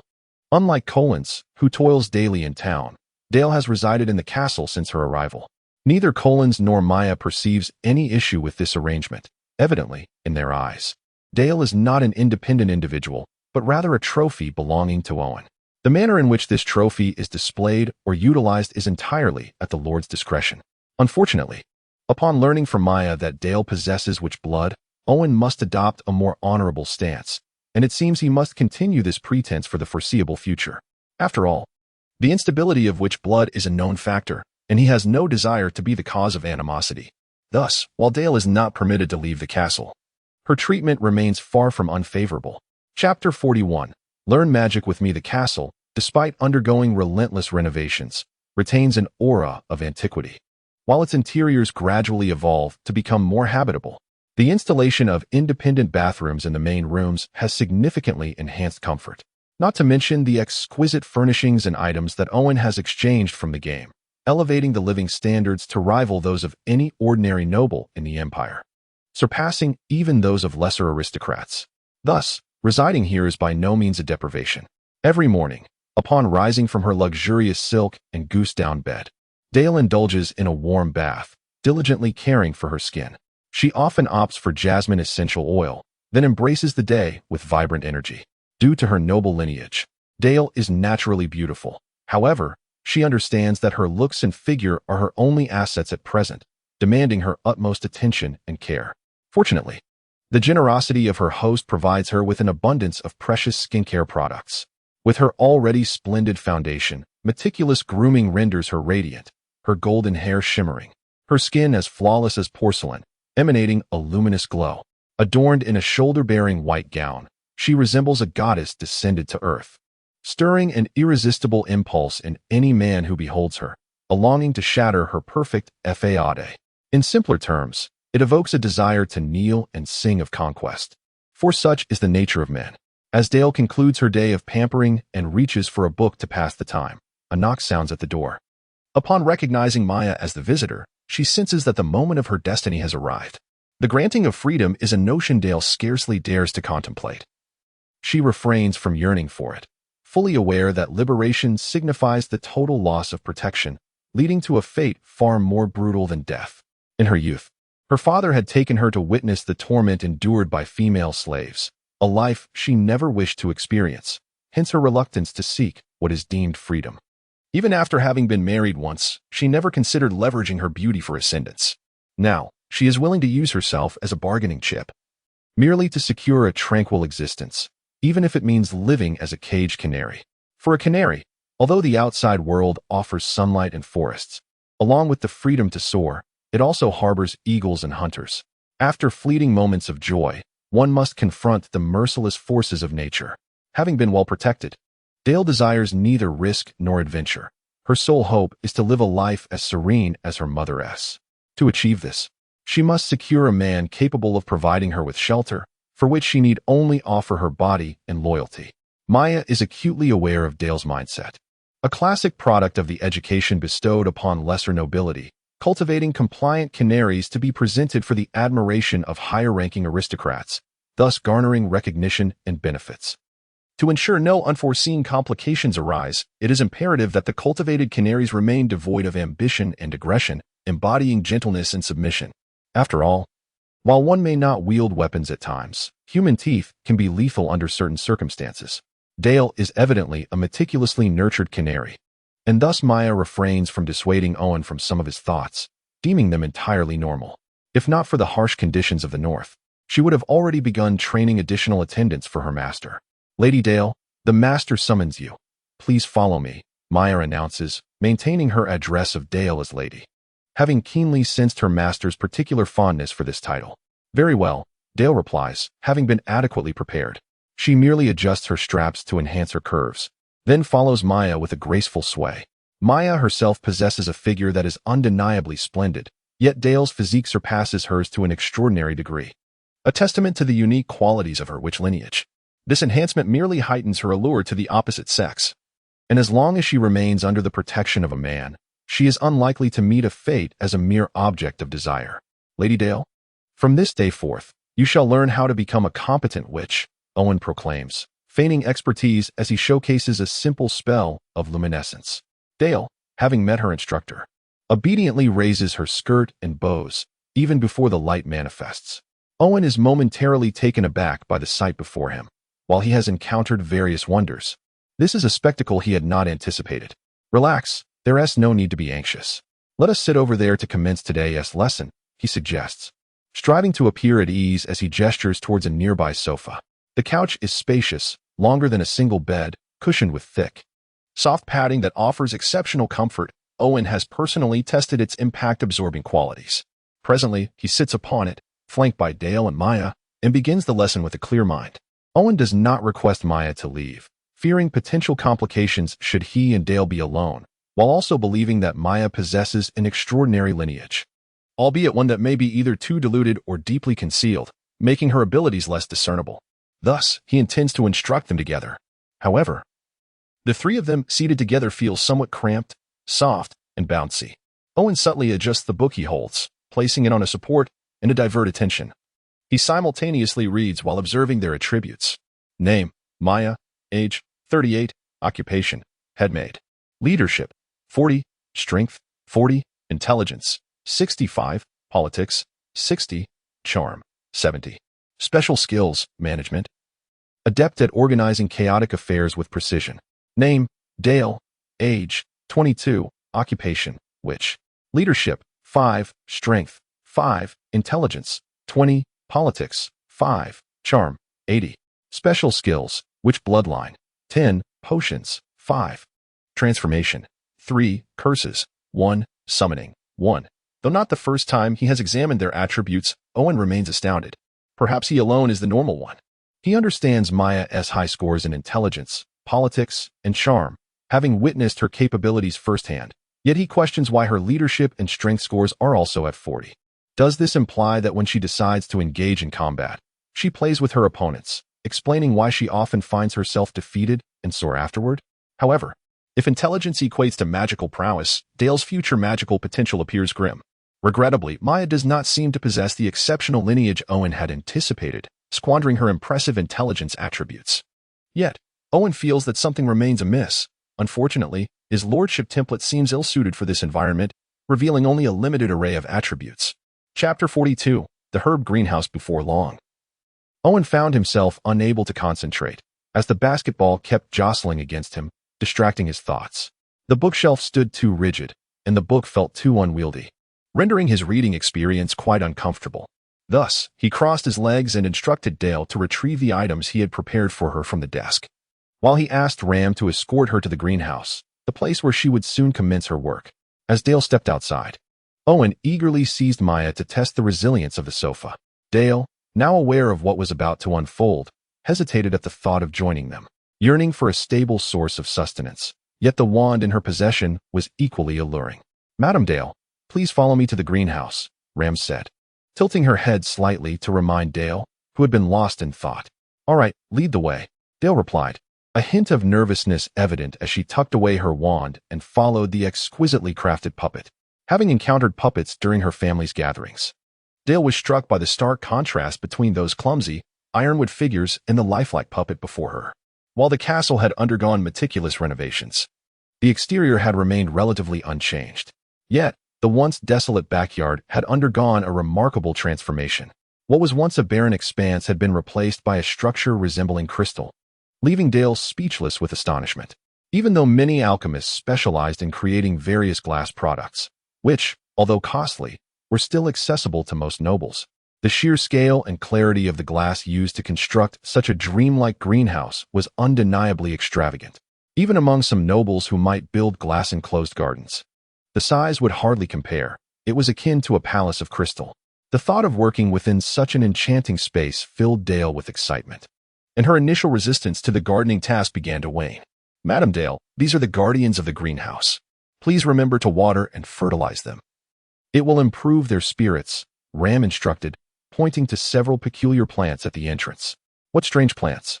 Dale exclaimed, having never encountered anything like them before. "And why are they the guardians of the greenhouse? Are they poisonous?" Suddenly, she gasped and took a step back, startled by the sight of plants with eyes and mouths. "They have eyes and mouths," she exclaimed, incredulously gesturing towards them while gripping Ram's arm. "Madam Dale, these are the guardians of the greenhouse. Please remember to water and fertilize them.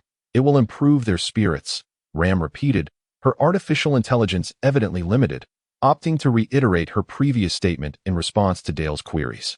Cautiously following Ram into the greenhouse, Dale soon pushed aside her earlier concerns, for the sight was nothing short of breathtaking. In films, Hogwarts greenhouses had not been extensively showcased, and the few glimpses of lessons depicted cramped within a glass house were merely for educational convenience. The interior of the greenhouse was far grander than what one could perceive from the outside, astonishingly vast, akin to Dale herself, in its almost incomprehensible scale. Nevertheless, this was not surprising. Hogwarts magic was peculiar, often defying logic, especially when it came to spatial expansion. The interior of a suitcase could somehow extend into a miniature nature reserve, exemplifying its extraordinary nature. Thus, it was no stretch to envision a greenhouse capable of housing an entire forest. "Madam Dale, this is your workplace. Please follow the herb manual for planting. I wish you a pleasant experience." Ram nodded at the still-dazed Dale before turning to leave the greenhouse. "Unbelievable," Dale gasped, placing a hand over her heart, her mouth agape in disbelief. In truth, her gesture was rather futile, as her hands were too far from her heart to calm its rapid beating from excitement. Suddenly, she realized that her presence here was indeed fortuitous. Otherwise, what would it matter if she became the Countess of the Wyvern, only to shiver in the cold winds? In high spirits, Dale soon discovered two charming treehouses within the greenhouse, one designated for herb preparation and the other for storing books, though both stood empty, awaiting her personal touch. "Oh, this book and this headband. Take them. If you have any questions, feel free to ask me," Owen said, lifting his hand as if to rub his nose. But then abandoned the motion. He retrieved the items he had prepared earlier, a method for mental meditation and a mental energy headband. Dale, having only just arrived, was already bestowed with extraordinary knowledge, while Maya had tirelessly worked for him over the past 2 years without receiving any benefits. Owen felt a pang of guilt. After all, he was not heartless, nor was he the callous sort. Moreover, as his territory and strength grew, the initial anxiety that had plagued him had calmed significantly, rendering his previous wariness of Maya somewhat amusing in retrospect. Although Owen remained vigilant, he would not overreact, knowing that all his insecurities stemmed from his own weaknesses. Thus, he bestowed the mental meditation technique upon Maya, confident she would wield it effectively. In truth, the rewards for Maya did not end there. However, at this moment, it remained merely a hypothesis that required further time and experimentation to validate. Chapter 43: The Construction of the Underground City with the Arrival of Winter. The territory once again succumbed to tranquility beneath the heavy blanket of snow, concealing all activity, save for the wisps of smoke rising from the hearth and the persistent endeavors of Owen. Following the exposure of the goblins and the wooden fort in the Forest of Demon Horns, Owen was beset by a sense of urgency. Beyond merely bolstering the strength of the former two, he yearned to forge additional trump cards, establish more bases, and amass greater forces. Thus, seizing the rare opportunity of having ample time and sufficient progress points, he directed his efforts towards the construction of an underground city. Beneath the original secret chamber of the underground city, Owen contemplated exchanging for a series of subterranean structures, secret passages, hidden doors, traps, chambers, and palaces. Much like assembling a toy, he envisioned erecting a 3-tiered underground city beneath the castle. This was undoubtedly a monumental endeavor, as per Owen's design. The first level would be a labyrinth, guarded by classic magical creatures, while the second level would serve as a production and planning area. For self-sufficiency was essential to the underground domain. The third level would house the Demon Lord's palace and barracks. The notion of constructing an underground city directly beneath the castle's cellar seemed rather peculiar, akin to a layered cake, yet it was undeniably unexpected. Should circumstances permit, Owen even entertained the idea of creating a city at the Earth's core, complete with an extensive subway system, thus achieving a true layered cake accomplishment. However, such thoughts were futile at present. The time for exceeding the cap of 50 progress points had yet to arrive. Currently, the underground city existed solely as Owen's rudimentary sketches, and to fully realize it would require several years, even if all progress points were dedicated to the endeavor. Nevertheless, Owen felt no rush. Building a city from scratch was no simple task. Myriad factors needed consideration. Thus, apart from expanding the original secret chamber, he focused on constructing the first level of the underground city, essentially augmenting the existing secret passage to create a more intricate network while simultaneously serving as a labyrinth. In his previous life, Owen had a poor sense of direction. He could navigate familiar places, but would invariably lose his way if he strayed too far. He had not anticipated that this life would mirror the last. Fortunately, residing in the vast northern lands allowed him to rely on a compass for navigation. However, who would have thought he would construct a labyrinth beneath his own castle and end up lost? This reinforced his resolve to prepare servants and guards for the underground city, for he could not rely on exchanging for secret passages every time he became disoriented. Each day, he summoned one of 4 magical creatures at random. Goblins and magical goats were dispatched to the goblin general, who was endeavoring to train a cadre of goblin goat cavalry. For this purpose, Owen had prepared some equipment. Currently, only venomous snakes and slimes remained in the castle, wandering through the secret passages, capturing mice and insects, and clearing dust from the corners to maintain cleanliness. Yet, as guards and servants, they fell short. Owen required something larger and more intelligent. In truth, goblins were quite suitable, albeit too unattractive, which was why he had relocated all goblins to the Forest of Demon Horns, out of sight, out of mind.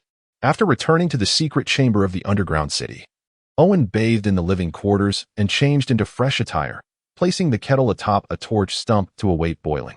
The secret chamber, initially designated for puppet creation, had become crowded with the addition of a synthesis furnace, prompting further expansion. However, as the construction of the underground city was underway, the expansion did not delve deeper, but rather extended the surface area to 600 square meters, subdivided into 3 main zones: a workspace, a synthesis area, and an increasingly refined living space. Given that he often spent several days without venturing outside, Owen dedicated considerable effort to the construction of the living area. Beyond mere sleeping and bathing quarters, he allocated half of the space for a small garden to enhance the environment of the secret chamber. In truth, if provided with sufficient food and a computer with internet access, Owen could easily remain in this space for 6 months. Alas, this world lacked a network, compelling him to devise his own means of passing the time. Feeling refreshed, Owen sat at his workstation, coffee in hand, lost in contemplation. Suddenly, he felt a gentle nudge at his feet. Glancing down, he discovered a slime. He casually picked up the volleyball-sized slime, relishing its delightful texture. This remarkable creature, while classified as a magical entity, offered an exquisite tactile experience, soft and yielding, providing a sense of pressure relief, and possessing a comforting temperature year-round. If only it were larger. Lost in thought, Owen suddenly conceived a whimsical idea. He exchanged for a puppet's intelligence core. After configuring the intelligence template, he fused it with the slime in the synthesis furnace, resulting in the astonishing creation of a slime maid. Standing approximately 1.6 meters tall, the slime maid resembled a jelly-crafted figurine, semi-transparent, with an incredibly delightful texture. Lacking a skeletal structure, she could not walk on her own but glided gracefully. Despite this limitation, her speed was commendable. As a slime, she possessed the ability to morph, allowing one to manipulate her into any desired shape, thus indulging certain unspoken fantasies while preserving Owen's dwindling moral compass. After all, the allure of otherworldly beings was undeniably appealing. However, as long as her appearance was pleasing enough, Owen cared little for such imperfections, and thus he envisioned creating several of her kind, not only within the secret chamber and labyrinth but also throughout the castle. While the slime maid's intelligence was limited, she was quite capable of performing simple tasks such as cleaning, serving tea, and guiding guests. For the intelligence core was not without merit. With the issue of servants resolved through the slimes, Owen's creativity flourished, beyond the need for attendants and guards. The first level of the labyrinthine underground city exhibited numerous deficiencies: dim lighting, stale air, low temperatures, inadequate decor, and an overall uninviting environment. Glancing up at the small garden in the living area, Owen found the solution he sought. Chapter 44. Dale's transformation. At the heart of the small garden lies a fountain, surrounded by lush greenery.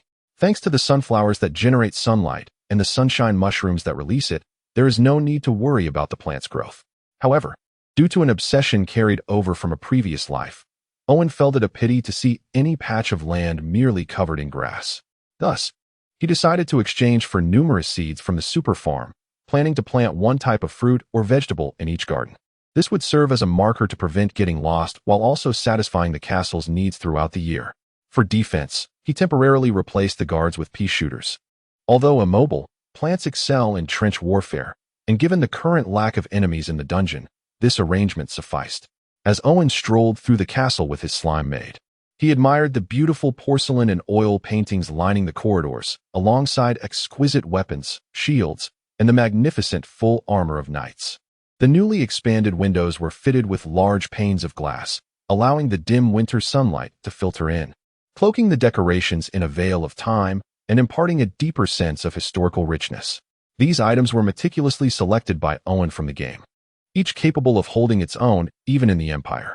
The progress points required for such exchanges were minimal, and he had acquired many similar items to enrich the castle's heritage. Upon entering the greenhouse, Owen found Dale employing cooking magic. With a graceful flick of her wand, the ingredients and utensils danced in the air, avoiding any collision, a clear indication that her innate talent as a witch had been progressively refined at Hogwarts. A closer inspection revealed Dale's attributes: name, Dale, age, 22, profession, witch, magic power, 200-300, leadership 5, strength 5, intelligence 30, politics 5, charm 85. Specialties: witch bloodline 10. Potions 5, transfiguration 3, curses 1, summoning 1. Her intelligence had surged by 10 points, and her already exceptional charm increased by 5. Most importantly, her magic power had finally manifested. Even without her wand, Dale could still wield witchcraft, unlike the complex rituals and potions that witches typically required, which demanded intense emotions for effective spellcasting. Dale found the elegant wave of her wand yielded the desired results, aligning perfectly with her aesthetic preferences. Thus, she dismissed the malevolent magic of witches. Elegance is the eternal beauty. Master, I have freshly baked blueberry cookies and perfectly brewed milk tea. Would you care to sample them? Upon seeing Owen enter, Dale's eyes sparkled, and with a beaming smile, she approached him, carrying a plate adorned with blueberry cookies and milk tea. Please, a cup of milk tea for me. Also, you have changed remarkably. It seems you are thriving here, Owen remarked, instinctively glancing down, acknowledging her significant transformation, which prompted him to swallow hard before addressing Dale. Certainly, Master, all of this is your gracious gift. Dale, for reasons unknown, had begun to refer to Owen as Master, akin to Maya, symbolizing her complete acceptance of her current life and identity. Compared to her previous existence, she had little to complain about. Furthermore, Owen had alleviated the peril posed by her witch bloodline, which she had heard could distort one's form, rendering them increasingly monstrous. Thus, her initial compliance towards Owen stemmed from the disparity in their power and status, but now it was entirely voluntary. Owen, of course, did not correct her. After enjoying a cup of milk tea, he requested Dale to lead him to Maya's office. As they walked along the path in the greenhouse, Owen noted the meticulous care it received. Several herbs had been planted, flourishing beautifully and soon ready for harvest. Consequently, Dale had been diligently learning potion making. Fortunately, witches excelled in this domain, and Dale possessed considerable talent, promising rapid progress. Soon, Owen would be able to procure large quantities of white fresh essence. Currently, one of the 2 rooms in the greenhouse was occupied by Maya, transformed into her study, where she managed the affairs of the territory. Meanwhile, Dale, who spent her days tending to flowers and weeding, had become her devoted maid, evidently well-trained. Her attire leaned towards a maid's uniform, with a low neckline, clearly reflecting Maya's understanding of Owen's preferences. Observing the energetic white rabbit bouncing along with Dale's footsteps, Owen silently commended Maya for her choices. He was increasingly reliant on this capable headmaid. Upon opening the door, he immediately spotted Maya diligently attending to official matters behind her desk, adorned with the mental energy circlet Owen had gifted her, enhancing her focus and efficiency in her work. This metallic circlet did not diminish Maya's beauty, rather, it added a unique charm. Yet, under the lantern's glow, Owen noticed faint crow's feet at the corners of her eyes, prompting him to reflect on the relentless passage of time. Just as he contemplated the fleeting nature of youth, a nearby noise drew his attention. It was Ram. These hefty tomes had been translated into the language of this world by Owen through the system, yet he still found them difficult to engage with. Even knowing their immense value for territorial management, he had left them on the bookshelf of the study as decorative pieces. Upon noticing Maya's interest in these books, he decided to gift them to her. "Master," Maya exclaimed upon sensing Owen's presence. She looked up, set down her quill, and rose from behind her desk to greet him, only to shift her gaze to the slime maid at the back, aware that Owen had likely come to discuss these peculiar maids. In truth, Dale was equally intrigued by the jelly-like slime maid, playfully poking at it with her finger, an action that belied her mature appearance but was undeniably endearing. In a life free from worries, a silly and adorable maid brings joy, while the absence of such could spell disaster. Thankfully, Owen was well positioned to relish these delightful aspects of life. Chapter 45. The Hidden Dangers of Maya. This is the slime maid, whose intelligence may not be particularly high, yet she manages to handle menial tasks without much difficulty. I have brought a few of them out. You can oversee their arrangement. Owen sat comfortably on the sofa, taking a sip of the milk tea that Dale had served. The rich aroma of milk was delightful, though slightly too sweet for his taste. The castle is quite spacious, and without the assistance of poisonous snakes and slime creatures to clear away mice and dust, Maya would have to expend a considerable amount of time each day on cleaning. Simultaneously, she is responsible for preparing 3 meals for her master, attending to his every need while managing the affairs of the territory. Fortunately, the situation has improved significantly. It is no longer solely Maya's responsibility. Shar, who no longer resembles a mere maid, now oversees the castle's defenses, while Dale, an adept cook, handles the daily meals. With the addition of the slime made to manage trivial tasks, Maya's burden has lightened considerably. Owen has given this matter ample thought. Though Maya possesses some unique qualities, she is nearing 40, and her energy and stamina have diminished. Furthermore, the complexities of territorial management are bound to increase. It would be counterproductive to distract her with mundane chores. Owen has also been exploring ways to enhance his capabilities, currently considering 2 methods: occupational strengthening and bloodline enhancement. For instance, Shar has integrated the template of a paladin, while he himself has assimilated the profession of a puppeteer, both representing the first type of enhancement. This method poses minimal risks. However, its drawback lies in its reliance on one's inherent abilities. If one lacks strength, even the most formidable profession will yield little benefit. The success rate of the synthesis furnace applies to monsters, and humans have yet to experiment with it. The consequences remain uncertain. Should one inadvertently transform into a monster, the ramifications would be dire. This device is solely concerned with synthesis, not separation.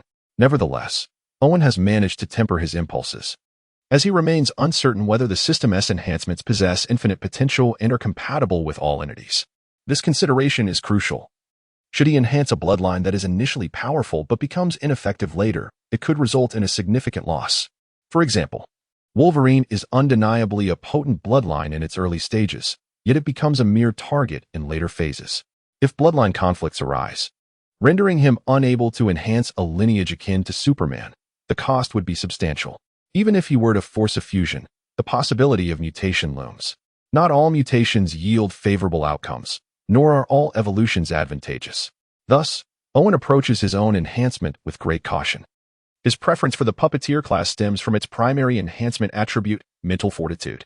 As long as he does not intend to transcend biological boundaries, mental strength will only serve to benefit any future enhancements. Learning the magic of Hogwarts does not constitute a physical enhancement. Rather, it facilitates a more effective utilization of one's magical prowess. However, time is of the essence, and while Owen can afford to wait, Maya likely cannot. Although humans in this world possess commendable physical attributes, their lifespans do not exhibit significant extension, particularly for Maya. Having originated from the role of a servant maid, longevity is seldom a consideration in her profession. In reality, Serving maids are merely a more sophisticated form of expendable resource. Maya has managed to maintain her appearance and physique into her 30s, attributable not only to her innate beauty and disciplined lifestyle, but also to the benevolence of her former mistress, the Countess. And the key factor, the secret elixirs provided by the Church of Service. These elixirs allow users to preserve their youthful appearances for extended periods while maintaining vigor and radiance, all without the complications of childbirth. After all, as servants, they are not permitted to ascend to higher statuses. No noble would allow it, nor would the Church of Service. Should such a scenario occur, the influence of the Church of Service would inevitably swell, becoming a formidable entity. Yet, no noble would permit the existence of such a power, and the Empire would certainly not allow it, thus leading to a perilous fate for any church that dared to pursue such ambitions. Moreover, the side effects of the elixirs extend beyond mere infertility. Lifespan is also affected. The prolonged maintenance of an unchanging appearance cannot come without a price. Hence, the onset of aging signifies that life has begun its countdown. Owen is uncertain how much longer Maya has. 1 year, 2 years, hence the urgency in his thoughts. Any enhancement requires a robust physical foundation. A vessel that is depleted cannot endure augmentation, even if it is a favorable one. Upon returning to the dungeon's secret chamber, Owen found himself disinclined to continue with the construction of the dungeon. He fell into a prolonged contemplation, ultimately arriving at a decision. Although he still cannot fully trust Maya, it is undeniable that he has become reliant on her, emotionally, practically, and professionally. Thus, incurring a modicum of risk and cost seems worthwhile. At the same time, this course of action serves as a form of insurance. Owen has ascertained from Shar that he possesses the ability to regulate the system's enhancement effects on others. In simpler terms, if he chooses, he can nullify or even eliminate the system's enhancements on another individual.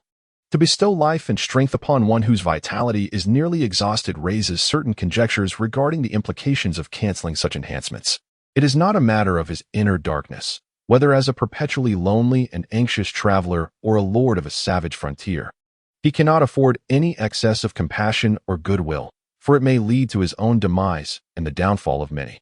Granting longevity and strength to one he relies upon is evidently a judicious course of action, and thus Owen began to make preparations. In truth, the preparations required were minimal, as Owen had contemplated his own enhancements on numerous occasions. Consequently, he quickly devised a suitable plan for Maya.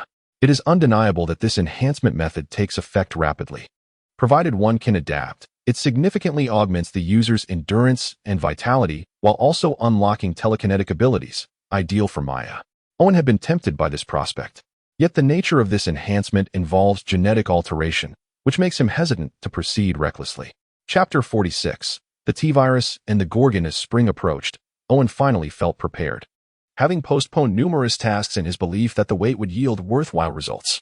Should he succeed, it would not only herald a new beginning for Maya, but also validate his theories. Owen guided Maya through the secret passage of the study into the hidden chamber of the dungeon, marking her first visit to her master's most clandestine locale. Disrobe entirely. Save for the mental energy headband. It will aid in your forthcoming enhancement, Owen instructed Maya, cautiously opening a briefcase that contained 2 syringes of varying colors. At first glance, they resembled some sort of oral solution in a blue vial, yet in reality, one contained the T-Virus while the other held the antidote. This is the T-Virus, and this is the antidote.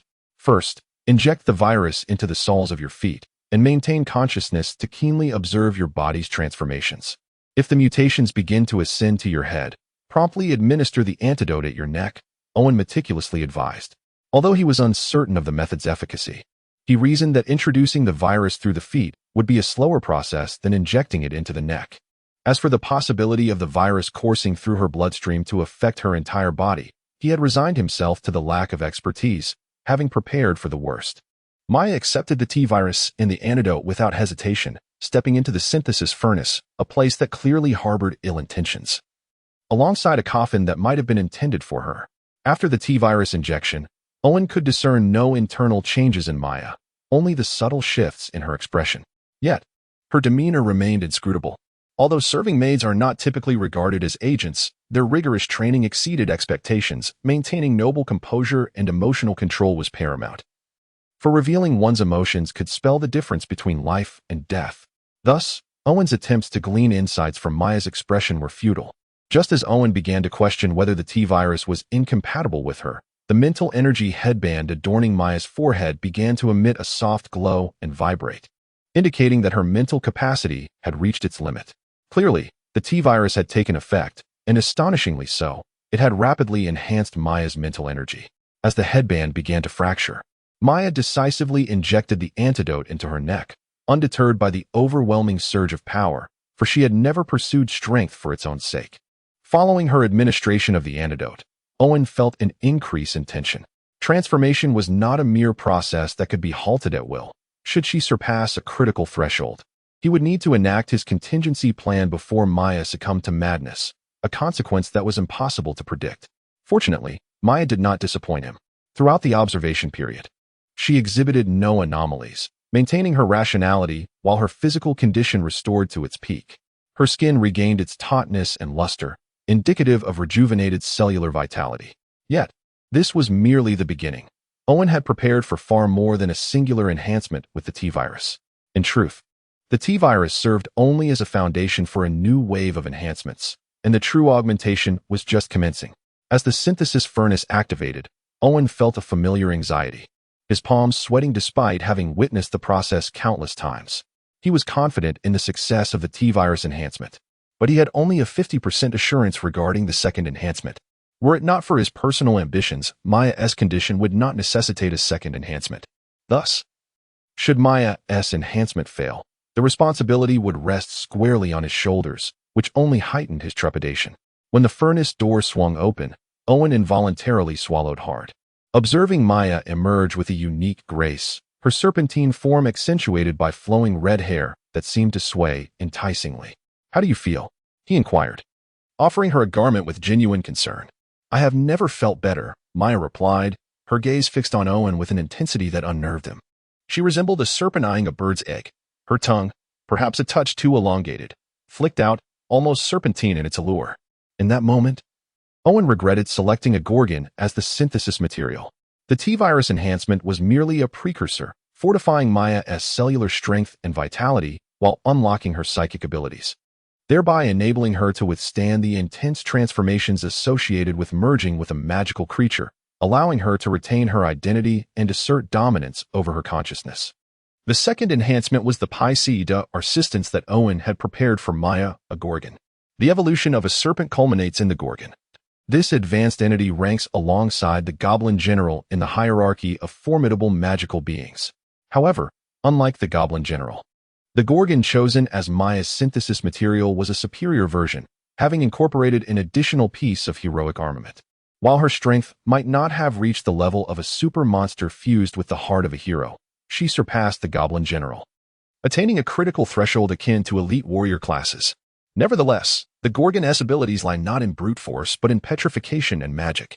Name: Maya. Age: 38. Lineage: Gorgon. Occupation: Headmaid. Sorceress. Magic power: 700 Leadership: 40 Strength, 45 Intelligence, 70 Politics, 60 Charisma, 80 Special Skills, Management.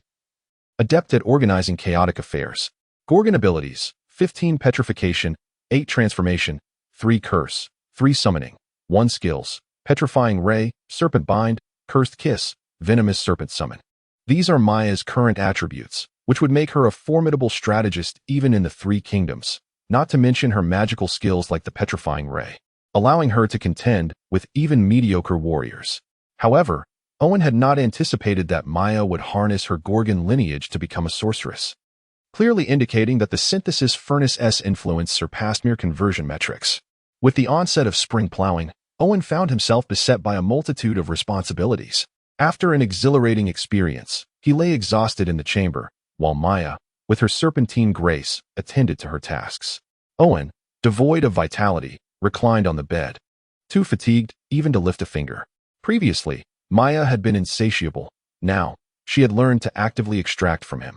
After nearly a day and night of slumber, Owen finally roused himself, unsteadily making his way to the greenhouse, where he requested Dale prepare a restorative broth, feeling a semblance of warmth return to his being. How had one woman managed to reduce him to such a state? It was evident that Dale, with her formidable presence, viewed men merely as fuel for her fire. How foolish he had been to recklessly plunge into the depths of the unknown. He pondered how the nobility of the empire managed to juggle numerous women with such ease. Owen felt an irresistible urge to enhance himself once more, yet he suppressed that impulse, mindful of the future. Even without superhuman lineage, the Nephilim from the Dark Diablo could suffice, an amalgamation of angel and demon, a being transcending both, heralded as the first generation of humanity with limitless potential. Given the choice between such entities, he would willingly spend a decade accumulating progress points.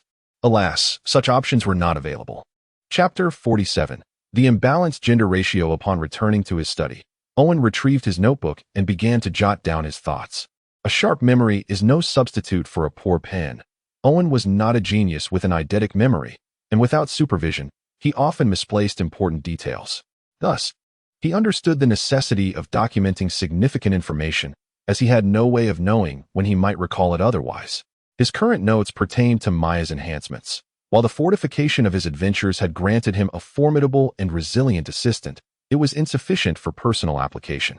Simply put, Owen had grander ambitions and would not sacrifice the larger picture for trivial gains. He needed to exercise patience, and fortunately, his youth was an asset.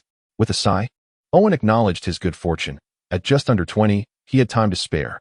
However, while the T-virus was indeed beneficial, its misuse was out of the question. Owen was particularly cautious about this. Otherwise, he would have readily exchanged for various biomonsters like the Tyrant or Lickers.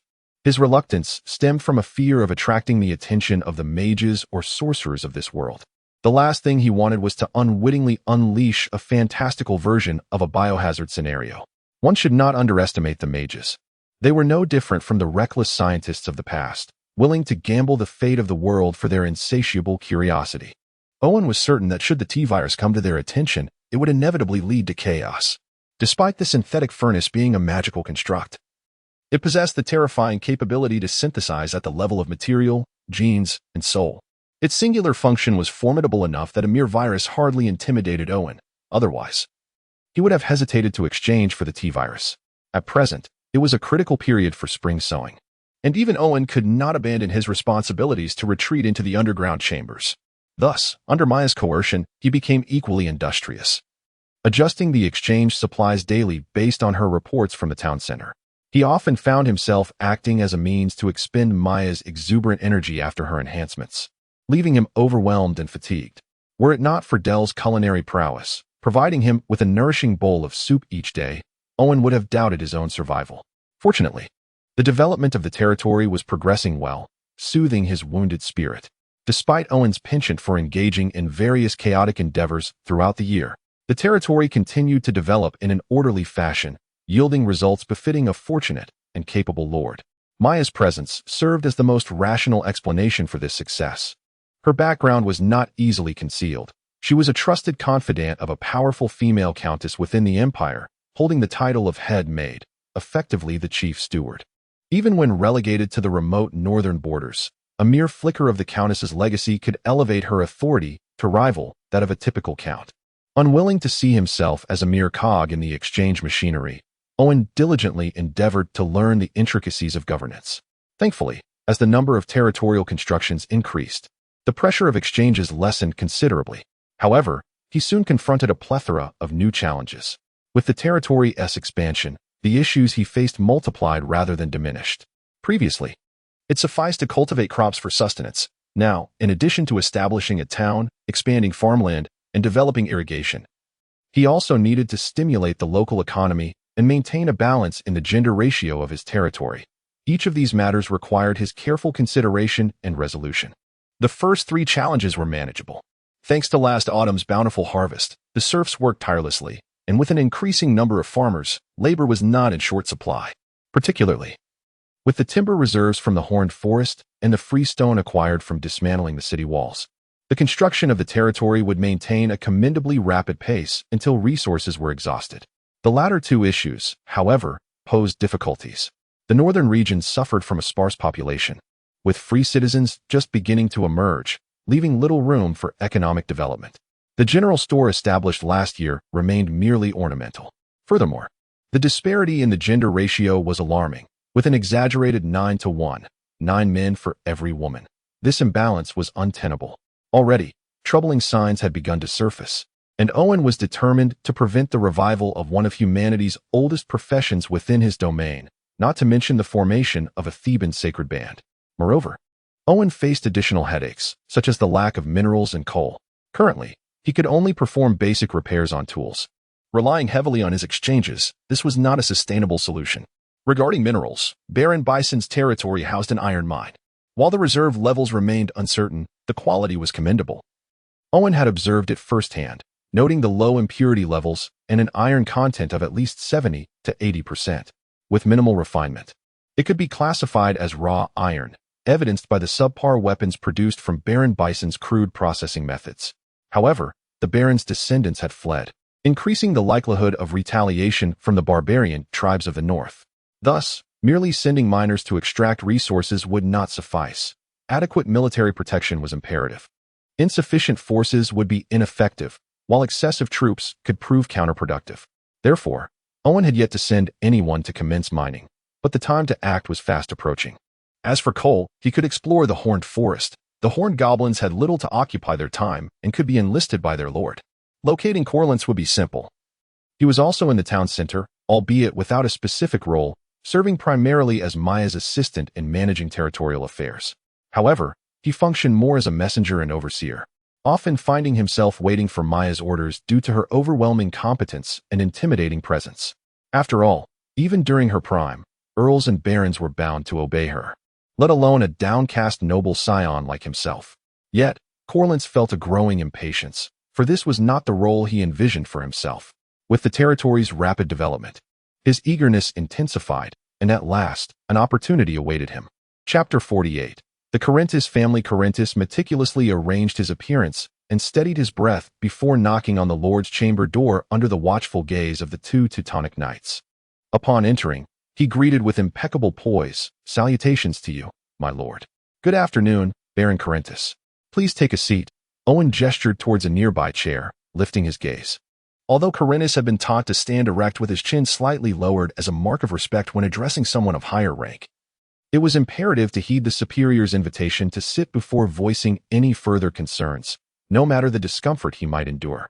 Even should he suffer from a bout of hemorrhoids, he would need to maintain a facade of humility and astonishment, making discreet adjustments should any unfortunate accidents occur. The disparity of status often overshadowed numerous factors, such as age, ability, or experience. Even a complete novice could command the respect of seasoned professionals merely by virtue of a title. In this realm, the chasm of status was more formidable. In a previous life, a mere punch thrown at an insufferable fool might result in little more than a brief detention.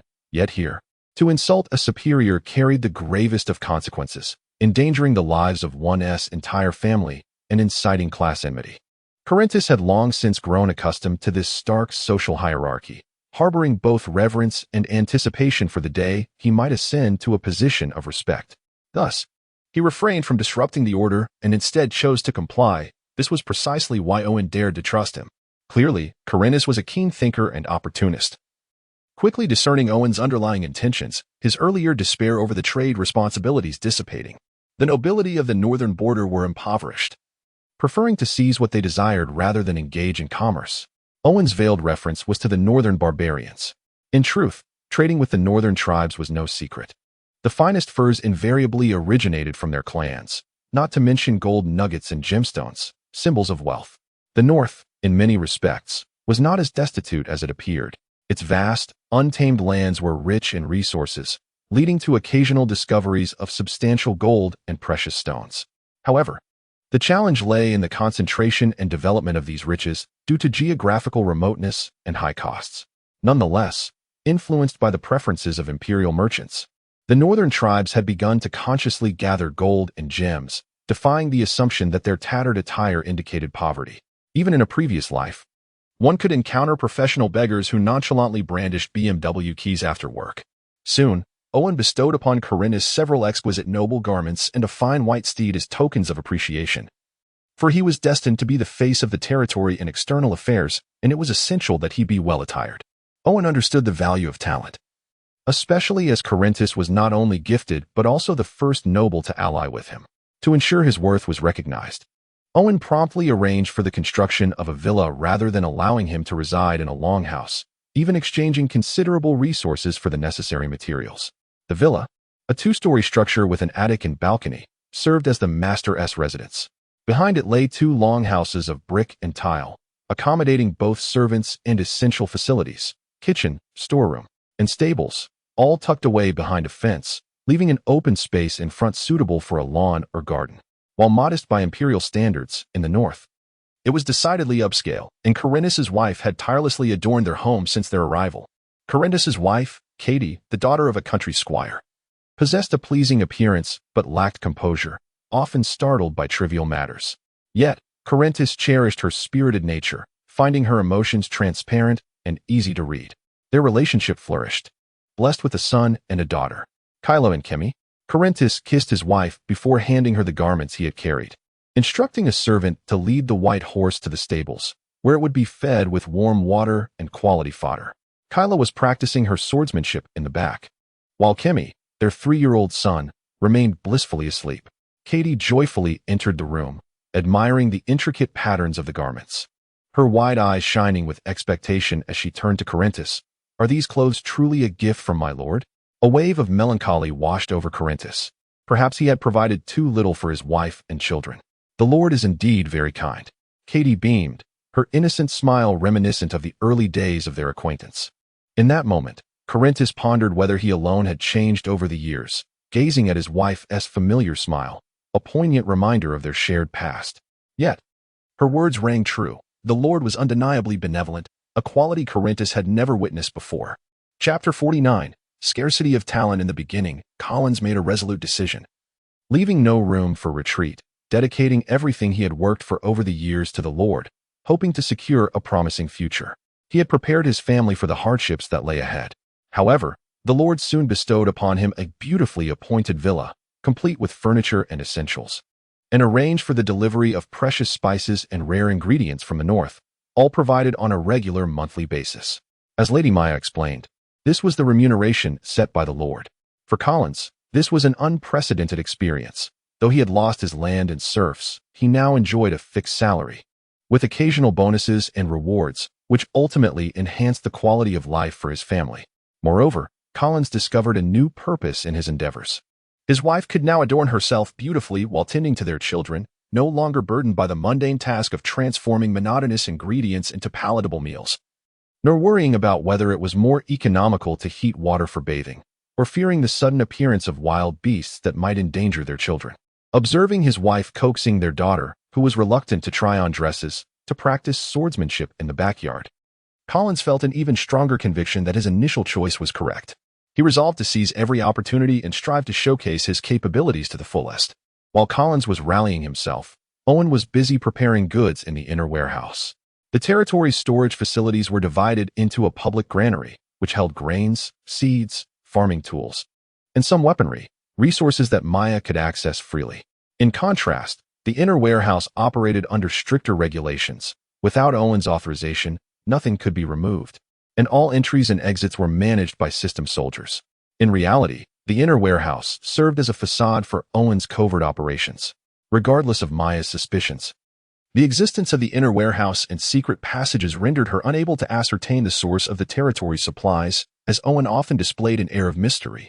Regarding the rationale behind his actions, Owen himself was uncertain. He merely felt an instinctual need to shroud his little secrets. After all, isn't it quite normal for a man to possess his own private matters? Even the most candid couple might share tales of their first loves.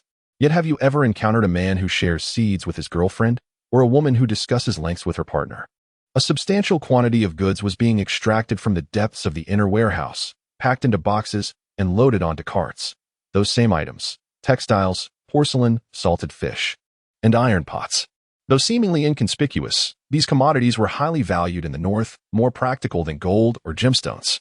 Indeed, it would be quite difficult to trade gold for anything from the northern barbarians, but a single iron pot could procure everything within their tent, including women. Despite the apparent proximity of the northern frontier nobles to the imperial nobility, the reality was that a profound chasm separated them, an insurmountable divide. Given the need to acquire a considerable number of serfs and livestock, the caravan was significantly larger than before, necessitating more soldiers for protection to deter potential threats. On this journey, In addition to 4 scout cavalry, 10 armored cavalry, and 10 archers, there were also 20-foot archers, 20 spearmen, and 20 militia tasked with maintenance and cooking. This force was sufficient to vanquish any northern border noble and would ensure that anyone witnessing the caravan would remain rational. Yet, this was not the entirety of the territory's military strength. Dressed impeccably, Collins observed the elite cavalry and soldiers with a flush of excitement. Although he maintained an outwardly composed demeanor that could not fully conceal his inner thrill. After addressing his immediate concerns, Owen contemplated visiting Baron Buffalo's territory to inspect iron mines. However, with the cavalry accompanying the caravan, he deemed it unsafe to venture there alone. Thus, he changed his plans and rode with Charles on a heavy armored goat into the Demon Horn Forest. Despite the exposure of the wooden stockade in the Demon Horn Forest, Owen was not inclined to abandon its management. After all, the development of the territory relied heavily on timber. Currently, the stockade functioned more like a lumberyard, as most of the fallen soldiers had been transformed into system soldiers, while the remaining had become farmers, acting as lumberjacks. They diligently felled a significant number of trees daily, processing them into timber, which was then stacked in open spaces, awaiting transport by the territory's personnel. However, the absence of a managerial figure resulted in the workers merely following Owen's prior directives, which led to inefficiencies in the lumbering process due to his own lack of comprehensive oversight. This prompted Owen to ponder whether to exchange for a capable individual from the system. The need for such an exchange stemmed from the scarcity of talent in the North and a lack of fundamental trust, which inclined Owen to favor individuals from the system, who would exhibit unwavering loyalty. After all, regardless of their merits, they were far more trustworthy than outsiders, and loyalty was invaluable. In truth, Owen harbored a longing for renowned generals and strategists from the Three Kingdoms, feeling comparatively indifferent toward famous figures from the West, as he was unfamiliar with their identities. Of course, if he could exchange for Joan of Arc, he would not voice such a desire. Unfortunately, the different races and styles, as well as the distinct artistry, rendered the Three Kingdoms series of games incredibly demanding in terms of exchange values. Otherwise, his soldiers would not predominantly consist of units from the Age of Empires. The exorbitant costs of ordinary soldiers precluded the possibility of acquiring those legendary generals and strategists. However, templates were relatively affordable and came with fewer restrictions. Thus, Owen could opt for a compromise, exchanging for templates instead of entire legendary figures from the Three Kingdoms. This introduced a new dilemma. Templates could not be effectively utilized by just anyone. Inadequate personal capabilities would hinder the potential of the template. Otherwise, Owen would have long since exchanged for the template of the formidable Lu Bu to unleash unparalleled prowess. The fact that a Teutonic knight, with a combat value of only 50, highlighted the extraordinary might of true Three Kingdoms generals. With Owen's current cap of 30 progression points, he could not even acquire a first-rate general's template. After all, the generals from the Three Kingdoms originated from games rather than authentic history, making their exaggerated combat values quite typical, thereby necessitating a substantial amount of progression points. In reality, due to the multitude of Three Kingdoms games, some caps were indeed absurdly high, such as that of the legendary Lu Bu, the unparalleled warrior, celestial beings, and mythical creatures, which were not easily attained. However, this only served to heighten their allure, did it not? Chapter 50, The Underground Ruins of the Horned Tree Forest due to the numerous uncertainties. Owen merely noted the matter and activated the Demon Lord's aura, guiding Charles deeper into the Horned Forest, for their destination lay elsewhere. Many believed that the Horned Forest posed no significant threat, as it appeared no different from an ordinary forest at first glance. Even bandits and the noble coalition of your dared to venture within. This assumption, however, was profoundly misguided, for the Horned Forest is divided into 2 layers, the outer and the inner. The periphery resembles a common woodland, which is why Owen had established a lumberyard here. Yet, the interior is entirely distinct, as true Horned Forest is solely inhabited by the horned trees. Though referred to as trees, the horned trees resemble colossal thorns. Devoid of flowers and leaves, their ebony trunks as hard as iron. Their spines can effortlessly pierce flesh and are laced with a dreadful toxin, deterring any living creature from approaching. Moreover, the horned trees exhibit a formidable predatory nature, allowing only their kind to thrive within their growth range, leaving no room for other flora. Consequently, while the horned goblins inhabit the vicinity of the horned trees, they do not venture too deeply. As they must forage at the forest's edge, the horned trees serve merely as a barrier against external threats. The heavily armored magic sheep moved with remarkable agility, leaping through the forest like a gazelle, swiftly transporting them through the outer woods and into the true horned forest. This place resembled a fairy tale forest cursed by a witch, with colossal black thorns, thick as a person's embrace, springing up everywhere, growing wildly like prehistoric serpents. Countless fine tendrils extended from them, weaving an intricate web in the air, leaving hardly any gaps. Coupled with the dense, serrated spines, the scene resembled a needle-strewn jungle, deterring any normal creature from entering. Had the goblins not been so feeble, coupled with their extraordinary reproductive capacity and adaptability, they would not have dared to inhabit the realm of the horned trees, resulting in their mutation, for the sake of gathering. The goblin general chose not to linger within the depths of the horned tree forest, but instead sought an open space outside. There, dozens of tattered tents were haphazardly erected, surrounded by refuse and excrement, with a pot simmering half a goblin, drawing a crowd of small goblins who drooled in anticipation, though none dared approach, likely due to a previous unfortunate soul meeting a similar fate. Having just emerged from winter, the goblins were in a state of hunger, discarding the dead or weak among them into the pot for consumption. However, their numbers were limited, and thus they busily sought food, leaving only the goblin general and a handful of small goblins at the camp. My lord demon, the goblin general, who had been planning to train the small goblins, hurried over to bow upon seeing Owen's arrival. This place looks dreadful. Even goblins could at least put forth some semblance of order. Owen expressed his dissatisfaction. It is my fault, unworthy of your trust, my lord. The goblin general immediately broke into a cold sweat, kneeling to admit his error. Seeing that his admonishment had borne fruit, Owen decided to let him rise and report on the situation. Given the limited resources he had provided and the peculiar circumstances of the goblins, maintaining the status quo was already commendable. The current state of affairs was, quite frankly, dismal. The large congregation of goblins made foraging a challenging endeavor, for goblins lacked agricultural skills or animal husbandry. Even hunting was a matter of luck. With the arrival of spring, even the wild beasts were emaciated and famished, and it was uncertain who would prevail in an encounter. Furthermore, the goblins were difficult to manage. While they fought well, they were generally as unruly as wild ducks, rarely obeying commands, which greatly troubled the goblin general. At that moment, Owen had a thought. If serfs and surrendered soldiers could be transformed into system units through construction, could the goblins not be similarly transformed? My lord demon, these items were found within the horned tree forest. Perhaps to improve his standing in Owen's eyes, the goblin general brought forth several boxes from his tent, filled with broken coins and peculiar artifacts, all artificial rather than natural. Are you suggesting there are remnants of a dungeon within the horned tree forest? Owen was not disinclined to believe the goblin general, for as a creature from dungeon games, he could identify such remnants even with his eyes closed, simply by scent. However, he was perplexed as to how a dungeon could exist in the north. Had the barbarian tribes of the north constructed it? Why in the horned tree forest? What purpose could such a construction serve? Though this world possessed magic, erecting a dungeon was no trivial task. It could hardly be the endeavor of mere nobles.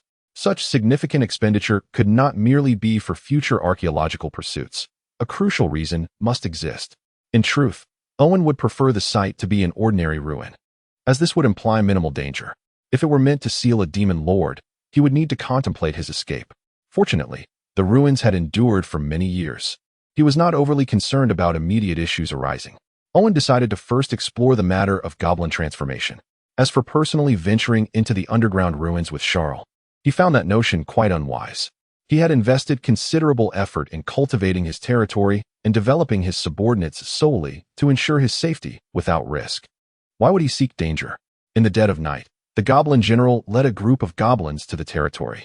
The human and animal presence, along with the structures, stirred the goblins into a restless state, their cunning eyes darting about, evidently contemplating mischief. Fortunately, Owen was prepared, having prepared a large pot of food in the barracks. And with the goblin general enforcing discipline, the goblins obediently entered the well-guarded barracks. Owen felt a twinge of anxiety, despite assembling numerous soldiers. A real conflict would surely result in casualties. However, the venture proved worthwhile. After experimentation, Owen discovered that transformation was indeed feasible, and the required progress points were significantly lower than for ordinary individuals. 1 point could convert 10 goblins into goblin farmers. Though the transformed goblin farmers still bore cunning expressions and retained their unsightly appearances, their compliance was markedly improved. Furthermore, akin to system farmers, given sufficient time, goblin farmers could also undergo training in the barracks to become basic combat units. Were it not for the goblins' inherent weaknesses and lack of appeal, transforming them into the primary population would undoubtedly be more advantageous. Yet, this arrangement sufficed for cannon fodder purposes. Chapter 51. The role of superfarms. Although a significant number of transformed goblins would occupy the limited population capacity of the town center, the wealth amassed by the goblin general was sufficient to facilitate an upgrade for the town center. Thus, Owen felt no inner conflict. After all, goblins were mere expendables to him. Should the population capacity dwindle, he could always find a task to expend a batch of them. He harbored no compassion when it came to goblins. If any sentiment arose, it would only be to contemplate what they had in their pots. Once the transformation of the goblins was complete and the town center met the criteria for an upgrade, there was no need for hesitation. With Owen's resolve, a considerable number of system farmers, equipped with tools and materials, commenced the expansion of the town center. This left Maya astonished, as the spring plowing was not yet fully concluded, and diverting a large number of skilled farmers at this juncture did not seem prudent. However, as a devoted maid, Maya refrained from obstructing her master's rash decision. Instead, she engaged in the coordination of efforts to expedite the project. Knowing that this was the only way to restore production swiftly and mitigate losses, in just 3 days, the town center was upgraded, raising the population cap to 5,000 and enabling the conversion of commoners and units valued at 3 progress points. The distinction between commoners and farmers lay in the former's greater aptitude for tasks beyond agriculture, forming a crucial foundation for the territory's artisans. Essentially, one was responsible for tax collection while the other for grain yields. However, the depletion of morale was significant, and the relatively numb serfs could not be transformed into system commoners. Only those farmers or commoners in a better mental state were eligible for such transformation. This posed a dilemma. Unless one ventured to the imperial borders to procure serfs or slaves who had not yet been dulled by hardship, the serfs who had endured the northern migration could only reach the level of system farmers. After all, system transformation merely enhanced existing attributes. It did not breathe life into the lifeless, and it was inherently limited. Moreover, even after transformation, the serfs who became farmers suffered from emotional void, sluggish reactions, and a lack of vitality, rendering them incapable of handling relatively complex tasks. This was why, despite the versatility of system farmers, who could till the land, fell trees, and fish, they lacked depth and were relegated to mere laborers. In contrast, system commoners exhibited greater intelligence and adaptability, capable of undertaking more intricate tasks, such as craftsmanship and service roles. This necessitated that those subject to transformation must retain hope, at least not having succumbed to a state of emotional numbness. Thus, once endowed with system enhancements, they would awaken to a newfound understanding, rapidly acquiring and mastering relatively complex skills, bearing the responsibility of taxation, and, after extensive training in the barracks, could attain the status of units valued at 3 progress points. Owen recognized that as long as he could transform enough commoners, he would establish a solid foundation for his territory, rendering it possible to dominate the northern lands. However, the current comprehensive strength of the territory already positioned it as a formidable force along the northern border. As long as he avoided encounters with the larger tribes of northern barbarians, his future seemed secure. Yet, this was already beyond the current limits of his territory, as the imbalance between soldiers and civilians was too pronounced. He needed to supplement the population and transform more farmers. Otherwise, the agricultural output would be insufficient. Following Maya's counsel, he understood that the ratio of soldiers to civilians should not fall below 10-1, meaning 10 farmers were required to support a full-time soldier. In reality, this ratio would significantly impact the territory's development, given that agricultural yields were not stable and soldiers were often selected from among the strongest, namely, the able-bodied laborers. Out of 10 farmers, how many would be in their prime? Furthermore, soldiers not only required training but also needed equipment. Thus, the burden of sustaining one full-time soldier with 10 farmers was considerable. In the event of a poor harvest, the consequences could be catastrophic. Consequently, most lords maintained a civilian-to-soldier ratio of at least 15-1, and in times of peace, it could even reach 20 or 30-1. This was merely for ordinary soldiers. Cavalry or elite units required even more support. For knights, at least 100 farmers were necessary to sustain them, which is why knights were deemed as prospective nobility, as commoners could hardly afford their upkeep. Without a small village as a fief, amassing the necessary equipment was no easy task. Owen dedicated time to tallying the population and military strength of his territory, including the Magic Horn Forest and the Goblin Tribe. Castle, Ninja Squad 10, Healers 1, Teutonic Knights 10, Slime Maids 8. Herb Greenhouse, Slime Maids 2, Plant Guardians several. Dungeon Secret Chamber, Slime Maids 2. Dungeon Maze, several slimes. Several poisonous snakes, several plant guardians. Akatama Town, Farmers 350, Serfs 828. Swordsmen 50, Archers 50, Spearmen 50, Javelin Throwers 50. Scout Cavalry 10, Archer Cavalry 10, Breastplate Cavalry 10. Magic Horn Forest Wood Fort, Farmers 50, Longswordsmen 30, Crossbowmen 30, Scouts 10. Magic Horn Forest Goblin Tribe, Goblin General, Goblin Shield Guard, Goblin Priest, Goblin Paladin, Goblin Ranger. Goblin Sorcerer, Goblin Assassin. Goblin Farmers 300, Goblin Swordsmen 50, Goblin Archers 50, Goblin Scouts 50, Goblin Magic Ram Cavalry 30. The figures were considerable, yet the imbalance between soldiers and civilians was dire. Were it not for Owen's unique advantages, the territory would likely have collapsed long ago. Thus, Owen resolved to maintain the current number of infantry while enhancing the quality of the troops, incrementally increasing cavalry, and intensifying the development of agriculture, animal husbandry, and fishing. He aimed to apply the principles of super farms to reality, striving for self-sufficiency. No matter how grand the ambitions, one must first ensure sustenance. And Owen was acutely aware of this. The prior aggressive expansion of military forces stemmed from a lack of security at that time, compelling him to bolster his strength. Now, having become a dominant force in the northern region, it was time to consider long-term development. In fact, Owen had already begun experimenting with the productivity of super farms. Yet the results were less than satisfactory. The law of conservation of energy applied here as well, rendering it unrealistic to harvest every few hours. It was not that it was impossible, but rather that the cost was prohibitively high. The acceleration of plant growth facilitated by super farms was akin to a magical effect. Owen did not fully understand the intricate process, but he was aware that without sufficient external energy replenishment, it would excessively drain the vitality of the soil. Initially, surrounding plants would wither, followed by complete desiccation, until eventually, the soil itself could transform into sand. This was due to the complete extraction of organic matter and nutrients from the earth. Although this process was not irreversible, the cost of restoring sand-turned soil to fertility was no trifling matter. Suddenly, Owen paused. The primary challenge in exploring the ruins deep within the Magic Horn Forest had been gaining proximity. After all, attempting to access them by cutting down the magic horn trees was sheer folly, no less difficult than reconstructing a ruin. However, if he could utilize the super farms to siphon the life force from the magic horn trees. Chapter 52. Changes in the Goblin Tribe. Owen eagerly arrived at the Goblin Tribe, only to be pleasantly surprised by what he found. While goblins possessed their own language and demonstrated considerable intelligence, their cunning and savage nature often rendered them akin to beasts driven by instinct. However, no matter how obstinate their nature, they could not resist the influence of the system. Once transformed, despite retaining their grotesque appearance and a hint of slyness in their gazes, they exhibited a newfound capacity for labor and cooperation, significantly increasing their compliance. The once filthy and chaotic camp had undergone a remarkable transformation, replaced by a series of tree houses and hollows, with some goblins even learning to craft simple chairs and furniture.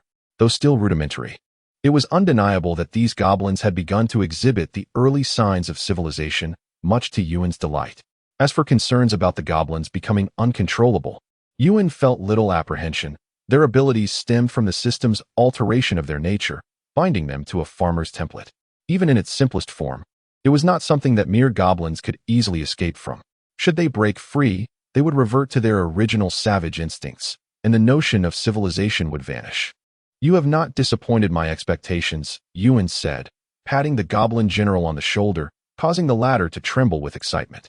After dismissing the goblin general, who was eager to demonstrate loyalty to the point of self-harm, Owen approached the enchanted horn tree forest to exchange for farmland from the super farm and enlisted the help of some goblin farmers. In truth, Owen did not have to wait long. The unrestricted planting soon rendered the once rigid horn trees wrinkled, ultimately collapsing under their own weight and breaking into glossy, coal-like chunks due to moisture depletion. Through experimentation, Owen discovered that the dried horn trees made excellent fuel for iron smelting, having burned through the iron pots. The glossy black chunks of horn tree, heavy in his hand, clearly possessed a high density. Moreover, the tree's sap was thick and oily, contributing to its remarkable resilience and ability to retain moisture. However, all of this was rendered futile under the influence of the super farm. Once the life and moisture were extracted, the trees transformed into superior fuel, highly combustible and capable of reaching temperatures sufficient to melt steel, thus solving a significant problem within the territory. The effects of the super farm greatly bolstered Owen's confidence. Although reaching the ruins would take considerable time and cleaning the entire area would require prolonged effort, the process would yield both food and high-quality fuel. Therefore, Owen felt no rush and even began constructing a dungeon chamber within the goblin tribe as a storage facility for grain. Witnessing the collapse of the horn trees, Owen resolved to refrain from abusing the farmland of the super farm in the future. The rapid effects of its use were impressive, yet the repercussions were substantial. Even when he eventually produced fertilizers, he could not employ them indiscriminately. The composition of fertile soil was complex, and mere fertilization would not suffice. If land degradation occurred, the only remedy would be to allow nature to heal itself. Owen harbored a strong disdain for actions that disregarded future consequences, solely focused on immediate gain. Consequently, after clearing the horn trees, he reduced the growth speed of the farmland behind them and taught the goblins how to properly fertilize. The forest soil was inherently fertile. However, it was unsuitable for large-scale cultivation due to an abundance of pests. The super farm effectively resolved these issues, requiring only periodic fertilization, ensuring that ordinary planting would not adversely affect the surrounding environment. Yet, the process of teaching fertilization proved somewhat challenging for Owen. Most fertilizers had unpleasant odors, and they needed to be processed before use. Indiscriminately applying them was unwise. This predicament often necessitated Owen to personally demonstrate the application process. The goblins, unperturbed by the odor and eager to learn, allowed Owen to quickly escape the discomfort of teaching. No one despises a diligent and eager learner. And with the absence of unsavory items in the goblin tribe's iron pots, Owen's impression of the transformed goblins improved, albeit limited to those who had undergone the change. Fortunately, Owen had anticipated this situation, as scouts comprised one-third of the entire goblin force. Scouts relied heavily on their environment in the plains of the northern lands. They were as ineffective as rabbits on grass. Yet, in the intricate forest, those who understood concealment and trap-setting posed the greatest threat. Goblins were inherently cunning, and the goblin general was no fool relying solely on instinct. Thus, the goblins had meticulously set numerous traps around the camp, effectively neutralizing many intruding goblins before they could approach. With Owen's support, the goblin tribe lacked neither weapons nor tools, rendering their traps even more lethal. Occasionally, when large groups of goblins converged for an attack, the goblin general would lead elite goblins and goblin ram riders to engage them in fierce battle. The more they fought, the more territory became available. With increased territory, foraging became significantly easier, and the number of reckless goblins seeking their demise dwindled. However, the goblin tribe was no longer the careless entity it had been before Owen's arrival. Both the output of the super farm and the horn tree chunks used as iron smelting fuel were vital resources that could not be squandered. It appeared that an investment was necessary. Owen, somewhat pained, took out his notebook, which now contained an increasing number of projects requiring progress updates. But the priority remained a persistent source of frustration for him. Chapter 53. The Second Northern Expansion Corps. Despite the modest accomplishments, Collins remained undeterred, pleading with Owen for another opportunity. Recognizing the need for a larger population in the territory, Owen consented to assemble a more extensive caravan. Delighted yet curious about the source of so many serfs, Owen soon learned the truth.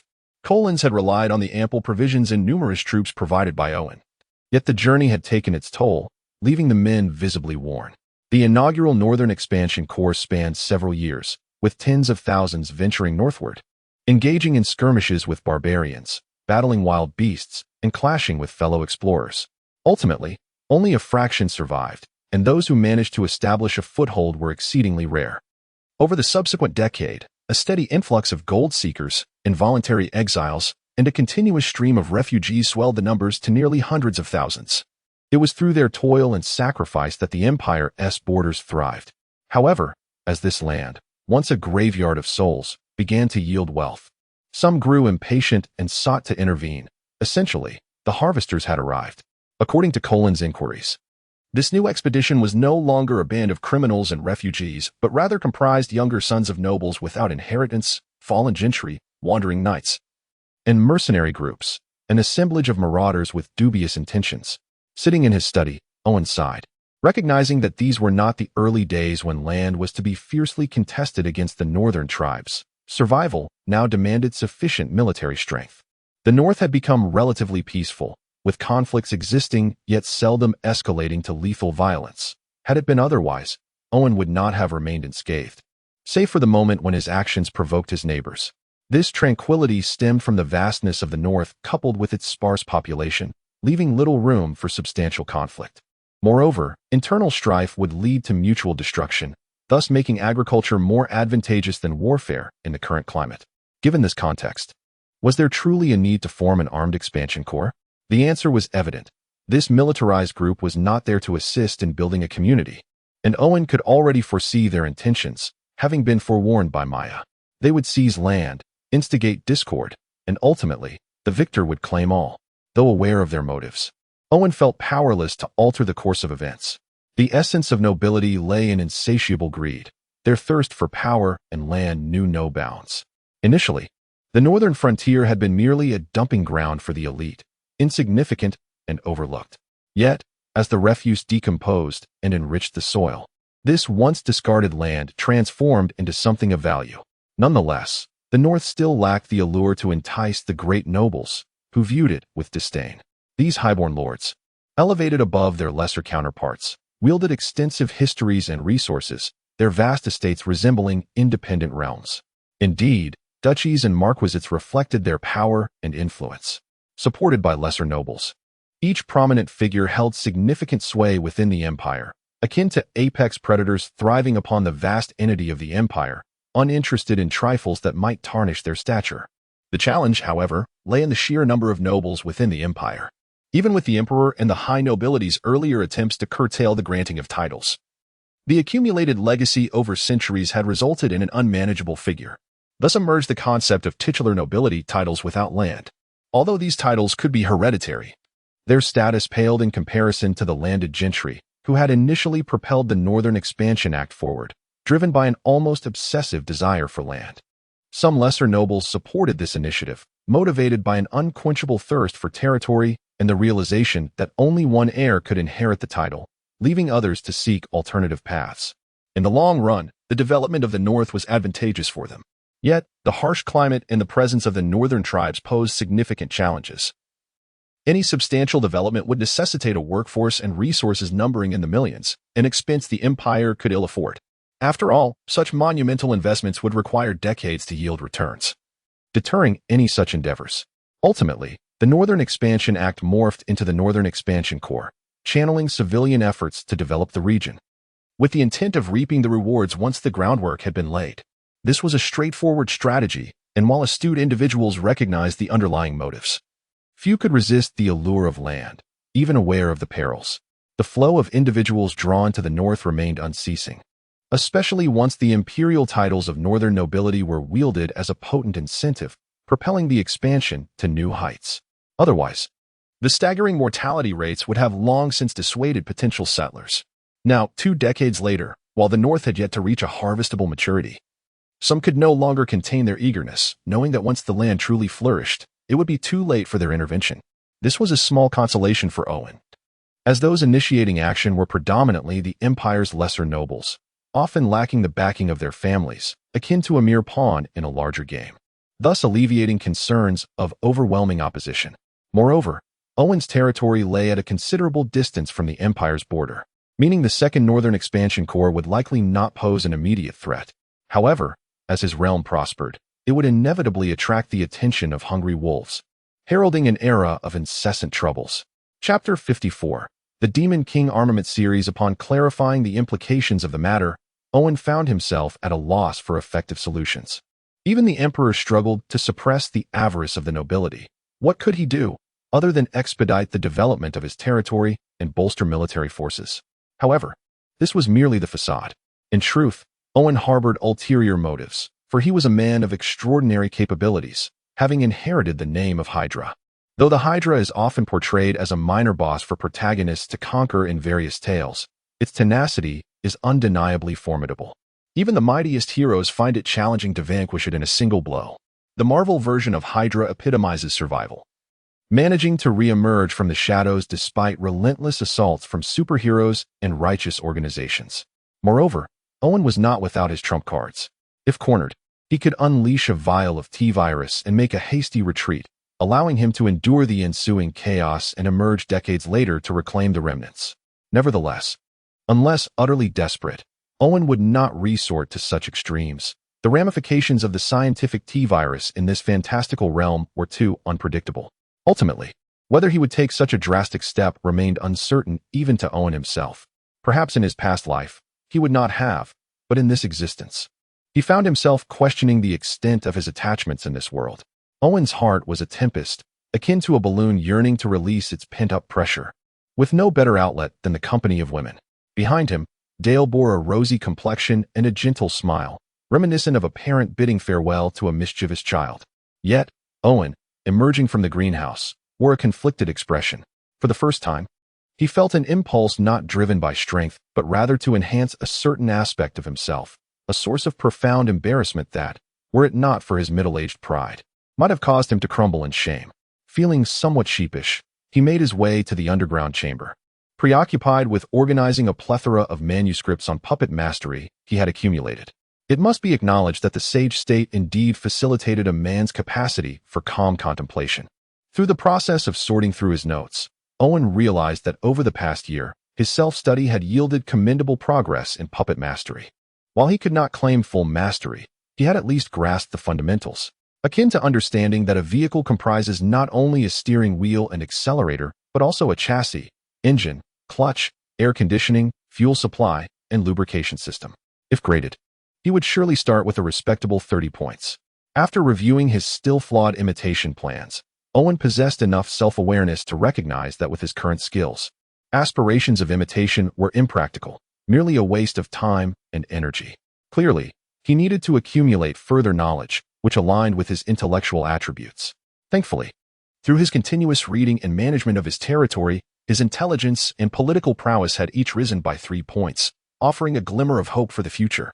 Setting aside the imitation plans, Owen intended to revise them before storing them, committing to a cycle of learning and modification until he felt confident enough to revive the puppet imitation project.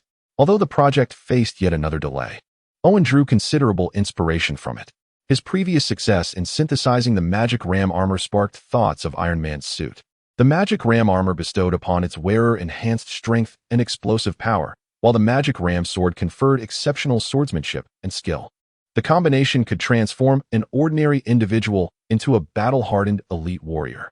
This was merely the initial tier of Demon King armaments. Above it lay intermediate and advanced levels, as well as the true Demon King grade, each capable of 3 enhancements. Should an advanced Demon King armament undergo 3 enhancements, its power would rival that of Iron Man's suit, at least not inferior to the previous Nano series. The sole caveat was that wielding the power of Demon King armaments came at a cost. In addition to depleting the equipment's inherent magical energy, it also exacted a significant toll on the user's stamina. If one lacked sufficient strength, not only would they fail to harness the capabilities of the Demon King armament, but they risked becoming ineffective within moments. Of course, one could opt to allow the Demon King armament to consume magical creatures to offset this expenditure, potentially gaining a considerable boost. However, relying on such a method over time would lead to the erosion of the user, even under the protective aura of the Demon King. It is essential to remember that these armaments are called Demon King armaments, crafted from the corruption of brave equipment by magical creatures. They are far from benign. Despite this, the Demon King armaments remained a crucial foundation for Owen's envisioned magical version of Iron Man's suit. Thus, he did not abandon his research into their transformations. Yet, due to the setbacks faced in the puppet imitation project, Owen learned the virtue of patience. Hence, instead of immediately pursuing advanced Demon King armaments, he chose to experiment with the basic level, gradually refining it to ultimately create a magical counterpart to Iron Man's suit. The initial tier of Demon King armaments required minimal progress points, valued at 5 progress points for brave equipment, and the summoning of a magical creature was a manageable expense. Even if the end product posed certain risks for ordinary users, it could serve as an emergency tool in times of crisis. As the first successful synthesis of the Magic Ram series, Owen now set his sights on the creation of a Viper series. Similar to the fusion of magical creatures and brave armor, the Snake armor was evidently less bulky than the Magic Ram armor, characterized as ultra-lightweight scale armor, resembling skin shed directly from a snake, thus fitting snugly and accentuating the wearer's physique. Glancing down at his own form, he initially considered it a standard model, but suddenly felt his confidence wane, prompting him to remove the tight-fitting scale armor, an attire that might be deemed perverse on a man but was a fashionable hit on a woman. Nevertheless, Owen still recognized the benefits of this scale armor. His second creation was the Viper Soft Sword, which emitted a hissing sound with each successive thrust and contained potent venom. Beyond merely releasing venom, the soft sword also had the capability to absorb toxins for the purpose of antidote. Due to the impracticality of riding snakes, there were no enhancements for mounts, nor was it suitable for hammers or cloaks. However, it integrated well with staffs and runes. Owen successfully synthesized a snake staff capable of summoning and controlling snakes, alongside a Viper amulet that amplified the potency of curses. Chapter 55. Only evil can combat evil. Owen intends to bestow a series of venomous serpents upon Maya to enhance her prowess. As for the magical contamination caused by ordinary individuals wielding Demon King armaments, Maya, having merged with the high-level magical creature known as the Gorgon, is hardly perturbed by such trifling concerns. However, as he contemplates this, Owen suddenly realizes a critical oversight, a potential safety hazard he had previously neglected. The first northern expedition was merely a conglomerate of refuse. Although a few grains of gold were ultimately extracted, the essence of the refuse remained unchanged, indicating a dismal quality that posed little threat. In truth, had it not been for the Imperial Border Force's decisive strikes, which decimated a significant number of northern barbarians and compelled their retreat, the northern expedition would have been rendered irrelevant. To assume the northern barbarians are easily subdued is naive. Even without superior weaponry, they could easily obliterate an assembly of refuse. Indeed, the northern expedition was utilized as bait by the Imperial Border Forces. Without this tactic, the barbarian tribes scattered across the vast northern expanse would never have congregated, let alone fall prey to a surprise attack. While this led to substantial losses for the northern expedition, the victories achieved ultimately forced the northern barbarians to retreat further north, allowing the expedition to establish a foothold. Thus, it is difficult to ascertain who truly exploited whom. Setting aside past grievances, the second northern expedition faces a significantly lesser array of challenges compared to its predecessor. However, the competition for future benefits has intensified. It is evident to discerning observers that the forthcoming decades will herald a period of rapid development along the northern frontier. If all proceeds smoothly, the region may well become a new province of the Empire, replete with astonishing potential rewards. Yet, this evolution requires a lengthy span, at least 3 or 4 generations. Thus, the Empire's grand nobility remains unhurried to intervene. Conversely, this presents a rare opportunity for others. For once development reaches that stage, their influence will be negligible. Consequently, aside from the smaller noble factions, it is likely that adventurers and covert dark forces within the Empire will be drawn to the region. Despite Maya's assertion that most adventurers are boastful weaklings, there exists a significant number of formidable practitioners among them, whose capabilities cannot be disregarded. Moreover, while adventurers may aid in resolving local issues, they often generate considerable turmoil and remain perpetually restless. Their restlessness manifests in an insatiable curiosity, as they are inclined to excavate the ground in search of relics. Believing even a mere vase may conceal a demon, and suspecting anyone they encounter of being a clandestine member of a demon lord's army. This behavior causes considerable distress for local residents and lords, rendering adventurers anything but welcome, especially during times of peace. As for the dark forces, their existence in this world is entirely commonplace. Followers of chaotic deities, notorious criminals, blood-soaked assassins, infamous dark sorcerers, and malevolent warlocks, these entities represent true dangers, far more perilous than the bothersome adventurers. Originally, the northern lands were desolate and devoid of value. so even dark forces would not have cast their gaze upon such a forsaken region. However, the Empire's establishment of the Second Northern Expedition may very well attract these unstable elements and menacing forces, a development fraught with peril. Adventurers, while troublesome, are unlikely to swarm the area, but dark forces pose a significant threat. The military can only intimidate them. Annihilating them is a formidable challenge due to their elusive nature, formidable strength, and ruthless tactics, particularly their penchant for chaos and destruction. Once provoked, the extent of their potential devastation is incalculable. Notably, dark forces do not regard lords with the same reverence as adventurers. Their downfall often stems from a blatant disregard for noble authority. Contemplating the impending crises he must confront, Owen resolves to bolster both his and his subordinates' defensive capabilities and fortify his territory. However, merely addressing these issues proves insufficient. He firmly believes that only evil can combat evil, and only darkness can consume darkness. And who is he? He is Hydra III, the future Demon King, possessing not only an unconstructed underground citadel, but also a legion of ruthless magical creatures, unflinching in their violent endeavors. Who could embody the essence of dark forces more than he? Even if he consents, the Hydra shall not. Long live the Hydra. May the name of Hydra resound throughout the dark realms. After indulging in this moment of youthful exuberance, Owen returned to his tasks. For regardless of his physical or mental age, he had long since graduated from such whimsical notions.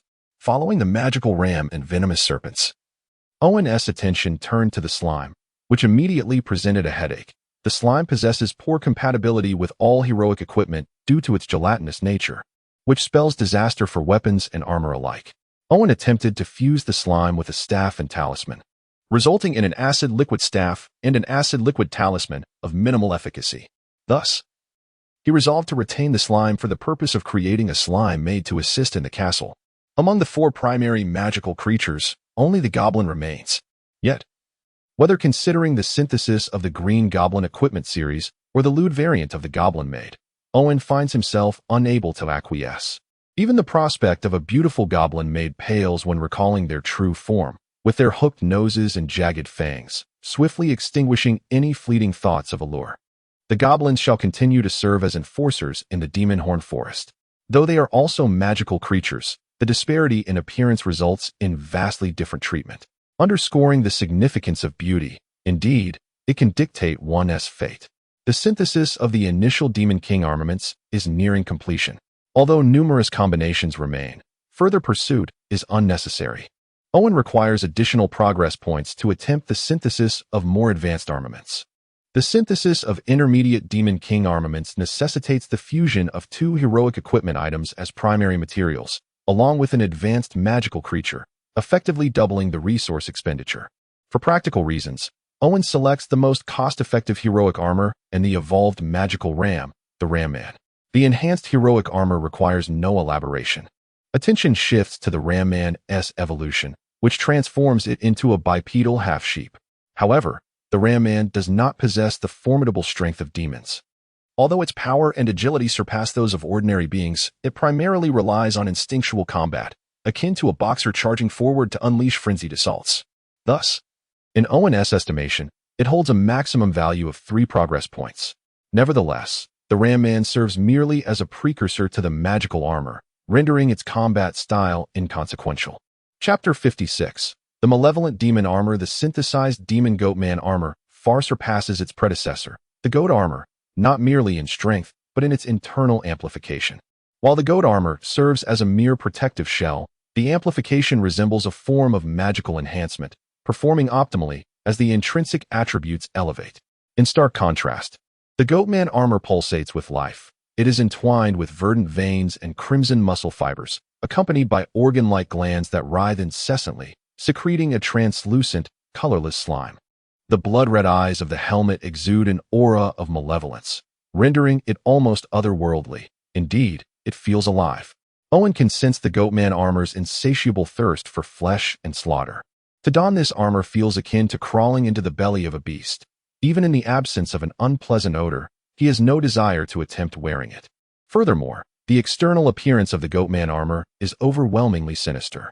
If the goat armor bore a strong resemblance to the blackened, gleaming visage of a Capricorn golden saint armor, complete with colossal horns spanning across the shoulders. Then the Goatman armor embodies pure, demonic aesthetics, characterized by sharp angles and a pervasive aura of wickedness, the sort that would incite righteous characters to strike first and ask questions later. Imagining himself clad in the Goatman armor, leading a horde of monsters into the dungeon, one could hardly deny his alignment with the forces of darkness. Thus, he finds himself in a dual role, a noble lord before adventurers, yet a ruthless dungeon overlord in the face of evil encroachments. Who would dare contest his dominion? As for the Goatman armor, Owen remains satisfied as long as he refrains from wearing it, although he finds its name rather unappealing. Therefore, he opts to abbreviate it, christening the new series the Demon series. Despite the Demon series being significantly more potent than the Goat series, its overwhelming aura of malevolence is a deterrent unless he intends to embrace a villainous persona. Consequently, it is best reserved for specific occasions, particularly given its repulsive interior. After forging a demon sword to complete the ensemble, Owen chooses to sequester it within the depths of the dungeon's third level, turning his attention instead to enhancing the initial Goat series. The first step involves the material.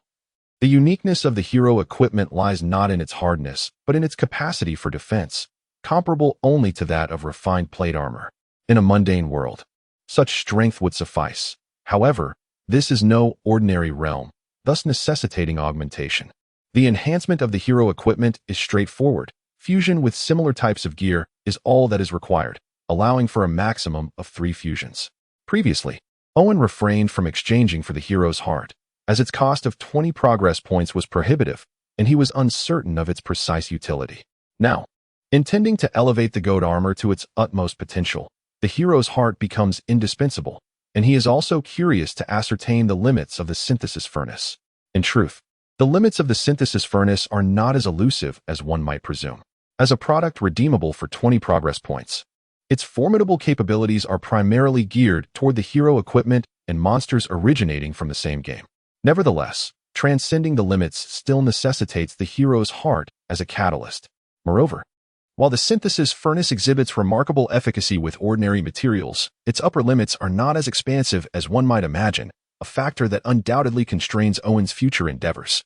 Yet, for the current cap on his progress points, the synthesis furnace remains sufficiently effective. By merging the 2 newly acquired hero armors with the original Goat armor, the resulting creation emerges as a formidable entity, exuding a sense of transition from plate armor to powered exoskeleton. This is indeed not a mere illusion, for Owen has incorporated elements of puppetry into the new Goat armor. With the addition of an intelligent core and an energy core, this armor could autonomously mobilize. However, achieving this level of sophistication is no trivial task. Owen discovered, through repeated fusions with the Demon King's armaments, that mental energy could facilitate more intricate operations within the synthesis furnace. Influencing the synthesis process from a distance through mental energy is challenging, compounded by the necessity to maintain focus until completion. During this process, a portion of the mental energy is expended as it serves as a mold or framework, leading to a state of mental fatigue that may last several days before recovery. Fortunately, this expended mental energy does not vanish. Rather, it fuses with the synthesized item, granting it a high degree of affinity. Otherwise, the demon armor would not only be repulsive but also perilously dangerous. Through Owen's continued exploration, he acquires the ability to shape puppet mechanisms via the synthesis furnace, applying this knowledge to the reinforced Goat armor. Of course, given his current level of mental energy, he cannot directly create more complex structures, such as a mechanical spine. Thus, he integrates components like a mechanical spine, an intelligent core, an energy core, and magnetic mushrooms, culminating in the infusion of a blood-red hero's heart gem.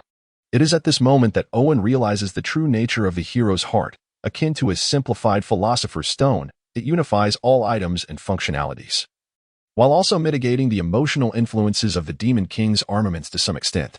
This explains why the enhancement of the Demon King's armaments ultimately requires the hero's heart and underscores the inherent malevolence of the demon armor. Despite possessing the aura of the Demon King, Owen remains impervious to the corrupting influence of the Demon King's armaments. Nevertheless, as a being steeped in negative energy, the detrimental effects on his mental state and emotions are unavoidable. Fortunately, through the ongoing enhancement process, the ratio of demonic components in the Goat armor diminishes, resulting in a final product that boasts a subtle yet luxurious metallic gray hue. far more aesthetically pleasing. In addition to its color, numerous other enhancements manifest, such as an increase in height to 2 meters and a weight exceeding half a ton. Truthfully, without the support of the exoskeletal framework, donning this armor could prove fatal. A misaligned helmet could result in a broken neck. However, with the exoskeletal framework, alongside the integrated mechanical spine, intelligent core, and energy core, the goat armor is capable of independent movement even in the absence of a wearer. Once donned, the enhancements become exponentially more formidable. Yet, this is not the true essence of the goat armor. Its internal architecture is what leaves Owen in awe. In contrast to the repugnant biological tissues within the demon armor, the interior of the goat armor, while similarly composed of organic materials, does not evoke disgust. Countless resilient fibers interweave to form muscle bundles akin to rubber, intricately layered to fill the armor's internal cavity, not resembling a biological entity, but rather a biochemically synthesized material, providing commendable shock absorption. This represents merely the foundational function. It is only when Owen truly dons the armor that he experiences the profound effects of this biological structure firsthand. Chapter 57. Ears smoldering. How to articulate this sensation? It feels akin to innumerable slippery little hands caressing one's entire being, or as if a warm python, having shed its skin, coils around one's body. The initial experience is somewhat disconcerting and nauseating. However, with time, it unexpectedly becomes exhilarating, akin to being entwined by Maya, who incessantly demands more. Once one accepts this peculiar state, mental clarity flows seamlessly, as if one is fused with this layer of muscular tissue. It is as though a frail youth has suddenly transformed into a robust powerhouse, a striking illusion birthed from the formidable strength that the muscle sheath bestows upon its user. Beyond merely augmenting strength, this resilient biological tissue aids the wearer in alleviating external pressures, proving immensely beneficial. Owen finds himself effortlessly capable of lifting 1 to 2 tons. And this is not even the limit, as the exoskeleton is constructed with a puppet structure, seamlessly integrating a mechanical spine and an energy core, providing substantial power output. Simultaneously, Owen discerns that this armor conceals additional functions, such as the magnetized mushroom he deliberately integrated, although this particular feature requires further development to be utilized. The sole drawback is its weight. Not even a heavy war horse, let alone an armored magical ram, could bear this burden. Perhaps he should contemplate a war chariot instead. Owen names the ultimate version of the magical ram power armor as the Ba-Ram armor. Remarkably, this armor does not necessitate a special storage location. It metamorphoses into the heart of the hero necklace, resting around his neck at Owen's will. The transformation from a massive, cumbersome armor to a delicate necklace is truly astonishing, prompting Owen's curiosity to don it once more. Although it is said that a man remains a boy until death, Owen does not indulge for too long, playing with it a dozen times before moving on. Next, he must forge a weapon. Finally, Owen breathes a sigh of relief, only to realize that he has squandered an excessive amount of time and progress on this endeavor. Yet, the trade-off has been his enhanced self-preservation and inner calm, which is undoubtedly worthwhile. It is uncertain how much time has passed, engrossed in synthesis in the exceedingly comfortable surroundings of the dungeon's chamber. Owen completely loses track of how long he has been there. Upon pushing the door open and gazing at the snow, he suddenly realizes that it is now winter. He has unknowingly lingered in the underground chamber for half a year. However, this is not entirely surprising, for progress requires patience, synthesis necessitates testing, and inspiration has continuously surged forth. In the study of puppetry, Owen feels as though he has experienced a revelation, becoming utterly engrossed to the point that his intelligence has significantly increased, explaining his oblivion to the passage of time. Indeed, research demands concentration, without the distractions of women. His efficiency has notably improved. Despite the chill outside and a light dusting of snow, Owen cannot resist the impulse to venture out and frolic, trampling the pristine snow into disarray, only stopping once a thin sheen of sweat appears on his brow. Regardless of how comfortable the dungeon chamber may be, the limited space inevitably breeds a sense of confinement, prompting him to eagerly release his pent-up energy in the snow, resulting in an expected cold. With his slight physique, he cannot expect to remain impervious to the elements. That is nothing short of a fantasy. After donning a thick coat, Owen sniffs his way to the greenhouse to seek out Dale. While he could redeem cold medicine from the system, doing so would diminish his reason to visit Dale. Though the rationale may be inconsequential, the sentiment remains. Under Dale's care, The greenhouse has taken on a proper semblance, brimming with magical herbs commonly found in Hogwarts. However, numerous venomous snakes slither about, creating an atmosphere fraught with danger. Wrapped in thick clothing and warming himself by a torch stump, Owen relishes the moment. Reflecting on his advancing age, he will soon turn 20, prompting thoughts about his lifelong commitments. The invigorating concoction has been brewed successfully, benefiting from his witch heritage's sensitivity to potions. Coupled with an abundance of materials, Dale has mastered the preparation methods for most of the commonly used potions at Hogwarts and has self-studied through to the 4th year of the curriculum. Although the first 3 years primarily focused on foundational knowledge, Dale's talent cannot be overlooked. This also relates to her witch lineage and her reaching adulthood.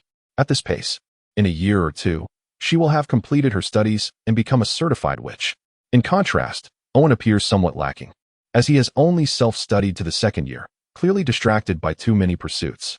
After consuming a generous spoonful of the invigorating potion, his spirits lift considerably. Though his ears continue to smolder, diminishing his enthusiasm for a deeper conversation with Dale, as he fears appearing like a small train struggling to ascend a slope. Just as Owen hesitates on whether to take the wheel, Maya swiftly arrives, presenting him with a multitude of accumulated territorial affairs. Thus, it is decided, rather than driving, he shall first attend to these matters. Reluctantly, Owen musters his resolve to work diligently, his ears still smoldering. In the ensuing days, Owen refrains from returning to the dungeon chamber, having already expended much of his passion and inspiration and recognizing the pressing needs of his territory. He first converts the serfs who have performed commendably over the past 6 months into farmers, as this pertains to labor efficiency and public sentiment, an endeavor not to be delayed. He then utilizes the cover of the inner storehouse to replenish the territory's scarce resources, followed by reviewing the intelligence gathered by Maya. During the past half-year, Colin has not remained idle within the territory. He has ventured out multiple times to procure serfs and gather intelligence, primarily concerning the movements of the 2nd Northern Exploration Team. Chapter 58. Uncertainty for tomorrow. As spring approaches next year, it marks the time for the northward expedition of the pioneering group. And one cannot help but wonder who will be the first to face misfortune. Owen set aside the intelligence report in his hand and rubbed his temples. Despite his prior anticipation, he still felt a sense of helplessness creeping in. However, Owen quickly regained his composure, realizing that his territory lay far from the imperial borders. The members of the 2nd Northern Pioneering Group would undoubtedly prioritize immediate benefits rather than venture all the way to his region. The further north one travels, the more desolate it becomes, a consensus shared by all. Thus, this at least afforded him a year or two for development, ample time to enhance his territory's strength. By then, even if the opposing party harbored ill intentions, they would first have to consider whether they could provoke him.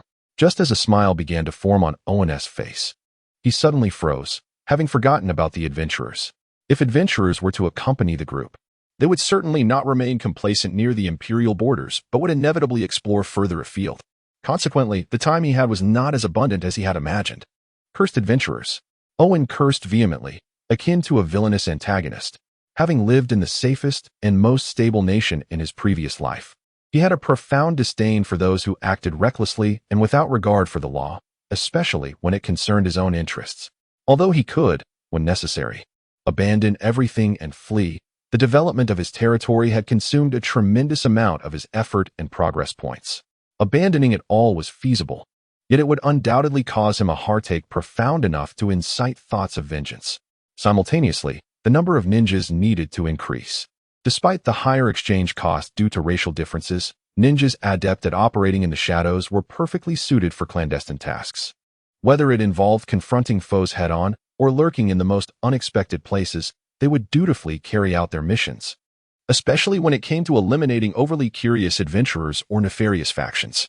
The notion that all witnesses must be eliminated for a successful infiltration, while somewhat humorous, bears a grain of truth. After all, the essence of infiltration lies in the act of killing. As long as the task is accomplished, the method is of little consequence. In fact, Owen had long devised strategies to enhance his forces. He had previously imparted various breathing techniques, derived from the Demon Slayer game, to his ninjas, and had also enlisted Shar to teach his soldiers the Iron Cloth technique and the Chi technique. Presently, the ninjas had achieved some success with the breathing techniques, and the soldiers had grasped the basics of Iron Cloth. However, progress in chi cultivation remained stagnant.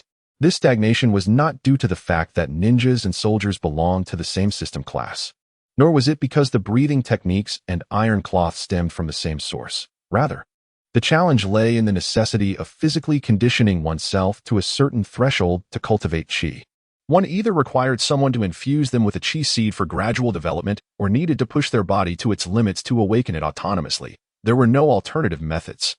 The capabilities of system soldiers primarily manifested in combat skills and discipline, while their physical attributes could only be deemed satisfactory. For instance, a system soldier possessing a value of 1 progress point had a physique only marginally superior to that of a farmer. They were far from elite. Only those soldiers with a value of 3 progress points exhibited some semblance of elite qualities, yet their physical prowess still fell short of activating chi. Owen estimated that to autonomously activate chi, a soldier would need to possess a value of at least 10 progress points, while passive activation would require a minimum of 5 progress points.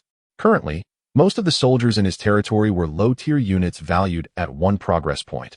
Even with promotions, they would only reach a value of 3 progress points, leaving them far from the requirements for activating chi. One should not assume that chi seeds could be easily condensed. The requirements for chi were exceedingly high, rendering it less suitable for widespread adoption compared to breathing techniques and iron cloth, which were ideally suited for initial cultivation. Although breathing techniques bore the risk of sacrificing life for power, it must be acknowledged that they outperformed chi in terms of instantaneous explosive force. After all, the ability to slay demons with mere mortal strength is no trivial feat. However, mastering breathing techniques necessitated a high level of mental concentration, and currently, only ninjas subjected to rigorous training could cultivate them. Conversely, iron cloth was more accessible for all soldiers, as it was fundamentally a practice of physical conditioning that did not involve chi or internal energy.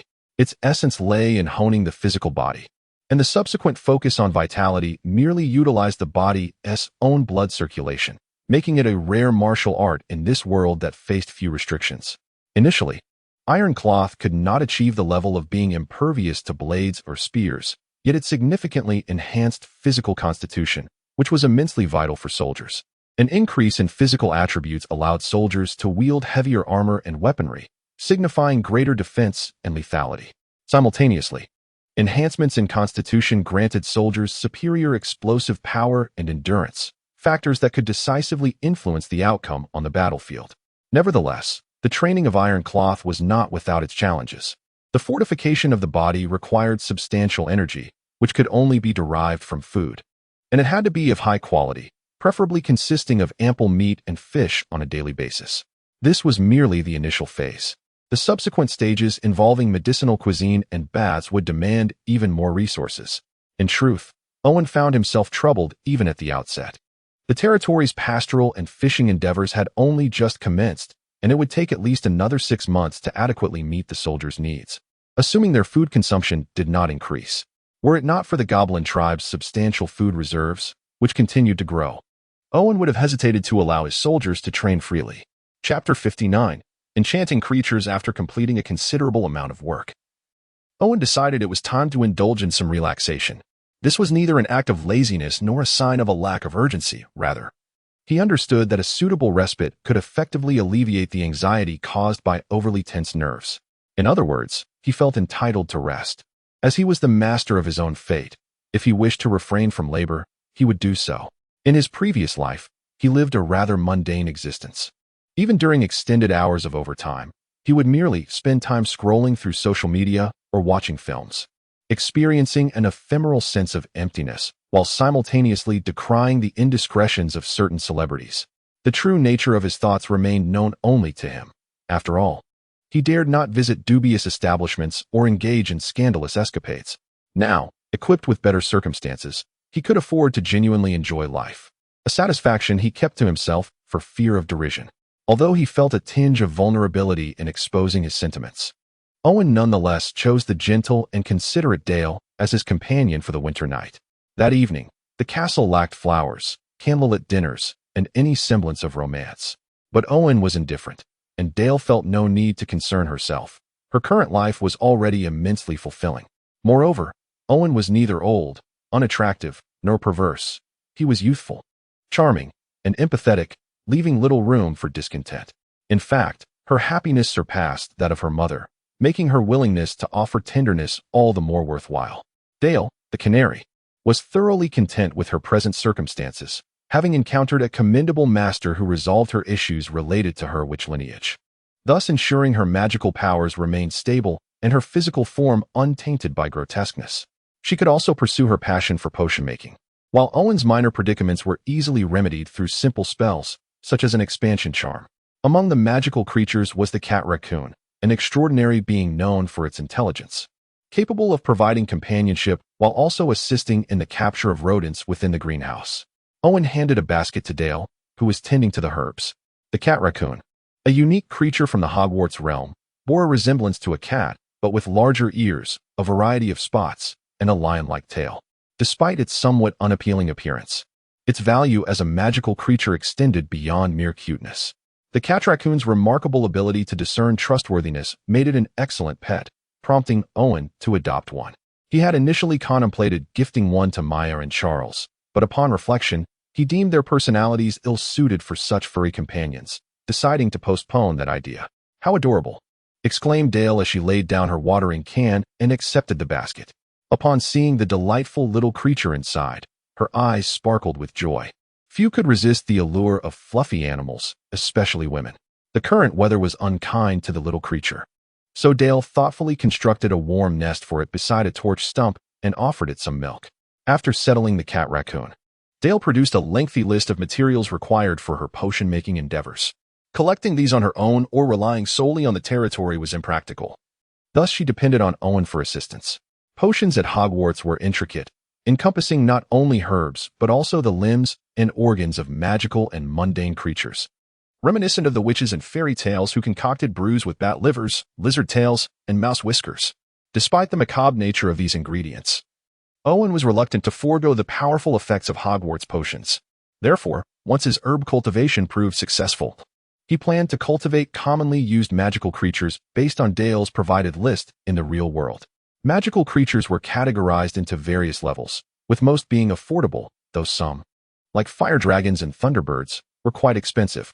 However, Dale would not be able to brew potions using such high-tier creatures, and even if she could, Owen could simply procure the materials directly at a much lower cost. Previously, he had exchanged many items for Dale to practice with, ensuring she would not incorporate them into her daily recipes, aside from potions and restorative elixirs. Owen first exchanged a batch of materials before acquiring several easily cared-for and low-risk magical creatures, such as tree-guarding stickbugs, fluffballs, shrikebirds, and moon-crazed beasts. The tree-guarding stickbug, when viewed from a distance, resembled a green mantis, yet upon closer inspection appeared to be a small figure camouflaged as a twig.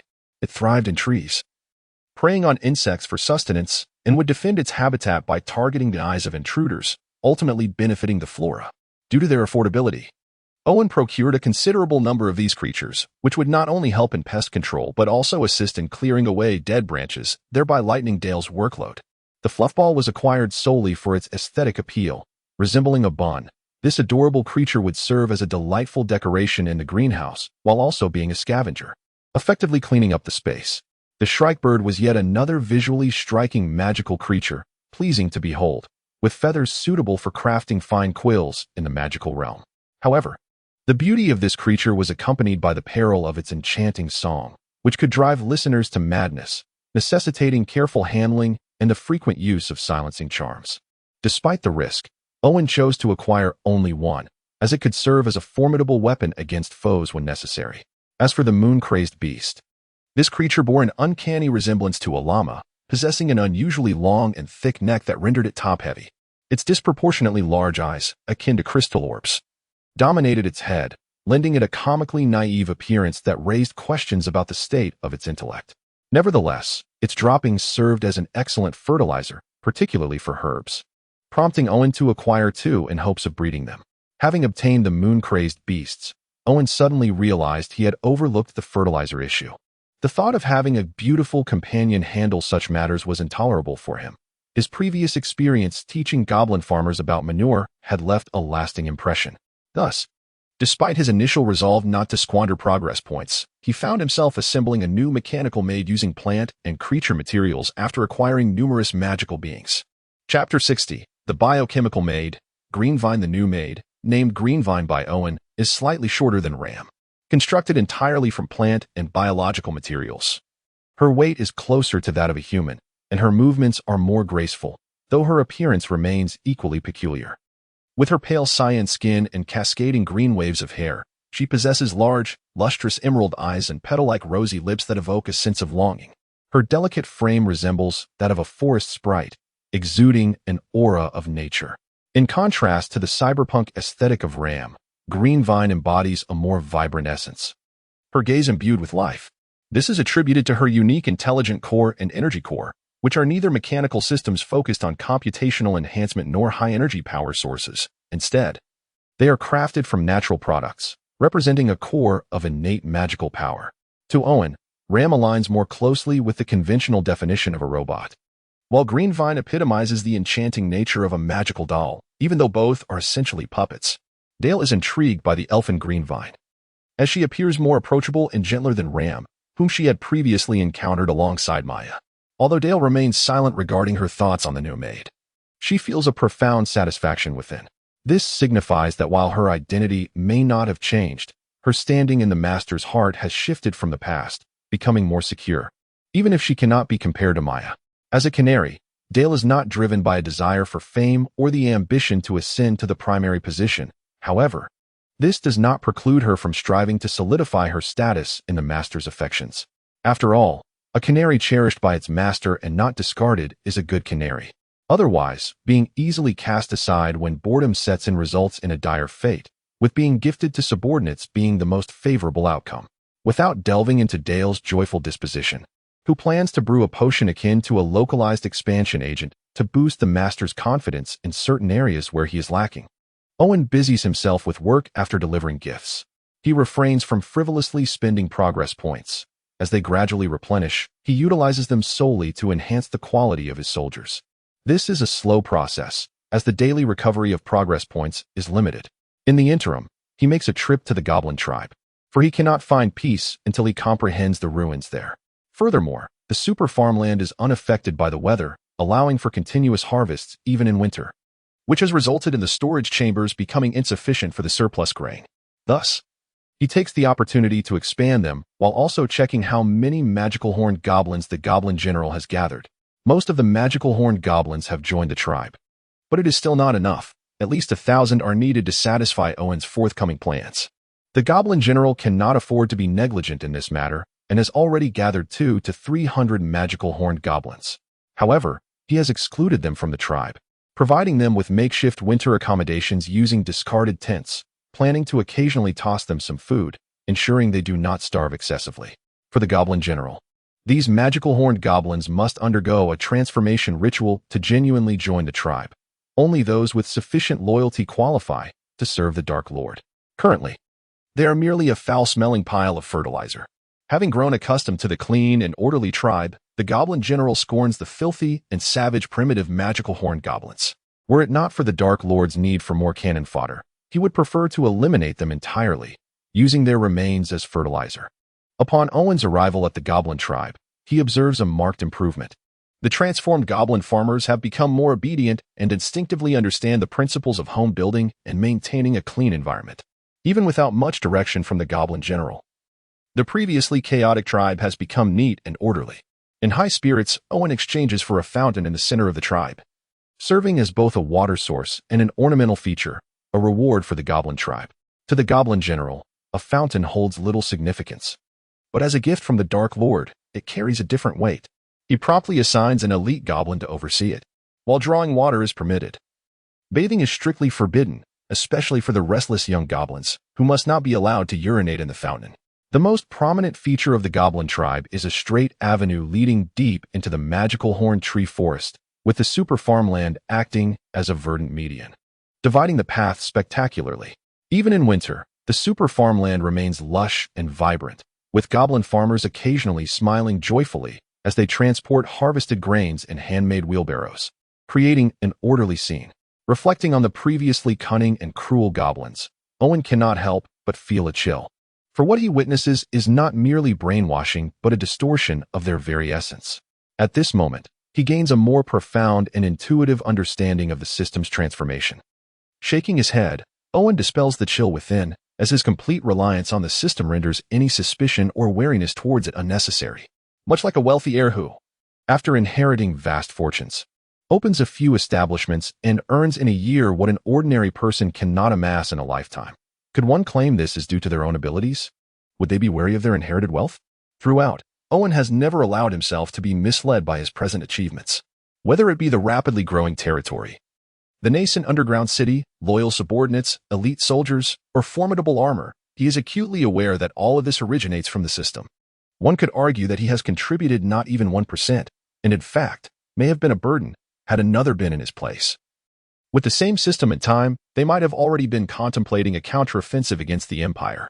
The disparity between individuals can sometimes be greater than that between humans and dogs. Owen never considers himself remarkable or capable. Had he possessed such abilities, he would have succeeded in his past life without the need for reincarnation. Therefore, he understands well that without him, the system remains unchanged, yet without the system, he is nothing, likely still weeping in a dilapidated castle. Moreover, the notion that he could guard against the system seems futile. Owen does not believe the transformation of him would be any less challenging than that of transforming serfs. Thus, it is crucial to possess self-awareness. When one recognizes their own insignificance, they comprehend the essence of being at peace with oneself. When one is utterly ineffectual, there is no need to worry about being exploited, as the likelihood of causing harm far exceeds that of achieving success. Chapter 61. The Iron Mine of Bison Territory. After clearing his mind of unnecessary distractions, Owen arrived at the entrance of the Demon Horn Forest Avenue. This was the first place to exchange for super farmland, profoundly affected and highly representative. Thus, he made it a point to inspect it each time he visited. Grasping a handful of soil, Owen frowned upon discovering that the soil's stickiness had once again diminished, transforming from the originally rich, greasy loam into a brittle, dry yellow earth. Upon standing, he addressed the Goblin General. The cessation of farming on certain super farmlands was due to Owen's intent not to destroy this forest. In fact, the demon horn trees were a rare and precious resource, and he would never squander such a bounty. Instead, he aimed to maintain the surrounding environment, ensuring that the nearby demon horn trees did not suffer widespread decay. As for prohibiting outsiders from entering, it was merely a precautionary measure to guard against potential adventurers and dark forces that might discover the ruins hidden deep within the demon horn forest. Who could say what lay within those ruins? While treasure would be welcome, if a great demon were sealed within, released by the careless hands of adventurers, it would spell disaster for Owen. Thus, he took precautions to prevent adventurers from entering. Through this inspection, Owen noted that the goblin tribe was thriving and displayed considerable potential, which greatly pleased him. Consequently, he rewarded the Goblin General and encouraged further efforts, promising to promote him to Goblin Chief should his performance continue to impress, prompting the Goblin General to kneel and pledge loyalty. Seizing the opportunity during the frigid, desolate season, Owen planned to secretly augment the territory's food reserves. This was twofold in purpose: to increase the population come spring and to prepare for potential conflict. Although Owen estimated that he had at least a year before any significant threat, he understood that this was merely conjecture and not prophecy. He would not rely on mere assumptions, so the best course of action was to prepare for the worst. Under the system's influence, the heavy snow did not completely halt the territory's development. Rather, it continued to strengthen in unseen ways, thanks to the abundant food supplied by the Goblin tribe. Owen allowed his soldiers to train freely while bags of food were baked into sturdy bread and delivered to the farmers' homes, replenishing their weakened bodies from their servitude and rendering them more robust. In truth, Owen had already prepared to transform the farmers into a reserve force, ready to be dispatched to the battlefield at a moment's notice. However, this was insufficient.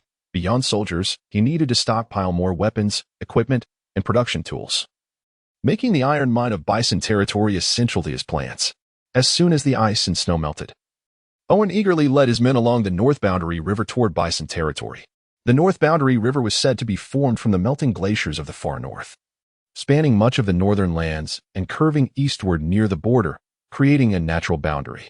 Initially, most of the barbarians resided on the southern side of the North Boundary River, but after suffering heavy losses from Imperial border guards, they were forced to cross the river and migrate further north. The wide expanse of the North Boundary River served as a natural border, halting the advance of the northern exploration groups. Water is the essence of life, No territory can thrive without it, and irrigation for farmlands is an unavoidable challenge. Presently, only Viscount Hydra and Baron Swan remained. Bison territory was not far from Owen's domain. A horseback journey took merely half a day, while a convoy required a full day. Thus, without exhausting his patience, he arrived at his destination.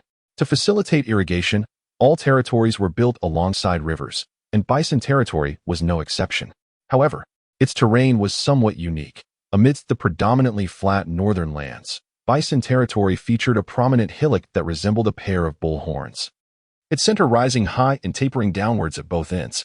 The mine was located in the concave area of the bullhorns, where a substantial pit had already been excavated. Upon closer inspection, it became apparent that the amount of iron ore extracted was minimal. Owen approached to examine it. Beneath a shallow layer of soil lay a wealth of black iron ore, which, upon striking, produced a metallic sound, indicating its high purity. It was no wonder that the Baron of Bison had occupied this territory for years with minimal extraction, as the wear on tools was considerable. For Owen, however, this presented no issue. He had blacksmiths, fuel, and now access to iron ore.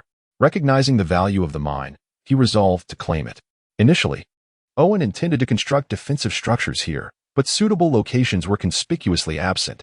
The hillock was neither high enough nor sufficiently flat, making the construction of large edifices impractical without leveling the top.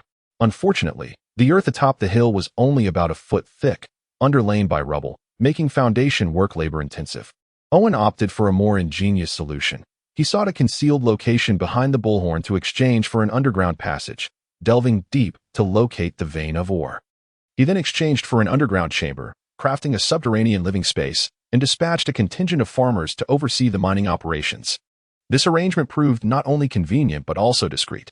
Nevertheless, while the farmers were diligent and loyal, Owen was not cruel enough to subject them to a life of toil and darkness. Thus, he constructed a small garden underground, planting fruits and sunflowers to prevent the farmers from succumbing to despair from prolonged confinement below ground. Furthermore, the farmers engaged in mining would rotate monthly, while the convoy would periodically excavate at the previous site to serve as a cover. Consequently, even if traces remained, it would merely suggest that they occasionally visited to mine iron ore. Such measures, though cumbersome, necessitated the allocation of part of the already strained progress value. Owen found himself increasingly troubled, his hair becoming greasy and his face breaking out in blemishes. While such changes were normal at his age, the presence of women in his life added to his concerns. No matter how vigorous his hormones, they could not shield him from the effects of stress on his complexion. Fueled by a renewed impulse, Owen was determined to construct an interconnected series of subterranean structures beneath Buffalo territory, the Magic Horn Tree Forest, and the Baronial Castle. This network, with the castle dungeon as its nexus, would discreetly link the food and fuel source of the Magic Horn Tree Forest with the iron ore production of Buffalo territory. Such a design would facilitate the covert concentration of forces, ensure multiple escape routes, and provide logistical advantages for resource transport and clandestine maneuvers. While the benefits were manifold, the sheer scale of the project rivaled that of building an entire city. Owen's preference for entrenchment underscored his persistent insecurity. Whether it stemmed from prolonged periods spent underground, he found solace in the earth, likening it to a comforting blanket during solitary nights. Even if he possessed the means to construct a city, he would refrain from doing so, keen to avoid unwanted attention. Gradual development within acceptable parameters was permissible, but conspicuous advancement would only broadcast his secrets. An imprudent course of action. Owen's vision of an underground complex was ambitious yet feasible, contingent on the time at his disposal.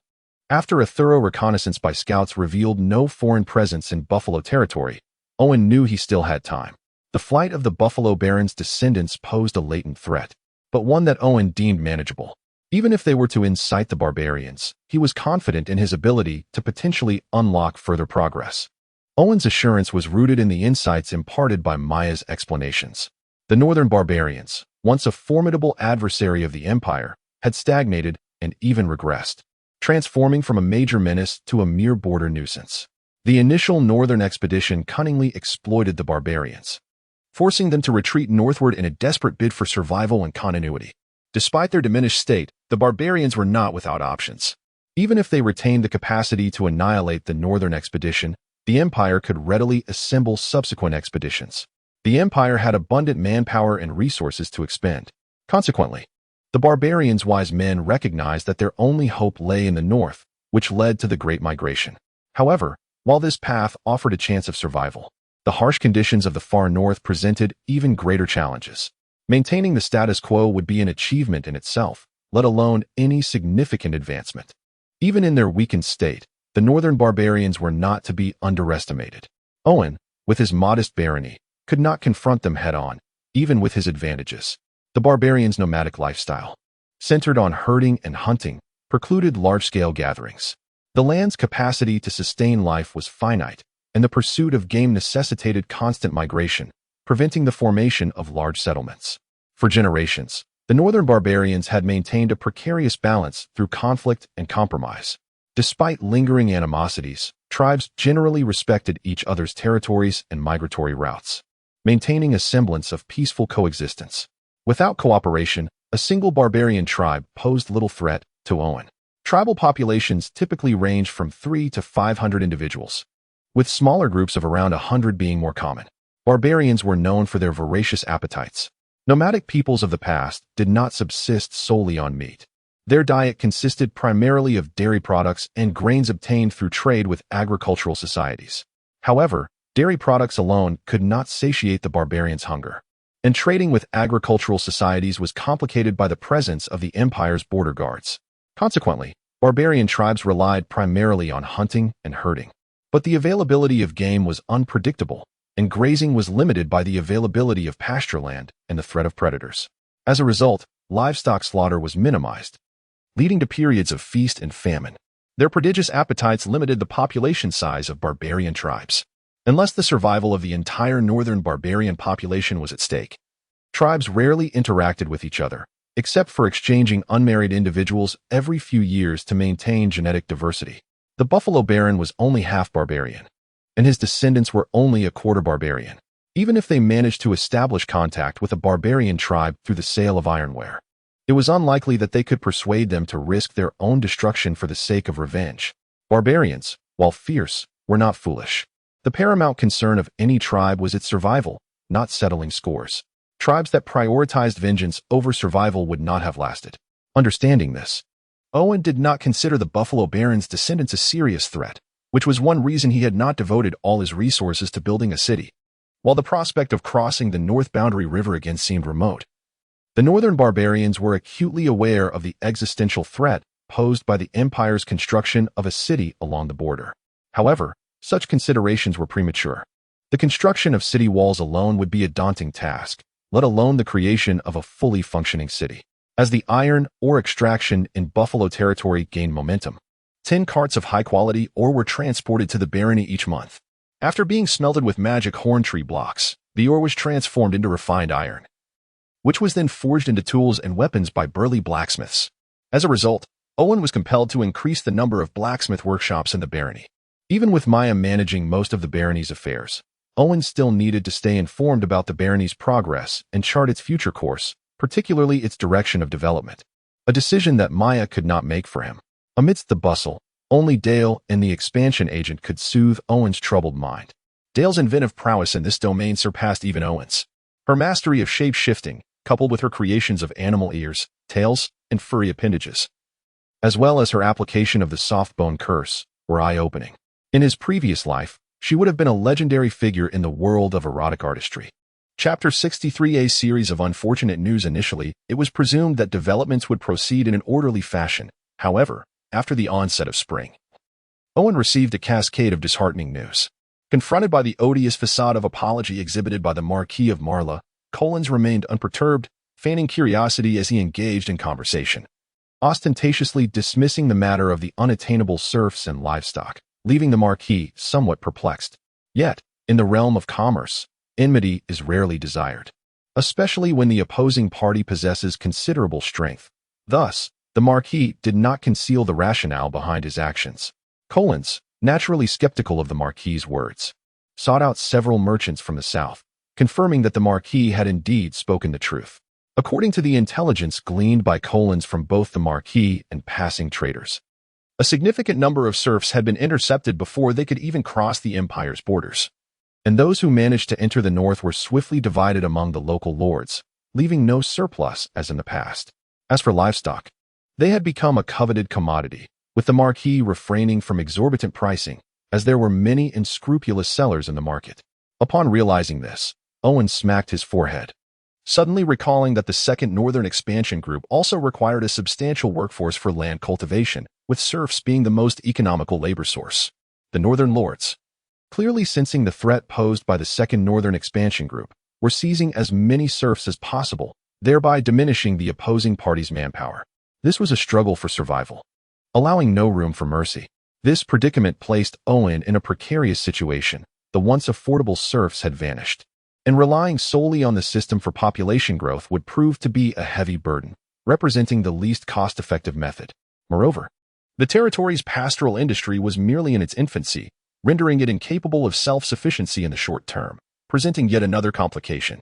To exacerbate matters, the number of bandits in the north proliferated. Some were indeed robbers, while others were not, yet all engaged in thievery, prompting southern merchants to hire additional guards.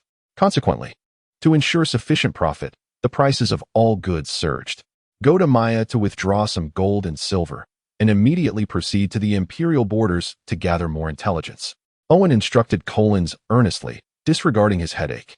All the insights thus far had been acquired by Collins from the Marquis and the merchants, and the veracity of the information was uncertain. Therefore, it was imperative to delve deeper into the imperial borders to obtain first-hand intelligence for accurate judgment. Collins understood that merely trading in serfs and livestock, no matter how arduous, would yield only meager labor. It was crises that fostered accomplishments. And thus he was not only unafraid, but rather eager. After a day of rest, Collins donned the noble attire bestowed upon him by the Lord and mounted a splendid white steed, setting forth towards the imperial borders under the protection of cavalry. To ensure swiftness, only 3 supply-laden carts accompanied him, with no infantry to impede progress, and there would be no stops at any transfer stations. However, within the carts were 4 enigmatic passengers, diminutive in stature, shrouded in cloaks, moving silently and refraining from communication. A chill coursed through Collins as he beheld these mysterious figures, the only association that came to mind being that of assassins or death warriors. Clearly, the Hydra family was far more enigmatic than he had anticipated. Such operatives were not merely willing servants, but rather indicative of a noble family's profound heritage, further fueling Collins's determination. Meanwhile, after Collins's departure, Owen was in discussion with Maya regarding the situation, as the unfortunate news brought by Collins was merely the beginning, with subsequent repercussions yet to fully unfold. However, it was already evident that the forthcoming circumstances were dire. The most vital parts of the north lay near the imperial border. They would not relinquish these interests, as only the defeated would cast their gaze afar, posing little threat to the territory, at most presenting minor inconveniences. Thus, the territory aligned with the master's predictions, still possessing a development window of at least 1 or 2 years. Furthermore, the master's prior concerns were indeed warranted. Adventurers and dark forces were to be approached with caution, as they were exceedingly difficult to guard against. Maya concurred with Owen's sentiments, bolstering his confidence, indicating that he had gleaned much from the territory's development over the years. Yet even Maya had no viable solutions for the impending challenges. Their sole advantage lay in the territory's near independence from the empire, unless a substantial army threatened their domain. This was their stronghold. The question remained whether they could withstand external disturbances and expedite the territory's development. Oblivious to his role as the territory's beacon of hope, Owen rubbed his temples, setting aside all prior plans to reconfigure the allocation of progress values. Thanks to the super farmlands of the Magicorn Tree Forest, the territory lacked neither grain nor fuel for iron smelting, yet meat remained scarce. The livestock purchased would see cows tamed as draft animals, horses transformed into war steeds, while only sheep could be consumed. However, to continue expanding the breeding stock, even the sheep could not be excessively slaughtered, providing sustenance solely for the upper echelons of the territory, including himself, his maid, the Teutonic Knights, and the Collins family. The chickens, ducks, and geese exchanged through the system multiplied rapidly, yet still required time to form a substantial population for distribution among the farmers. Thus, the only reliable source of meat would have to come from fishing. Owen recalled that he had scarcely visited the territory's dock and had paid little attention to the fishing efficiency. Contemplating this, Owen mounted his horse, accompanied by his ever-watchful guard, Charles, as they made their way to the riverbank. The castle's location was exceptional, The river was wide, and the current gentle, ideal for irrigation. Even areas with significant elevation differences had constructed water wheels, allowing the territory to irrigate an increasing expanse of land. This year was poised to be another fruitful harvest. Regrettably, expanding production capacity was unfeasible due to the absence of affordable serfs. Even Owen found it challenging to bear the substantial consumption of progress values, leading to his profound annoyance at the arrival of the Second Northern Expansion Group. Chapter 64. The emergence of organized brigandage. The wharf was constructed in a relatively deep section of the river, necessitating the use of lengthy wooden piles for stabilization. To enhance their resistance to decay, these piles were charred on the outside. These timber piles, several meters in length, were driven into the riverbed, penetrating the silt and anchoring firmly. Stout planks were then laid across them, creating a stable platform. However, the wharf was sparsely populated with fishing vessels, only 7 or 8 of the most rudimentary flat-bottomed boats being present. Initially, Owen had acquired the fishing boats through the system's exchange. As the territory prospered, they began to construct their own, albeit still of the basic variety, 5 to 6 meters long and just over a meter wide, capable of carrying a maximum of 2 or 3 individuals for fishing expeditions. At present, several fishermen were on the wharf, cleaning their catch and mending their nets. Upon closer inspection, Owen noted that the haul was quite substantial, comprising approximately several dozens of fish, shrimp, and crabs, though he recognized few of the species. Having spent most of his previous life familiar only with the types of fish sold in markets, he found himself intrigued by the unfamiliar aquatic life of this realm. Among the catch, a particularly striking specimen was a white fish with a pointed head and spindle-shaped tail, plump and fleshy with delicate scales, promising a delectable meal. Another noteworthy creature resembled a king crab, a snow crab of considerable size. The rest of the catch appeared to be a medley of common fish, lacking the aesthetic appeal of the former two. Owen's daily meals, including fruits and beverages, were primarily sourced from the system, then prepared and cooked. He rarely consumed ingredients produced within the territory. Initially, this was driven by a distaste for coarse black bread, but it eventually became a matter of habit. However, upon seeing these aquatic delicacies, his mouth began to water. Owen harbored no concerns about potential toxicity. Neither the system soldiers nor the farmers possessed immunity to all poisons. They were susceptible to injury and poisoning like anyone else. Consequently, if they could consume these creatures without harm, he reasoned, he could as well. And should any adverse effects arise, there was always Dahl's potions and the system's omnipotence to rely on. Thus, he instructed the fishermen to send some of the white fish and snow crabs to the castle. Furthermore, the establishment of a riverine force needed to be expedited, with at least 2 arrow ships constructed to patrol the river and guard against potential incursions by the northern barbarians. During the dry season, the northern border river's shallower stretches were not particularly deep, reaching only chest height at most. Given the barbarians' physique, they could readily ford the river, necessitating vigilance. The northern border river was a frigid waterway, its source being glacial meltwater. Even during the summer months, the water remained as cold as well water. Consequently, the fish and shrimp in the river grew slowly, which enhanced their flavor. The white fish, whether roasted or used in soup, was exceptionally delicious, while the snow crab was both sweet and savory. Owen, upon sampling them, lavished them with praise. In truth, both were well suited for raw consumption, as the cold river was relatively free of parasites, thus allowing for the fullest appreciation of their exquisite flavor.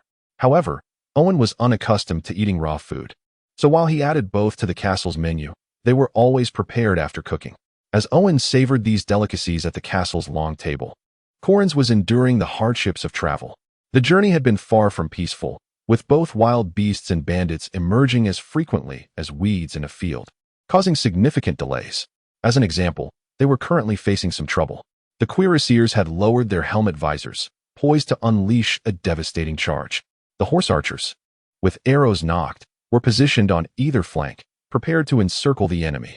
Sensing the cavalry's prowess, the adversaries hesitated to approach, maintaining a safe distance while remaining reluctant to depart for the value of Corrins's party's goods, not to mention the cavalry's equipment and mounts, could fetch a handsome sum near the imperial border, which northern noble bears the Hydra as their sigil.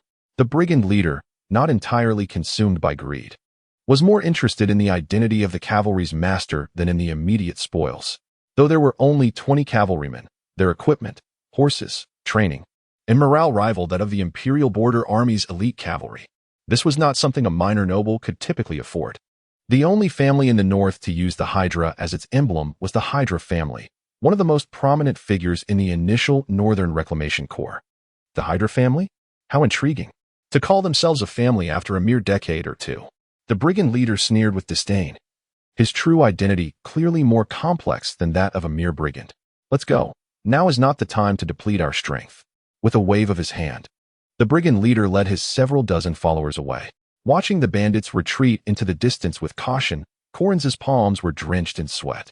While this was not his first encounter with bandits, this particular group was clearly no ordinary band. At least he had never seen a brigand group with 3 experts who had mastered their battle chi. This strength was enough to support a viscount's title and territory in the north. There was no need to be a bandit, so the other party must have a problem. Fortunately, his lord had dispatched 10 cuirassiers, 10 horse archers, and 2 knights to accompany him, deterring the bandits. Otherwise, the outcome would have been uncertain. However, the current situation did not surprise Corrins. The members of the 1st Northern Reclamation Corps were composed of rogues, criminals, vagrants, and other dregs. While the members of the 2nd Northern Reclamation Corps were stronger, their essence was no different. They were all damned dregs. And it was inevitable that a large number of criminals and people with ulterior motives would be mixed in. It was normal for a group of people to disguise themselves as robbers for primitive accumulation, because everyone did so. In other words, no matter which Northern Reclamation Corps it was, they didn't even need to change their clothes. They were all robbers. This was not good news. Originally, the bandits wandering in the north were a group of displaced people who could not survive and were unwilling to be exploited like serfs, so they lived by plundering. Because of their strength, they could only bully the weaker serfs and did not dare to provoke nobles and merchants with guards. The problem was how much food the serfs had, so most of the time they had to live by hunting and stealing, and they lived very miserably. But when the 2nd Northern Reclamation Corps came, everything was different. Buying serfs to work hard to farm and reclaim wasteland was not as quick and convenient as conquering bandits to seize ready-made territories, and even titles were ready-made. The northern noble titles were granted by the emperor, and a batch of seals were specially made as proof, so they only recognized the seals and not the people. Therefore, as long as they seized the seals and territories, they could perfectly inherit everything from the other party. It was that simple. It can be said that the emperor did not have good intentions when he did this, and it would become the root of future chaos in the north. Chapter 65. The town of Ferial. Upon the entry of the 2nd Northern Expeditionary Corps into the Northlands, local brigands began to professionalize. Numerous idle bandits were gathered, armed and fed, receiving rudimentary training to form more specialized groups of marauders. Although the initial investment was significant, any territory conquered would transform them into the new nobility of the Northlands. The prospect of high rewards with minimal risk rendered their choices rather straightforward. Fortunately, the deterrent presence of the Imperial border troops was formidable. Hence, regions near the Empire's frontier remained peaceful and prosperous. While petty thefts occurred, overt banditry was rare, for few dared provoke the Imperial forces. Consequently, Calensis's journey proceeded smoothly, devoid of any significant hurdles, leading him to the town of Ferial. Ferial town, often dubbed the jewel of the northern border, was under the stewardship of the renownedly beautiful Countess Ferial, one of only 2 earls in the entire Northlands. The town thrived, monopolizing the high-end fur market, especially the top-quality furs sent annually to the imperial capital for auction, luxuries coveted by the empire's elite, often fetching astonishing prices. A town so affluent could easily be said to flow with gold, and it was not something that could be established by just anyone, particularly not by a woman famed for her beauty. Rumors had long circulated that Countess Ferial was merely a puppet, with the true power behind the town residing in a prominent figure of the imperial border troops. Only someone wielding real military authority could deter those greedy individuals eyeing the wealth accumulated in Ferial. Although lacking concrete evidence, such speculation was widely accepted, as it was indeed challenging for a woman to establish herself in the predatory Northlands, let alone build such a vast enterprise. Thus, few dared to provoke Countess Ferial, fearing they might be overwhelmed by a band of elite brigands akin to the border troops.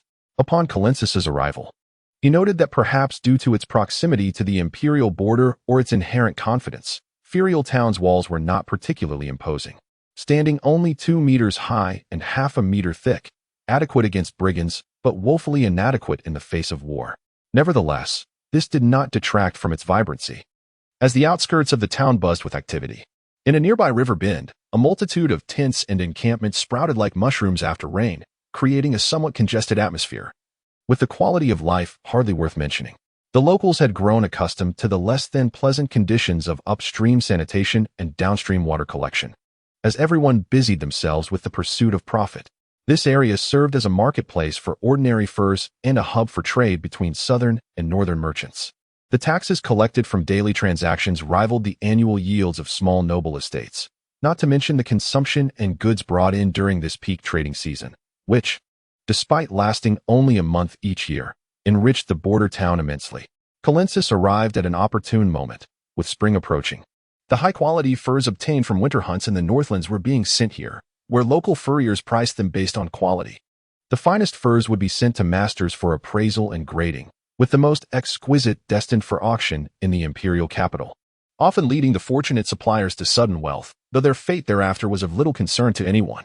With such a large gathering of people, it was impossible for everyone to flood into the town, especially the cavalry. Thus, Colensus rented a small encampment nearby with about 10 tents to accommodate his cavalry. Just as he intended to inquire if the 4 mysterious figures required assistance, they vanished without a trace. Reluctantly, he prepared to enter the town with a single night, only to encounter a familiar face. This was a merchant who frequently visited Marletown.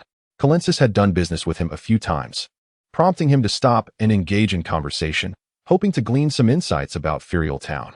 However, this scene caught the attention of a keen observer, particularly since the camp behind him bore the insignia of the Hydra family, and the elite cavalry were hard to overlook. Not long after Colensus departed, the merchant found himself grasped by the wrist. "Cord, you rascal, instead of managing the affairs of the Airy Merchant Guild, you startled me by appearing here. You must treat me to a drink at the Bunny Ear Tavern." The merchant turned and playfully seized Cord's hand, insisting on the invitation. "I came to find you for a drink, but let's skip the Bunny Ear Tavern.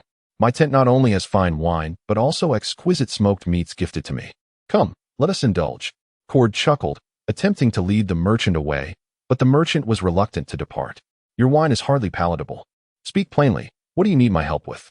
"Be forewarned, I won't engage in anything without benefit," the merchant retorted, shaking Cord's hand off with irritation. "Nothing much. Just seeking some information," Cord admitted, knowing he could not deceive the merchant, and simply smiled. The merchant, no fool, glanced back at the camp's banner and quickly deduced Cord's intentions. He was well aware of the rumors surrounding the Airy Merchant Guild's attempts to encroach upon a noble's territory. However, no one anticipated the Hydra family's deep concealment, which nearly led the Airy to ruin, resulting in significant losses and damaged reputation due to their failure to provide suitable servants. As the representative for the Northlands, Cord would not have ventured to a mere trading post outside the city in previous years. "A single bottle of good wine won't suffice," the merchant remarked pointedly, implying the need for something more substantial. "I assure you, it will be satisfactory." Cord discreetly slipped a purse of coins into the merchant's hand. The merchant clenched his fingers around the pouch, understanding its worth and nodding in satisfaction. However, this was merely the cost of the drink, not enough for intelligence regarding the Hydra family. Without delving into the Hydra family's renewed interest in the Airy Merchant Guild, Colensus donned a neat noble attire, mounted his white steed, and entered the town under the protection of a knight. As a noble, Colensus was naturally permitted entry and allowed to bring servants and guards. He had intended for the 4 enigmatic individuals to masquerade as his attendants, but they had vanished without a word. Nonetheless, this did not hinder Colensus's plans. At this moment, the taverns within the town brimmed with individuals from all walks of life, eager for information. All he needed was to listen intently, and he would not let this opportunity slip by. Airy Merchant Guild. Colensus suddenly halted in the street, hesitating momentarily before continuing on. He was well aware of the relationship between the Airy Merchant Guild and his lord, yet, as a wise individual, he refrained from involving himself in matters that did not concern him, particularly his lord's family affairs. Thus, he had no intention of making acquaintance. Chapter 66. Capitalize on the deconstruction. In the absence of external serf reinforcements, the previous incentive mechanisms became obsolete. The earlier the transformation into farmers occurred, the greater the efficiency of work and the swifter the development of the territory. To this end, he even delayed the transformation of the goblins. As the serfs continued to transform, Although the population of the territory did not increase, efficiency saw a significant improvement. After all, each farmer was a versatile worker, never shirking their duties, and their cooperation was remarkably harmonious, allowing them to complete the same tasks in half the time or even less. With a sufficient number of farmers and the spring plowing behind him, Owen prepared to construct the city walls. The only issue remaining was the lack of adequate materials. The northern city walls primarily consisted of wooden structures. While the trees in the north were sparse, they were still more easily processed than stone. However, to Owen, wooden walls could only be considered mere barriers. True city walls must be built of stone. The walls of the castle had already been repurposed for construction, leaving insufficient material to encircle the entire town. Owen found this predicament quite vexing. Although the bison territory possessed ample stone, the labor required for quarrying, refining, transporting, and constructing demanded at least 3,000 workers, a number far exceeding the capabilities of the territory. According to Maya's calculations, it would take at least 5 to 10 years to initially complete the wall system without significantly impacting the territory's production. Owen's plan required the walls to accommodate at least 3,000 to 5,000 inhabitants, including the castle and barracks, effectively creating a small city. It was no wonder that even Maya, aware of the farmer's work efficiency, provided such a lengthy time frame. A flying owl tapped on the glass of Owen's study window. Startled, he approached and opened the window, extracting a handful of nuts from a nearby jar to offer the creature, then proceeded to open the envelope it had brought. This owl hailed from Hogwarts. Although it resembled a common owl, it was a magical being capable of delivering messages merely upon the provision of a name. Without the need for an address or photograph, its prowess surpassed even that of modern navigation, making it hard to believe it was not a magical creature. Ruins discovered. The letter was from the Goblin General, stating that they had unearthed ruins and were currently excavating the entrance. This news sent a thrill of excitement through Owen, sparking a brilliant idea. Unable to contain himself, he summoned Charles and, mounted on a heavily armored magical ram, set off directly for the Goblin tribe, bypassing the wooden fort entirely. Deep within the Horn Tree Forest, a large group of goblins scurried about like a swarm of mice, yet the towering goblin leader remained unsatisfied. "You lazy wretches, pick up the pace. If you haven't unearthed the entrance before Lord Demon arrives, you will all pay with your lives." The Goblin General brandished a sharp double-bladed axe, roaring in fury. This forsaken place lacked warfare, leaving no outlet for the general's valor, aside from farming. The only focus of Lord Demon was the ruins, which demanded his utmost attention. If they could not manage this task, they would be utterly useless. However, it was not the general who was ineffectual, but rather the untransformed horned goblins. Upon hearing the unique hoofbeats of the armored ram, the general disregarded the reprimanding of the distracted horned goblins and hurried to welcome the arrival of Lord Demon. Owen marveled at how far he had unknowingly ventured into the Horn Tree Forest, still unable to see an end in sight. The forest was far more expansive than he had anticipated. Who could have constructed ruins here? Perhaps he would soon uncover the answer, or perhaps he never would. Yet none of it mattered. The ruins would not elude him. The moment they were discovered, they had already become his possession. Upon reaching the end of the path, goblin farmers were clearing away the dried and collapsed remnants of the horned trees. They had discovered the ruins within the hollows formed by the tree roots but had yet to locate an entrance, forcing them to maneuver the untransformed horned goblins through the surrounding trees in search of an entryway. Dismounting from the ram, Owen carefully climbed down into the hollow, where he beheld a glimpse of the ruins. The origins of the ruins remained unknown, constructed of 1 meter long, 1 foot thick stone blocks. They had retained their integrity despite the encroaching roots of the horned trees, demonstrating the considerable investment made in their creation. After exchanging a barrel of dye, Owen used a brush to inscribe a Chinese character for deconstruction on the stone wall, encircling it with care. Turning to Charles, he instructed, "No need to search for an entrance. Let's commence deconstruction from here."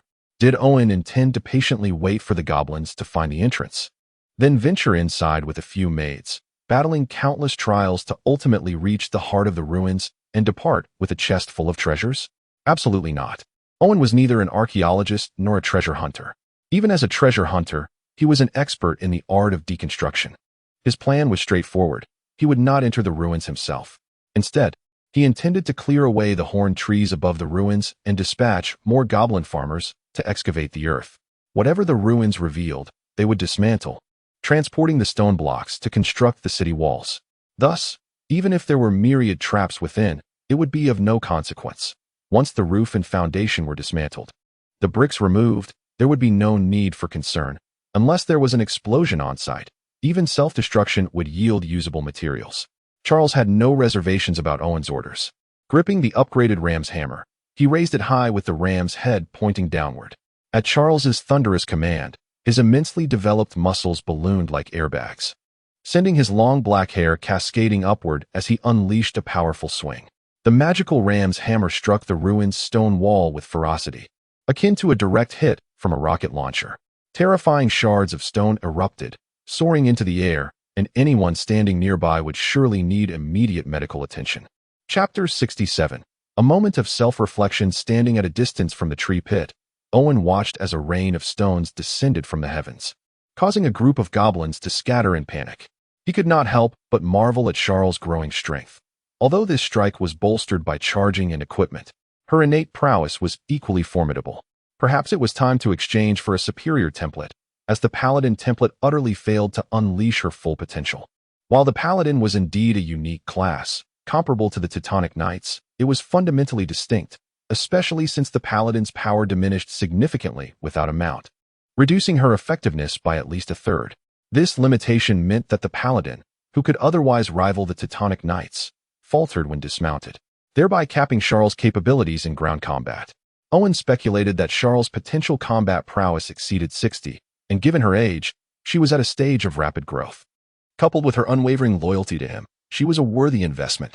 However, with progress at a premium, it would be prudent for her to continue training alongside the Teutonic Knights until resources allowed for a more significant commitment.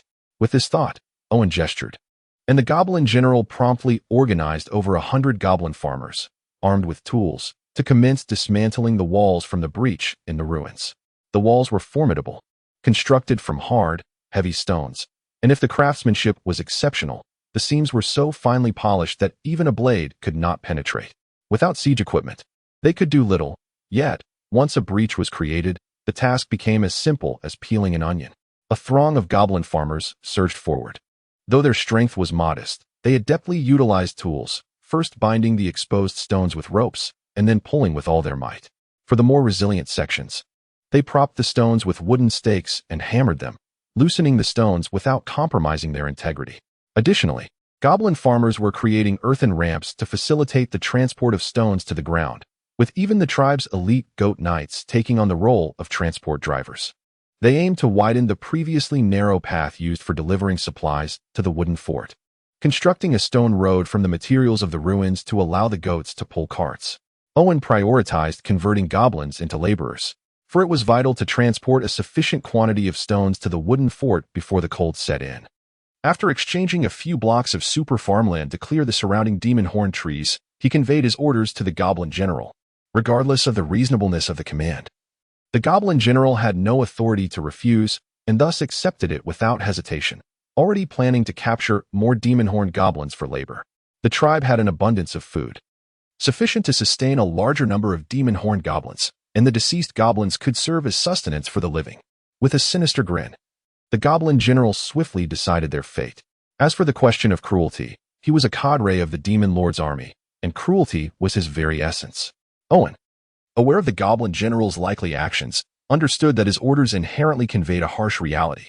Nevertheless, he was not yet so overwhelmed by goodwill that he would treat goblins as equals. Even after transformation, they remained mere expendables in his eyes, indistinguishable from their previous form. As Owen became increasingly accustomed to thinking from a position of authority, he began calculating the time required for the upcoming project on his way to the wooden fort. Despite the numerous transformed goblins in the tribe, they faced a severe labor shortage due to the demands of clearing the ruins, dismantling stones, and constructing roads, compounded by the transportation needs along the way. Although there were a considerable number of farmers nearby at the wooden fort, they were preoccupied with timber harvesting and could spare few hands. It seemed he would have to summon a cadre of farmers from his territory to expedite the road-building process. However, constructing a road in the forest was no simple task. Merely clearing brush and dealing with snakes and insects was a monumental headache, with casualties likely to be significant. Fortunately, the demon horn goblins were well suited for such labor. Their losses would be of little consequence. Yet, Owen realized that the efficiency of road construction was far too low. Removing his helmet to rub his temples, the cold steel of his gauntlet did little to alleviate his headache. Although he had previously considered linking various locations via underground passages, this remained merely an idea, as the feasibility of such a plan was uncertain. The number of underground passages required to connect these locations was staggering, and the Goblin tribe was a good 20 to 30 miles from the castle, not to mention the 2-day journey to the Buffalo territory. Owen quickly recognized that mere exchanges would not suffice. He needed to establish a professional construction team. This realization did little to lighten his mood. Rather, it became the final straw on the camel's back. The arrival of the second Northern expansion team had triggered a series of reactions: the absence of serfs, a shortage of livestock, the emergence of bandits, and impending threats. Owen had tolerated these circumstances, as they were the Empire's decisions and beyond his control. However, to avert a potentially dire future, he was compelled to abandon his previously leisurely life and strain every resource to develop his territory. Akin to a Friday afternoon when a leader unexpectedly assigns a burdensome task that one might not even complete in time. Frustrating, vexing, infuriating, yet with nowhere to vent. Cursing under his breath, Owen nearly unleashed a torrent of expletives, but ultimately entrusted the task to Maya, allowing her to mobilize manpower and resources for the undertaking while he retreated to the underground chamber. Facing the rudimentary plan left by her master, Maya remained entirely unfazed. For this situation was far more manageable than those she had previously encountered. She need not consider too many human factors, whether from allies or outsiders, nor worry about excessive variables. She simply needed to establish a strategy and execute it flawlessly, which was refreshingly stress-free. Moreover, with Ram's assistance, Maya estimated that while the project was substantial, it was not insurmountable given the resources she could mobilize, albeit requiring some time. In stark contrast, the pressure-averse, emotionally fragile Owen remained oblivious to these realities, as what seemed routine to capable individuals was a daunting challenge for him. Thus, opting for avoidance, Owen descended into the underground chamber. Within this small sanctuary, he felt liberated from the world's troubles, immersing himself in the comfort he had crafted, even finding the leisure to brew a pot of coffee in the living area. Of course, Owen was not so oblivious as to entirely disregard his circumstances. He quietly observed the steam rising, allowing it to prompt a moment of introspection. Chapter 68. The Goblin logging machine. Once again, the same old story unfolds: a lack of ambition, an aversion to learning, and a tendency towards procrastination. These myriad shortcomings have led to a rather unsatisfactory existence for Owen in his previous life. In truth, given his disposition, he can attribute his survival to the benevolent policies of the state. The accomplishments he has achieved in this life are largely attributable to Maya. Had it not been for her formidable abilities compelling Owen to strive fervently, his territory would never have reached its current scale. Owen is acutely aware of his character flaws, yet the challenge of transformation looms large. The notion of awakening to a new self and reinventing oneself is easily spoken, but how many can genuinely achieve such a feat? Take, for instance, the common knowledge regarding the detrimental effects of smoking and drinking. How many can truly quit? There are countless individuals who, despite suffering from ailments induced by excessive drinking, celebrate their release from the hospital with yet another drink. The difficulty of change is indeed formidable. In his 2 lifetimes, Owen has relied on shortcuts, giving him the luxury of complacency. Altering one's character is an even more daunting task, even when faced with dire circumstances. And after narrowly escaping death, he cannot guarantee that he would change. Thus, he relegates any notion of self-reflection to mere formality. The expectation that one can rise to greatness merely through the experience of hardship is a fanciful notion, often perpetuated by novels. Nevertheless, Owen possesses a modicum of male pride. He cannot simply delegate all responsibilities to Maya and retreat into obscurity. Should he emerge without any tangible achievements, he would find himself unable to face her, let alone demean her further. Owen has never relinquished his aspirations of mastering the puppeteer profession. This was his first choice of an extraordinary vocation, and the potential of a puppeteer is indeed substantial. If he were to truly master it, he could summon troops without relying on the system. However, his skills are limited, and even imitation proves challenging. Nonetheless, faced with matters of reputation, Owen casts aside his doubts and begins to prepare earnestly. The spine, intelligence, and energy are the 3 crucial elements of a puppet, responsible for conduction, command, and power supply, and thus none can be neglected. Each of these components presents its own complexities. For instance, in selecting the spine, Owen opted for the most accessible mechanical system. However, due to his rudimentary craftsmanship, the mechanical spine he created resembled a chain of steel ingots. Consequently, he was compelled to enhance the metal framework to accommodate this oversized spine. He soon realized that merely replicating a human-like metal skeleton was fraught with difficulties. Adjusting the proportions further complicated matters, prompting him to simplify his approach, sturdiness over complexity. Yet the core remains unalterable, as it constitutes a complete system. It is akin to a computer. One can modify the configuration or connect external speakers, but one cannot replace the memory slots with a graphics card. Owen's abilities were insufficient for direct replication, leaving him with no choice but to enlarge the core's dimensions to compensate for its shortcomings. Thus, the intelligent core, originally the size of a fist, morphed into one resembling a fitness ball in his hands. This device could easily be employed for demolishing buildings. Owen raked his slightly greasy hair and commenced reducing the core's functions, ultimately diminishing its size to under 2 feet. Fortunately, due to the expanded metal framework from the mechanical spine, he could accommodate this oversized intelligent core without issue. When it came to the energy core, Owen discovered that his previous methods were ineffective. While the intelligent core could be downsized by removing functions, the energy core required enhancement. Otherwise, it would be incapable of powering the significantly larger puppet. Frustrated, Owen decided to embrace creativity, exchanging blueprints for a zombie robot from Plants vs. Zombies, and embarked on a transformative overhaul. The final mechanical puppet stood at 2.5 meters, with robust legs providing exceptional stability in a rotatable waist. Its upper body resembled a round, cast-iron turret, housing the intelligent core alongside most mechanical components. The energy core, styled as a backpack, featured pairs of thick exhaust pipes on either side, continuously expelling high-temperature steam.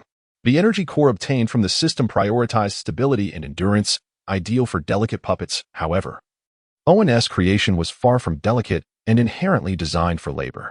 Therefore, he maximized its power output, incorporating 2 torch stumps that, when filled with magical timber and water, could mobilize the 2-ton mechanical puppet. With the main body completed, attention turned to the mechanical arms, one a roaring chainsaw sword, the other a claw linked by steel cables. The former could effortlessly sever trees as wide as 3 men's embraces, while the latter could extract roots weighing 1 to 2 tons.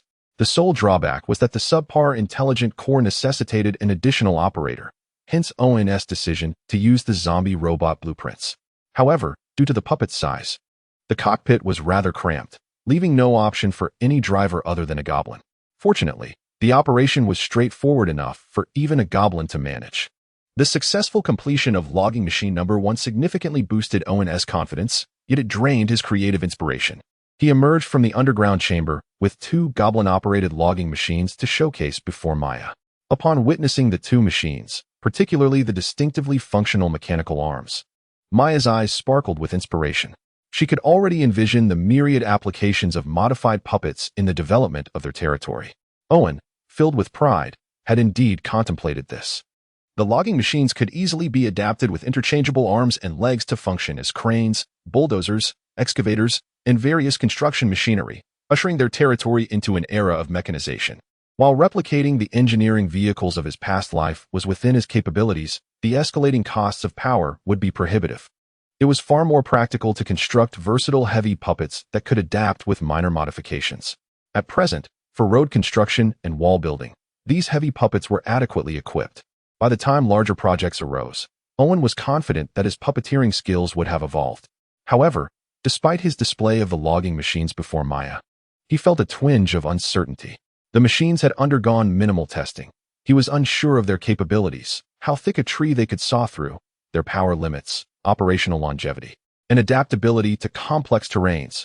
All remained untested. Should they fail in the field, Owen would not be surprised. Consequently, he decided to take the 2 logging puppets into the forest for road work, ensuring that any issues could be swiftly addressed without risking embarrassment before Maya. Chapter 69. What to do about a biological mother giving birth to a sister. The inclusion of goblin lumberjacks has significantly enhanced the efficiency of road construction within the forest. Coupled with the goblin general's frenzied pursuit of the magical horned goblins since the onset of spring, the number of unconverted magical horned goblins has swelled to several hundred. Driven by force and the need for sustenance, they diligently clear the underbrush and snakes along the way. The smaller axes are particularly adept at clearing the brush, and the startled snakes and insects prove to be a rare delicacy. The magical horned goblins labor with enthusiasm, stepping aside in reverence as two massive goblin lumberjacks advance with heavy strides. The goblin driver, adorned with a tank cap, forcefully pushes the control lever, causing the robust power pack to emit a deep, resonant hum. The chainsaw, activated by this power, whirls into rapid motion, producing a deafening roar reminiscent of a fearsome beast bearing its sharp fangs, intent on tearing apart everything in its path. Designed with combat considerations in mind, this chainsaw, measuring over a meter in length, is constructed from resilient, shock-absorbing composite metal. It is not merely a thin blade, but a formidable weapon, thickened and reinforced, with serrated teeth akin to shark's teeth arranged in a fierce array. Under ample power, it rips through the air, generating an ear-piercing sound. The cacophony stimulates the goblin operating the lumberjack, driving him to maneuver the control with increasing fervor as the fearsome chainsaw descends upon the trees. Upon contact with the trunk, the sharp teeth swiftly strip away the bark and shatter the tree, sending wood chips flying nearly 10 meters away. The wide saw cuts on the trunk stand as perfect testimony to the weapon's might. A strike against a human would be devastating in mere moments. Grasping a handful of damp yet scalding wood chips that have fallen to the ground, Owen is grateful for his foresight in equipping the chainsaw with a misting nozzle. The immense power of the chainsaw and its rapid rotation generates significant frictional heat. In the short term, this is manageable since trees contain moisture, but over time, the temperature soars, and the scant moisture within the wood may prove insufficient. The installation of the nozzle alleviates this concern, allowing for continuous use without the risk of igniting the wood chips, requiring only periodic refills of water. The chainsaw moves laterally, efficiently severing the trees before proceeding to the next. The fallen timber is subsequently cut and transported by goblin farmers, who first dig around the roots. Once the primary roots are exposed, the lumberjack saws through the thicker segments, releasing mechanical claws to grasp the roots before dragging them away, often clearing a stump in no time, significantly enhancing efficiency. However, the intense operation soon reveals various issues with the lumberjack, prompting Owen to make immediate improvements. Gradually, the goblin lumberjack becomes more refined. Through continuous modifications, Owen solidifies the construction of the heavy puppet's main body. While it may not yet be perfect, the absence of a flawless creation is understood. The heavy puppet he crafted is sufficiently sturdy and durable, which is ample satisfaction. After finalizing the design, Owen begins to increase the number of goblin lumberjacks and even produces specialized heavy-duty models for road-based refinement, employing tracked claws for transportation. Additionally, he transforms the previously open cockpit into a closed one, ensuring that even in battle, it does not become a vulnerability. As technology matures, apart from certain irreplaceable mental materials and torch stumps, a single heavy puppet consumes minimal progress value, aligning perfectly with Owen's vision. Thus, he designates it as a self-created series and establishes a construction team based on this foundation. While Owen is engrossed in his work, Collins receives an important piece of information from 4 mysterious individuals, his face contorted in a painful expression. Though he believes that a wise man should remain uninvolved, he contemplates the cost of concealing this matter, especially considering the information's source. Ultimately, he pens a letter, conflicted, and sends it via owl to his territory. You two keep a close watch on this matter. Should anything arise, notify me immediately. Having penned the letter, Collins, with no other choice, takes a deep breath and addresses the 4. The leading middle-ranking ninja nods in acknowledgement before vanishing into the shadows, a sight Collins has grown accustomed to. Pouring himself a glass of wine and taking a gentle sip, Collins sighs. He never anticipated that the Lord's mother would orchestrate such a grand surprise, assuming, of course, that this is indeed a surprise for the Lord. In fact, due to the owl's swift flight, it wasn't long before Owen received this unexpected revelation. Upon reading the letter, Owen's expression is one of sheer astonishment, for he never imagined that, despite his father's passing, his mother could give birth to a sister. The question looms, is this sister of the same mother and father, or merely of the same mother with a different father? While this situation may not be one of glory, there is no necessity for concealment. Thus, why would the Haley Merchant Guild wish to keep it hidden? Owen sets the letter down, his mind beginning to ponder the intricacies of the situation. Though he resolves to remain uninvolved, the peculiarities still pique his curiosity. He has long struggled to comprehend why his biological mother chose to depart, especially since the Haley Merchant Guild aimed to seize the Hydra family's territory. Her departure seemed entirely unnecessary and counterproductive, as remaining would have provided ample opportunities for manipulation, even from behind the scenes. Yet, his mother resolutely chose to leave, even giving birth to a daughter with an unknown father, which leaves Owen bewildered. A plausible theory emerges. Perhaps his mother had an affair and unexpectedly conceived, prompting her hurried departure without taking him along, fearing the embarrassment. However, the region surrounding the Hydra family's territory is sparsely populated. With only soldiers and serfs, where could she have found a man? Could it have been that stout fellow, Code, with his pronounced brows and striking eyes? Owen strokes his chin, convinced he has unraveled the mystery, for only Code, the seasoned visitor to the Hydra domain, fits the description. Chapter 70. Inner delight. The town of Ferial is vibrant and lively, yet this does not imply that the territories of other northern lords share the same fortune. After all, not every lord possesses both beauty and influential backing. However, discerning individuals cannot be easily deceived, especially in a bustling hub like Ferial, where information flows in and out like a current. Consequently, Corrins has managed to glean a wealth of clandestine intelligence, which he dutifully relayed to Owen. Confronted with the current harsh realities, Owen understands that such circumstances were inevitable. This is primarily due to the Empire's prior decisions, which have rendered the identity and legacy of the northern nobility reliant solely upon the imperial grant of the Northern Noble Seal. Possession of this seal legitimizes one's claim to northern nobility. Otherwise, one is at the mercy of fate, as the system notoriously recognizes the seal over individuals. Under these conditions, although the Northern Seal possesses the function of bloodline authentication, one can easily usurp another's identity by eliminating all direct descendants or through voluntary transfer of the seal, thereby ensuring that chaos reigns in the north. There is no doubt that this arrangement was crafted with future opportunism in mind. Both Owen and many northern nobles are acutely aware of this, which is why they exhibited such anxiety upon the establishment of the Second Northern Exploration Corps. Yet, none anticipated that this day would arrive so swiftly.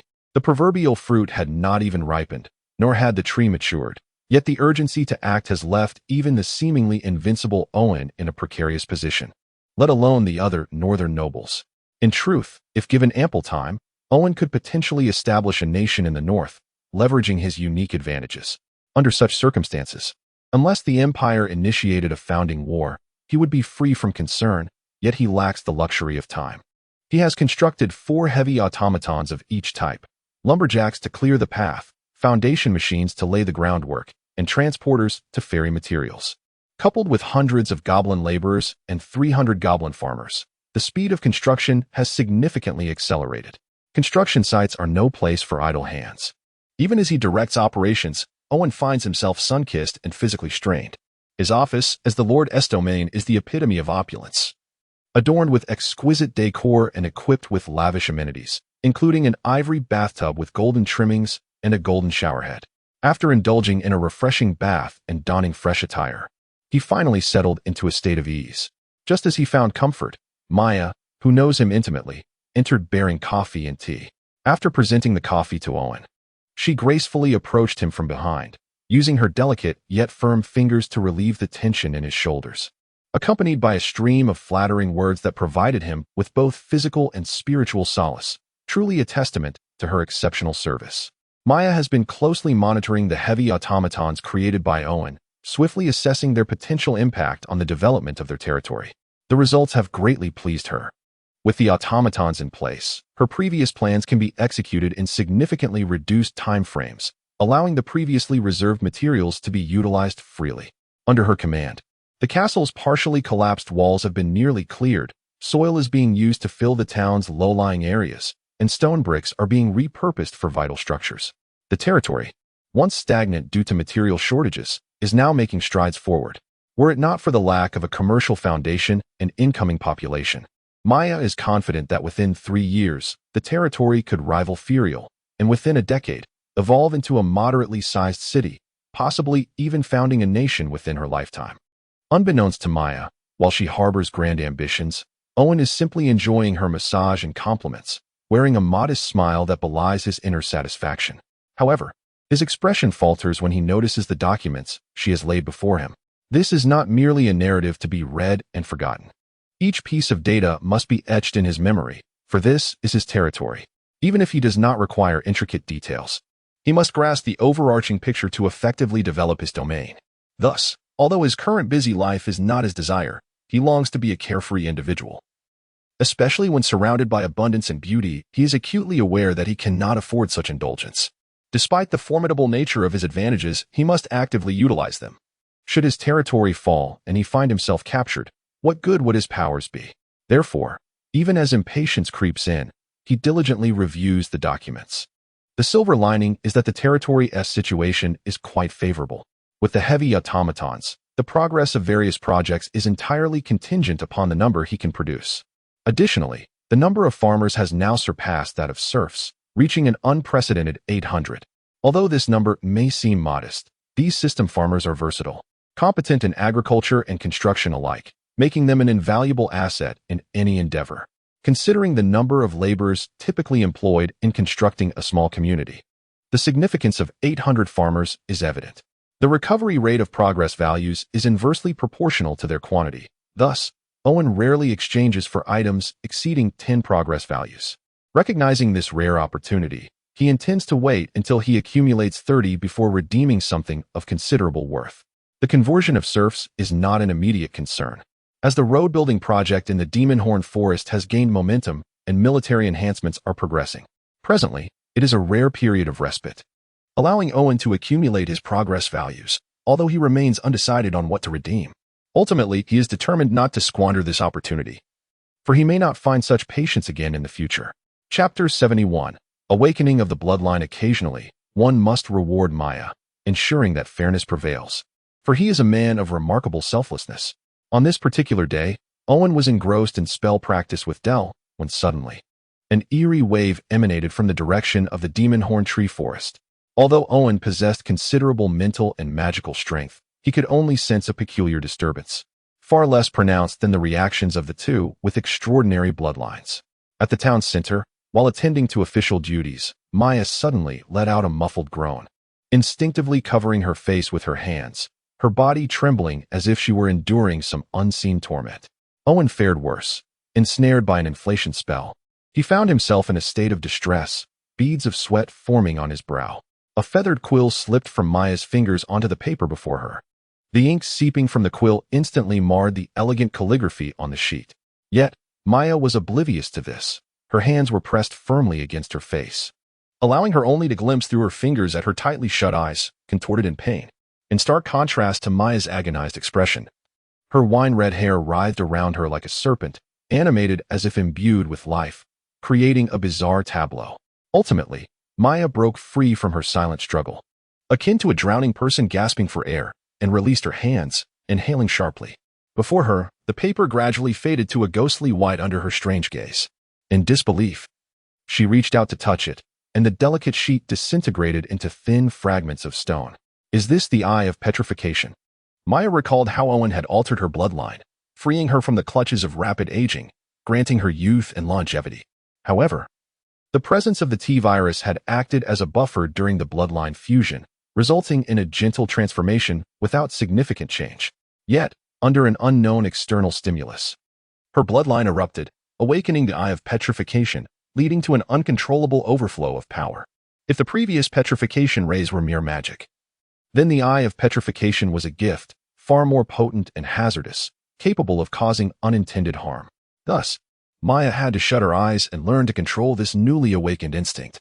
As Maya struggled to master her newfound abilities, Owen's expression shifted dramatically, for Dell, the witch, was undergoing even more profound changes. All latent aspects of her bloodline were activated, causing her once pale skin to gradually take on a reddish hue, her muscles spasming, and her internal temperature soaring. A palpable sense of danger loomed over Owen, but in his panic, he inadvertently grasped a slender, rounded object beside him. A wand. Elation surged within him, akin to clutching a lifeline. Seizing the opportunity, he cast a series of spells to extricate himself from his predicament. Having narrowly escaped, Owen turned to assist Dell, only to be nearly scalded by her heat, even hearing the sound of boiling water within her, illustrating just how elevated her temperature had become.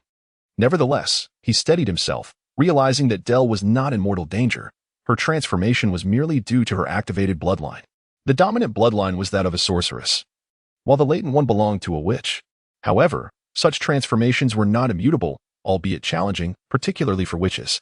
Many witches had attempted to shift their identities from the silent to the exuberant, but activating one's bloodline was fraught with difficulty, and the risk of becoming a monster or a madman was considerable. Even if one were to succeed, they risked drawing attention, the nature of which depended on the bloodline's origin.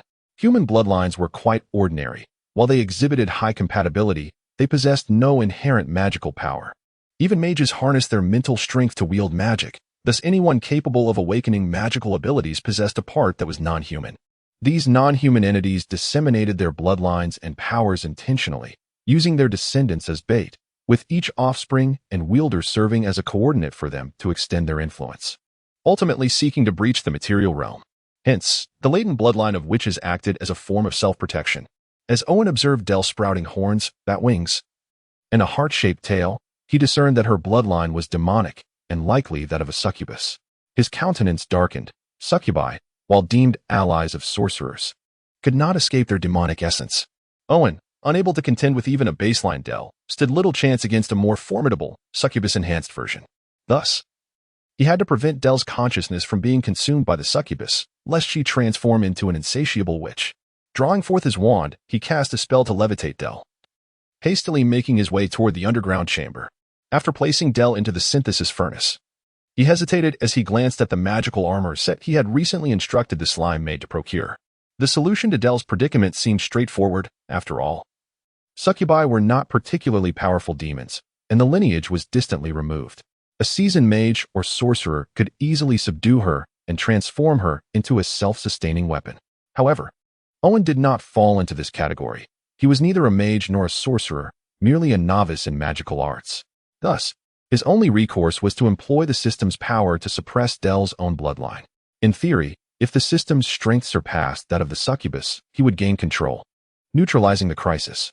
With this thought in mind, Owen resolved to act decisively and activated the synthesis furnace.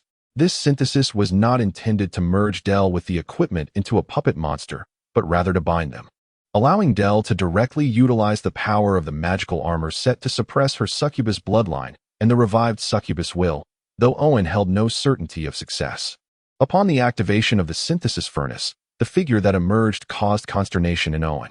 The demonic armor had undergone a drastic reduction in size, transforming from imposing full-body armor into something more akin to the scant attire worn by female characters in subpar online games.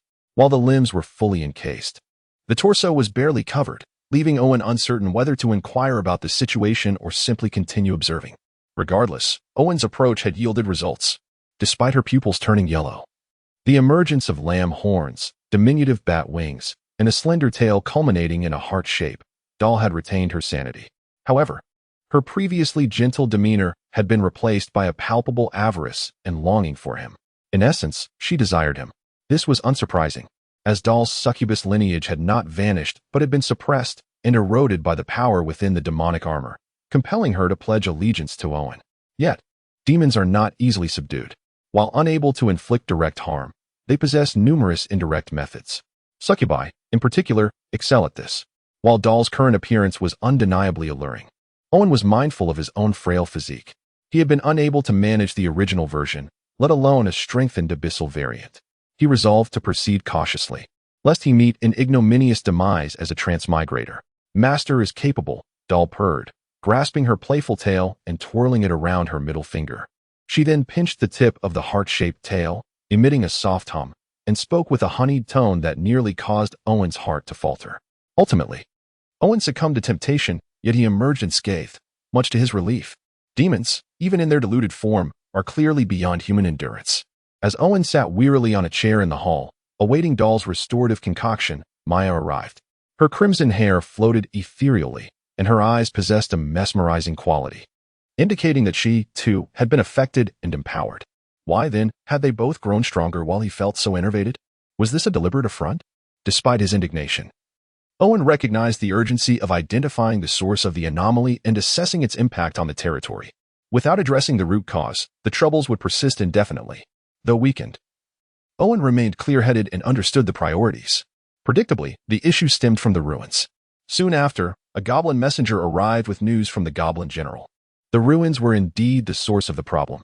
Upon excavating the second level, the goblins had triggered a surge of energy that caused mutations within the tribe and affected the entire demon horn forest. Dahl, who typically disregarded territorial matters, appeared perplexed by this news, while Maya remained composed. Since learning of the ruins, she had developed contingency plans, including strategies for combating the emerging monsters and undead, neutralizing curses and toxins, and even evacuation plans.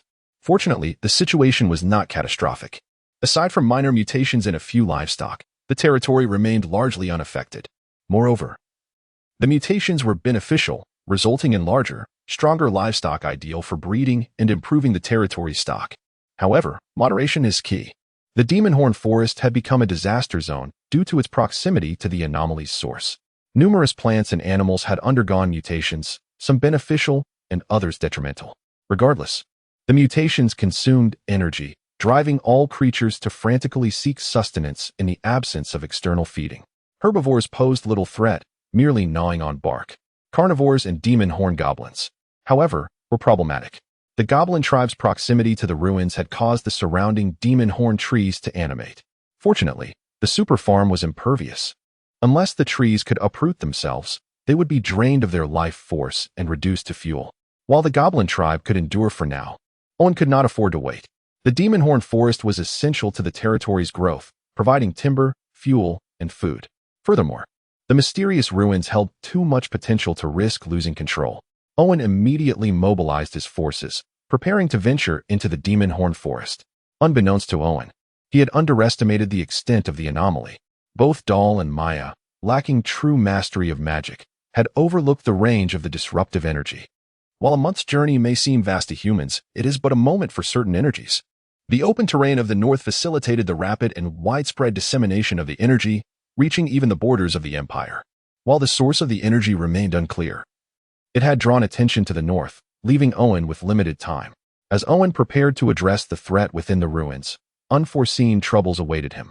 Considering the wooded terrain, Owen summoned the longsword soldiers and crossbowmen, who were better suited for combat in complex environments, while the spearmen and javeliners remained to defend the territory. The deployment of so many farmers would inevitably slow the territory's production and development. However, it was a worthwhile sacrifice to prevent the chaos that the anomaly could unleash. Furthermore, with the progress bar already at 30, he could exchange it at any moment and use the restored progress to convert serfs, thus filling the labor gap. Chapter 73, The Mutated Horn Goblin. Without delay, Owen led Charles, the Teutonic Knights, several ninjas, healers, and 100 soldiers towards the Horned Forest. Given the uncertainty of the situation, Owen opted not to head directly to the goblin tribe, instead choosing the wooden stockade as their base. Initially established as a hidden military outpost, the stockade had been repurposed into a transit station due to its exposure and the increasing significance of the goblin tribe. Through continuous expansion, it had become capable of accommodating 200 personnel for extended stays, along with a substantial storage facility stocked with horn tree logs and provisions transported from the goblin tribe. Fortunately, the relentless logging over the past 2 years had not only fortified the stockade but also cleared extensive areas around it, creating a buffer against potential attackers. Thus, the inhabitants of the stockade suffered minimal casualties during the initial onslaught of the mutated creatures. They managed to retreat in time and even eliminated several of the aberrant beings. As Owen entered the stockade, crossbowmen patrolled the wooden walls while swordsmen stood at the ready. Many of the mutated creatures, having a propensity to prey on the weak, chose to withdraw, so Owen encountered no significant obstacles upon his arrival. Once inside, he instructed the healers to treat the wounded with white sap and began inquiring about the situation, only to find his expression darken. While the system troops were fiercely loyal, their initiative was notably lacking, displaying an attitude of indifference. The lower-tier troops, in particular, were strictly obedient to orders, knowing little beyond their rigid commands. In essence, while they were willing to march to their deaths, entrusting them with any decision-making proved to be a challenge for Owen. The absence of a commander at the stockade meant that following his earlier directives was their only course of action during the attack, leaving them unaware of any further developments. With no other option, Owen dispatched all scouts from the stockade to gather intelligence. He could not recklessly charge in without understanding the circumstances. The path from the goblin tribe to the stockade remained unfinished, yet extensive tree felling had occurred, making it impassable for carts, although traveling on foot posed no issue. Alleviating some of Owen's concerns, the party carried only 2 days' worth of food and water, intentionally lightening their load, as successful entry into the goblin tribe would ensure ample supplies, while a hasty retreat would benefit from minimal burdens. The scouts, well versed in the forest's terrain, acted as the vanguard, while swordsmen and crossbowmen dealt with any encountered mutated creatures. The Teutonic Knights maintained a central position, ninjas concealed in the shadows, and Charles remained at Owen's side, ensuring an orderly advance. However, whether due to the brief time elapsed or the fluctuations causing mutations not being as severe as anticipated, they encountered only a few mutated flora and fauna along the way, which were not as formidable as imagined, despite their larger size, sharper claws, and enhanced strength and speed. These mutated creatures could not withstand the onslaught of swords and crossbow bolts any longer than their ordinary counterparts, providing some relief to Owen as they neared the goblin tribe. However, the mutations became increasingly alarming. The formerly tamed horned goblins had undergone significant changes, growing larger with red eyes, dark skin, and sharp horns, resembling monsters. They had lost much of their rationality, replaced by enhanced strength, able to square off against swordsmen, if equipped with weapons and properly trained. These mutated horned goblins might rival the swordsmen, though their diminished intellect posed a challenge in weapon mastery and training. Despite this, Owen remained vigilant, acutely aware that the true number of horned goblins and those that had mutated in the horned forest remained unknown. He ordered the scouts to remain alert to their rear and flanks, well aware of the goblins' cunning. Their primitive civilization did not equate to foolishness, traps, ambushes, and hunting had become second nature to them. One could not afford to be careless in facing goblins, lest they soon find themselves in a cauldron. Owen's commands were executed flawlessly, particularly by the ninjas, whose expertise in stealth and assassination, combined with their explosive techniques, rendered them formidable. The majority of horned goblins never comprehended their demise until the end. Upon arriving at the goblin tribe, they found fierce combat still raging. Numerous horned goblins attempted to breach the defenses, yet the goblin general had effectively implemented his orders, utilizing the abundant timber from road construction to fortify the wooden walls, encircling the entire tribe with several meters of logs and erecting numerous arrow towers. Thus, despite lacking individual strength and numbers, they managed to hold their ground. The reason for the gathering of hundreds of horned goblins was their awareness of the weapons and food within the goblin tribe, and despite suffering significant losses, they remained reluctant to depart, continuing to mutate amidst the ongoing conflict, even giving rise to increasingly potent horned goblins. Owen soon discerned the emergence of even larger, more formidable mutated beings among the horned goblins, leaving him astounded. The absurdity did not stem from the presence of mutations, but rather from the horned goblin's appearance. Traditionally, horned goblins did not possess true horns, nor did they have black skin. Initially, they adapted to the environment of the horned tree forest by applying a sap from the horned tree roots to their skin as children, which neutralized the tree's venom. This viscous, dark liquid bore slight toxicity, intolerable to humans, causing severe allergic reactions and even death. However, the goblins, through their remarkable adaptability and rapid reproduction, managed to thrive in this toxic environment. As for the horns upon their heads, those were the thorns of the horned tree, which the goblins would affix upon reaching adulthood as a symbol of maturity. Thus, horned goblins were not fundamentally different from ordinary goblins. Yet now, they had transformed into the fearsome beings before Owen, dark-skinned, horned, and armed with formidable fangs. Although the horned goblins had grown stronger, they had also lost a degree of rationality. Without a leader to unify them, the ensuing chaos led to a stalemate in the conflict. Chapter 74. The transformation of the forest of demon horn trees eliminate those demon horn goblins. With a wave of his hand, Owen, mounted on his heavily armored demon goat, commanded over 100 elite soldiers to march forward boldly against an enemy vastly outnumbering them. The longsword-wielding shield-bearers advanced first, dispatching any demon horn goblins daring to approach, while the crossbowmen positioned behind began their free fire. In contrast to bows, crossbows offered the advantage of precise targeting at close range, allowing for swift trigger pulls. Thus, within a 10-step distance, their effectiveness rivaled that of firearms, making them difficult to evade. Despite the agility of the mutated demon horn goblins, they lacked the ability to dodge crossbow bolts, especially since these marksmanship experts were elite products of the system, exhibiting no signs of panic in the face of the enemy. Even if they could not directly strike vital points, hitting the torso was well within reach. Once struck, the longsword bearers would step forward and swiftly take down their targets. The battlefield was not a solitary endeavor. Coordination among soldiers was paramount. There was no notion of stealing kills. Thus, the harmonious synergy between melee and ranged attacks was evident. However, the sheer numerical superiority of the demon horn goblins could not be overlooked. When hundreds of them were roused and charged simultaneously, a mere 100 soldiers could hardly hold the line, prompting the entry of the Teutonic Knights.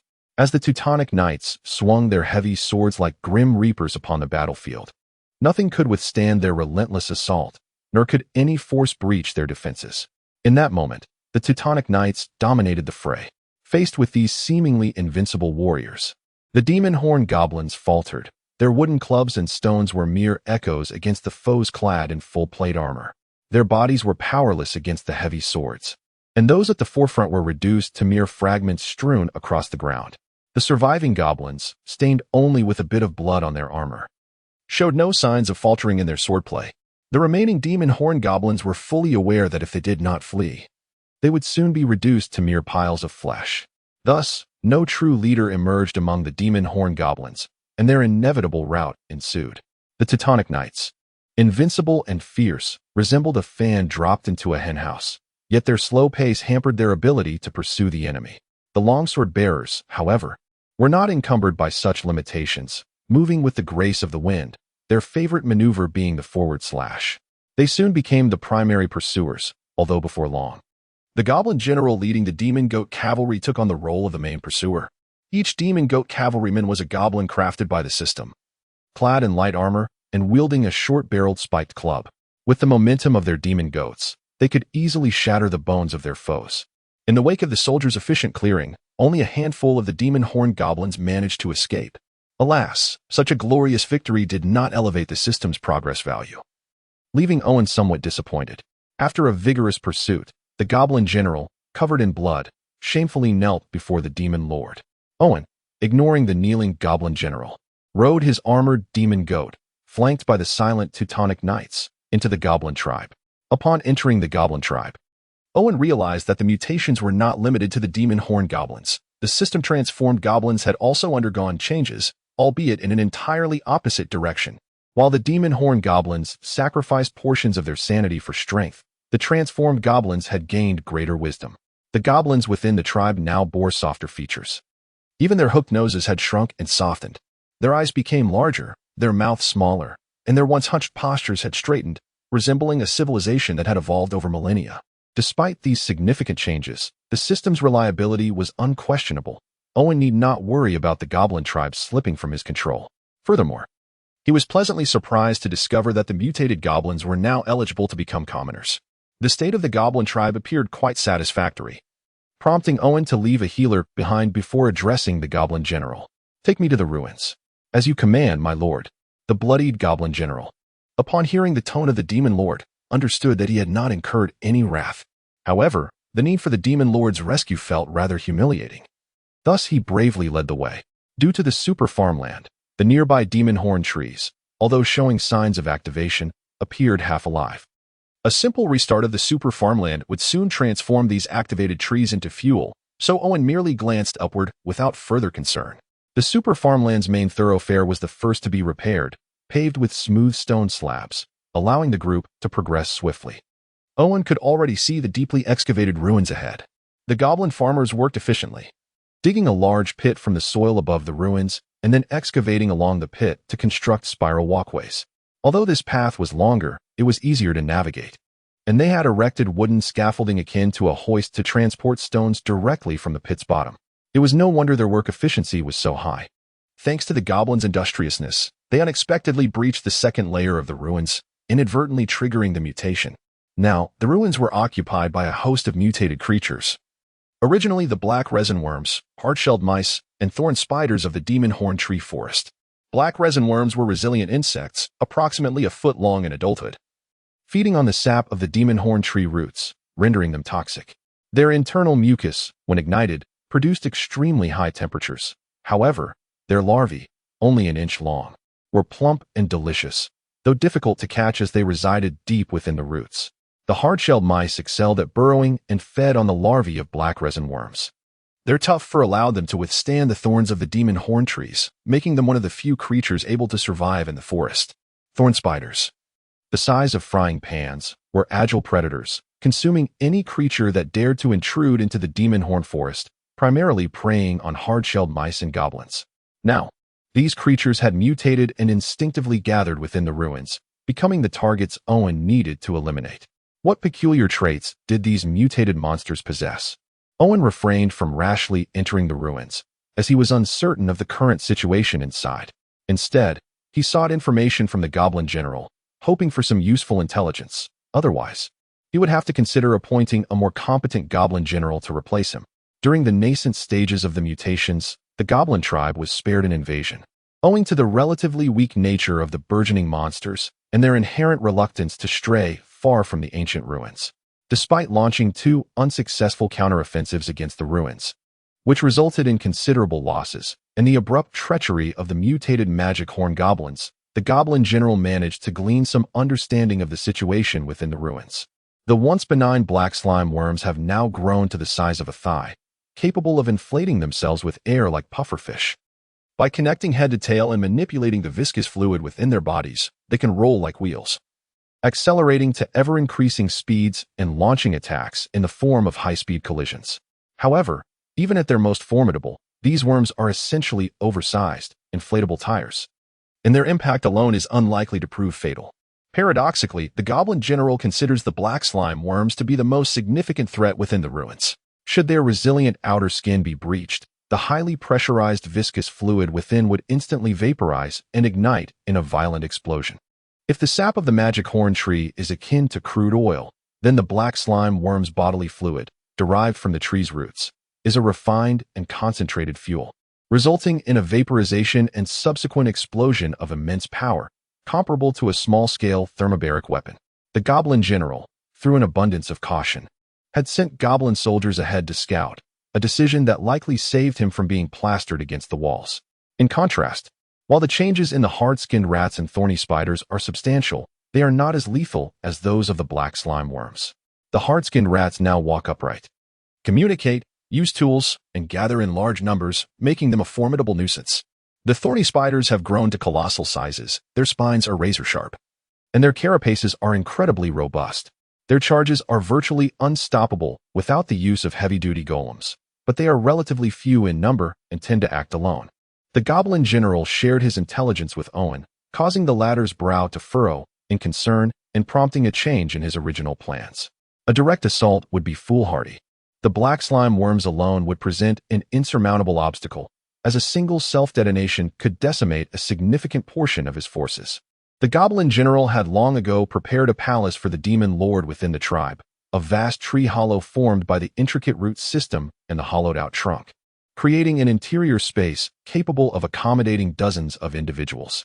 Initially filled with rubble and soil, the goblin farmers had cleared it out, adorning it with animal hides to maintain a natural and primitive aesthetic, resulting in a unique ambience.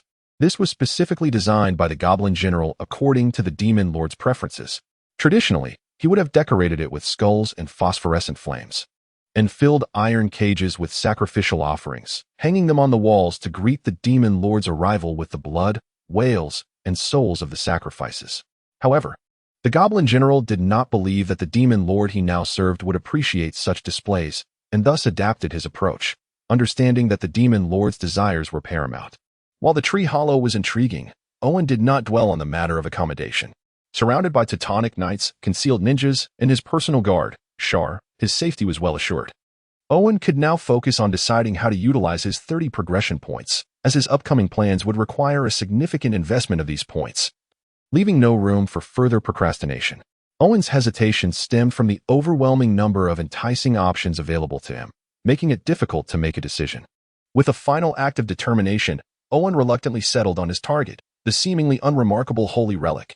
Holy relics originated in the Imperial era and were used to enhance the properties of buildings and increase the production of gold. While their effects may have seemed modest in the game, Owen recognized their potential significance. Given that the majority of his territory's buildings and units were derived from the Imperial era, He resolved to acquire a holy relic to see if it could trigger any unforeseen synergies. If successful, the rewards would be substantial. In the game, holy relics were depicted as simple boxes, their contents unknown. Upon acquiring one, Owen realized that the box was merely a vessel, and the essence of the holy relic was the divine power to create miracles. This divine power transcended ordinary energy and possessed a more metaphysical quality, capable of bending reality at will, hence the designation of miracle. Owen's current abilities were insufficient to comprehend or even ascertain the specific function and limitations of miracles, but he was confident that his risky choice was the right one. Furthermore, upon being brought into reality, the holy relic gained an additional attribute: faith. Owen now had the option of integrating the holy relic into a building to enhance its properties or creating an idol to collect faith. After careful consideration, he chose to integrate the acquired holy relic into the heart of the brave, with the aim of modifying and enhancing the armor. With his decision made, a ray of golden light silently merged into Owen's necklace. After a brief pause, he deployed the armor concealed within the necklace and discovered its exceptional qualities. Imbued with divine blessings, the armor had been optimized and amplified, gaining properties such as purification and protection. Despite Owen's physical weaknesses, the armor transformed him into the most formidable warrior in the territory, capable of vanquishing any foe and impervious to harm. Most importantly, with sufficient faith, the armor would grow increasingly powerful under the influence of the divine power, ultimately creating miracles. Chapter 76. The Botanical Front. As the progress value steadily increased, Owen found himself becoming increasingly occupied. His first undertaking was to exchange for super farmland around the ruins, aiming to eradicate the gradually reactivated magical horn trees. However, instead of crops, he opted to plant sunflowers from the game plants versus zombies. The super farmland's abundant fertility allowed the sunflowers to produce sunlight at an astonishing rate, akin to having consumed a magical fertilizer. With a substantial amount of sunlight at his disposal, Owen realized he need not directly exchange for finished plants. Instead, a bag of seeds for a single progress value became his optimal choice. Moreover, he did not require super farmland. He could simply plant the seeds in any patch of soil and irrigate them with a blend of sunlight and water, making the process remarkably efficient. With newfound freedom, Owen constructed a formidable wall of tall walnuts to block the route from the ruins to the goblin tribe, followed by a series of potato mines and cherry bombs. Aware of the devastating power of the explosive black glue worms, which could easily breach his defenses, Owen refrained from solely selecting the cheap and numerous pea shooters. Instead, he incorporated some frostbite peas, which, though less lethal, proved highly practical, particularly against the black glue worms. Even if the worms were destroyed, their gaseous bodily fluids would not ignite in the low temperatures. The black-backed ratmen and thorny spiders could not disregard the frost peas' chilling damage either. Thus Owen positioned them at the front lines. Considering that the pea shooters' firing rate and damage output were insufficient to meet the demands, Owen also planted some Gatling peas and frozen watermelon catapults to counter the multitude of black-backed ratmen and the gigantic thorny spiders. As Owen had envisioned, the monsters within the ruins were lured out by the goblins he dispatched, and they could not breach the carefully constructed botanical defense. Initially, the walnut wall appeared comical. Yet these were no ordinary plants. Not only did they possess a taunting effect, but their shells also bore unique attributes that rendered ordinary attacks ineffective. They could not be pushed aside. At least the black-backed ratmen found themselves unable to dismantle the wall, resorting to slowly gnawing at it. The pea shooters, on the other hand, were not merely decorative. Despite their shortcomings in power and range compared to firearms, they posed no challenge against the smaller black-backed ratmen. The thorny spider, resembling a tank, was formidable, exhibiting great strength and a propensity for charging. However, there was no evidence that such spiders were resistant to cold.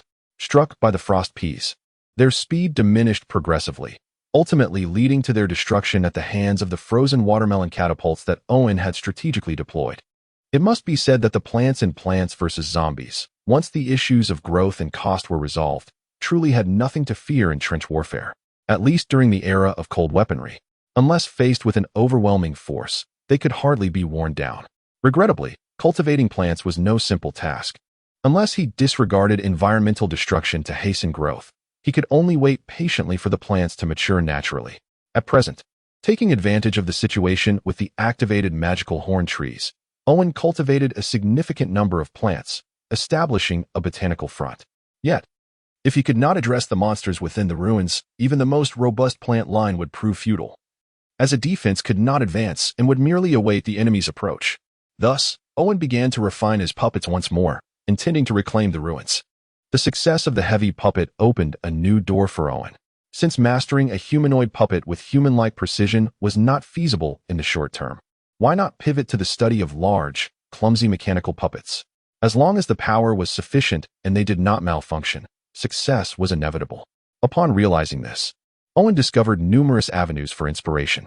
Many games featured factories and mechanical scenes that, while merely decorative, had been transformed into tangible realities through the system.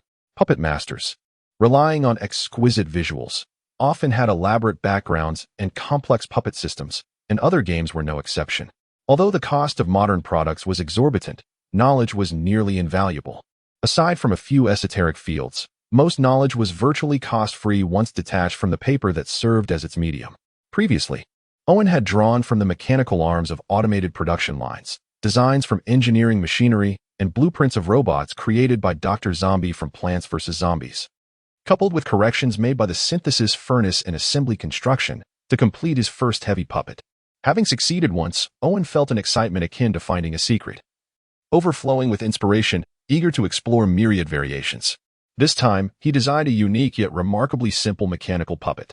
Viewed from above, the mechanical puppet resembled a six-legged platform akin to a spider. From below, it took on the appearance of a beetle car with its chassis facing the sky. Its form decidedly peculiar. Considering its special purpose, the six-legged platform was not particularly tall, as the power unit and cockpit were installed beneath it, rendering the entire structure lower in profile. Rather than a spider, it resembled a crab, prompting Owen to add two mechanical claws to the front of the platform. Thus, when confronted by foes, the six legs could retract, allowing the platform to lower and the claws to shield the cockpit and power unit effectively. Beyond this, the platform bore no other features, as it was merely a platform. The true function lay in the unique plants intended to be mounted upon it. In Plants vs. Zombies, there existed an item known as a flower pot, which allowed plants to detach from the ground and move freely, requiring only regular sunlight and water to sustain their battles. Consequently, Owen's six-legged platform required no weapons. It merely needed to accommodate the plants as needed. As for the driver, the transformed goblins could easily fulfill this role, and their performance exceeded expectations. Even Owen was taken aback to find that the first batch of civilians under his command were goblins.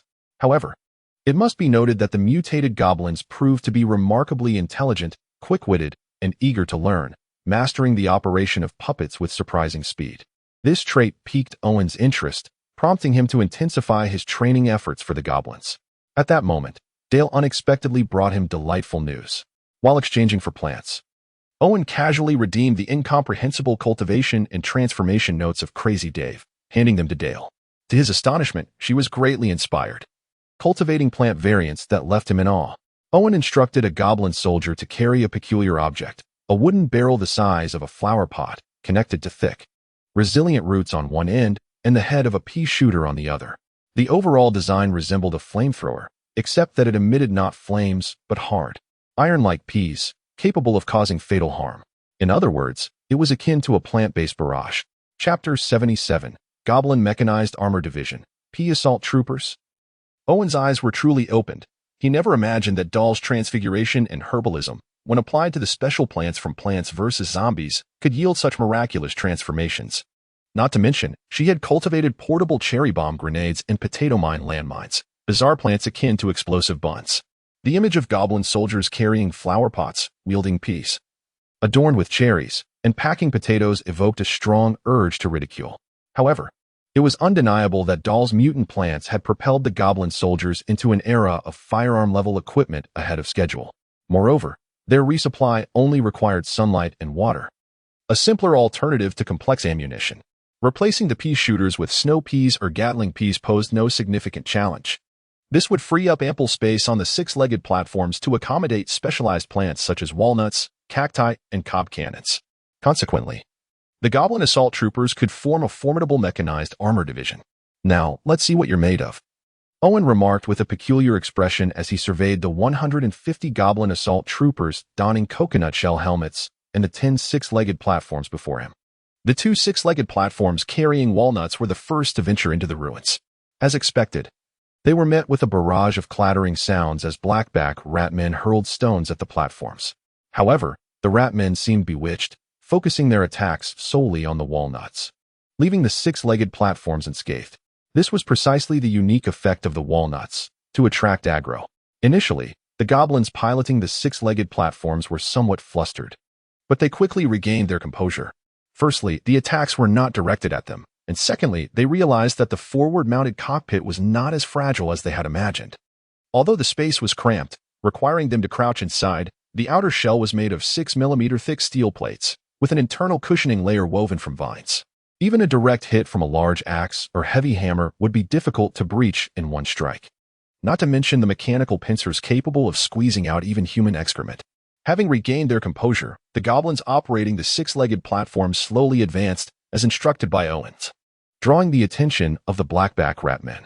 Then, two six-legged platforms, each carrying 12 pots of Gatling peas, swiftly charged into the ruins, unleashing a torrential downpour of iron-hard peas. The Gatling peas' lethality, rate of fire, and range were far from comparable to those of real machine guns. However, they could kill zombies, and thus, they could certainly kill humans. Especially the relatively small blackback ratmen. While they might have been able to survive with their thick hides and their hard-hide rat form, their increased size meant that only the fur on their backs remained resilient. The problem was that 24 pots of Gatling peas firing simultaneously were more than a layer of fur could withstand, resulting in widespread casualties. The blackback ratmen, having developed mutant variants even earlier than the magic-horned goblins, sent a group of their own riding hard-hide giant rats that had not become ratmen, taking advantage of a lull in the hail of peas to charge forward like cavalry. Unfortunately, their timing was ill-chosen, as the two six-legged platforms carrying cacti closely followed the Gatling pea platforms. The cacti's thorns could strike down aircraft and provide acupuncture to the earth. With a twist of their bodies, a storm of razor-sharp spikes rained down, decimating the blackback ratman cavalry. Those who were fortunate enough to survive could not withstand the onslaught and were thrown into disarray, only to be swiftly dispatched by the advancing goblin assault troopers. The poof sound of the pea shooters might have sounded comical, and their range might have been unimpressive, but their close-range lethality was undeniable. The ejected peas were capable of piercing skulls, allowing the goblin assault troopers to quickly dominate the battlefield. Occasionally, when faced with groups of blackback ratmen attempting to retaliate, the goblin assault troopers would pluck two large cherries from their waists, bite off the stems, and toss them, with a muffled thud and the scent of fruit. The enemies would be reduced to a jam-covered mess. Despite having witnessed it countless times, Owen still struggled to comprehend the scene. He could understand the pea shooters, reasoning that they could generate gas internally and compress it to propel the peas like an air gun. The power of an air gun was, in fact, not to be underestimated. As long as airtightness was ensured, its range and lethality were comparable to those of a firearm. However, he could not fathom how two large cherries could possess the power of a hand grenade. However, considering that these plants were created by the notoriously eccentric Dave, Owen decided that it was best not to dwell on it. Even Doll, with her background in Hogwarts herbology and potions, as well as her witch lineage, could only barely comprehend a fraction of it. Moreover, she was still only able to interfere with the plant's morphological changes through transfiguration, unable to delve into their essence, let alone create such miraculous plants from scratch. Nevertheless, it was undeniable that, thanks to these plants, the Goblin Mechanized Armor Division, in which Owen had not placed much hope, had brought him a pleasant surprise. The Goblin Assault Troopers were originally swordsmen, archers, and scouts converted from the barracks. Equipped with plant-based weaponry, their combat styles also differed. For example, scouts excelled at infiltration, swordsmen at direct confrontation, and archers at range combat. Therefore, their weapons also varied, with pea shooters, Gatling peas, and snow peas being used respectively. The combination of various plant-based weapons allowed the Goblin Assault Troopers to effectively deal with even the black tar beetles. The black tar beetles were not particularly aggressive, as their attempts to ram enemies after inflating themselves like tires were unlikely to be fatal without the added weight of a metal frame. Their most troublesome attribute was their self-destruction. Even if it did not cause the ruins to collapse, the resulting explosion in a relatively confined environment more than doubled its lethality. Intrigued by the black tar beetles, Owen ordered that these special insects be captured alive to explore more effective ways to utilize them. Chapter 78. The second layer of the ruins, as the well-equipped goblin mechanized infantry achieved successive victories, the second layer of the monster-infested ruins gradually opened up to Owen. After all, these creatures were not particularly formidable once the appropriate strategies were devised, and they provided him with a wealth of useful materials. The bodily fluids of the black gel worms proved to be immensely valuable. Even without any processing, they served as exceptional fuel and explosive components. The skin of the black-backed ratmin was commendable leather armor material, which Owen himself found unpalatable, yet the goblins had no such reservations. The carapace of the thorn spider was especially remarkable, not only boasting high strength, but also remarkable resilience, being significantly lighter than metal and easily transformable into quality materials. It was due to these gains that Owen resolved not to exterminate all these creatures. As their advantages increased, the second layer of the ruins was finally cleared. Owing to Owen's meticulous oversight, the goblin assault troops proceeded with great caution, often luring monsters out before encircling them, thereby minimizing the destruction of the ruins. However, time itself is the greatest eraser, and how much remains preserved amidst the obliteration is a mystery to all. Clad in armor aglow with golden light and donning a full-face helmet, wielding a war hammer, Owen soon realized his anxiety was unfounded, for everything here had decayed beyond recognition. Devoid of life, let alone danger. Nonetheless, he remained vigilant. Otherwise, he would not have kept the Teutonic Knight and Charles at bay. Neither the Teutonic Knight nor Charles possessed any special lineage, and one could only wonder what transformations they might undergo if induced. Owen dared to enter, not only because he was surrounded by expendable troops, but also due to the protective power of his divinely empowered armor, which ensured his safety. Lantern plants were suspended by the goblin assault troops around him, gradually illuminating the environment. The area he occupied appeared to be merely a segment of the second layer, expanded from an underground cavern, thus spacious enough to rival two gymnasiums. This place had likely once served as a greenhouse, evidenced by the thick layer of soil covering the ground and the artificial mounds, which were clearly out of place in a cavern. The once lush vegetation had long since turned to dust, and scattered remnants of bones faintly attested to the existence of life here. Yet, for reasons unknown, this place had become desolate, everything reduced to dust. If it were merely this, it would not have triggered mutations, so the source of the anomalies remained undiscovered. Thus, Owen promptly commanded the goblin assault troops to disperse and search for any unusual occurrences. In truth, it was not difficult. The goblin troops quickly identified an anomaly at the center of the expanse. There, embedded in the ground, was a diamond-shaped emerald, roughly human height, pulsating ominously, making it impossible to ignore. The disturbed earth around it indicated that this emerald had once floated in the air, only to fall and embed itself in the soil after losing its buoyancy. The scattered stalactites nearby and the visible cracks on the emerald led Owen to speculate on the events that had transpired. It seemed that during the goblin's excavation of the second layer, a stalactite had inadvertently fallen and struck the emerald, causing the release of energy capable of inducing biological mutations. Though merely a conjecture, unless someone had laid a trap, it was likely to be true. Recognizing that this was merely a false alarm, Owen's regard for the ruins intensified significantly. After all, if a greenhouse-like area housing a mutation-inducing emerald could cause such upheaval, what astonishing secrets lay hidden within the entire ruin? No one could estimate, not even Owen. So the most prudent course of action was to gain complete control over the entire ruin. Subsequently, Owen discovered a massive crystal sphere affixed to the cavern ceiling, roughly the size of a round table, which was quite remarkable. It appeared to function as a light source for the flora and fauna within the area, as evidenced by the surrounding energy conduits. These revelations promptly quashed any flicker of pride that had arisen within Owen due to his newfound strength. Perhaps magic and technology, upon reaching a certain threshold, were not so different after all. Owen lamented how unfriendly this world was to travelers like himself, for one could never truly grasp its depths. One might venture forth, brimming with confidence, only to stumble into a pitfall. Indeed, choosing to remain in the northern lands and develop gradually was the correct decision, given sufficient time. He could forge an impregnable sanctuary. Owen murmured to himself, reinforcing his conviction that as long as he remained cautious, the storms of the outside world would not affect him.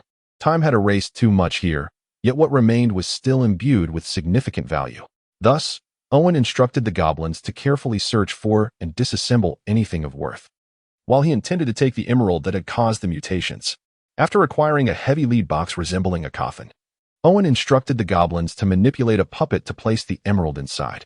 However, whether due to mishandling or an excess release of energy causing structural instability, the emerald shattered, leaving behind only a fist-sized core. As the emerald fractured, a diminished wave of energy was released once more, causing the golden radiance of Owen's armor to brighten momentarily before returning to its original state, evidently unaffected. The divine powers enhancement proved to be more effective than he had anticipated, while the goblins around him appeared more animated, evidently having reaped considerable benefits. Though shattered, Owen's conviction that the mutations were indeed caused by the emerald was solidified, prompting him to ensure not a single fragment was overlooked. He intended to take them all. Under the goblins' diligent excavation, several buried areas were gradually unearthed, including a passage leading deeper into the ruins. However, Owen did not intend to delve further. He adhered to his original plan of dismantling and exposing everything to the light. Through these discoveries, Owen confirmed that the area indeed functioned as a breeding ground for plants and creatures, as many specimens were familiar to him from greenhouses, albeit here leaning more towards the cultivation of unusual organisms, with several peculiar implements whose purposes eluded him. He soon stumbled upon several spaces resembling storage rooms. Yet they contained only a few instruments of no value, save for a massive bronze tome that captured his attention. Chapter 79, The Manual for Raising Monster Girls. To be frank, if this book were not larger than a door and a whole foot thick, he would have doubted it was secretly read by his little royal uncle in the dead of night. The very title, once translated, seemed rather indecorous, and the illustrations within evoked an impression akin to perusing a rather inappropriate tome. Notes on the fusion and modification of magical creatures with human bloodlines? Surely, this is a handbook for raising monster girls. Was it concocted by that senior transmigrator? Could it be that Beifeng has crossed over? Biological transformation, humanoid evolution, intelligence awakening, and the removal of reproductive isolation. All these lofty terms suggest cutting-edge biological technology. Yet, one must question why such an inefficient method was chosen for bloodline modification. Is it merely because the author is LSB? Owen could not help but voice his thoughts. However, he now understood how beings like sorcerers and witches came to possess non-human bloodlines. It was rather a straightforward and crude process reliant on reproduction. With both male and female present, the inhabitants of this world certainly engaged in a rather extravagant manner. Do not misconstrue, though both of his women possessed non-human lineage, his moral compass remained steadfast. He regarded females of non-human descent with nothing more than pure admiration. His principles were resolutely firm. Not even the allure of a cat-eared girl or a centaur with 4 long legs could entice him to breach his own boundaries, such was his confidence. Having confirmed there were no resources to plunder, the dismantling work resumed, albeit with a quieter and more professional approach to avoid triggering similar incidents.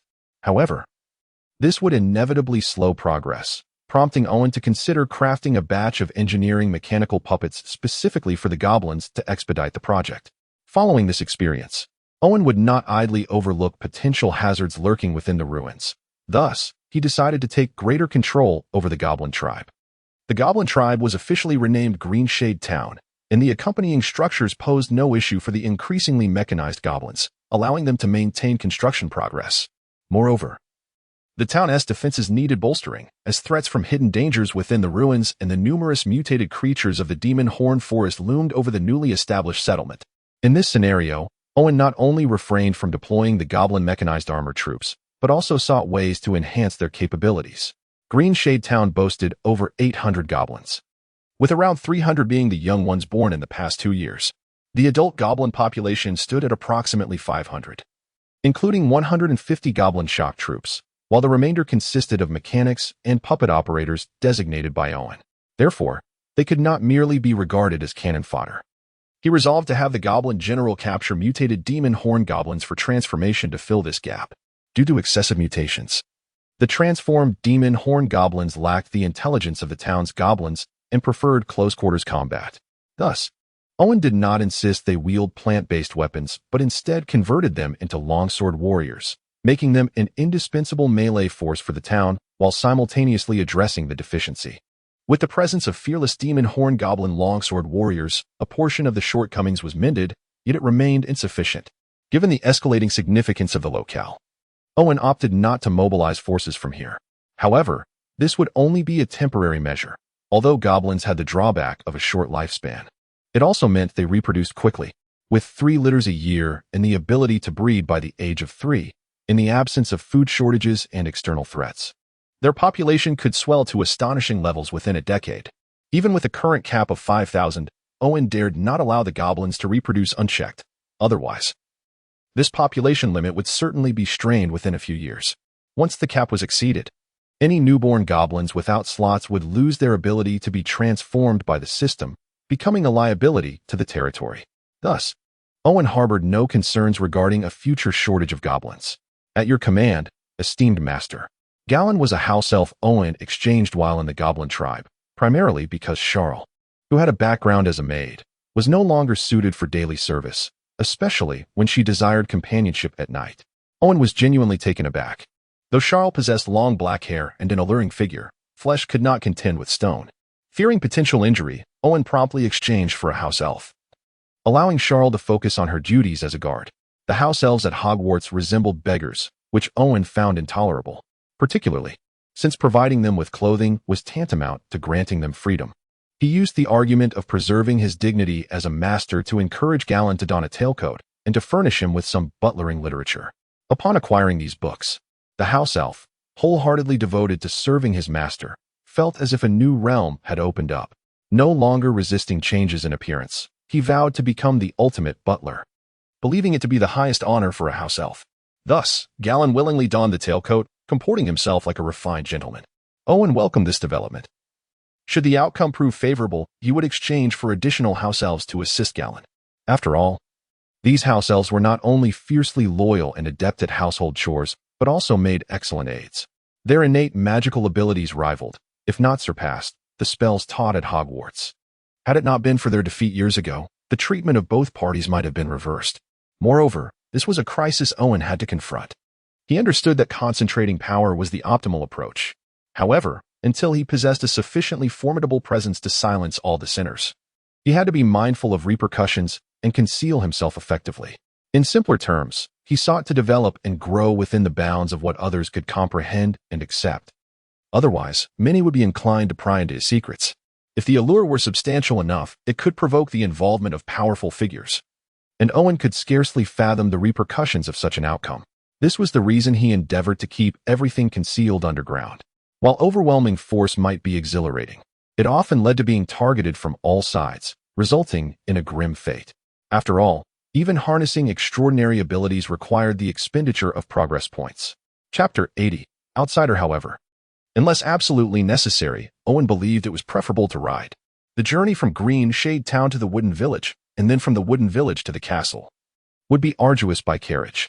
Faced with the dilemma of enduring prolonged discomfort versus a brief ordeal, he quickly decided to leave the choice of travel mode to his mood.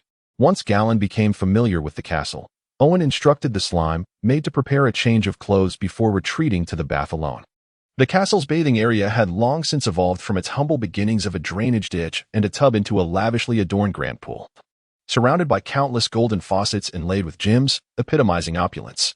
This bathroom was reserved for the head boy of Hogwarts, lacking any special attributes aside from regulating water temperature, thus requiring minimal progress points for Owen to redeem. He often engaged in water fights here with Dale and Maya, generating artificial waves that lasted for half an hour. As he soaked in the warm, comforting waters, feeling the buoyancy, Owen relaxed, savoring this rare moment of leisure. A man's bath seldom takes much time.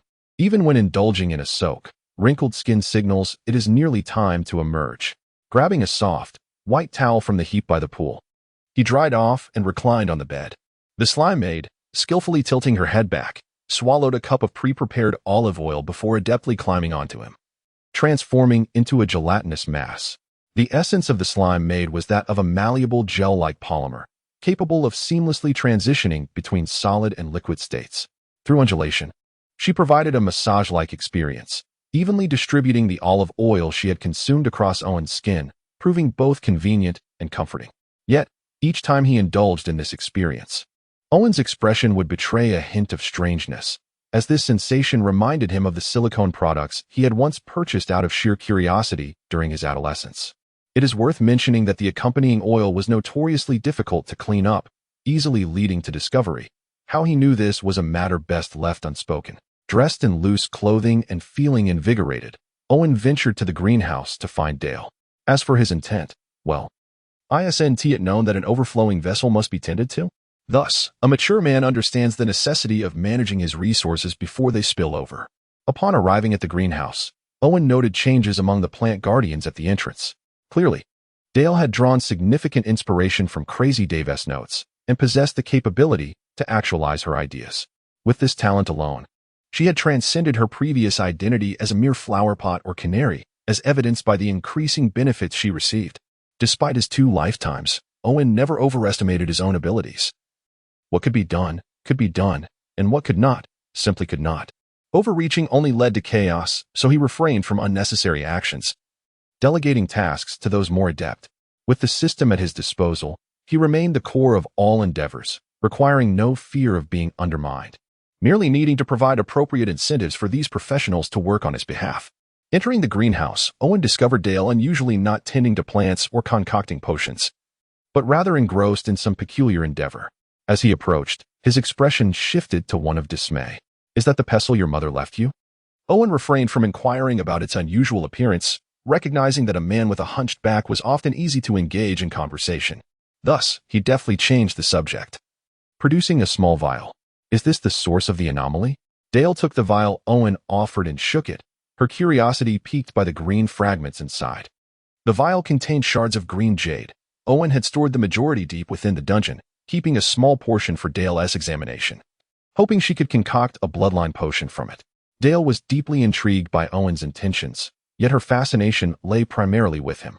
Dale's skills had notably improved. The nourishing broth she prepared was not only delicious, but also effective, albeit somewhat labor-intensive. Owen lay there, somewhat exasperated. With no serfs left in the territory and military training progressing steadily, their strength had reached unprecedented levels, yet troubles arrived more swiftly than he had anticipated. Fortunately, Owen had prioritized strengthening his cavalry, and the newly trained 20 scout cavalry and 30 light cavalry would suffice to deter any adversaries. After all, those capable of dispatching dozens of cavalrymen would not be relegated to menial tasks.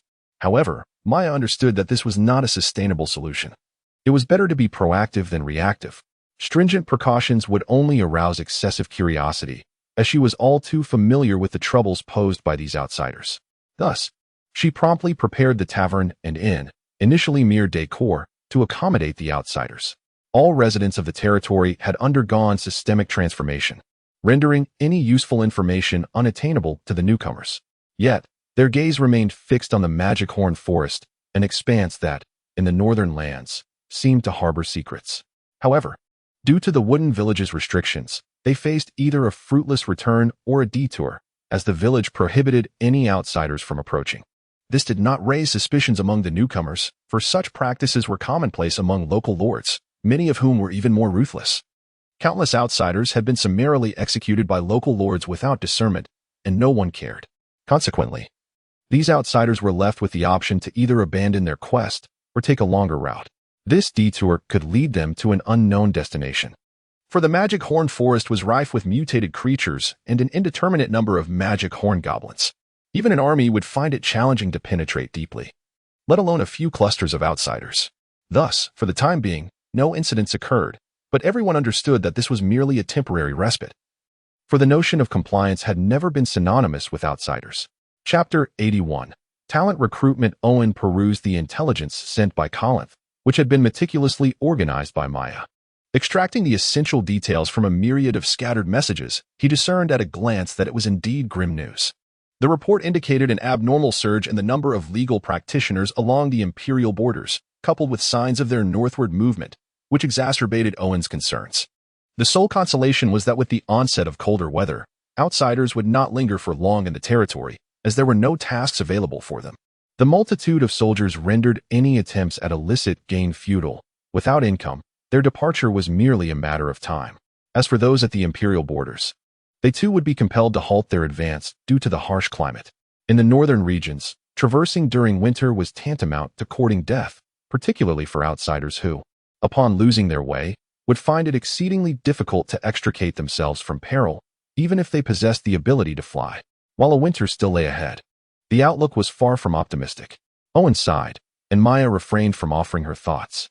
In Maya's perspective, Owen was commendable in every aspect, save for a few shortcomings in health, capability, resolve, and courage. He was not avaricious, lecherous, cruel, or apathetic. He was a paragon of a master. Yet his incessant fears of persecution posed a dilemma. Given the current strength of the territory, it would be an understatement to say that conquering the northern lands and obtaining a countship was beyond their reach. As for the threat from the Empire, there was no cause for concern for at least a decade, for Maya knew these individuals all too well. The majority of their efforts were consumed by internal strife. Only the most elite among them could pose a threat to the territory, but their focus remained on maintaining their grip on imperial power, rendering them indifferent to the minor issues along the northern borders. Despite this, Maya found it challenging to dissuade Owen from his overcautious demeanor, particularly when it concerned his safety. Reluctantly, she resolved to cooperate to the best of her abilities, recognizing that this merely meant a temporary slowdown in their expansion, and without the constraint of mortality. She was willing to wait. Once the owl had departed with the missive, Owen spoke to Maya once more. Recently, unrest had plagued the imperial borders, resulting in numerous fatalities. Some had successfully ascended to power, while others had met with mutual destruction, leading to an influx of displaced individuals and those who had lost their livelihoods, all gathered by Colinth. Howard, nearing 40, found himself at the pinnacle of his strength and experience as a knight. However, the closure of advancement avenues left him in despair after enduring 2 decades of hardship at the imperial borders. In a drunken stupor, he had acquiesced to Colinth's invitation. Upon sobering, regret consumed him for his indiscretion, yet the reality was that this might be his singular opportunity. After a night of contemplation, Howard resolved to take a risk, akin to the sacrifices his father had made to secure his position in the Imperial Border Army. With unwavering determination, he set forth to the northern lands with his eldest son. In truth, had he the luxury of choice, Howard would not have made such a decision. Yet, his circumstances left little room for alternatives. His lineage had already dictated his limitations. To break free from these constraints, he would have to transcend the rigid class barriers. Howard felt this keenly, as his ancestry was steeped in knighthood, yet each generation had fared worse than the last. His grandfather had lost their lands, and his father had been wholly marginalized, leaving no prospects for advancement. It seemed unlikely that his son would even attain the hollow title of knight. The downfall was not due to a lack of ability, but rather the sheer number of knights vying for survival. As pure instruments of war, each knight required substantial sustenance, and in times of peace, their numbers burgeoned exponentially. No noble could sustain such a burden, leading to a continual reduction in knights' privileges and numbers. Otherwise, how could so many wandering knights exist if not for the inability to support them? Much like the Tibetan Mastiff, while formidable, what utility did such a creature serve in peaceful times? Even affluent patrons would only keep a few. Hardly anyone would maintain a whole pack for no purpose. Coincidentally, during this period, the Empire was forming a northern exploration team, and Howard's father, with steely resolve, expended the accumulated connections and wealth of generations to send him to the Imperial Border Army. As Howard witnessed his son maturing, he realized that the boy was destined to follow his father's path. Resolute, he followed Colinth, who was adorned and generous, to the northern lands. Upon arriving at the territory, his initial apprehensions of being deceived transformed into worry as he pondered how best to demonstrate his worth. It was no wonder Howard's mood shifted so rapidly. He had never anticipated encountering such a territory in such a northern locale. Due to the road construction in the Magicorn Forest, a considerable amount of timber had been harvested, prompting Maya to prioritize the construction of a wooden wall. This wall served not only as a temporary measure, but also as a vital internal support structure. Relying solely on stone to erect a fortress would be prohibitively costly, and the population of the territory could not sustain such an endeavor unless they could proliferate mechanical puppets, which would require ample time. Thus, in Maya's design, the town's walls were constructed in 3 layers: the outermost stone layer, the middle earthen layer, and the wooden wall at the back for support. Once sufficient manpower was available, the wooden wall would be dismantled and replaced with a stone wall, solidifying the fortifications. Before Howard lay a territory fortified with a robust wooden wall, uniform architecture, and elite soldiers. He understood well the rarity of such a promising territory and the significance of the opportunity it presented for him and his son. Discreetly, he signaled to his child. Clad in a somewhat worn but sturdy iron-plated armor, Hogg immediately grasped his father's intent. standing tall with a shield in one hand and a chain hammer in the other, exuding a sense of strength and valor. Chapter 82. The Howards. Colin understood the shift in attitude of the Howards, and he was pleased to witness it, for it signified that the other party was not only attentive but had also elevated their own status. Chapter 83. The Luncheon Invitation. Sir Howard, please take a seat. Now, kindly recount your origins and experiences, for this will be conveyed to the Lord and will ultimately determine your fate within the estate. Chapter 84. Reflection. With a domesticated house elf in the lead, upon encountering the slime maid, the three of them managed to maintain their composure, albeit their movements instinctively became more subdued. Simultaneously, there was an increase in. Chapter 85. Acquiring talent. Had the resources expended previously been concentrated in a single location, any one of the subsidiary bases would likely have been fully operational by now, rather than the current state of ubiquitous neglect. Chapter 86. The Fortunate Marquis of Marlowe. Upon taking his seat, Owen solemnly. Chapter 87. The Filial Daughter. Bella, let us proceed. After a moment of self-reassurance, Lord Mara struck his steed and, accompanied by his trusted cavalry, set forth towards the north. Meanwhile, the bandits lay in wait to the south. Chapter 88. Demonized Horse. Bella cradled a 7-day-old lamb from the pen, its wool as soft as the night, its petite body radiating warmth, and its large eyes reflecting an innocent purity. Chapter 89. The Devoted Daughter. Dale. As the smoke gradually dissipated, a woman who had been concealed in the shadows for an indeterminate time revealed herself. She stood at an imposing height of 2.5 meters, her figure even more exaggerated than that of Dale. Chapter 90. The Thorny Cucumber. According to extraordinary standards, the world of Onmyoji can be barely classified as intermediate fantasy, possessing a higher level of mystique than that of the puppeteer's realm. Consequently, Owen exchanged for several books. After all. Chapter 91. Dale's mother. Upon entering the greenhouse, Owen gasped in astonishment, his eyes widening in shock as he beheld Dale, transformed and exuding an aura of menace, wielding a demon's sword and gesturing menacingly at the neck of a female giant. Chapter 92. Despicable means you truly are a good daughter of mine, exclaimed the still groggy Amiel, her smile devoid of warmth, as she spoke with a tinge of mockery. The knife she wielded to slice the steak sparked against the iron plate. However. Chapter 93. Bathing. No wonder you were reluctant to let me enter. It is indeed opulent within. Upon stepping into the bathroom, I was greeted by the expansive bathtub, surrounded by a circle of golden faucets adorned with an array of gemstones. Chapter 94. Mother and daughter. As there was no necessity to instruct the students in the art of bonsai cultivation, the auxiliary areas of the greenhouse remained largely unopened, with only the main space in operation, even if only the primary area.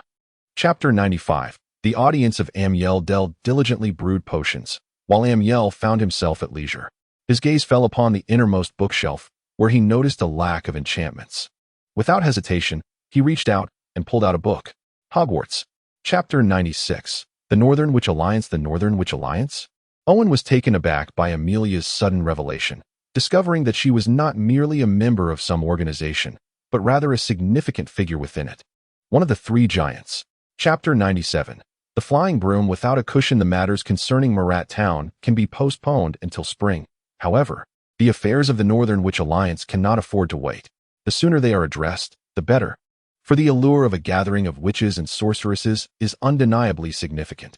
Chapter 98. The Witch's Farm. Not far from the town of Farrell. This small settlement is far from ordinary. It comprises numerous farms of varying sizes, thus sprawling across a vast expanse, with a relatively loose residential environment. Chapter 99. The Skyway Network. The demon sorcerers are spellcasters who are expressly hunted by the Empire, as they evoke greater disdain, or perhaps dread, than witches. This is due to the formidable power wielded by the demon sorcerers. Chapter 100. The Fearsome Witch. Owen, much like the inspecting leader, took a brief tour of the room, uttering a few words of encouragement before departing. Indeed, he surveyed the surroundings. Chapter 101. A sudden realization of a foolish act. Owen discovered that all the buildings harmoniously embodied the charming style of Greenshade Town, exuding a quaint warmth that seamlessly blended with nature. Even the small windows flanking the doors were adorned with delicate flowers. Chapter 102. The First Witches of Greenshade Town. The Northern Witch Alliance is composed of three groups, a cadre of youthful witches, followed by the adult witches and their families. The young witches are. Chapter 103. The witch's transformation. The newly established Witch Academy requires additional personnel, and the territory is in need of witches, who are indeed rare talents.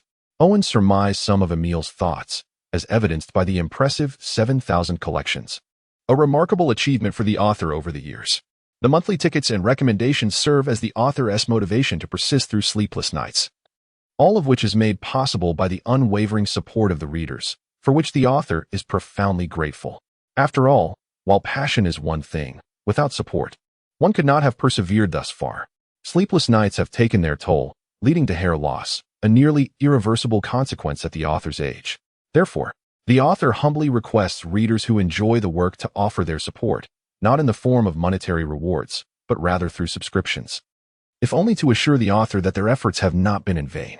Once again, heartfelt thanks.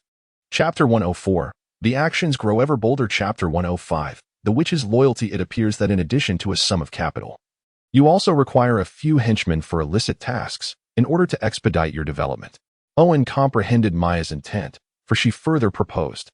Chapter 106. The fusion of the witch and the demon hunter. Their limitations do not imply that Owen is similarly constrained. The synthesis furnace can, to a certain extent, serve as a cultivation furnace, not to mention the repugnant witch, even. Chapter 107. Witch hunter. As Owen had anticipated, the first witch who chose the path of battle successfully completed the trials of the demon hunter, thereby becoming a witch hunter, commonly referred to as a witch hunter. Chapter 108. The marauders in action. It appears you have resolved to launch an assault on the territory of the Hydra family. Harvey is no fool, from Buddy's reaction. He has gleaned your intentions. In truth, this is also his.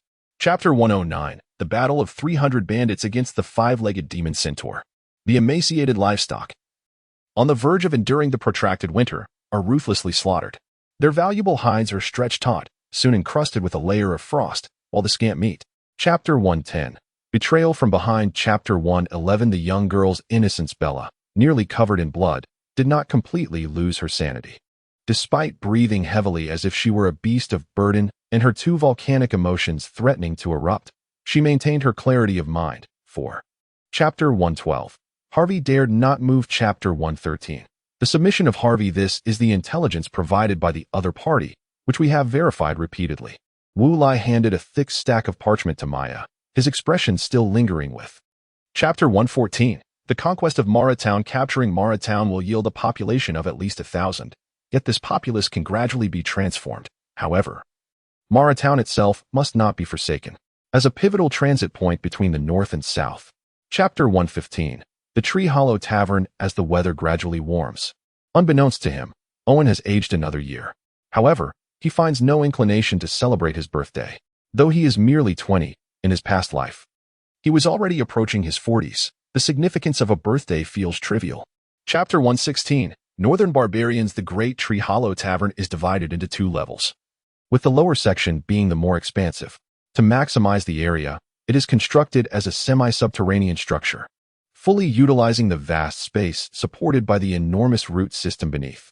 As a result, the entrance. Chapter 117. The return of the High Rue merchants. Bella is now the commander of the cavalry in the territory, tasked with leading the nomadic horsemen. Consequently, she can no longer gallop freely as she once did, with the exuberance of a 5-legged creature. Not only does she possess tailored attire. Chapter 118. The underdog adventurer stepping out of the town's center, Heed, drenched in cold sweat, slowly exhaled a breath of relief. He never anticipated that the maid he had sent away all those years ago would possess such remarkable prowess. Chapter 119. The adventurer's party. The town at night is remarkably tranquil, as the majority of its inhabitants adhere to a routine of rising with the sun and retiring at dusk. At this hour, the streets are graced solely by the patrolling guards, who tread with measured steps. Chapter 120. The adventurer squat at the bathhouse in the early morning. As the sunlight gently kissed his face, Roger rose from his bed. Despite his advancing years, Roger maintained an impressive level of physical fitness. Chapter 121. The Adventurers of Green Shade Town. Have you seen that service? Roger suddenly spoke after soaking for a while. Are you referring to the slime maid's massage service? Chapter 122. The Adventurers of the Oak Hollow Tavern. The guard is actually a goblin.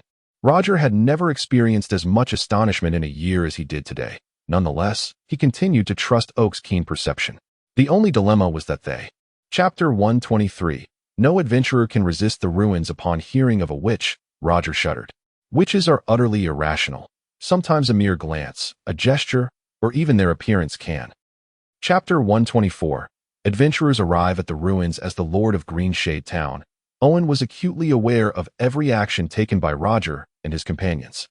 In truth, the four of them had been meticulously selected as exemplary figures, or perhaps even seeds of potential. Chapter 125. The puppeteer as promotion. Upon realizing his lack of value, Roger felt an immediate sense of relief. As long as I am devoid of any exploitative worth, there is no need to fear being taken advantage of. Recently, the little sun person informed me that he has been residing at work. Yet he remains unsure of how he contracted the illness. With a wife and children at home, he has no choice but to isolate himself elsewhere, rendering him unable to type. Chapter 126. Maya's scheme. While Irvin was engrossed in the transformation of the puppet, two tribes of northern barbarians were preoccupied with crossing the river. The northern barbarians were not adept at water. In fact, they had scarcely washed throughout their entire lives. Chapter 127. The little witch who enjoys brewing potions. In truth, the scheme is rather straightforward. With so many witches within the territory, Maya cannot possibly overlook their existence. For the art of potion making is where witches truly excel. Chapter 128. The northern barbarians, who receive a beating daily. In truth, Owen has performed admirably. One might assert that his lack of ambition and his obstructive behavior render him more akin to a fortunate individual, or perhaps a mere puppet. Chapter 129. The tertiary town center. The northern barbarians hold value, yet the daughter of the Buffalo Baron does not. Although Owen possesses a kind heart, he would never jeopardize his own safety and that of his territory. Thus, he is left with no choice but to. Chapter 130. The Ministry of Internal Affairs. As the population continues to grow, it becomes increasingly evident that Maya alone cannot adequately manage the territory. Even if the inhabitants are obedient to commands, the inefficiency of the current operational methods severely constrains. Chapter 131. The leverage of the High Rue Chamber of Commerce. While Owen pondered these dubious methods, Maya took the territory as her stage, fully showcasing her talents. Not only did she refine the grassroots management and monetary operations, but she also. Chapter 132. The elusive ruins. The Roger team hurriedly navigated through the narrow passage, their demeanor somewhat flustered. Yet, they exercised great caution to ensure that their weapons and armor did not graze against the walls, clearly demonstrating their expertise. Chapter 133. The Demon Leader Massacres, Plagues, Disappearances. What in the world is going on? Owen slammed the intelligence report onto the desk and paced back and forth in his study, hands clasped behind his back. Chapter 134. The Demon Sorceress Nova fully armed. Hogg hurriedly led the patrol team to the town center. Moments later, Maya emerged from the fireplace, having received the notification. There were 13.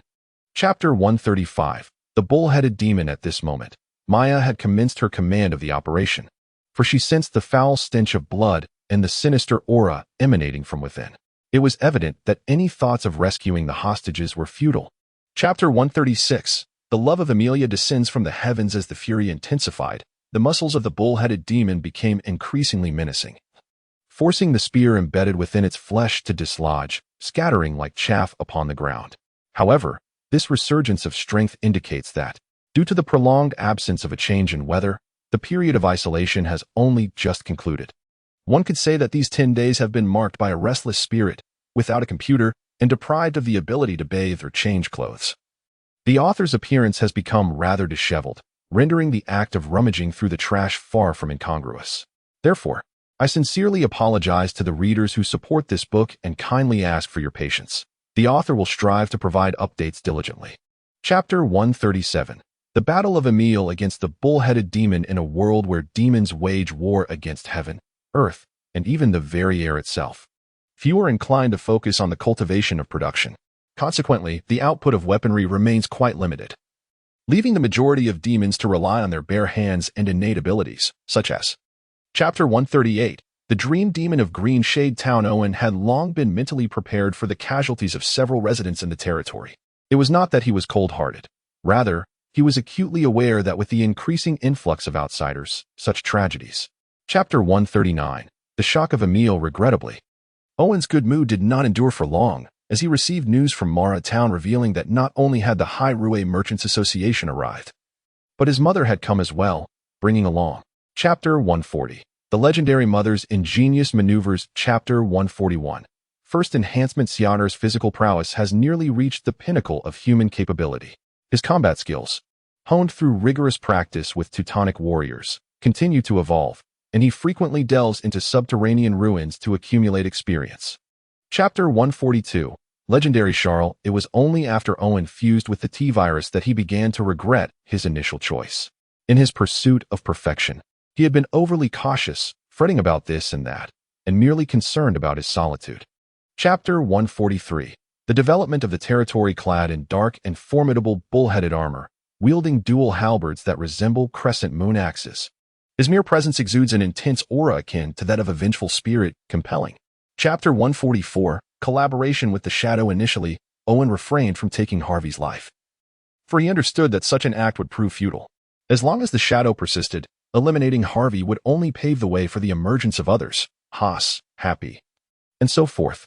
Chapter 145. The upper limit of progress and breakthrough. Soon, a simple yet equitable contract was finalized through the negotiation of both parties, and it was duly signed in the presence of Irving. The established contract was entrusted to Maya. Chapter 146. The priest and religion in a moment of peril. Owen, who was diving, nearly twisted his waist due to the system's sudden breakthrough. He had been managing to hold on, but an inadvertent surge on the accelerator caused an overwhelming spill of lubricating oil, resulting in a direct. Chapter 147. New professions and magic. As the dawn approached, Owen poured himself another cup of coffee and made his way to the town center. After a careful selection, he exchanged a blueprint for the church from the game. Chapter 148. Creatures and firearms. Study diligently. The future of our domain hinges upon your efforts. Owen beamed at the creatures engrossed in their studies of Hogwarts curses and puppetry. Chapter 149. The professional enigma. Previously, in the pursuit of constructing roads and dismantling ancient relics, Owen created a series of colossal mechanical puppets. Initially, there were no issues, however. It soon became apparent that complications were abundant. Regarding updates, dear readers, please bear in mind that the daily double updates you witness are earned through the author's relentless dedication. Beginning tomorrow, there will be double updates. Chapter 150. The Enchanting Mage. Brian. Chapter 151. Brian's research. Ultimately, Owen resolved to meet the other party. As for the potential hazards and risks, it would depend on whether the benefits were substantial enough. The footsteps of Mage Brian were somewhat hurried. Chapter 152. The Joining of Mage Brian. After perusing the materials, Owen fell into a deep contemplation. Chapter 153.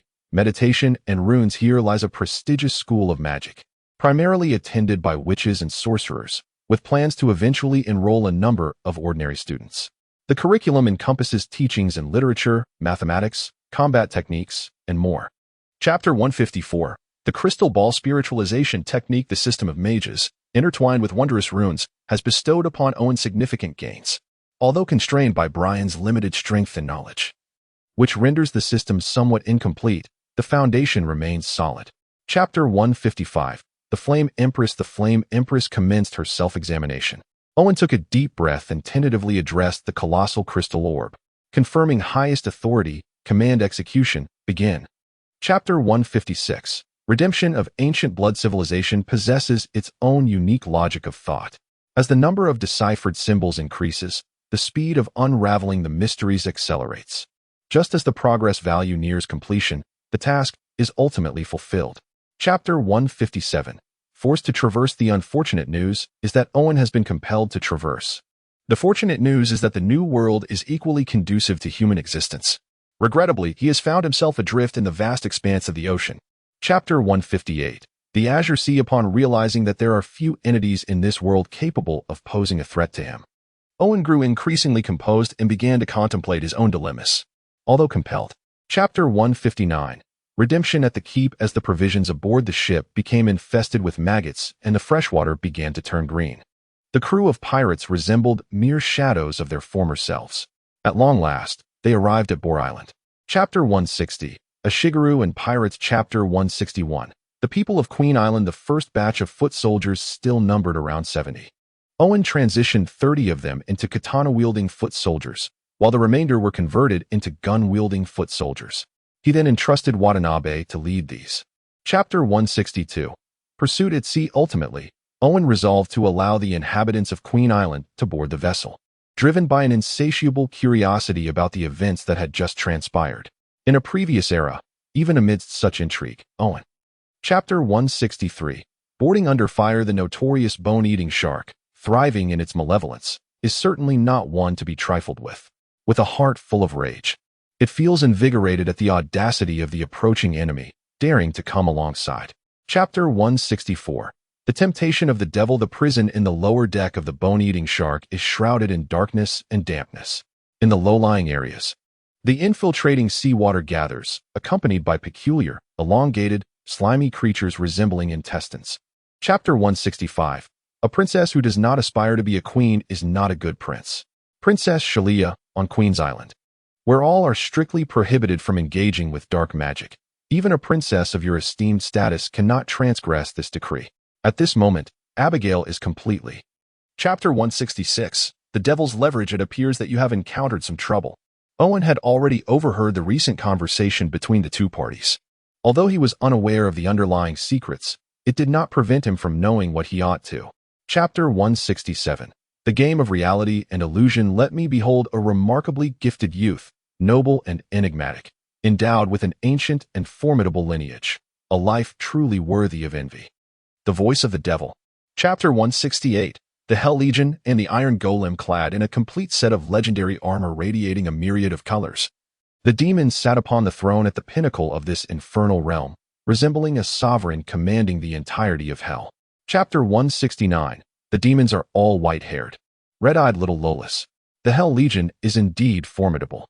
Even Owen cannot help but admire the exceptional prowess of the infernal soldiers, as well as their remarkable synergy, which leaves him in awe of their seamless coordination.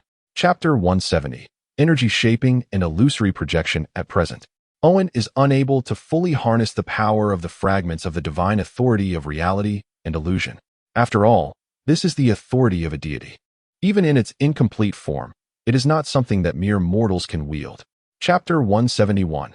On transforming demons into mental illness. Upon returning to Bull Island, Owen discovered that two ships were in dire need of repair, particularly the Flying Fish, which, despite its modest displacement, had sustained considerable damage from the barrage of the bone-crushing shark, although the keel remained intact. Chapter 172. The Flesh and Blood Flower. My objective is quite straightforward: to sever the connection between you and the essence, thereby allowing you to exist as an independent entity. Only in this manner will you be free from the influence of the essence. Chapter 173. The Serious Female Ninja. As Owen contemplated women, he suddenly realized that whether it be the portals in alchemy or the dimensional gates in air magic, the most crucial aspect was, in fact, the concept of determination.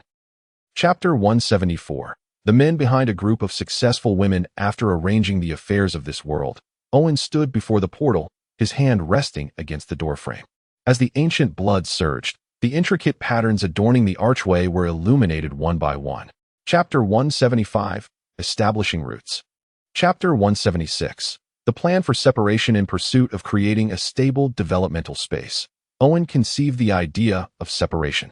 A clenched fist may evoke a sense of aggression, yet when the fingers are spread apart. Chapter 177.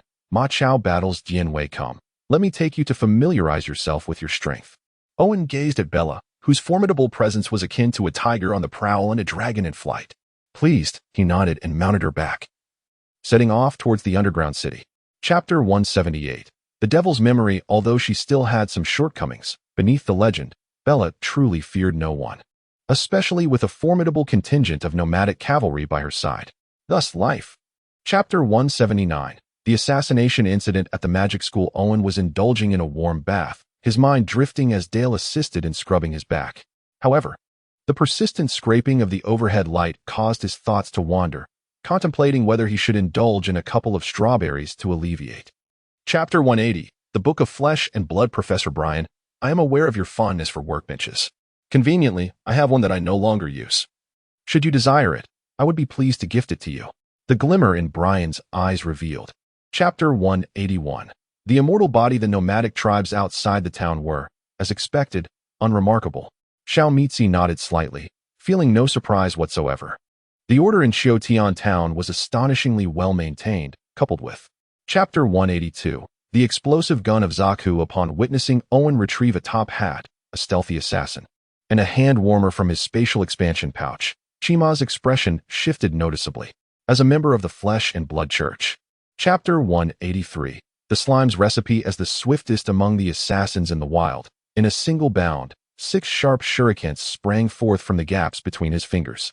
Subsequently, the artificial muscle fibers in his arms. Chapter 184. The challenges of the Empire. Owen found himself cradled in the embrace of the Slime Queen, completely suspended above the ground. In his desperation, Chima ultimately had no choice but to surrender, lest he be entirely consumed by the very earth beneath him. Chapter 185. The Space Marine Project. Upon completion, Brian's physique appeared rather rudimentary, resembling a refuse bin outfitted with mechanical arms and treads. Were it not for the semicircular, rotatable head atop, it would be indistinguishable from mere debris. Chapter 186. The Tyrant's transformation. With the availability of free labor, Owen did not relent. He did not seek the company of women. The 2 recent encounters had thoroughly disgusted him, while simultaneously instilling a deep concern for the security of his domain. Chapter 187. Power Armor. The Enhanced Teutonic Knights, aptly named Ultimate Warriors by Owen, truly embody this title. Each of them possesses strength akin to that of monsters. For the Teutonic Knights are, after all, mere mortals. Chapter 188. Professor McGonagall. The Teutonic Knight, exchanged for a value of 15 progress points, is equipped with a mechanized power armor that can be produced in limited quantities, significantly enhancing its strength. If only there were sufficient numbers. Chapter 189. The Subhumans of Greenshade Town. During her visit to the library, Professor McGonagall was profoundly intrigued by the array of books within. In addition to the familiar Hogwarts textbooks, there existed tomes on witches, wizards, and more. Chapter 190. The Adventurer and Gwent. Before long, the feline waitress delivered the lamb chops, salad, and wine that Owen had ordered. Owen produced a silver coin as a tip. The waitress's eyes sparkled with delight, her movements. Chapter 191. The Well of Magic. What issue has arisen in the underground ruins? Owen instructed the Goblin General to rise and speak. My Lord Demon King, 3 days ago, the Roger Squad requested to enter the ruins. Chapter 192. Recalling the sinister smile of the Green Giant, all adventurers are hereby informed that the underground ruins will be temporarily closed. Once it is confirmed that the tremors have ceased and there are no signs of collapse, a series of extensive missions to occupy the 2nd level of the ruins will be announced. Chapter 193. Goblins. Let us draw a comparison between the Goblin General and another successful archetype, the Extreme Warrior. If the Extreme Warrior embodies a versatile and multifaceted prowess, then Chapter 194. Goblin Mech Legion. Hiring Roger's team was Owen's decision. Although they were not the only adventurers to venture into the 3rd level of the ruins, they were the sole ones to have come into contact with the crucial core of the relic. Thus, Owen. Chapter 195. The Monster Cultivation Center. As the adventurer serving as a scout ventured into the ruins, the Goblin mechanized forces prepared to embark on their mission. The stout Goblin, adorned with a tank helmet, deftly maneuvered into the cockpit of the Spider War Chariot. Chapter 196. The 3rd layer of the ruins retreat. Replenish the water supply for the power pack, replace the drum, and restore hydration. The Beast General incessantly issued commands, while the remaining Blackback Ratmen continued their relentless advance. Chapter 197. Chainsaw Sword and Explosive Gun. Standing at the entrance of the 3rd level of the ruins, Owen's shoulder-mounted warmer incessantly scanned the surroundings. In truth, the scanning had not ceased throughout the journey, having already gathered a wealth of. Chapter 198. Dragon Lady. After a single battle, Roger and his companions were profoundly shaken, having not even had the opportunity to extend their hands. Whether it was the explosive firearms or the chainsaw sword, they were left in a state of utter astonishment. Chapter 199. The final message. Just now, Xia Air executed a warrior's ultimate charge. Although it could only travel in a straight line, its speed was indeed astonishing, surpassing the typical reflexes of normal beings. Even. Chapter 200. The reproductive machine. Various conjectures continuously emerged in Owen's mind, yet ultimately, he suppressed them all, deeming them meaningless. This relic had remained dormant for over 1,000 years, only. Chapter 201. The perverse divinity. What, indeed, could possibly sustain a dragon in such prolific reproduction? Owen scratched his head, perplexed by the enigma of the cradle of life, pondering what could enable a dragon to lay eggs. Chapter 202. post-war harvest in contrast to the other 3 locations that are merely guarded by a solitary metallic gate. The mana well boasts not only an inner and outer gate, but also 4 mithril golems stationed in the middle as sentinels, demonstrating. Chapter 203. Level 4 Town Center. The reconstruction of the ruins necessitates a time frame of no less than 3 to 5 years, taking into account the pace of the territory's development. Otherwise, given the current human and material resources of the territory, any attempt at restoration would be a formidable challenge.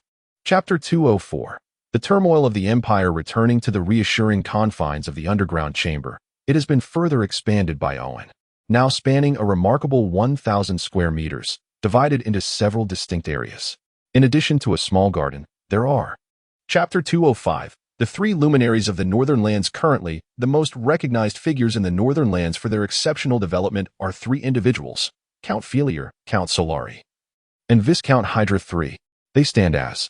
Chapter 206. The age of firearms. As those seeking refuge were not the first batch, a well-established procedure was already in place. Consequently, the grassroots administrators responsible for registration acted swiftly, and soon it was Charlie's turn. Chapter 207. The theory of imperial threat. The muskets currently employed by the Rifle Battalion are undoubtedly not crafted by the hands of Owen. A master of the art of crafting explosive bullets, he would never tolerate such inferior creations. In reality, these weapons originate from a 4th-tier town. Chapter 208. The Empire's insatiable appetite. Is it the young girl named Kira, the daughter of Colinth? As Owen deftly maneuvered the quill to cast spells upon the parchment, he found his attention divided. Chapter 209. The deceptive military settlement. It appears that the military settlement plan must be expedited.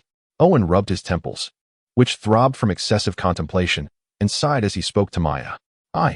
Chapter 210. A surge in population. These gunmen indeed live up to their reputation as rebellious troublemakers. In the face of a considerable number of unruly and cannibalistic civilians, they charge forward without hesitation, their firearms nearly pressed against their adversaries. Chapter 211. Expansion of military settlements. The planning of territories and the reorganization of the army necessitate a span of 3 months for completion. Consequently, during this period, the significant responsibility of external defense falls upon the military settlements. Recent update. Due to the absence of pre-written manuscripts, updates are being released concurrently with the writing process, resulting in a certain instability in the update frequency. In truth, this method of writing induces considerable pressure, and there is a desire to focus solely on single updates. However, considering the subscriptions and the need to honor the readers who support this book, perseverance is the only option. The author will strive to ensure more frequent updates, and I kindly urge everyone to support the subscriptions to provide additional motivation. Chapter 212. The Aberrants. Yet another northern transit town has succumbed to devastation under the onslaught of unruly mobs. However, this particular group of rioters possesses an unusual appearance, each figure contorted and misshapen, with the hunchback of Notre Dame standing amidst them. Chapter 213. The Battle of Mara Town. In addition to the 3rd Battalion of the military garrison led by Kira, Mara Town housed 500 civilians. Having made prior preparations, these civilians had undergone training in the use of firearms and were supplied with ammunition. Chapter 214. The great disparity in the technological tree. From the moment the Battle of Marla Town commenced, Owen remained ever vigilant. At this very moment, a colossal one-eyed puppet eagle, comparable in size to a bipedal dragon. Chapter 215. Retribution Master. This is the post-war report for Mara Town. Maya handed over the meticulously compiled report to the weary-eyed Owen, who was rubbing his eyes, concerned for Mara Town. Chapter 216. The Witch Capture Operation. The target this time is Countess Ferial, the former second-in-command of the Northern Witch Alliance, known as the Cursist. As her title suggests, she is a formidable woman, exceptionally skilled in the art of cursing. Chapter 217. The Land of Voodoo. Descending through the pitch-black tunnel, despite the absence of illumination, Emiel and Wu Lai remained unfazed, instead calculating the distance they had traversed. According to Chapter 218. Ferial's desire for a benefactor. Though Ferial's words were harsh and unrefined, they could not alter the undeniable truth of her own insecurity. The realm of voodoo was far more complex than it appeared, in her years of accumulated experience. Chapter 219. The Arms Trade. Chapter 220. The City of Spies. In this city of spies, everyone belongs to a faction. Some are of noble lineage. Others are affiliated with various powers, Some serve as double agents, and some even. Chapter 221. Dragon Breath Bullet. That night, the Bishop of the Flesh Church, who had traveled a great distance to arrive here, showed no intention of resting. Instead, he immediately summoned all his personnel in the northern lands to convene a gathering. Chapter 222. The night of assassination. Fei Li's current state of mind is quite intriguing. For everything she had proudly possessed for over a decade now seems to serve as mere adornments for a multitude of others. Although she has not completely succumbed to despair, there remains an unsettling sentiment within her. Chapter 223.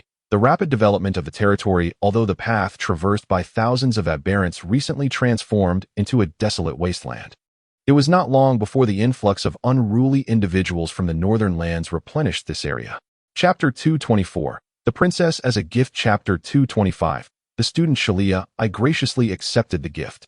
High atop the towering castle, Owen reveled in the meticulous care provided by the Japanese maidens, remaining unfazed in the presence of the envoy from Queen Island. Chapter 226. The female fire dragon. While Shalia was engrossed in her studies, Owen meticulously scanned the collection of books sent from Queen Island, persistently searching through the gathered nautical charts for matches that corresponded to. Chapter 227. The adventurous Owen. Just as Owen was preparing to set sail, the ancient blood within him surged unexpectedly, almost overwhelming his control and propelling him into another dimension. However, he sensed that this impending journey was unlike any before. Chapter 228. The peculiar town. Before him lay a bustling market, assembled from rudimentary tents and makeshift stalls, which momentarily left Owen taken aback. Soon, he observed an array of adventurers, clad in vibrant attire, calling out to one another with exuberance, prompting him. Chapter 229. Customs of Another World. The two parties exchanged introductions. In contrast to Owen's somewhat veiled expressions, the Raptor squad was far more candid, as they were merely adventurers and could not be expected to grasp the broader implications. Chapter 230. The women who are not to be provoked. Without mentioning the eager and enthralled Owen, who was immersed in exploring the customs of otherworldly realms. The three members of the Raptor team arrived at Xi's residence, laden with an assortment of food, situated beneath the roots of a grand tree, at the entrance of a burrow. Chapter 231. A contest with Lu Xiahui. In the early morning, a beaming Owen emerged from the alley, exhibiting no signs of fatigue, embodying the youthful vigor of a rising sun. This was not how Owen typically. Chapter 232. The gigantic slime queen. The formidable Yaki indeed proved her prowess, managing to escape the perilous vicinity before the gigantic monster could detect them. Consequently, even if it wished to pursue, it would be unable to catch up. From a distance, Owen beheld the. Chapter 233. Cat and mouse. All these thoughts were not disclosed by Ya and her companions. Instead, they efficiently tidied up the camp and led their steeds into the cave one by one. What, after all, lies with the slime queen? Chapter 234. The Lizardman clan. Beware, a pack of velociraptors lurks nearby. Ya inhaled sharply, and his expression instantly shifted with alarm. If one were to inquire about Ya's least favorite encounters, it would undoubtedly be with a group. Chapter 235. The enemy of my enemy is my friend. It is quite simple. The enemy's enemy is indeed a friend. Since we do not wish to confront the Vodou clan, let us lend our support to the Shamu clan instead, Owen stated with an air of nonchalance. Chapter 236. Collaboration with the Town of Shadows. Upon returning home, Mia removed her hat, and the serpentine locks that had been confined within it began to dance joyfully, emitting a hissing sound. If there were any secrets. Chapter 237. The Temptation of Medusa. Although both parties have reached a collaboration, the situation is far from over. In fact, it has merely begun. The complexity of the matter exceeds Owen's imagination, as he previously. Chapter 238. The Rodent Underground Construction Team. Evidently, Maya's unreliability has left Owen with little confidence in her. Furthermore, after consuming the bloodline potion, she entered a state akin to hibernation, thus making it difficult for him to take anything from her.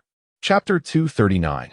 The Voodoo Clan. The principal tribe of the Voodoo Clan has relocated to a site not far from the mountains, erecting totems and setting up a multitude of tents, while countless lizard men are busily engaged in various tasks. Chapter 240.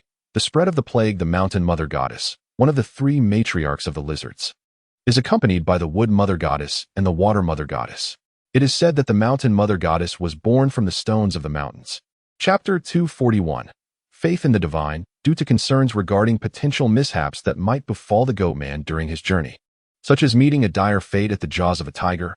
Owen took the precaution of dispatching the upgraded sheep demon, the enhanced sheep demon.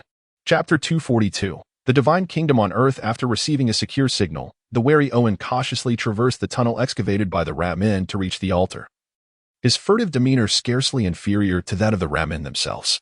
Chapter 243. The form of the Dragon Mother. It seems that the situation is even more favorable than anticipated. The dire circumstances within the divine realm caused Angie to squint her eyes, smiling cheerfully as she spoke. Do not blame her for lacking sympathy.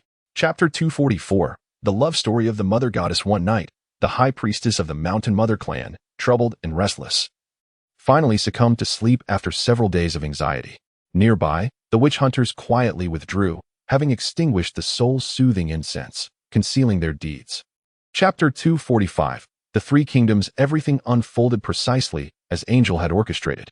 The female fire dragon, embodying the essence of the divine offspring, seamlessly integrated into the clan of the Mountain Mother, heralding a series of exhilarating victories. Thus, the entire. Chapter 246. Who would dare to believe the tomb lies beneath the ground, entirely concealed by a mud-like earth, with only the entrance obscured by an unremarkable mound of soil, due to the nature of the earth. Chapter 247. The Sorceress's Diary. Instructing the hat-wearing puppet to carefully extract the corpse, Owen, still feeling a lingering sense of insecurity within the confines of the Slime Queen, opted to maintain a considerable distance, wholly. Chapter 248. New Templates and Progress Value Enhancement. Chapter 249. The astonishing reward. Each enhancement of the progress value limit signifies a qualitative transformation for Owen. From the initial stages of the Age of Empires and Mountblade, which held little mystery, to the realms of Witcher hunting. Chapter 250. The proper use of wisdom techniques. After conducting some research, Owen has gained a certain understanding of the new attribute board. Overall, the changes are considerable. The mysterious arts have transformed into talents, and the original skills. Chapter 251. The Living Corpse. Emily. Without hesitation, the two promptly transformed the incubation chamber, placing the previously prepared female corpse within, and subsequently infused it with a nutrient solution mixed with the T-virus. Chapter 252. Emily's transformation. Unlike the trio of Ya, who have already mingled with the adventurers of Greenshade Town, Emily appears rather more solitary. She possesses a. Chapter 253. Dividing the northern lands. With the restoration of the magical energy lines, the power supply has become stable under Emily's meticulous maintenance, allowing Owen's plan for the World Gate to commence before long. Chapter 254. The Crisis of Northern Nobility. One must forge oneself to be resilient. Owen's thoughts are commendable, yet they require substantial strength to support the plan. Fortunately, although Hydra is distant, it does not find itself in.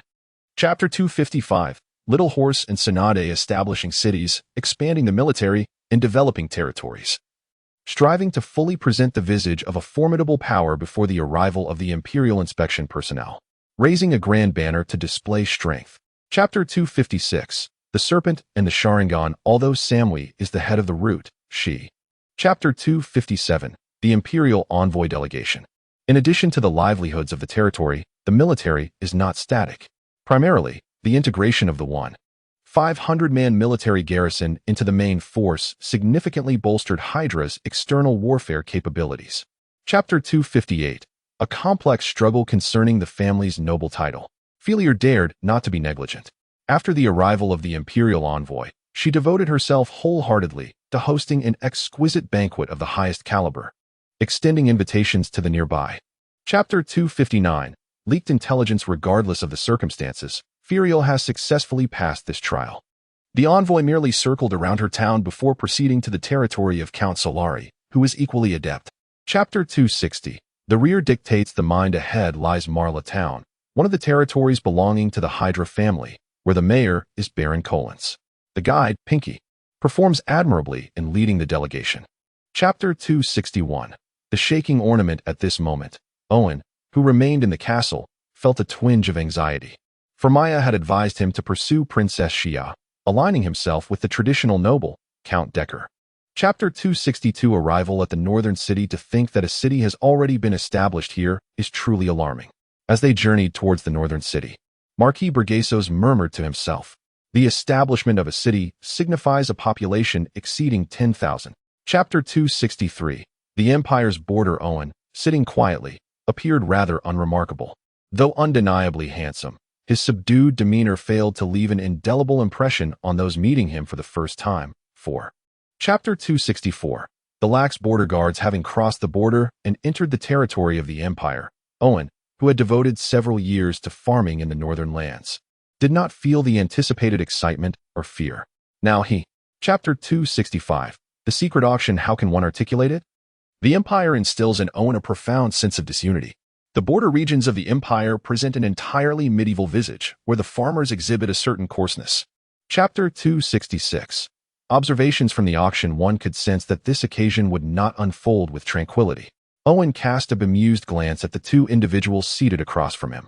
Despite their efforts to mask their anxiety, it was evident that they were not entirely at ease. Chapter 267. The incomplete legend of the assassin. Ladies and gentlemen, we extend a warm welcome to each of you as we prepare to commence tonight's auction. We hope that everyone will leave with a sense of fulfillment and satisfaction. The auctioneer's words were succinct. Chapter 268. The young man who took the wrong path. Owen administered a vial of serum to Vanessa. This was a therapeutic concoction of high-energy nutrients capable of mending most injuries to the flesh. However, it remained powerless against severed. Chapter 269. The legend not to be underestimated. Although being followed, the pursuers showed no intention of taking action. According to reports from Ren, their attention was primarily focused on the coffin behind, which was evidently linked to Vanessa. Chapter 270. Surrogacy. The lingering legendary fighting spirit and will at the wound site were effortlessly dismantled and eradicated by the realm of authority. With the obstacles removed, the wound commenced its healing process, while the injured organs gradually began to mend. Chapter 271. The 5 rings of the imperial capital. In truth, Owen's conjecture was correct. That individual was indeed one of the Emperor's doubles. Moreover, there are similar doubles that appear at random throughout the palace and various locations in the imperial capital. Chapter 272. Observations in the imperial capital. Upon departing the desolate and lifeless civilian district, the group was immediately captivated by the vibrant and bustling atmosphere of the 4th ring commercial zone. This lively spectacle particularly enthralled Felia, her eyes sparkling with wonder. Chapter 273. The noble assembly. The noble assembly, representing the aristocratic class, is in proximity to the imperial palace, separated merely by a wall. However, much like the relationship between the two. Chapter 274. The Imperial Academy. Chapter 275. The female knight of the War Academy. Upon arriving at the War Academy, Owen was taken aback. He had anticipated a relatively dull display of knightly tournaments, merely envisioning 2 armored knights, each brandishing their formidable lances. Chapter 276. Harassment. As soon as Owen stepped into the grand tent, he nodded repeatedly. The posture of standing tall with a straight back and tucked abdomen was impeccable. Moreover, true to the essence of a female knight, her legs were not only long, but also robust and shapely. Chapter 277. A greater affection for the profligate. Upon witnessing the harassment of his enchanting knight by the foppish young nobleman, one might assume that Owen would be consumed by rage and confront the assailant with the intention of breaking his limbs. Chapter 278. No one's life is easy. Upon returning to the rented manor, Owen entrusted Sharon and the others to Charles before retiring to rest, as he needed to afford his subordinates a measure of time and space to acclimate. Chapter 279. None are virtuous. The legendary tale of development unfolds. Peters observed how Hydra had swiftly evolved into a formidable lord of the North within just a few short years, unable to restrain his thoughts as he spoke. While his heart. Chapter 280. The enemy has yet to arrive on the battlefield. Peters arrived this time because Owen had mentioned the Servitude Academy yesterday. He kept it in mind, and his purpose for coming was to take Owen along to the Servitude Academy. Chapter 281. The Blade of the Demon Moridi, riding upon her summoned demonic steed, charged forth with a heart ablaze with fury. This time, the lives of 10 souls would be demanded to quell her wrath, for this band of incompetents had lost. Chapter 282. The sorcerer who wishes to flee cannot be stopped. In the realm of Naruto, all ninjas are, in essence, mages cloaked in the guise of shinobi. Those who possess the template of Orochimaru, one of the legendary Sannin, are certainly not unacquainted with ninjutsu, wielding an array of techniques imbued with formidable destructive power. Chapter 283. The alteration of destiny is priced. The Imperial Academy stands as an entirely independent entity. Even the Red Guards cannot easily penetrate its confines. Any actions taken by the Emperor must be approached with utmost caution, let alone those of others. Chapter 284. The Sister with the Covered Mouth Jr. This is this year's school uniform, comprising a total of 8 sets. Should any of them become damaged, you will be required to purchase replacements at your own expense. Additionally, here is your student ID, which can be utilized to access your course information. Chapter 285.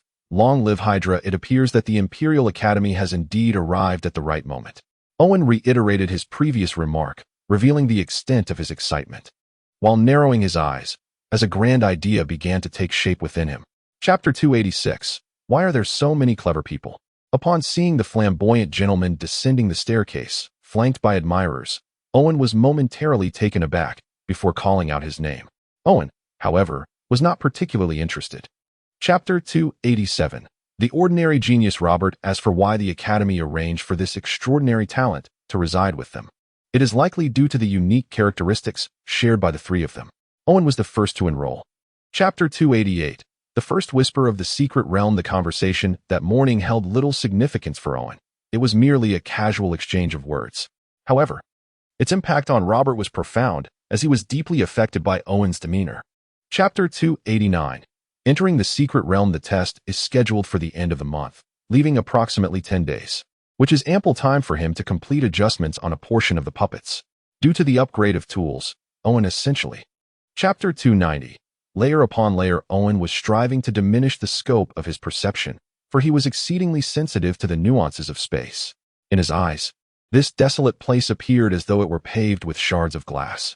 Chapter 291. The castle and the undead. Just as they emerged from the eerie path, before anyone could breathe a sigh of relief, they were startled by the sight of a sinister castle surrounded by bats. Within the secret realm, most of the. Chapter 292. Have you heard of Hydra? While everyone was preoccupied with dealing with the undead, Owen's demeanor appeared rather conspicuous. It was not that he was too lazy to act, rather, it was. Chapter 293. Imminent confrontation. Choosing not to conceal his true power, Irving felt as if he had been holding back for an eternity, although he did not unleash his ultimate ability directly. The combination of the Demon King's aura and the fierce flames was not to be underestimated. In an instant, the dark crimson magic. Chapter 294. The calamity of blood. The incessant and seemingly boundless agony rendered Sylvia's mind somewhat hazy. Even though she was a witch and impervious to death, her capacity to endure was not without its limits. Thus, she. Chapter 295. For creatures. Chapter 296. Moon Spirit Essence. The airhole cave opened. Owen brandished the ancient wand, directing a powerful spell towards the city gate. Thanks to various enhancements, the several-ton heavy copper and iron gate began to slowly. Chapter 297. The Eternal Night Opera House. Is the defensive strength of this place, designed to seal a demigod, rather inadequate? Furthermore, the ceiling point has been deliberately chosen to be an ancient castle. Is it to ensure that others cannot locate it easily? Chapter 298. The Phantom Queen. As the evolution of his body reached completion, Owen's consciousness began to awaken. Under the influence of the golden seed, he swiftly adapted to the changes in his physique, experiencing no sense of awkwardness, only a seamless fluidity. Chapter 299. The Bloodpool Domain. Where is the Blood Prince sealed? Although Owen has yet to resolve to confront the Blood Prince, it does not hinder him from casually inquiring. In his. Chapter 300. The Affectionate Hydra. I have troubled you for long enough. It is time for me to take my leave, Owen said with feigned seriousness. In response, the Queen of the Ghosts could only smile as she bid farewell to the two. Chapter 301. Shrinking. Once the spatial debris was entirely consumed by the realm of authority, it vanished in an instant, akin to ephemeral bubbles dissolving into nothingness. This unforeseen occurrence left Owen astounded, and he felt an immense. Chapter 302. The Fiery Line, though thin, burns the feet. Is this a consequence of the original source conflict leading to the failure of domain construction? From his divine perspective, Owen stroked his chin, attempting to analyze the collapsed domain of the Bloodline King, but to his surprise. Chapter 303. The Allure of Bloodlines. After completing his identity update, Owen felt an inexplicable discomfort, as if he were ensconced in a throng of homosexuals. It was as though he had transformed into Tang Sing, yearning to seek. Chapter 304. Alchemy and puppetry. The Academy City boasts a plethora of professions, each with dedicated teaching facilities, particularly for the more sought-after vocations. There exists an entire complex designed to accommodate various branches of study and numerous students. Chapter 305. Miss Kara. As the time drew near, Miss Kara, in her capacity as an educator, provided brief critiques of her students' works. Although she emphasized the key points, she refrained from elaborating in depth, thus leaving much to be desired. Chapter 306. The Hydra interest group of the puppet class. Kara's physical condition was deplorable. Her flesh bore rough, lackluster skin, and numerous capillaries had transformed into a blackened web-like structure due to blockages, intertwining with the mechanical components. Chapter 307. Immigrants sent by the Empire. Esteemed student O. The procedures for leasing the venue and forming a study group have been completed. Please take a look. The teacher, Brody, displayed an overly obsequious demeanor as he. Chapter 308. Division of Martial Forces. Chapter 309. The Evolving Dungeon. Chapter 310. The economic pillar of Greenshade Town. In contrast to the unsettling experiments conducted by Brian, Emily's endeavors were even more outrageous, for she had genuinely succeeded in cloning herself. Upon Owen's arrival at her experimental zone, he. Chapter 311. Don't look yet. Chapter 311. The strong beastmen and the goblin steam. Before reaching the location, Owen beheld the scattered fortifications and turrets surrounding the ruins, densely packed and brimming with. Chapter 312. The blood and hatred of the Carla siblings. In truth, steam tanks are not particularly remarkable, as the requisite technology has long been established. They are essentially constructed by combining a chassis with a steam engine and riveted iron plates, and then affixing small cannons and machine guns to complete the design. Chapter 313. The super supportive sister Kara. Although Kara yearns for the peace that follows death, she remains uncertain about what her brother will become in her absence, for she is Carl's only relative in the soul. Chapter 314. Iron Overlord. Body news of the duel between the puppetry course and the alchemy department has spread. The alchemy students are filled with curiosity, while those from the puppetry course are at a loss, even bordering on panic. Chapter 315. Hydra officer Kara. Owen had little energy to spare on the movements of Obadi and others, for Kara's transformation was nearing its completion. The physical form, which had been meticulously preserved. Chapter 316. The duel arena. It is our turn now, Owen remarked as he observed that the participants were in place. Lady Viper. Kara nodded in acknowledgement, shedding her cloak to reveal a figure that belied her age of under 18. Chapter 317. The Armored Knight versus the Puppet Abomination. The duel is classified into two modes. The first is the safety mode, where each side of the arena is fortified with a 2-meter square defensive barrier. As long as one remains within these confines, they are assured of safety. However, there are. Chapter 318. The Iron Overlord requests to battle. At this moment, the senior finally regained her composure. As the Armored Knight's powerful strike landed on the alien's waist, she adeptly harnessed the force of the impact, utilizing the alien's circular movements. Chapter 319. I surrender. In the cockpit, Obadi donned a pair of specialized, thick glasses that connected his vision to the Iron Overlord, along with several additional functionalities. Chapter 320. The Elegant Duel. At this moment, the last remaining student of the alchemy department has taken the stage, a petite girl who appears to be no older than 7 or 8 years. She possesses an endearing quality that evokes a desire to cradle her in one's arms. However, recent updates have indicated. Chapter 321. 3 against 3. As the battle commenced, the agile jungle hunter swiftly ascended to the pinnacle of the robust Oak Guardian. Towering at a height of 3 to 4 meters, the Oak Guardian was formidable and sturdy, even with its head. Chapter 322.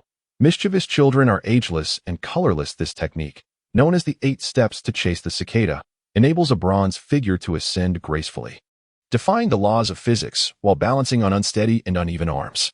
However, the precise principles behind it remain a mystery to Owen. Chapter 323. The capricious display of the young maiden. Chapter 324. Intense confrontation. The azure waves and the obsidian flames gradually delineated the dueling arena into two halves, their collision growing ever more fervent, akin to two hefty individuals weighing 300 to 500 pounds jostling at the entrance of an elevator. Chapter 325. The situation spirals out of control. This is untenable. I must release a portion of my energy. Quickly, assist me in guiding it. Phoenix urgently addressed a familiar legendary mage. The two had known each other for a century. Chapter 326. The Mark of Heaven. To my astonishment, These two little ones have stirred the mark of heaven, prompting the matriarch to take matters into her own hands. A legendary figure remarked, leaving the other legends present at a loss for words. Chapter 327. The misfortunes in the void. Are you afraid? Cortana suddenly whispered softly. Owen was startled by Cortana's voice. He had thought that in this place, devoid of air, speaking was impossible. Chapter 328. The Sanctuary and the Fairies. For the sake of safety, the entrance to the sanctuary is not only concealed but also quite diminutive. Even two small individuals must stoop to enter. Fortunately, children lack waists, so they are not hindered by this. Chapter 329. The fairies chatter. The sunlight emitted by the sun mushroom is neither harsh nor intense, but rather warm and gentle, perfectly suited for the recovery of fairies born from nature. At this moment, Owen can see the fairy lying atop it. Chapter 330. The Fairy Queen. Upon awakening, Owen found himself confronted by a diminutive fairy, her expression grave as she knelt before him, her posterior elevated in an oddly comical manner, seemingly a lesson learned from some unknown source. Chapter 331. The Sealed Door. In truth, that door lies beneath the resting place of the fairies. By the time the Fairy Queen made her discovery, it was already too late. The world outside was in chaos, and only the divine stone could. Chapter 332. The cruel growth of the demon. Shortly after their departure, the previously petrified flesh of the demon gate began to stir slowly, while the suspended head of the demon opened its mouth, emitting a soul-piercing wail of agony. Chapter 333. The Battle of Plants Against Demons. After calculating the plants brought forth, Owen furrowed his brow slightly. Although there were numerous varieties, the overall quantity might not be able to compete with the rapid breeding speed of the demon gate. Therefore, it was imperative to increase. Chapter 334. The Slaughtering Demon and the Giant Plant. As the battle reached a stalemate, the demon gate descended into a state of frenzy. After all, it is unrealistic to expect demons to calmly contemplate and weigh the pros and cons, let alone for a demon lord. Chapter 335. The Slaughter Demon and the Giant Plant. Engaging heavy artillery mode. Owen took a deep breath and addressed the Fairy Queen, remarking that confronting the Slaughter Demon in close combat was not a prudent choice. Chapter 336. Special Class. With a twist of the waist and a firm thrust of the hips, another devastating mushroom was unleashed, obliterating the half-destroyed Slaughter Demon that was floating helplessly in the void, while simultaneously elevating Owen several levels. However, at this moment, he found himself devoid of any inclination to concern himself with such matters. Chapter 337. The new students. Although it was understood that the Academy established specialized classes to distance troublesome students like them and avoid complications, Owen never anticipated that the Academy. Chapter 338. Master and Student. Why haven't I seen the elf? Owen inquired with curiosity. It is because she possesses a profound love for nature, and the devastation wrought by the mountain floods and volcanic eruptions is simply unbearable for her. Chapter 339. The nature of the elven dear mother. Unbeknownst to all of this, Owen was hosting a banquet for all the students. Under the alluring temptation of fine wine and exquisite delicacies, even the orc Gugu and the dwarf Iron Fist joined in. After all, Chapter 340. The Omen of War. Soon, Owen comprehended that the so-called special class was merely a shepherding class, where lessons were conducted only 2 days a month, with the remaining days devoted entirely to self-study. The students were like sheep grazing, their sustenance varying from abundance to scarcity. Chapter 341. Arms and Provisions. In the underground armory of the northern city, numerous standard firearms, gleaming with a sheen of oil, are meticulously arranged within crates, secured by wooden slats. Beside them lie pre-packaged provisions. Chapter 342. The Kingdom of Barbarians. From this day forth, the territory shall commence preparations for war, converting food into convenient rations, alongside the production of firearms and ammunition, distributed according to the number of individuals per household. Chapter 343. The Barbarians descend. The sudden drop in temperature has hastened the onset of the dry season for the northern boundary river. This river primarily derives its waters from the melting glaciers. Thus, during the summer months, the river swells, only to recede significantly in the winter. Chapter 344. The first round of testing. At this moment, the over 1,000 barbarian elders who had consumed the blood wine felt their once weakening hearts begin to race increasingly faster, although this brought considerable strain to their bodies. Gradually, Chapter 345. Barbarians and Firearms. Death evokes fear, yet it cannot impede the relentless advance of the barbarians. as long as they can secure ample rewards.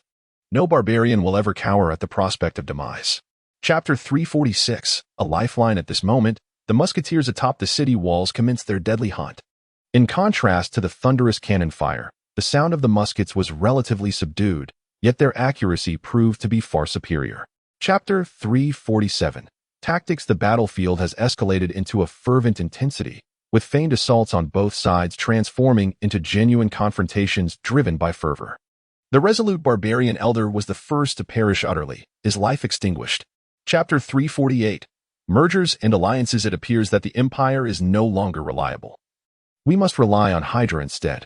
Due to the numerous individuals beneath her who adeptly shift allegiances and flee, Furiel is compelled to invest an exorbitant amount of time. Chapter 349, The Army of the Barbarian Kingdom. The scene shifts to the northern city, where the war has concluded. As the great shaman had anticipated, the tribal alliance has, unsurprisingly, faced defeat. There are numerous reasons for this. Chapter 350, The Power of the Skeleton. See the images projected by Maya caused Owen's expression to darken considerably. Initially, I believed their abduction of the populace was intended to serve as a source of slaves, however. Chapter 351, After the war, the borders of the Empire are ablaze with conflict, while Owen busily gathers refugees, registers minor nobles, and assembles the Northern Glory Alliance. Working tirelessly and fervently, the Northern Glory. Chapter 352, The Scar of Heaven has been torn, the fortifications have been reinforced, troops replenished, and strategies adjusted. These matters require Owen's intervention, causing him considerable distress. This is not to mention the formation of alliances and the impending arrival of winter.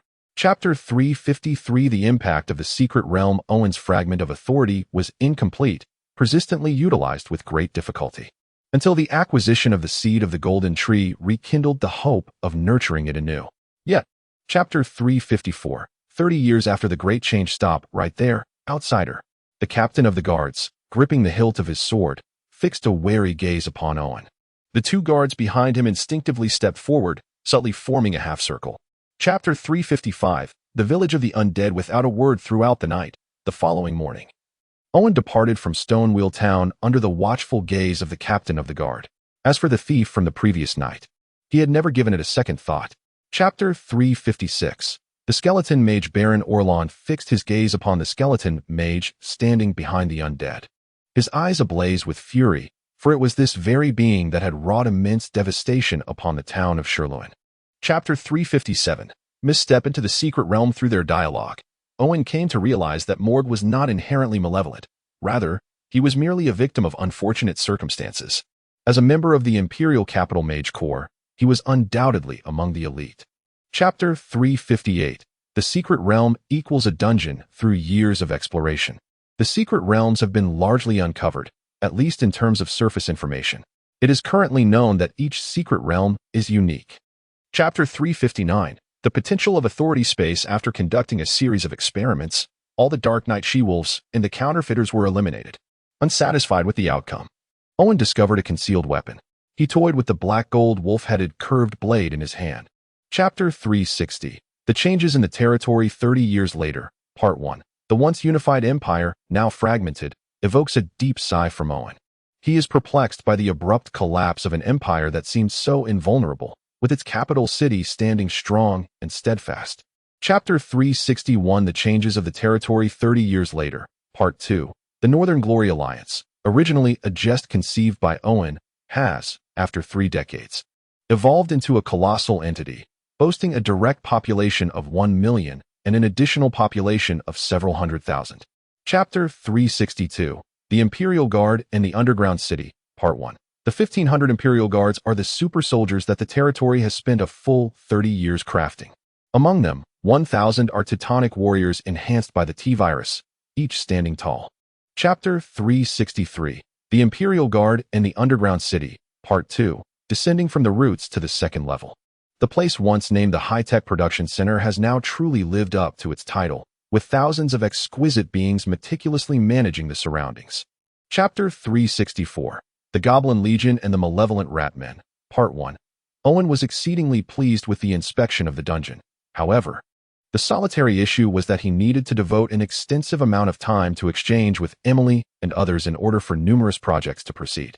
Chapter 365, The Goblin Corps and the Fell Rat Men, Part 2. The territory did not wish to neglect this significant issue. The initial formation of the Royal Guard was conceived with this very intention. However, due to a lack of complete assurance, the matter was postponed repeatedly. Chapter 366, The Stone Coffin Bipedal Mech. If the first floor of the ruins resembles a heavily fortified military camp, then the second floor is akin to a bustling factory. Upon entering, Owen nearly stumbled from the overwhelming steam and the cacophony of noise.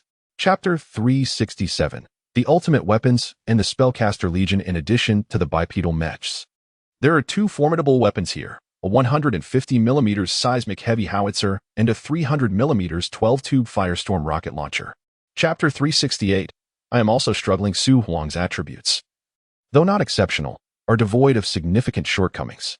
Taken together, he can be regarded as a distinguished general. With such a template in place, Agu Li swiftly acclimated.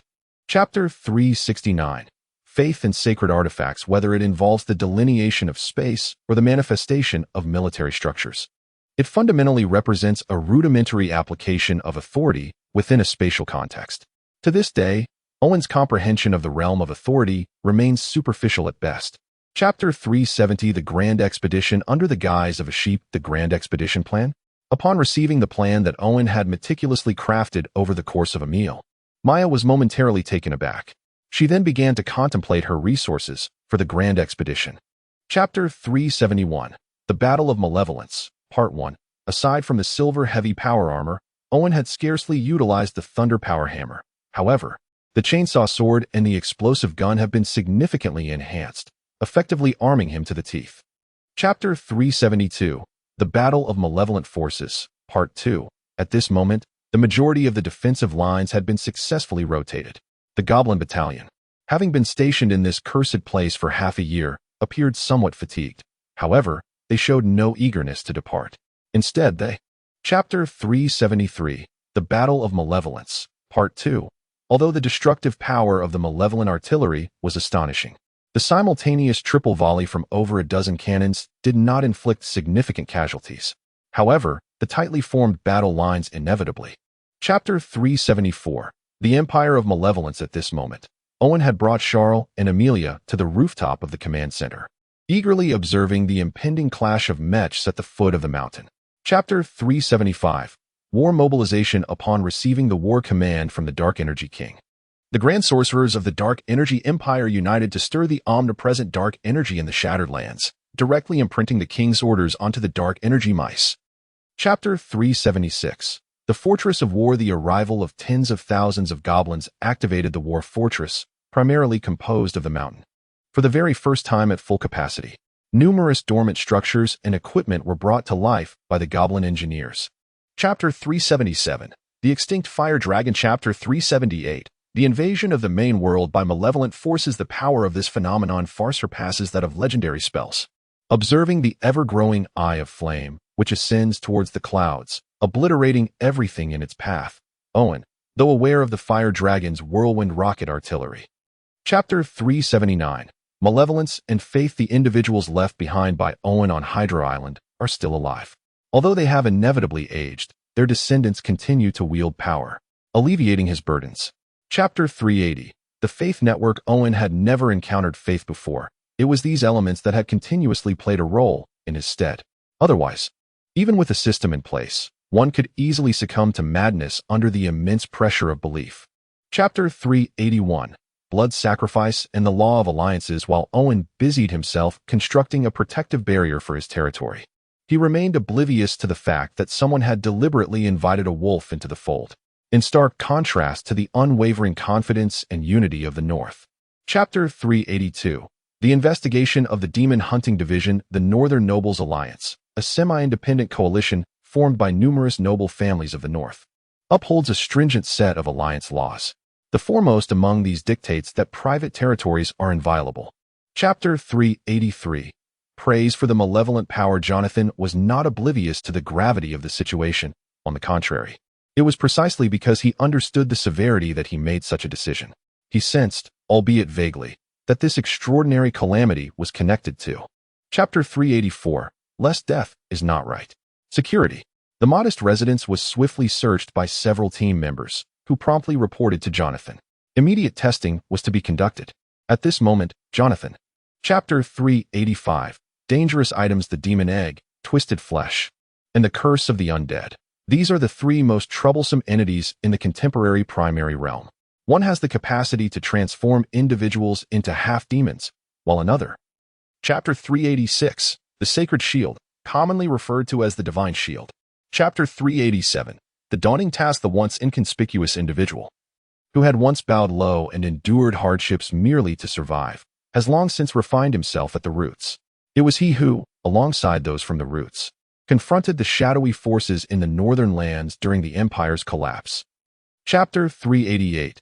The shield magic ship. The interior of the Void Mage Tower is far more expansive than Harvey had ever imagined. Countless spatial expansion spells have been cast within, creating a magical realm that rivals the size of a town. Chapter 389. Jonathan's life aboard the shield. As the first rays of morning sunlight streamed through the porthole, gently illuminating Jonathan's face, he felt no longing for the comfort of a soft bed in the modest yet fully functional private quarters. Chapter 390. An overabundance of positive energy infusion. Chapter 391. The unleashing of the ogre Owen's nature. With Owen's current abilities and realm, it is impossible for him to divide himself like a deity. However, he can employ clever tactics by utilizing the system to exchange for troop templates, which he can then integrate into himself. Chapter 392. The dark-skinned elf carrying a wild boar with a shattered head. Owen decided to indulge in a change of flavor. He sought out a withered tree, effortlessly splintering it with his hands, and gathered a handful of dry grass to ignite with a firestone. Chapter 393. Jar and the ogre. The powerful heartbeat, labored breathing, and clumsy movements, despite the faint odor, allowed Siluo to accurately discern that the creature beside her was an ogre. Chapter 394. Siruo's unreliable conjecture. Filled with resentment, Siruo gritted her teeth and raised the butcher's knife in her hand, delivering a fierce blow directly to the bear's head. The intensity of her strike was such that one would think she was aiming for the skull of a certain ogre. Chapter 395. Diverse transformations. The more Owen contemplated, the more restless he became. He decided against washing up, slipping into a damp, short skirt before seeking out silk. Despite his current stature as an ogre, towering over 2 meters, silk was merely. Chapter 396.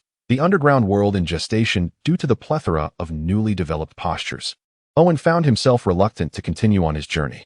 However, Siluo's intentions extended beyond merely captivating this aesthetically peculiar ogre.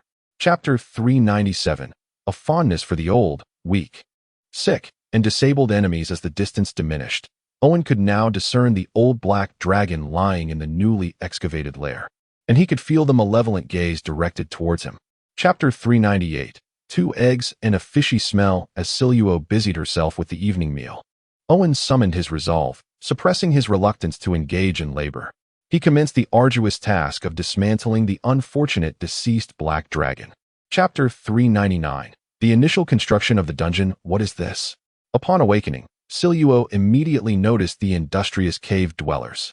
Although their appearance was grotesque, there were indeed very few underground creatures that resembled. Chapter 400. Shiman encounters Jinlian. Is this truly the underground city you mentioned? The demon sorcerer, feeling the aura of the magical lighthouse, inquired with a voice that was slightly hoarse yet more alluring, while also unwittingly. Chapter 401. The Gene Seed completion plan. While securing a limited stake in Owen is undoubtedly significant, it is not the sole objective, particularly at the nascent stage of the dungeon's inception, in addition to the immediate involvement of the Grey Dwarfs. Chapter 402. The enormous value of the underground world. The development of the underground city has not slowed down due to Siluo's burgeoning belly.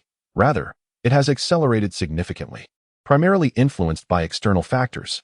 Chaos merely. Chapter 403.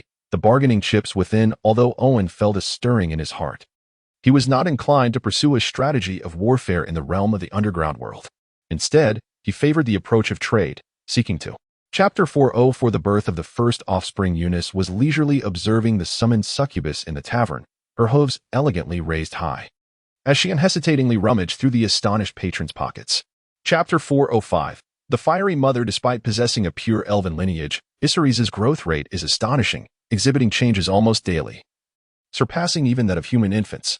Chapter 406. The Lady of the Dark Fortress nestled deep underground. The Dark Fortress, though not expansive, is constructed from the rare and exquisite obsidian. Once refined, the obsidian possesses a hardness that rivals.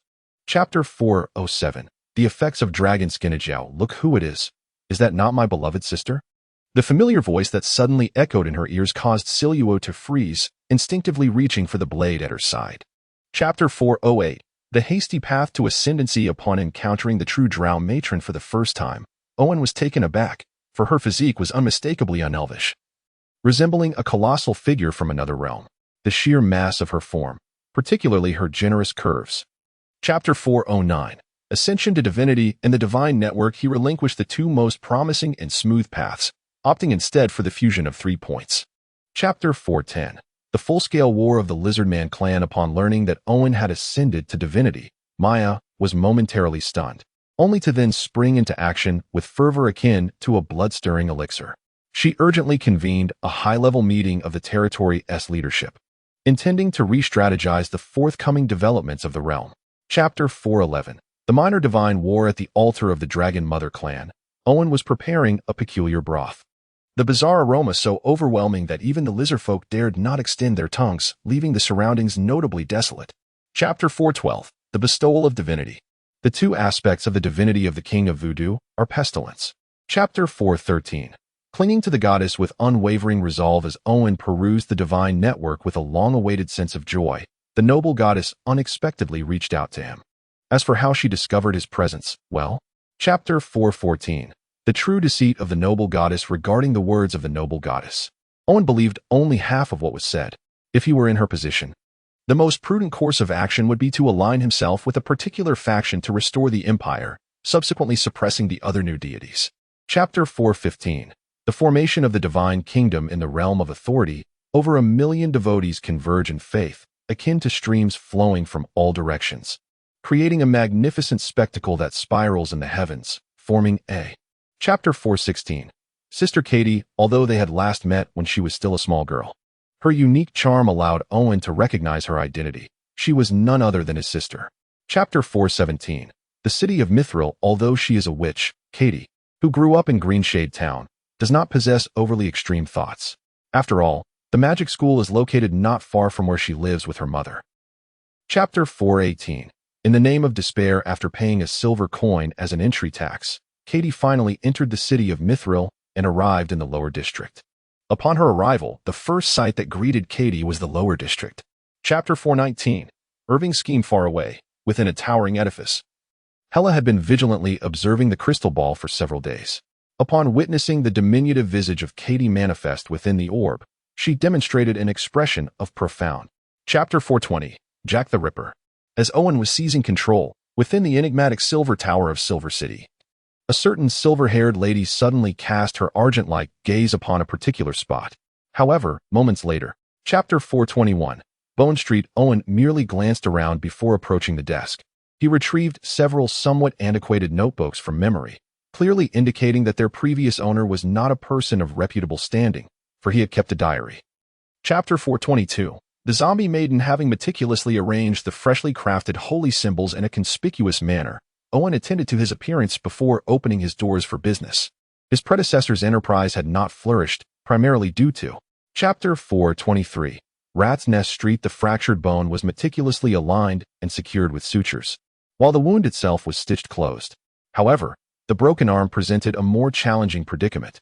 It was not solely due to the fracture. Chapter 424. The Scent of Malevolence. Owen arrived at the Ratfolk Market, guided by his recollections. Nestled beneath Rat's Nest Street, it stretched across half the thoroughfare, exuding an expansive aura, as the patrons traversing its expanse were far from ordinary. Chapter 425. The malevolent energies of the Ratmen. Preparing for mischief. As Owen schemed to counter the malevolent forces, his loyal assistant, the zombie maid, unexpectedly mastered the art of persuasion. Seizing the opportunity presented by their business, she proactively engaged with customers. Chapter 426. The old one-eyed man's warning. As Owen had anticipated, Rat's Nest Street had begun to spiral out of control, instilling a sense of unease in the old one-eyed man who had held dominion over this territory for many years. However, due to. Chapter 427. The astonishing underground mouse nest. Owen's ability to draw such conclusions stems from his elevated perspective and the wealth of information at his disposal. However, for the majority of Silver Secret City's inhabitants encountering an attack.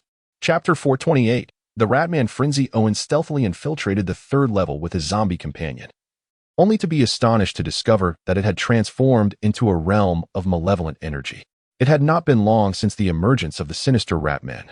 Chapter 429, The Feast of Revelry. While a tumultuous chaos erupted in the central district, the upper district continued to indulge in a life of leisurely opulence, as if ensconced within a glass jar, stable and serene. Chapter 430, Corruption of Evil Energy. Taking a deep breath, the old one-eyed man personally sounded the first rat whistle he had crafted. The Ratmen, now fully engulfed in a frenzy, surged unhesitatingly towards the towering city walls. Chapter 431, The Transformation of Evil Energy. The ratfolk have succumbed entirely to madness.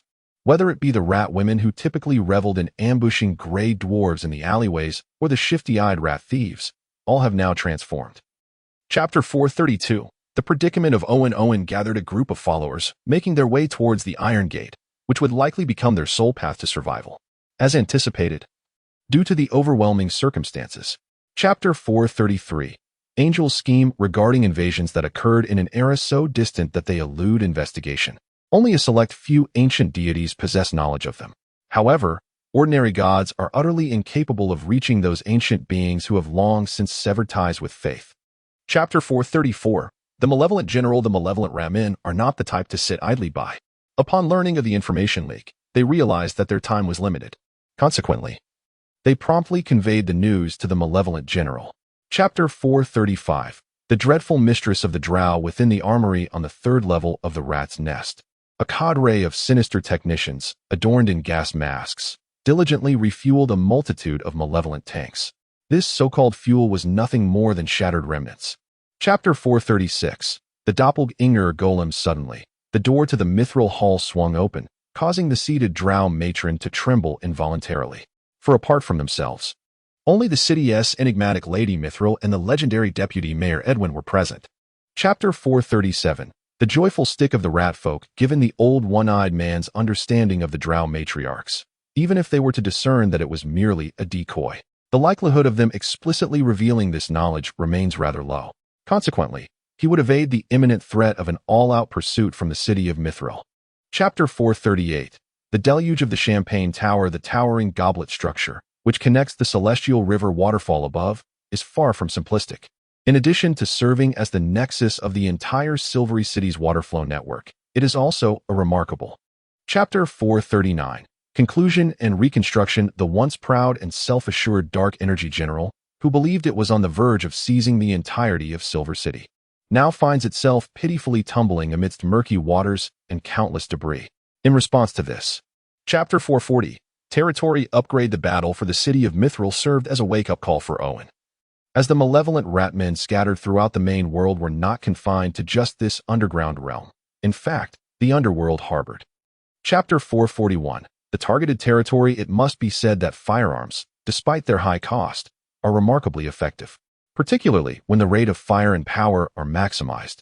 Even a solitary soldier armed with a single weapon can stand against 20 to 30 adversaries who occupy a defensive advantage. Chapter 442, Rangers and Sacred Bullets. After being restructured into ranger units, the nomadic cavalry continued to bear the responsibility of safeguarding the borders. However, unlike their previous guise as nomadic tribes, they now don neat, fitted uniforms. Chapter 443, The Little Abyss. Upon acquiring the demon egg, several fiends did not hesitate. They immediately placed the egg, the size of a goose egg, into their mouths and, with a swift motion, swallowed it whole. The act so pronounced that one could distinctly observe. Chapter 444, The Demon Army. With the combustion of several demons, coupled with the assistance from the entity beyond, the rift in the fabric of space began to stabilize into a more coherent passageway. Though it lacked permanence, it was sufficient to allow those on the other side. Chapter 445, The Airdrop Capsule. In the Northern City War Command Center, a magnificent fortress with a semi-underground structure, serves as a crucial hub for commanding all military forces within the territory. At this moment, Chapter 446, Thunder Warrior. Though the airdrop capsule may appear sizable, Its weight is not as formidable as one might expect due to the enchantments applied. Furthermore, with the temporary spell of weight reduction in effect, combined with the reinforced linen garments. Chapter 447. The explosive bomb, a group of peculiar human warriors has rendered you utterly helpless, proving to be nothing but worthless. The legendary Minotaur, with its colossal horns, possesses a size far exceeding that of ordinary Minotaurs, towering like a mountain. Chapter 448. The sequel is just beginning. Why not seek assistance once more? Melee said to the great demon without a hint of hesitation, instantly causing the latter's countenance to turn a shade of green. Did one truly believe that demons were united in camaraderie? Chapter 449. Parliamentary traditions. The territory, unshackled by Owen, is a terrifying sight. Within a mere 3 days, the number of border troops in Marla City surged from 20,000 to 50,000. Simultaneously, the first batch of Chapter 450. Awakening in the mortal realm due to the inability to match the mobilization capabilities of the Northern Glory Alliance, the allied forces stationed in the south, tasked with guarding against the Northern Border Town Alliance, are unable to be deployed in a short time and can only. Chapter 451. The depth of the Border City Alliance. The results of the meeting were delivered to Maya on the same day, leaving her utterly speechless, not to mention Howard. This was akin to encountering a robber and not only cooperating but. Chapter 452. A dismal mood. Chapter 453. The struggle between the old and the new Master Eugene, in your estimation. Does the opposing side's productivity surpass that of the Northern Border City Alliance? Cross pressed his fingertips against his brow, attempting to soothe his troubled mind. Chapter 454. Everything for the Alliance. In recent days, an increasing number of members from the Northern Nobility Alliance have shifted their allegiance to the Northern Border Town Alliance. This is largely due to our indifference and lack of commitments, while the opposing faction offers. Chapter 455. The Great Migration. Under the guns of the Border City Alliance, all adult males within the occupied territory were forcibly conscripted, regardless of their previous status, whether they were humble commoners or noblemen. Chapter 456. Testing the firepower. Chapter 457. Infringing upon the interests of the noble goddess. These conscripts are rather astute, lying motionless on the ground, coupled with the anticipation. Chapter 458. Variables. Although the god of knights was deceived, a clash between the two sides was inevitable. Owen was well aware of this, as the appetite for territory this time was not so modest. Chapter 459. The final assault. The logistical costs incurred by the Border City Alliance in delivering vast quantities of military supplies to the front lines are exorbitant. In addition to routine provisions, a significant stockpile of ammunition has been allocated as a reserve for the war, alongside a cadre of skilled artisans. Chapter 460. Heavy artillery. The adversary's patience had been utterly exhausted.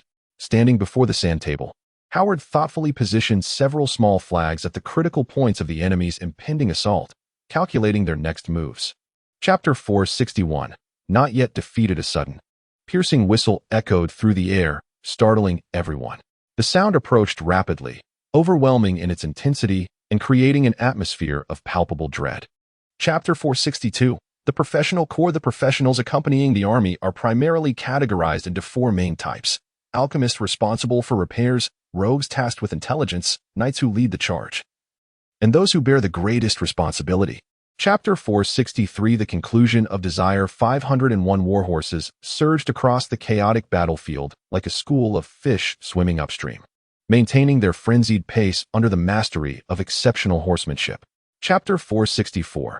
The Blessing of the God of Knights. Since they are cavalry, allow me to handle it. Bella, in her centaur form, said gently to Emil, holding a golden spear adorned with a tiger's head. Well. Chapter 465. The pawn Malir. Confronted with the explosive fury of Malir, Bella's expression shifted dramatically. She never anticipated that the once diminished centenarian could still. Chapter 466. Divine Duel. The disdain of Malil and the helplessness of the God of Knights were unknown to Irvin, who was merely filled with impatience at the scene before him. Irvin possessed a considerable aversion to complications. Chapter 467. The Divine Kingdom. The alterations here did not diminish the fierce clash between Owen and the God of Knights. As they relentlessly swung their weapons, waves of divine power collided and erupted, creating a spectacle of seemingly monotonous assaults. Chapter 468. Post-war management. As the divine realm drew near, the God of Knights, empowered by its proximity, loosened the tightly coiled chains of law that bound him. However, he did not seize the opportunity to retreat into the divine realm. Instead, he... Chapter 469. Post-war settlement. Chapter 470. The clear eyes of an old classmate after pondering for quite some time. Owen did not believe that the expansion of territories would be beneficial to the main world. Consequently, he decided to allow his avatar to wander about, akin to a celestial being descending to accumulate experiences in the mortal realm. Chapter 471. The old classmate, whether truly foolish or pretending to be, so never mind. After all, we are old classmates. I shall accompany you, Owen remarked, scratching his head. He was not merely a do-gooder. Rather, it was primarily due to the circumstances of this outing. Chapter 472. Benevolent Father Owen gazing upon the abyssal expanse before him. Owen recognized that his territory had previously encountered a similar plight, one where the essence was incessantly devoured by the malevolent forces of the sinister realm. Only. Chapter 473. The Benevolent Father in the garden. The genetic spores are not mere genetic seeds. They do not contain fragments of the original genes. Instead, they are a unique powder catalyzed from the epidermal tissue by the formidable power of the ogre, Owen. Chapter 474. The divinity of life. After Owen had completed another feeding, it was uncertain whether it was due to an excess of soup, but the first few demons that followed him let out a prolonged and resounding belch, and then their bodies. Chapter 475. The garden demon. From a purely physical standpoint, the garden demon, towering at 3 to 4 meters, possesses a more imposing stature compared to the war demon, thus granting it a distinct advantage. However, the war demon responds not with fear, but with delight, as they thrive in such formidable encounters. Chapter 476. The battle for the demon lord. How intriguing. Could it be that the abyssal realm remains oblivious to my corruption and transformation of it? The enhancement from the abyssal realm has indeed expedited Owen's process of taming the demon. Chapter 477. The divine kingdom in the abyss. Owen, seated firmly in the garden, shook his head. In terms of appearance, the cloud of decay was more befitting of the original image of a benevolent father. Regrettably, it lacked the extraordinary capabilities and could only languish in the garden. Chapter 478. Fated destiny in the desolate realm of the divine. The verdant hues that symbolize life have significantly diminished, with numerous areas transformed into barren wastelands. Such a phenomenon is exceedingly rare in the realm of the elves. Chapter 479. The sky scar reopened at this moment. Unaware of the imminent encounter with his classmate's mother, Owen was preoccupied with transforming all that he beheld. A deep, verdant hue was gradually consuming the once desolate and searing abyss. Chapter 480. The shattered divine kingdom. The divine kingdom. How absurd is this? Who would dare to collide the divine kingdom with the world, exhibiting such reckless audacity? Even though my temperament has become increasingly stable and less prone to upheaval since becoming the lord of the garden. Chapter 481. The birth of the tree realm. The birth of the tree realm. Owen, with a hint of excitement in his expression, brought his hands down to the ground.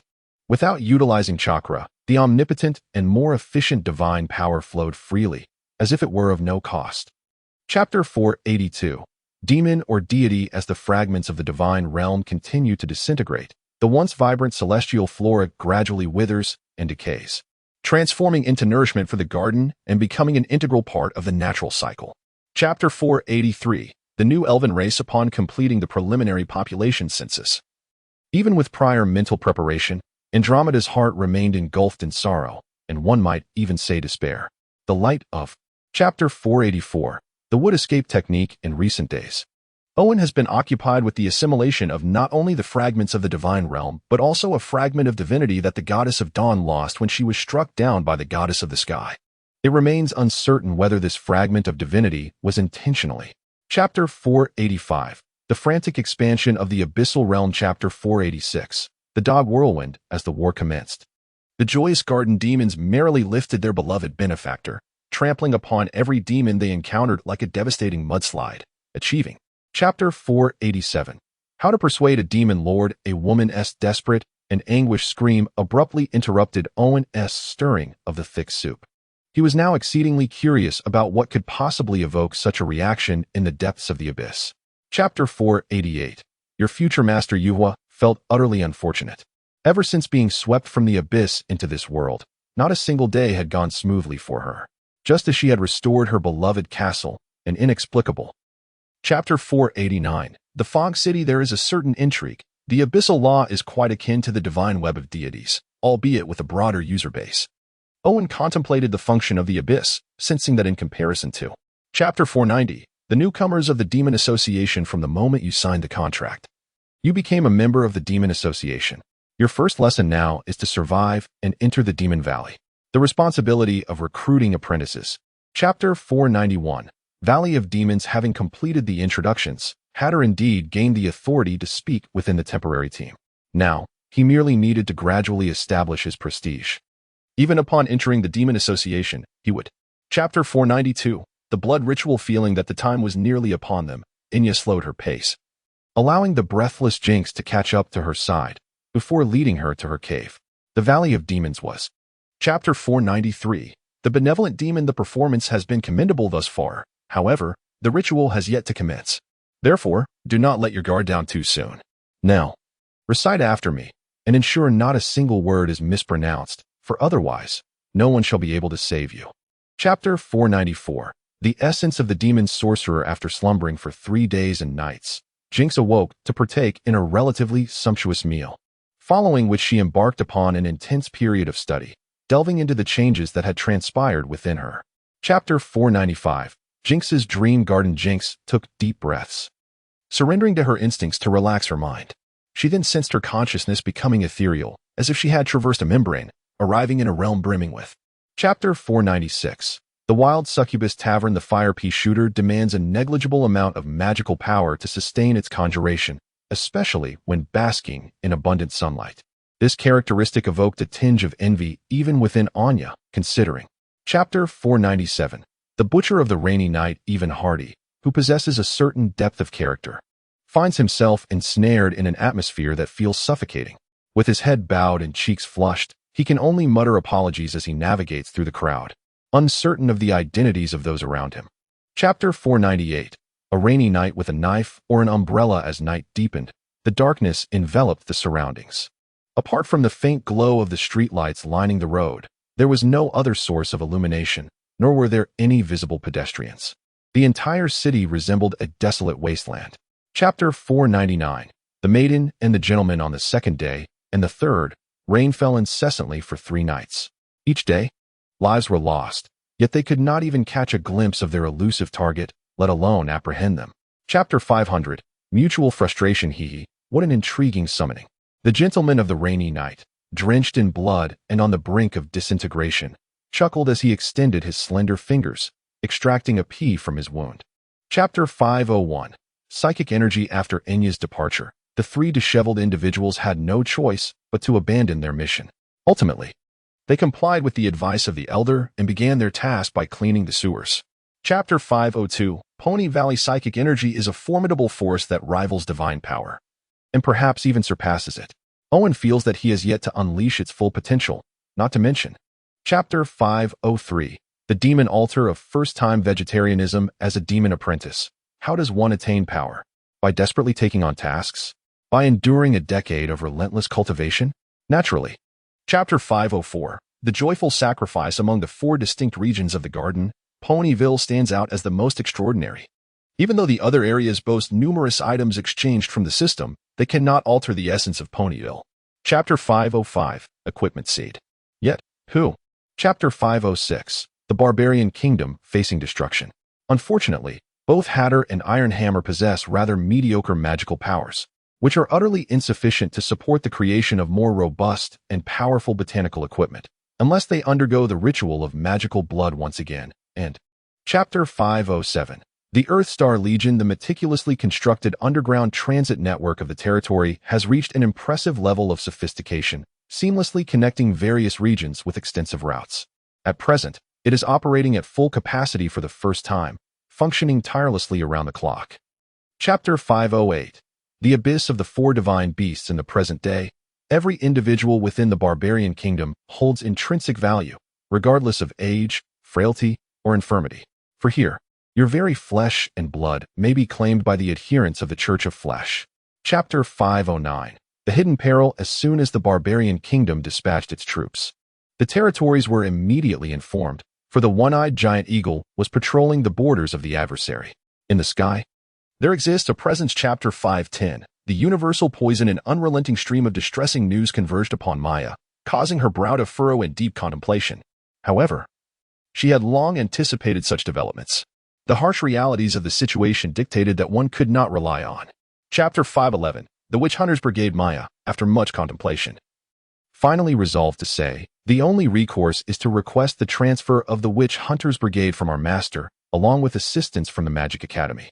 Chapter 512. Guns and magic. The demon sorcerer grimaced and cursed vehemently, creating quite a commotion. The reclusive necromancer, who preferred tranquility, furrowed his brow and distanced himself, then paused with deliberate intensity. Chapter 513. The hopeless hope that refuses to fade. As these soldiers were on the verge of being consumed by twisted flesh and blood, several female warriors riding broomsticks soared through the air. They had been transported via the aerial network to a nearby town, and then they rode. Chapter 514. St. Joan. Upon realizing that this would be a prolonged and arduous cleansing, Maya devised a plan to extricate the witch-hunting brigade from within. To allow such a royal. Chapter 515. The fearsome dragon and the air defense battle. Even Maya, who single-handedly upheld and expanded her territory, bestowed a considerable accolade upon Joan shortly after their encounter, even expressing to Owen that when necessary. Chapter 516. Not yet concluded. The small bird anti-aircraft missile, housed within an octuple rotating missile nest, measures 1.5 meters in length and has a diameter akin to that of a calf. With a range extending up to 10,000 meters, this alchemical missile, the small bird, also. Chapter 517. The Chaotic Warrior and the Kiss of Fear. The Chaotic Warrior, previously ensnared by the fearsome dragon, has now broken free from the thick membrane that enveloped him, revealing his true form. Chapter 518. The Tyrant's beloved concubine. The spatial barrier of the main world has been rendered exceedingly fragile due to the relentless torment of the rifts created by the secret realm of the Sky Scar. Even if it were to be repaired, it would never return to its original state.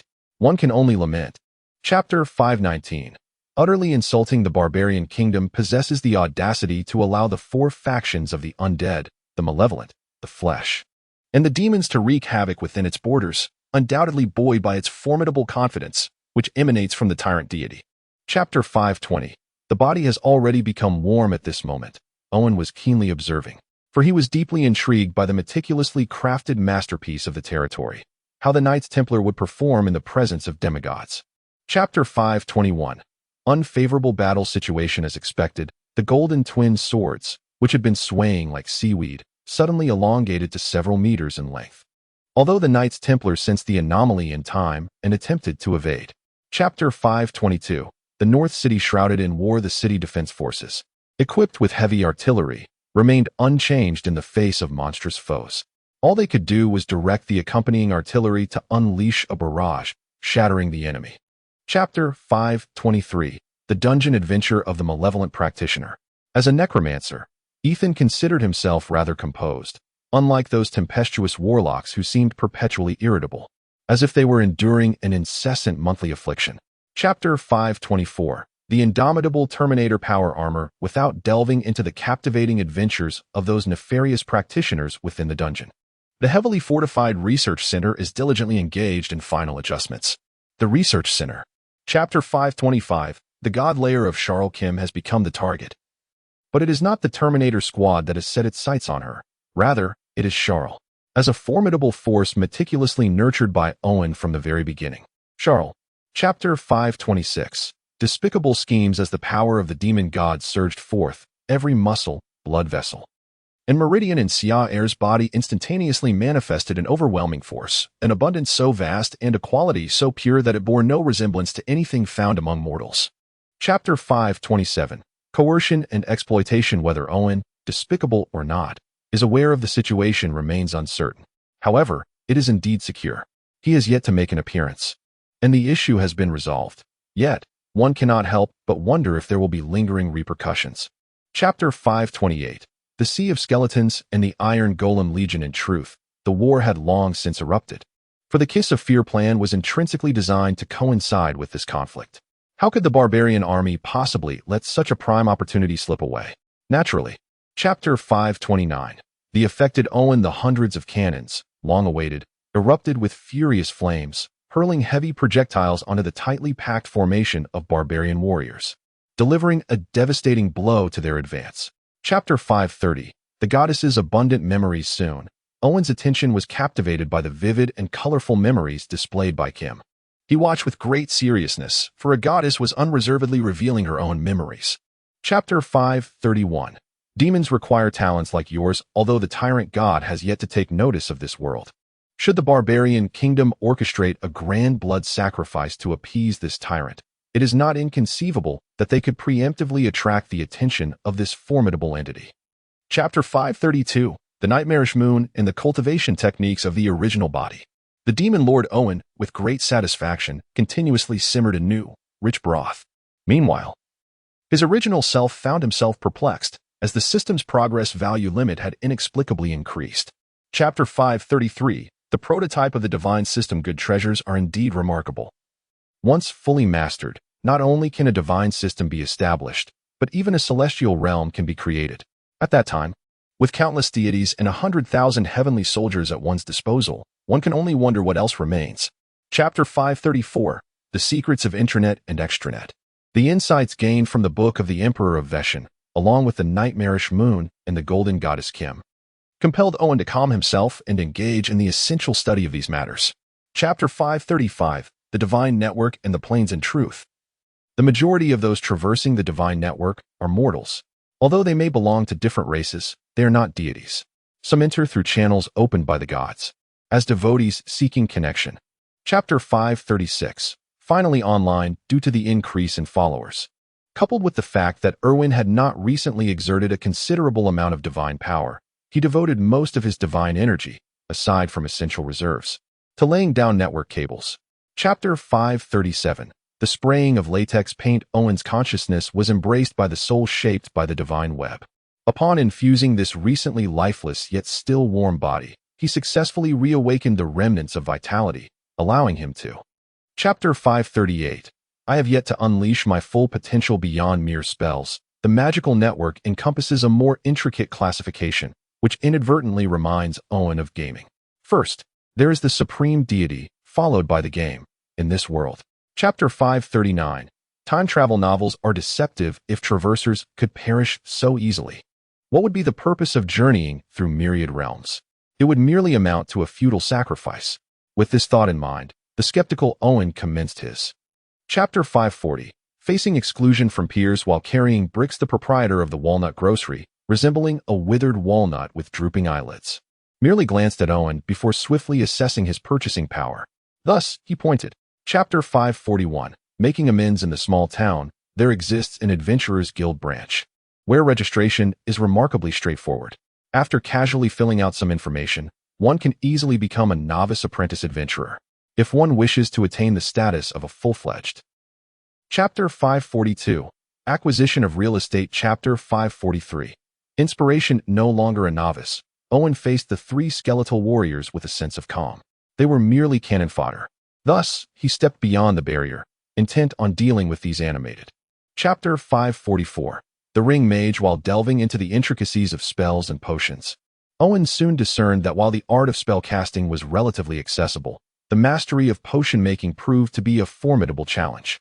This was primarily due to his insufficient collection of material samples, which hindered his progress. Chapter 545. The One-Armed Shield Guardian and the Wildcat Eared Maid. Chapter 546. The popular bubblehead charm. At this moment, Owen, having calmed down, felt a twinge of headache from his recent impulsive spending, although it did not reach the level of some women who, after the fervor of Singles' Day, wished to sever their shopping hands. Chapter 547. The Seafood Curse. As Owen amassed an increasing collection of spells, the framework of his magical constructs grew ever more refined, allowing for a higher threshold of capacity. This swiftly initiated a virtuous cycle, leading to the continuous creation of multiple new. Chapter 548. The Spreading Seafood. Chapter 549. The Primordial Ancient Deity. The corpses were not squandered. Paris relocated the four bodies to the rear of the longhouse, where Owen was engaged in preliminary dissection. Owen, well versed in human anatomy. Chapter 550. The Mage leads the charge. Do not enter the city. We shall circumvent it. From Owen's perspective, Wealth Bay is a focal point washed by the power of the ancient gods, akin to a cesspool on the verge of eruption. Chapter 551. The Fallen Wealth Bay. To my astonishment, there are indeed tidal lords here, and they have ventured into the shallow seas. It seems the situation is rather dire, Lorien remarked, pressing his lips together. Beside him. Chapter 552, The Seal of the Ancient Deity. It appears that Haifeng Town cannot endure for much longer. When do you plan to depart? Owen savored the meticulously roasted meat pie prepared by the cat-eared maid, while the evacuation was underway several miles away. Chapter 553, The Cat Goddess Recruitment. Owen and his companions resided in his original longhouse. Due to insufficient space, he specially arranged for the construction of an additional longhouse. Although the surroundings were less than ideal, no one voiced any complaints. It was certainly preferable to. Chapter 554, The Compromised Goddess. They are finished. Having just unleashed a fireball that obliterated several mermen, Lorien stealthily approached Owen, whispering words intended to sow discord among the ranks. Chapter 555, To Pet the Cat. One must put in more effort. The cat goddess is diligently engaged in crafting a feline vehicle, while the main body of Owen, upon receiving the news, is also busily preparing for the welcome. Simultaneously, they must remain vigilant regarding the reactions of the noble goddess. Chapter 556, The Faith of the Territory. Maixiang Town.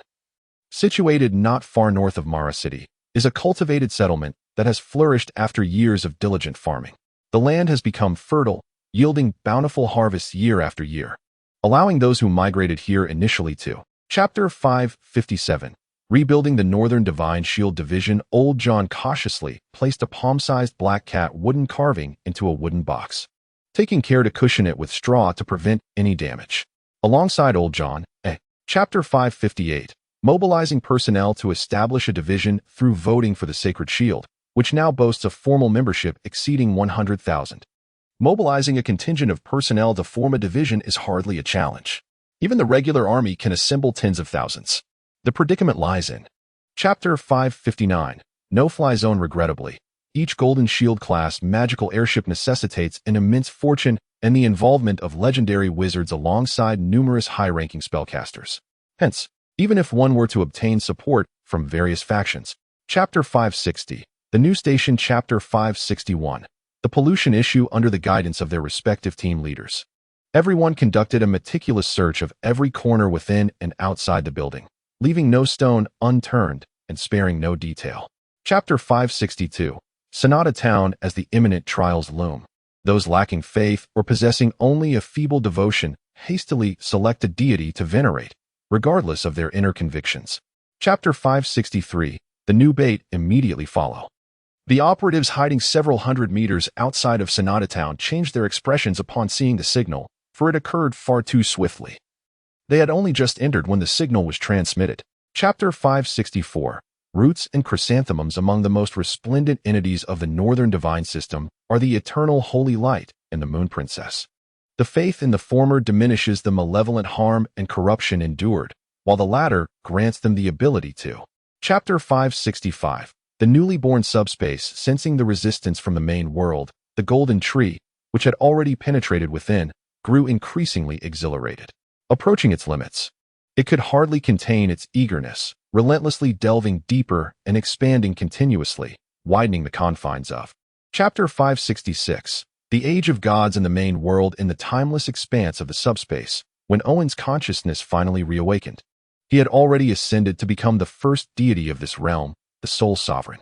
Now, his situation. Chapter 567, Return to the mortal realm. Although the main world has entered the era of deities, the plight of mortals has not improved in the slightest. Rather, it has deteriorated further, as the gods remain exalted above all. Chapter 568, My Goddess's decades may not suffice to manifest a significant enhancement in the prowess of deities. Although the world tree possesses the capacity to nurture divinity and even bestow divine offices, the price is. Chapter 569, Bestowing Divinity. Maya, Dale, Emilia, and Bella are all included in Owen's initial list of those to be granted divine status. The first two are his women, while the latter two should. Chapter 570, The Leakage of the Main World and the Outsiders. Within a few decades, the population of the northern lands will reach its zenith. At that time, possessing a populace of several tens of millions, he cannot fathom how any deities could withstand such temptation, even in the present. Chapter 571, The Excessive Act of Poisoning with Excrement. Disguised as Andrew, Owen strolls through a city of the 100 Cities Alliance, accompanied by the significantly matured Paris and a cat-eared maid. as for a certain sorcerer who has been by their side. Chapter 572. The ridiculous alliance of gods. Each member of the alliance projected a doppelganger, cloaked in shadows. Owen, accompanied by Angel wielding the scythe of death, journeyed towards the divine realm of the noble goddess, where the discussions of their impending alliance were to take place. Chapter 573. The enigmatic Silver Lady of the Heart. Chapter 574. The invasion of the orcs within the ancient Greek temple nestled among the clouds. Delightful cherubs flutter their delicate wings, accompanying the composed and graceful angel sister as she decorates the sacred edifice. Chapter 575. The countdown to the apocalypse of the main world. Upon crossing the northern frontier, the territory ceased its relentless pursuit of the orcs, redirecting its efforts towards various targeted research. These orcs were exceedingly formidable, rendering ordinary soldiers incapable of. Chapter 576. The grand scheme. The entire plan is immensely vast, destined to unfold over several decades, if not centuries. This is primarily due to the fact that the current mountainous realms are simply incapable of accommodating any further expansion. Chapter 577. The heart of the dimension. After planting the seed of the world tree, entwined with countless illusory laws, into the fragmented essence of the mountain dimension, Owen extended his hand as innumerable threads of belief converged before him. Chapter 578. Cosmic Princess, Mother of Dragons. How many dragon-blooded beings can you transform now? Owen summoned the Mother of Dragons in her half-human, half-dragon form. Due to the influence of her divine role in procreation, her appearance was strikingly. Chapter 579. Preparing for the future. The Cosmic Princess, towering above ordinary ponies, donned a resplendent rainbow, as if encircled by a galaxy of stars. Her elegant demeanor exuded the majesty of royalty, while the crown upon her head shimmered with brilliance. Chapter 580. The unlikable Orcum. The speculation regarding the orc shaman's excessive frequency. Owen picked up a freshly delivered document and began to examine it closely. With a sudden start, he stood up. Chapter 581. New equipment and strengthening potions. Upon receiving orders from the military headquarters, the various divisions stationed throughout the northern territories arrived in batches at the northern city to undergo re-equipment. Consequently, both railways and highways implemented restrictions to facilitate the movement of troops. Chapter 582. Forming a new legion. It is still insufficient. No matter how Owen contemplated it, he felt it was inadequate. Future wars will undoubtedly not be confined to less than 100,000 troops, let alone those suitable for direct combat. Chapter 583. Super Soldier. At this moment, 10 spacecraft soared through the sky, not resembling traditional sailing vessels, but rather square and robust flying bricks. Although this type of spacecraft did not possess the speed of an aircraft. Chapter 584. Life in the dungeon. This trump card, well concealed by Owen, has remained untouched since a certain period.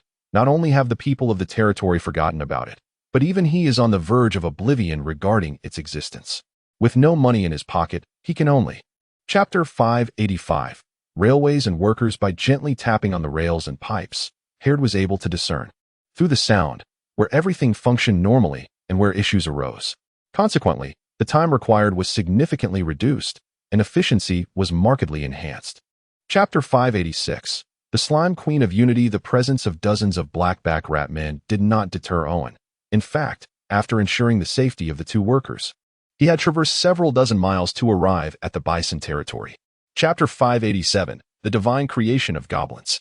Although not bound by mortal form, Owen still chose to merge with the Slime Queen, deeply experiencing the pure, untainted, and yet boundlessly expansive love, which enveloped his heart. Chapter 588. The Soul of the Machine. After bestowing upon Emily a modicum of authority over the world tree, enabling her to manipulate a small fraction of various divine attributes, Owen turned his gaze towards her, seemingly on the verge of articulating something, yet hesitated.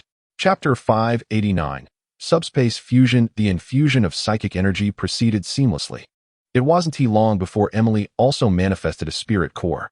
However, Owen was aware that this did not possess the potential for widespread application. Emily lacked a soul. And her. Chapter 590. Dark Elves. Whether referred to as Dark Elves or Drow, both terms denote the same fallen race of elves who have succumbed to darkness. Fundamentally, there exists no substantial difference between them, save for their divergent methodologies. Chapter 591. Only one sprite based on the gathered intelligence.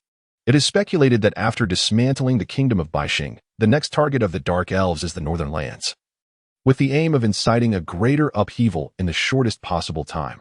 Chapter 592. The Seeds of Growth from the Seized Equipment. The researchers of the territory uncovered evidence that corroborated the ruthless nature of the Dark Elves. Following thorough examinations, the territory's researchers. Chapter 593. The Demon Greenery. Upon arriving at the Ogre Castle, many individuals found it hard to believe that this was an underground city. Not only was it vast and spacious with fresh air, but it also possessed a remarkable charm. Chapter 594. The Green Spot Curse. Panic, fear, despair, such exquisite sensations.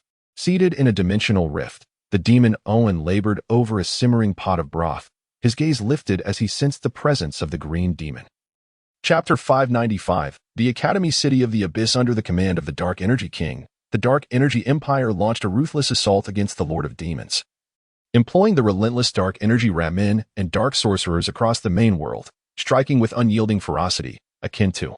Chapter 596. The God's Revelry. At the end of the world. Alas, the demon Owen let out a long sigh. It seemed that his hopes were destined to be dashed.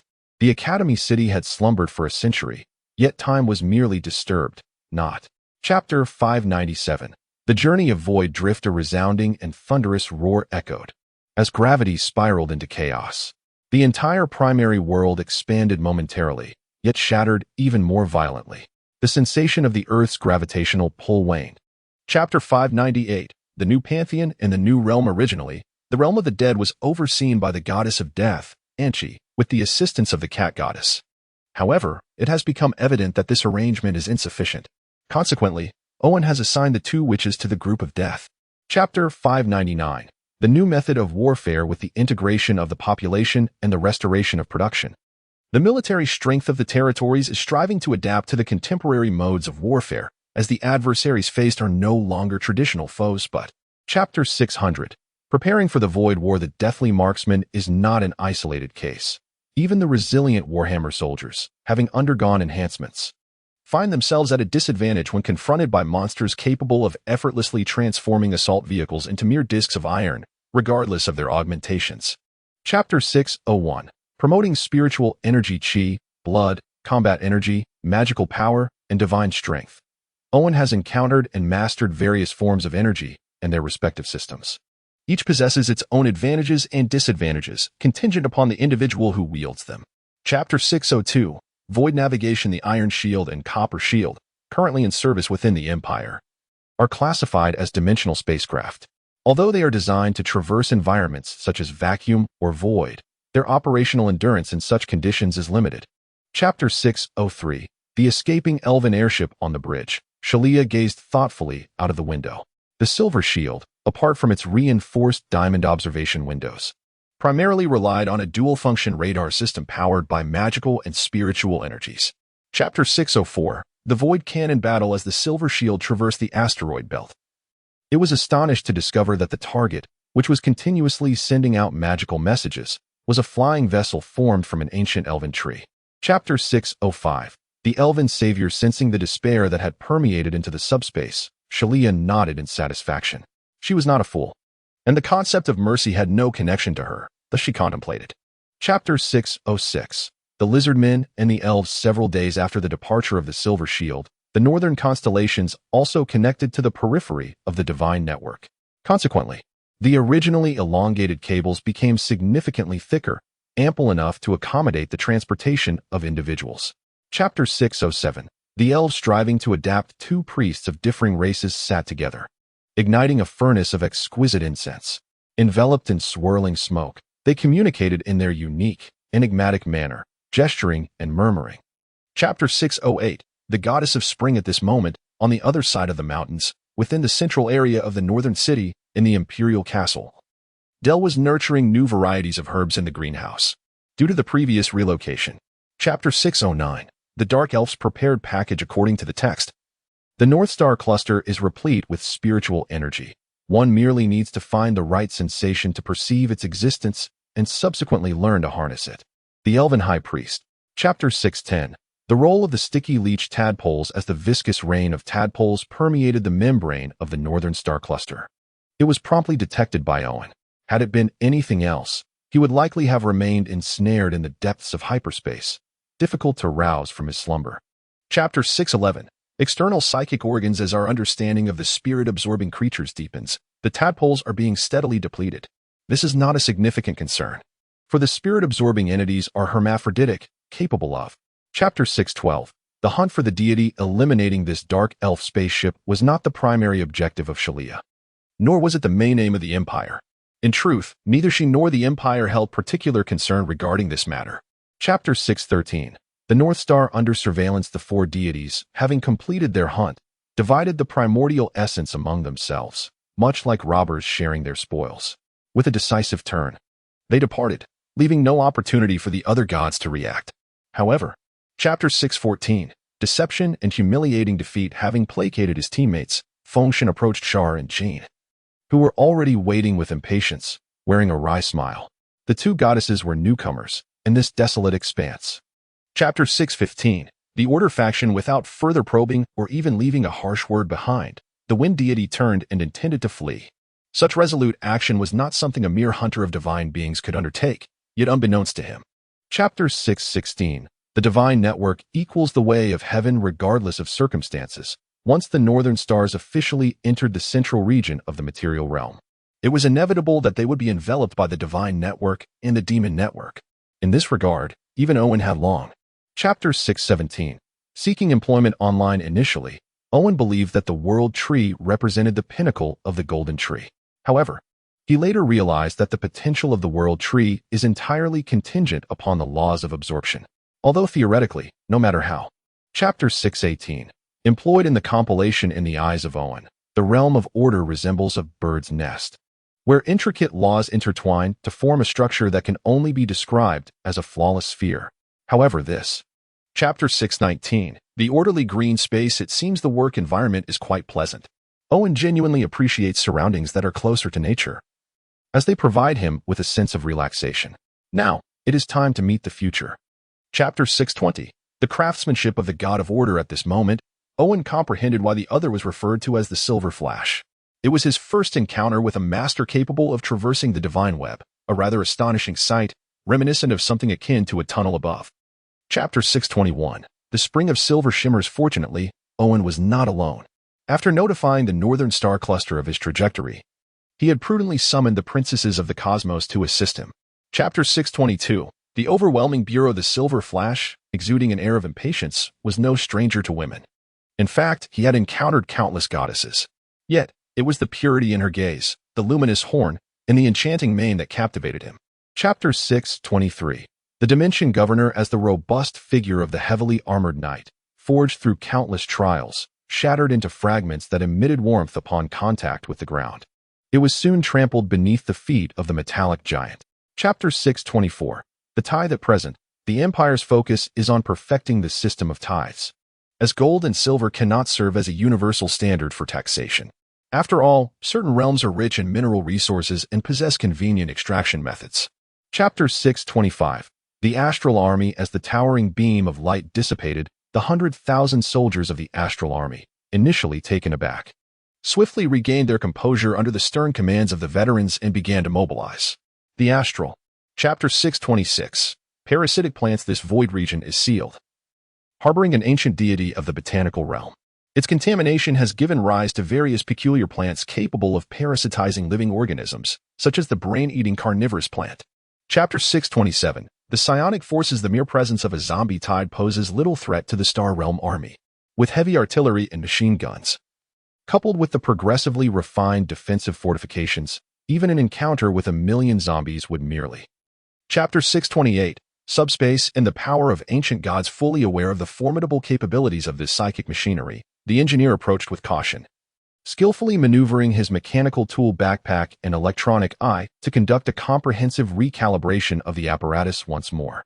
Chapter 6:29. The Golden Shield battleship. In the void of this realm, an Imperial fleet drifted, with Shalia comfortably reclining in the spacious and luxurious captain's chair of a Golden Shield-class void battleship.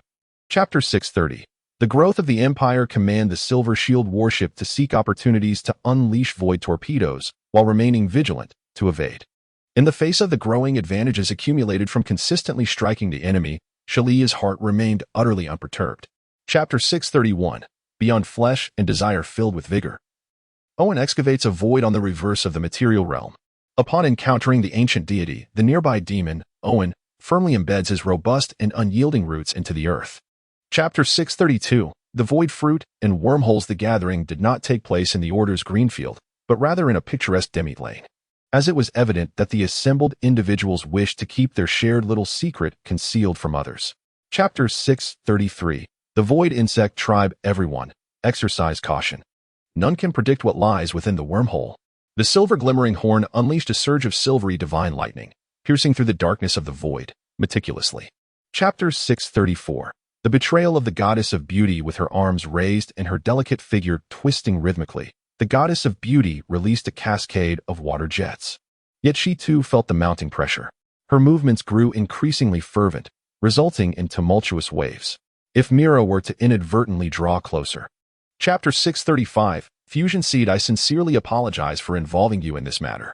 If an opportunity arises, seize it and seek assistance in the Order's Greenland. The silver glimmer inhaled deeply and remarked, in truth, it was merely to provide Owen with an escape. Chapter 636, The Transformation of the Four Evil Gods. The Silver Flash, having earned such a title, undoubtedly possesses unmatched speed. Enveloped in silver lightning, it begins to dash forward with astonishing velocity, while Owen demands. Chapter 637, The Unraveling of the Material Realm. Following the report of the betrayal incident involving the goddess, chaos nearly erupted within the Order's Greenland. It was only upon the arrival of investigators that it became apparent that a staggering 90% of the male deities within the Order had conspired. Chapter 638, The Planting World and the Industrial Plane. Whether it is the orcs or the deities of the orcs, the impression they leave on the outside world is solely one of strength, savagery, and a lack of reason. Consequently, the orcs possess neither allies nor enemies, for they are indifferent to all. Chapter 639, The Deficiency of the Empire. Numerous fragments of ore, having disintegrated in the air, are embedded in the land, scattered densely and creating an unsightly landscape of overlapping pits. However, the mining vehicles respond swiftly. Chapter 640, Creating the Zerg Queen. Chapter 641, The Cloning Legion and the Joy of the Machine Soul. Although a remarkable ace has been crafted, Owen does not intend to reveal the Mother Empress at this moment, let alone entangle her with the Empire. It is evident that this would embroil the Empire. Chapter 642, The Protracted Battlefield. The silver glimmering figure, in dire straits, fled through the void with Mira and the seeds of Elder Tree, desperately escaping as the orderly Greenland lay in ruins, and they lost their rightful dimension. Chapter 643, The Intervention of the Orc Deity. The hovering battleship transformed into a fortress, as heavy cannonballs and ammunition were swiftly loaded into the thick gun barrels through the concerted efforts of the internal personnel. With a fierce. Chapter 644, Titan of War. Amidst the relentless sounds of cannon fire, the Imperial fleet adjusted its angles, launching shells into the fray where the orcs and the clone legions were entangled, indiscriminately unleashing death upon friend and foe alike. Chapter 645, Choosing the Path of Despair. The War Titan, making its debut, did not disappoint the Empire. As it stepped forth from the teleportation beam, it immediately targeted the most formidable threat, the orc flesh giant. These orcs. Chapter 646, Divine Journey. The outcome of the battle between Shar and the Warlord has been determined, yet the orc deity, reluctant to depart, continues to endure the onslaught. Demonstrating the orcs. Chapter 647, The Horse and Fairy. Joining the divine system. Now that the divine network has been shattered, it is anticipated that the demon network will not endure for much longer. To prevent any individuals from exploiting the divine and demon networks for nefarious purposes, I have severed their connection. Owen. Chapter 648, The Slumbering Essence. In great troubles. In this moment of joy, one forgets the past. The silvery glimmer accompanied Mira as she willingly followed Owen towards the world tree to transform the essence, fully integrating into this grand family. Chapter 649, The Swarm Fleet. With the prolific reproductive capabilities of the void insectoid species, any conventional tactics prove futile. Even the divine power of area denial is rendered ineffective, as their numbers are simply overwhelming and their distribution far too extensive. Chapter 650, The Battle of the Insectoid Race. Before long, this fleet of queen insects swiftly arrived at their destination, propelled by the tides of psychic energy. Before them lay tens of thousands, ravenous and eager. Chapter 651, Preparations. With no clear direction soon, a vast array of biological information was transmitted to the Mother Empress, subsequently dissected. allowing for a comprehensive understanding of every facet of the void insect clan, even enabling further advancements beyond the original foundation. Chapter 652, The Impending Explosion of the Material Realm. This encapsulates the current state of the material realm. Who has unleashed the ancient deities, and what are their intentions? At present, we remain utterly in the dark, leaving us in a state of profound passivity. Chapter 653, The Laws of Creation and Life. Infinite Gems. The equation of life, the void engine, and the mother goddess Gaia. After a prolonged silence, Owen let out a sigh, although he had already ascended to great heights, and Chapter 654, The Abominable Material Realm. The emergence of dozens of ancient deities was akin to pouring filth into a pot, resulting in a repulsive concoction akin to a bowl of excrement-laden rice. Not only was it nauseating, but the repercussions were also unexpectedly grave. Chapter 655, The Battle of the Nuns in the Vast Expanse of the Void. A golden temple ship is accelerating towards the industrial realm. Number 1. This golden temple ship is not merely a vessel of war. Rather, it embodies a complex amalgamation of purpose and design. As this narrative approaches its conclusion, it stands as the longest work I have penned thus far. Generally speaking, the early chapters were commendable, the middle sections rather average, while the latter segments have succumbed to familiar shortcomings, unable to maintain the narrative's integrity. The absence of a comprehensive outline has rendered the writing process reliant on fleeting inspiration and continuous revisions, often leading to a sense of struggle. Yet I am reluctant to allow it to falter. Nevertheless, I perceive a steady progression in my craft. My debut work garnered merely a handful of followers. Yet the audience has expanded from hundreds to thousands, and now to over 10,000. To be candid, as an amateur writer, achieving such recognition through sheer passion and serendipity is quite an accomplishment. I remain uncertain about the path my writing will take in the future. However, as long as my inspiration and fervor endure against the grind of daily life, I shall persist. I abstain from smoking, drinking, and the intricacies of social engagements. Apart from novels and writing, I possess no other avocations, thus I am unlikely to vanish from this realm anytime soon. My upcoming work, The Bronze Door Through Time, has emerged from a collection of embryonic drafts. The theme may be somewhat conventional, yet I strive to infuse it with a distinctive flair. The protagonist will not be overly menacing. After all, life encompasses more than mere conflict. They shall not be exceptionally astute. For this world is inhabited by many who are more cunning, leaving no room for leniency or compassion. Their simple desire is to navigate through life, seeking a relatively comfortable journey, harboring modest ambitions, and prioritizing happiness above all.